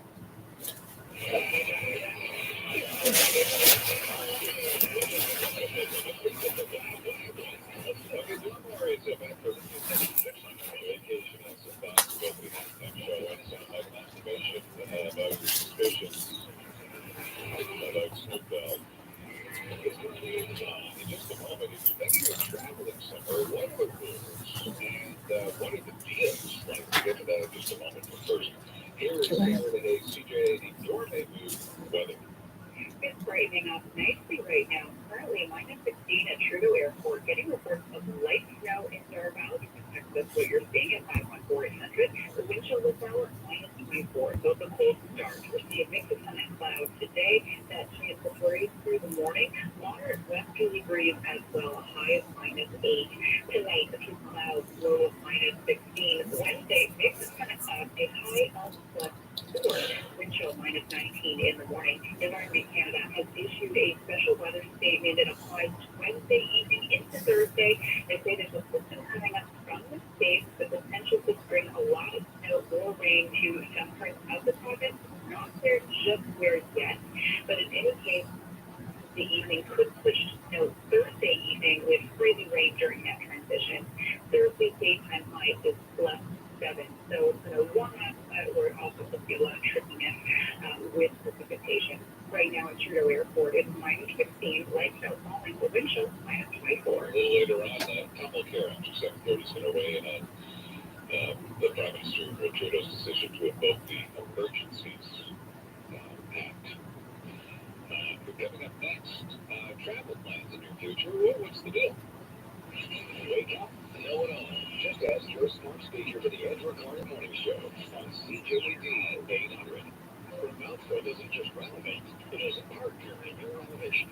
Put their involved, nice response, and help you plan, suggest ideas that you might consider, suggest alternatives to your vision that you come to your own conclusion of what can be best for your project.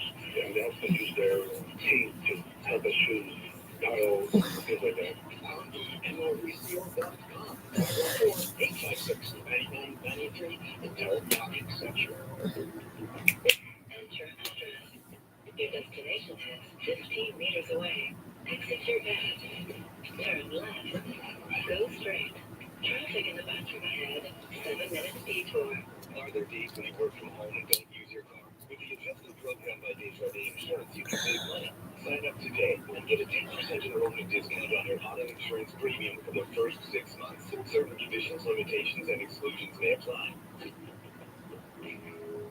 Lisa, how can I get a real kick out of the kicks? Well, Karina, that's easy. 1, the Nissan Kicks is really fun to drive. Sounds cool already. 2, stay connected with standard Apple CarPlay. And 3, get a great deal at the Nissan Now sales event. Lease a Nissan Kicks S with the equivalent of $58 a week for only 24 months. now that's a deal with a heck of a kick to it. Until February 28th, $251 a month, $1,495 down. Retail value of $22,043. Approved credit details at Nissan.ca. I've got just 15 seconds to tell both new and experienced doctors why Cardiogenics Medical Center offers physicians one of the best environments to practice medicine. Nope, 15 seconds isn't enough. So why not give us a call, 731-CGX1 or cardiogenics.ca. Getting you up and out the door. The Andrew Carter Morning Show, CJAD 800. You know, you get to a point in the winter around Montreal where you say, man, I'd like to get away. And during the last couple of years during COVID, it's just even intensified that feeling. Hasn't it for you? You're dreaming of your next trip? You're planning a spring break getaway? Things slowly returning to normal. What kind of deals are to be had? What are the rules? Andrew Lamore is co-founder of Flying Trippers travel website, and he watches the skies for deals. Good morning, Andrew. Good morning. So what are we seeing in terms of any deals right now? Are things getting busy again where you're not getting deals, or are we seeing some regions that where you can't get great deals? Yeah, well, things are getting a lot closer to normal in terms of flight prices.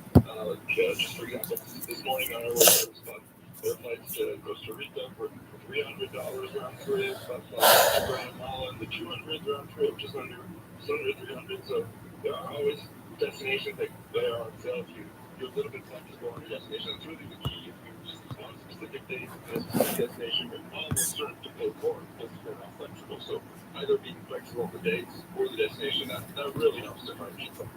Okay, a lot of people like to get away to all locations at this time of year. Normally, they would be very full. What's the deal there? What's the situation? That's a good question. So we really don't focus on all this is how we want to encourage people to travel authentically, find their own flights, and or try to go and see the destinations and discover and have a little bit of interaction with locals. So I really have no idea about that, but I can tell you about the flights.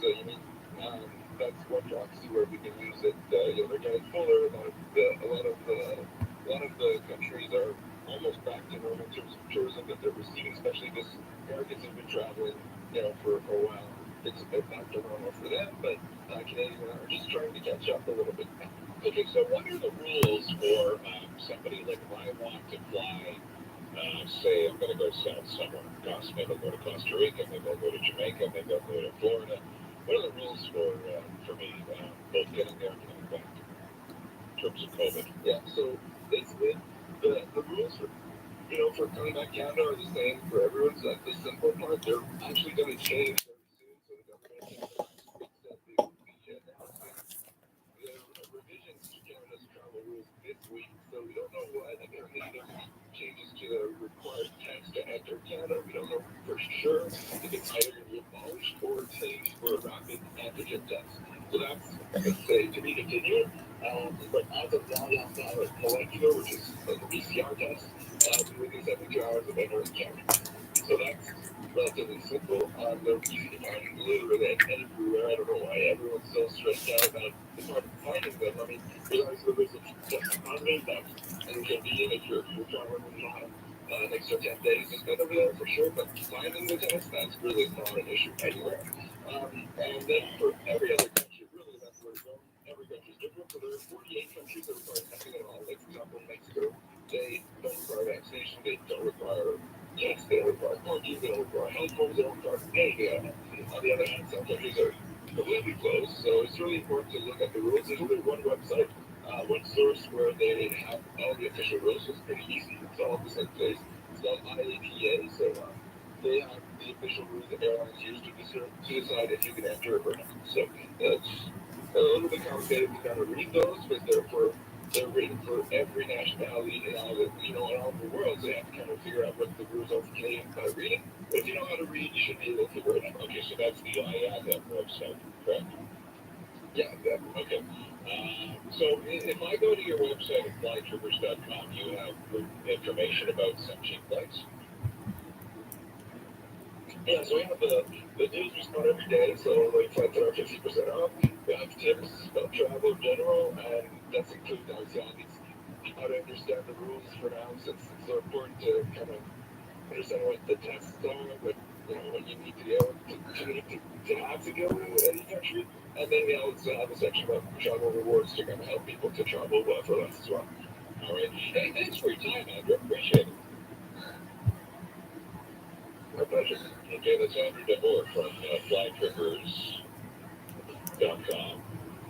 John Moore's on the way, by the way. He just came back from a week off, and he spent part of that time in Miami, and has some thoughts on his experiences traveling, and something you should think of if you're planning to so do.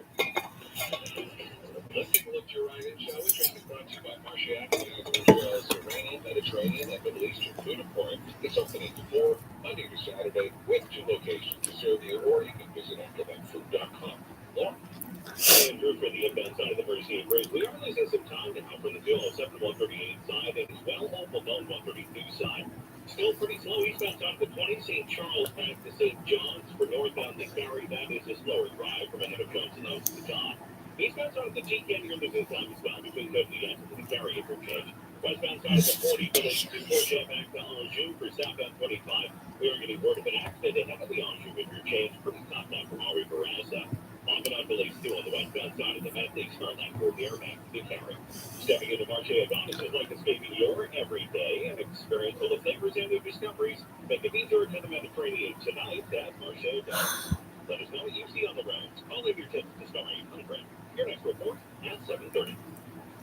It is 7:17, and I can tell you we're looking at a mix of 7 o'clock with a 40% chance of flurries and a high of -8. It's still very chilly. -16 at Trudeau International Airport. Journey Manson. With a CTV News update. Good morning, Andrew. Well, the Prime Minister announced late yesterday that his government is moving to invoke the Emergencies Act in order to deal with those trucker protests against COVID containment rules. We heard quickly from Premier François saying he doesn't think Quebec needs the extra powers granted under that legislation, and he's not interested in pouring oil on the fire.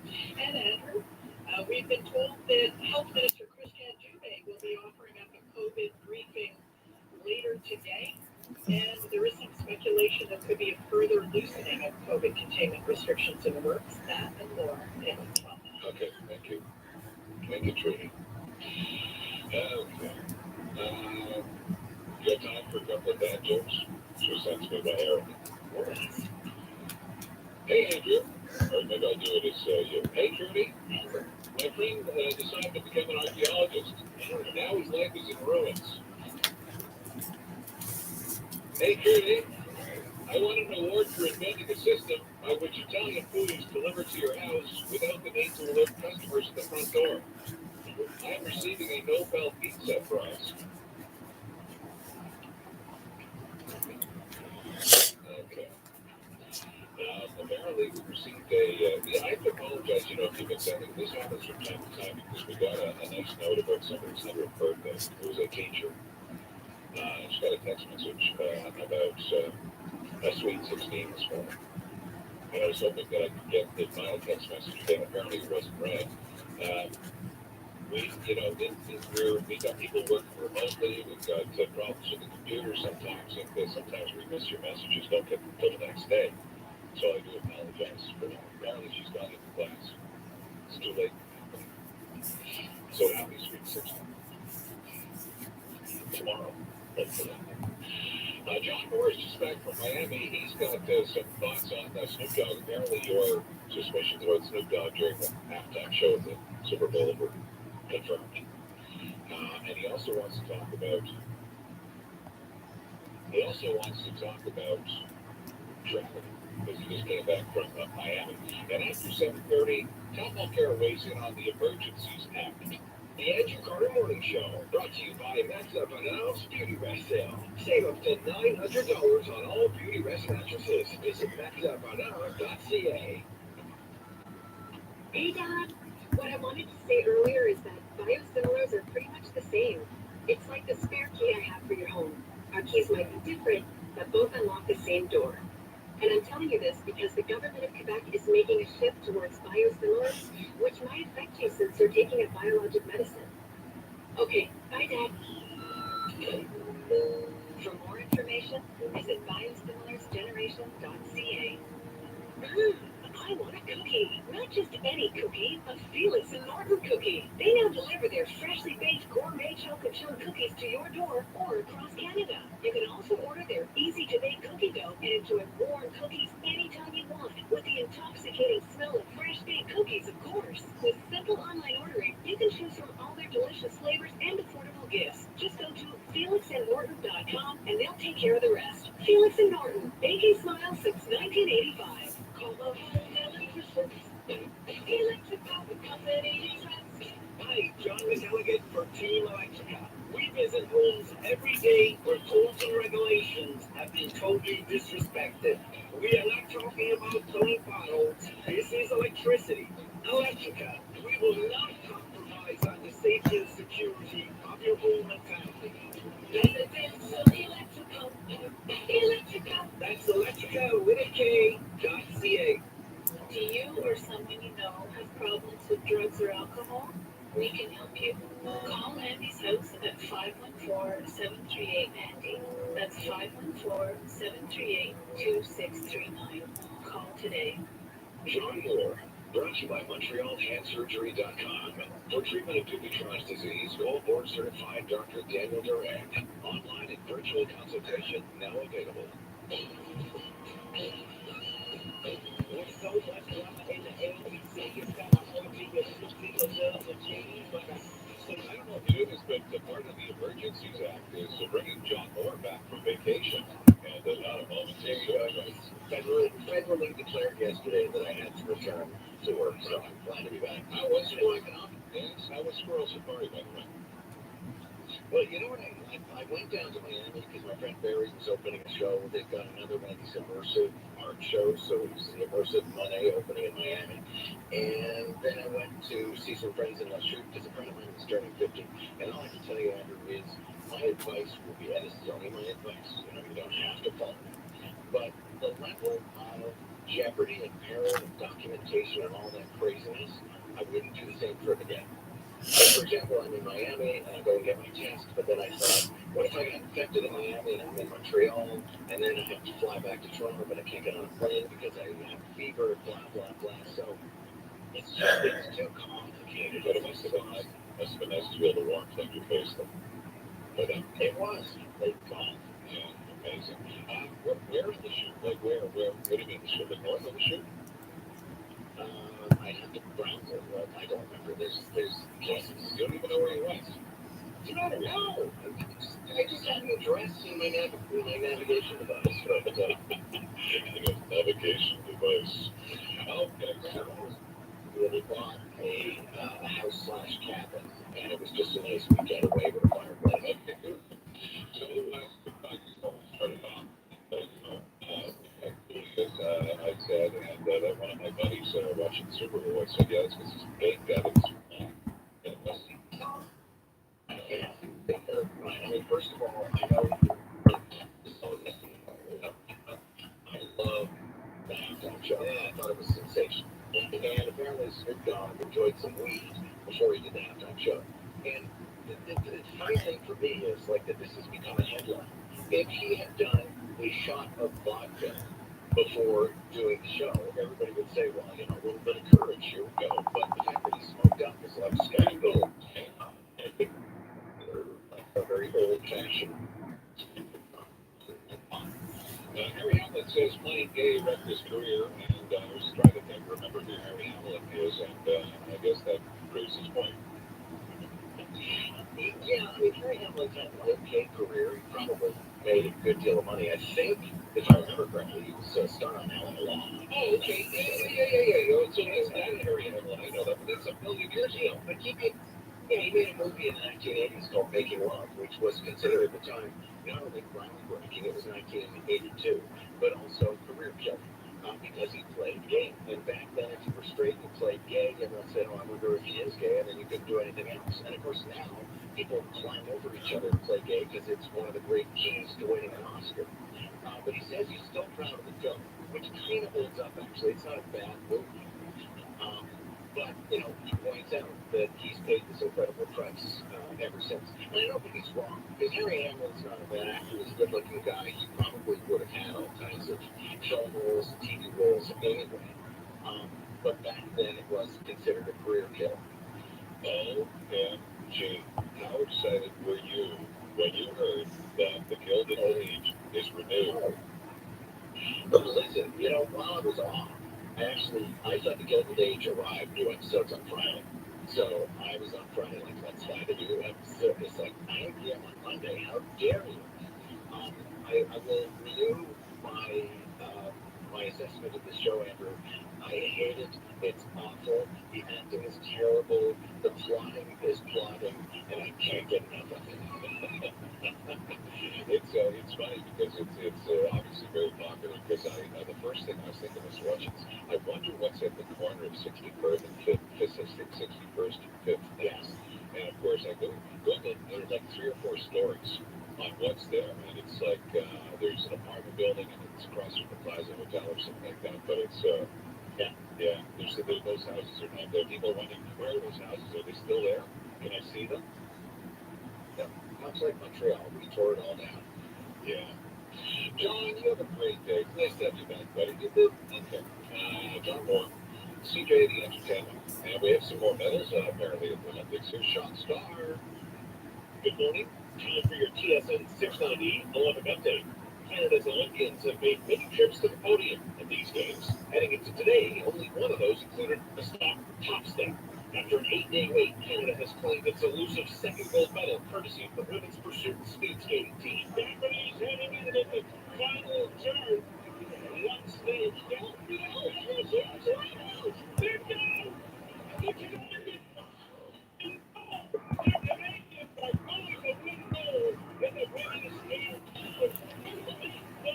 The Canadians Valerie Malpay of second and Giovanni Blondet, Isabella Weideman of Ottawa combined forces to beat Japan in the event's A final in an Olympic record time of 2 minutes 53.44 seconds. Weideman now has won a medal of every color in Beijing. She won silver in the 5,000 meters and bronze in the 3,000. And Max Moreau on the podium with a bronze medal in Beijing. Canada's first gold medal came February 7th when snowboarder Max Moreau won the men's slopestyle. While Moreau couldn't duplicate his podium top performance in this morning's big air event, he did take home bronze in the event, giving Canada its 6th snowboarding medal. Canada's men's curling team won its 3rd straight game, beating China 10-8. Skip Bradley shoots the game away with a tap-back for his final shot. Canada moves to 5-3 in this tournament and will take on Russia later. Only Muriel Cavallo is courtesy of the CBC. The Canadians are back to practice after taking Monday off. They don't play until Thursday when they host St. Louis. Caps management go busy if they took the opportunity to make a deal. Trading for Tyler Toffoli to Calgary in exchange for Tyler Pitlick, a first-round pick, and a 2024 fifth-round pick. What about the value of other high players, Jared? What would the market look like on a possible deal for guys like Mike Hoffman or Jonathan Drouin? TSN's Director of Scouting, Frank Button, breaks it down. Contract, inconsistency, injury. I don't know if it's a matter, and certainly, as I mentioned earlier, it's matters against the Montreal Canadiens. It has been a bigger market for their services. Caps are back in action with them St. Louis Thursday at 7 live on TSN 690. Around the NHL, Mitch Marner scored 1, picked up 2 assists. Michael Button had a goal and an assist. Toronto snapped a 2-game slide with a 6-2 win over Seattle. And Alex DeBrincat's 28th goal this season was the game winner. Chicago over Winnipeg 3-1. Happy Tuesday, Andrew. That was a look at your sports. Coming up at 1:15, it's been confirmed a press conference with Chris Andouet and the province's top doctor, Luc Boileau. Likely they're going to be talking about the relaxing of the vax pass. Tom Montreal weighs in on that possibility, but also the Emergencies Act. Too much or about time is on the way.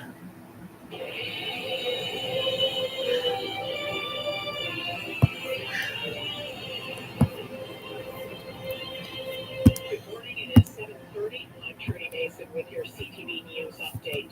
A mix of sun and cloud today, a 40% chance of flurries this morning. Our high today, -8. Weather details in minutes.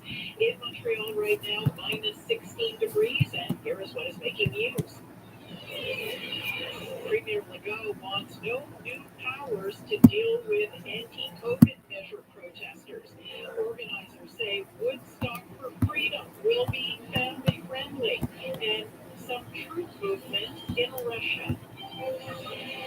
With the latest from the CJAD 800 Traffic Center, here is Lauren Glazer. Trudy, looking at the eastbound side of the TCAM, the volume has started captive back to the carry interchange.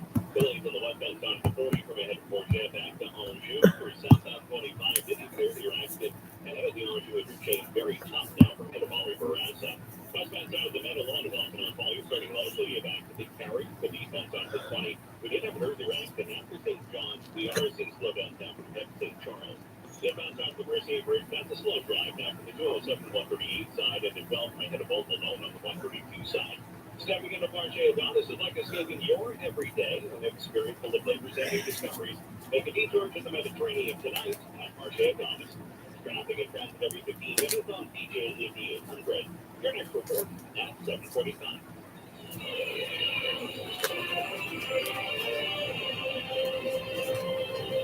In the news, Premier François Legault says he wants no part of the extra powers granted under the Federal Emergencies Act.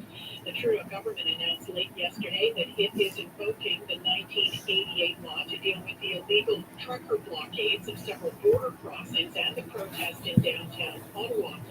As CTV's Luca Caruso-Moro is about to tell us, Luca thinks the situation in Quebec doesn't merit it. We really need to put oil on the fire. That, of course, is Quebec Premier François Legault speaking of the Emergency Measures Act, invoked for the first time in history by the Prime Minister. Justin Trudeau vowed the act would be used sparingly in areas critical to gridlock by convoy protesters. The law in part allows RCMP officers to police in local jurisdictions and thousands of dollars in fines for those in unlawful assembly. Legault said Quebec police are equipped to handle any further protests here in Quebec with its own police force. Convoy protests are ongoing elsewhere in the country, however. During the announcement Monday, Trudeau said the move was a matter of responsibility. Trudy? Thanks, Luca.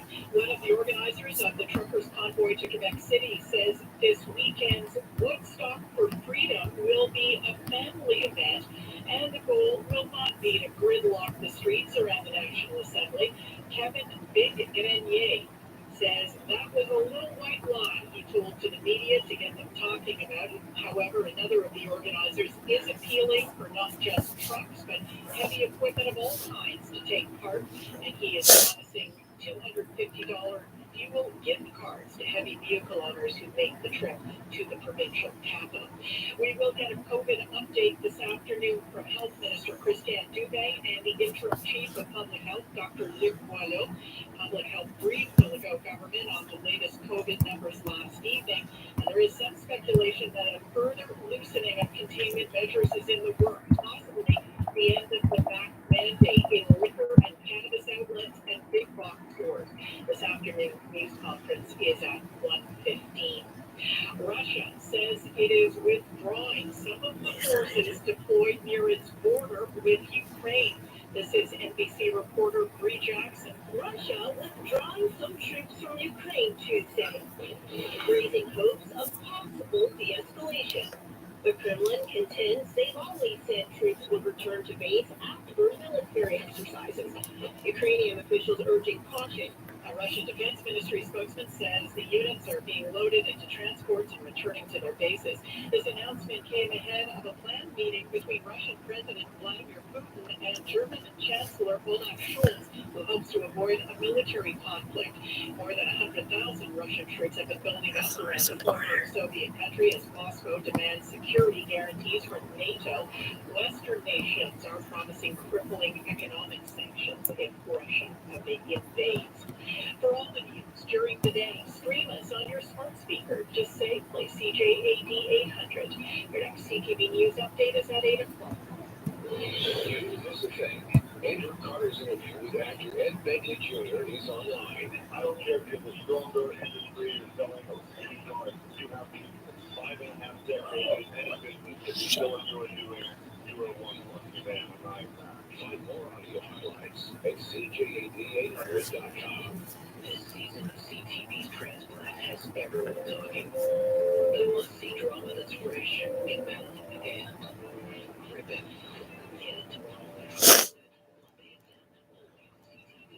Then stream anytime. Bond yields are at a 30-year low. Learn how alternative investment opportunities can dampen market volatility and provide long-term growth potential. So Gary Simpson partnered with Mandeville Private Client for insight on how private Canadian REITs can provide fruitful yields that are not correlated with stock markets. Mandeville Private Client Inc. is a member of the Investment Industry Regulatory Organization of Canada and a member of the Canadian Investor Protection Fund.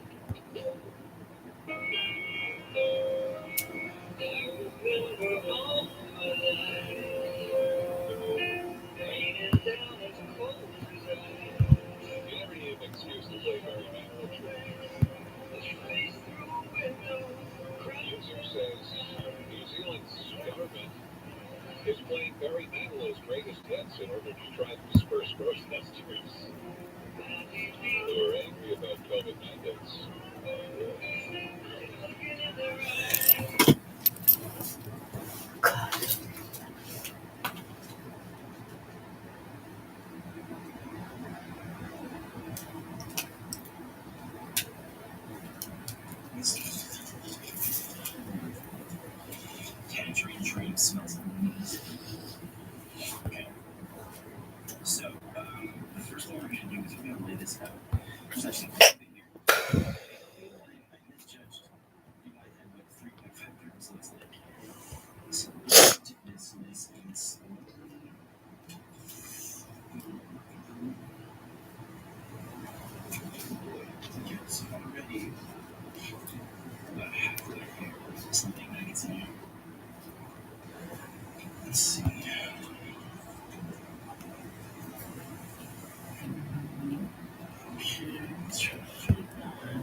just been stagnant.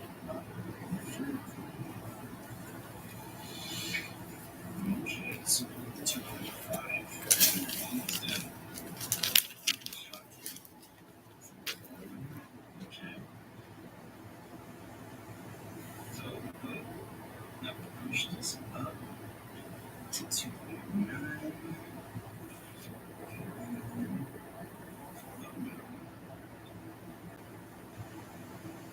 Okay, 3 grams right now. There's not that much left in this container. So let's see what's going on. 3.19. Might just be exact.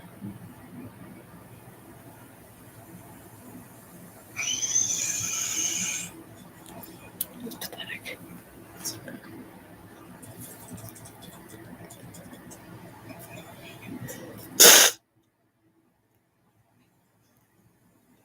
3.42. So that's pretty close. And you can see it's completely empty right now. So it's eventually around 3.37. Is it exactly 3.5? So, not the right system. So just because I'm having a little bit of trouble actually getting all the marijuana onto this tiny little scale sheet, I'm going to go and get it. I'm going to have this little train. So what I'm going to do is I'm going to weigh this first, see how much it weighs, and I'm going to reduce that from the and then subtract the marijuana. So that way we know exactly how much it weighs. So let's see how much this weighs first. And if we do this one more time to make sure.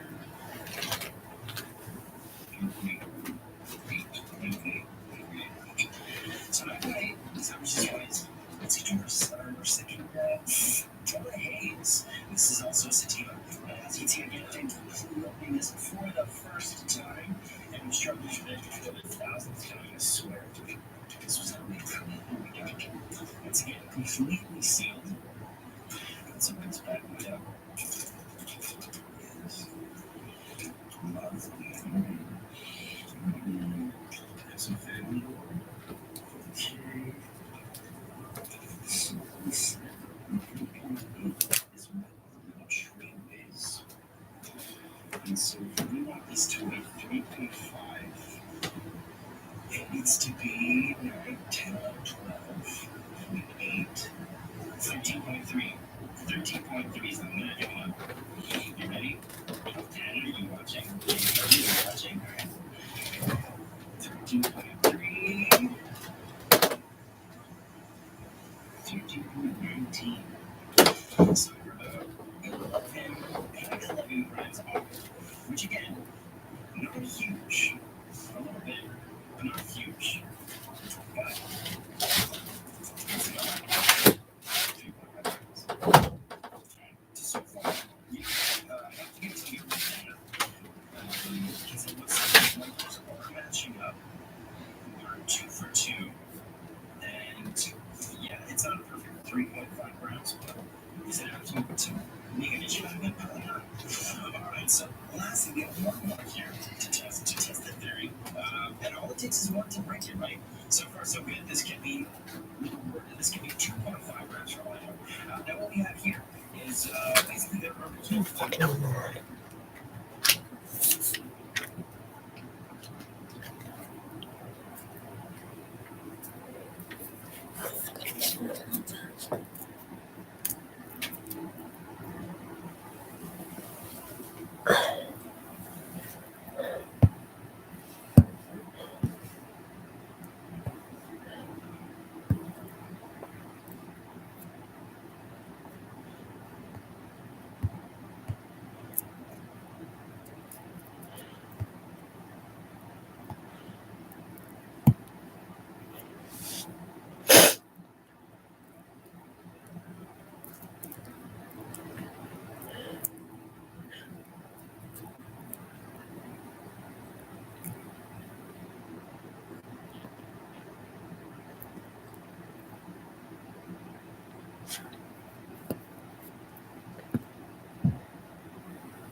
Wait,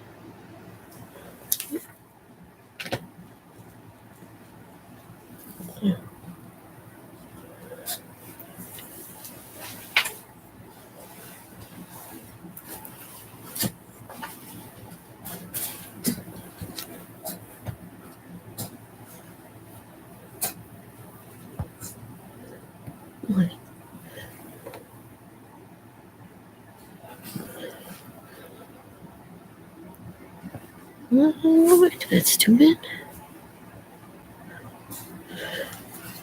I'm not going anywhere.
This is going to be a delight. That brings me to you, John. Let's talk about immigration tax. Giant government giants. With Cupid stakes the global.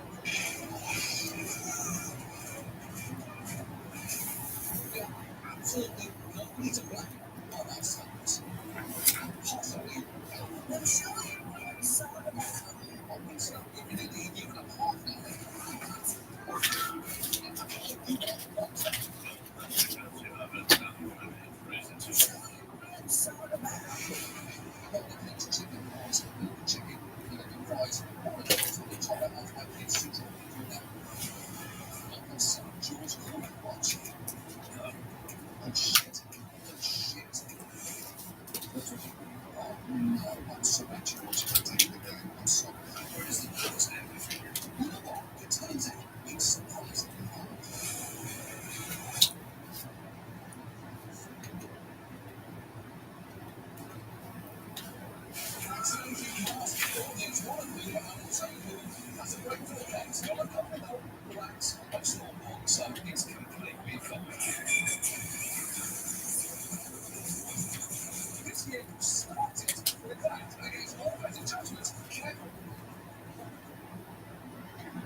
That's our show.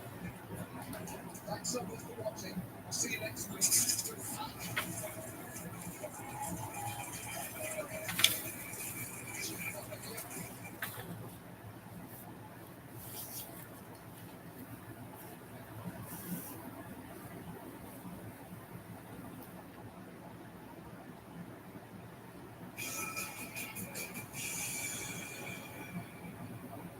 Hello there, Internet.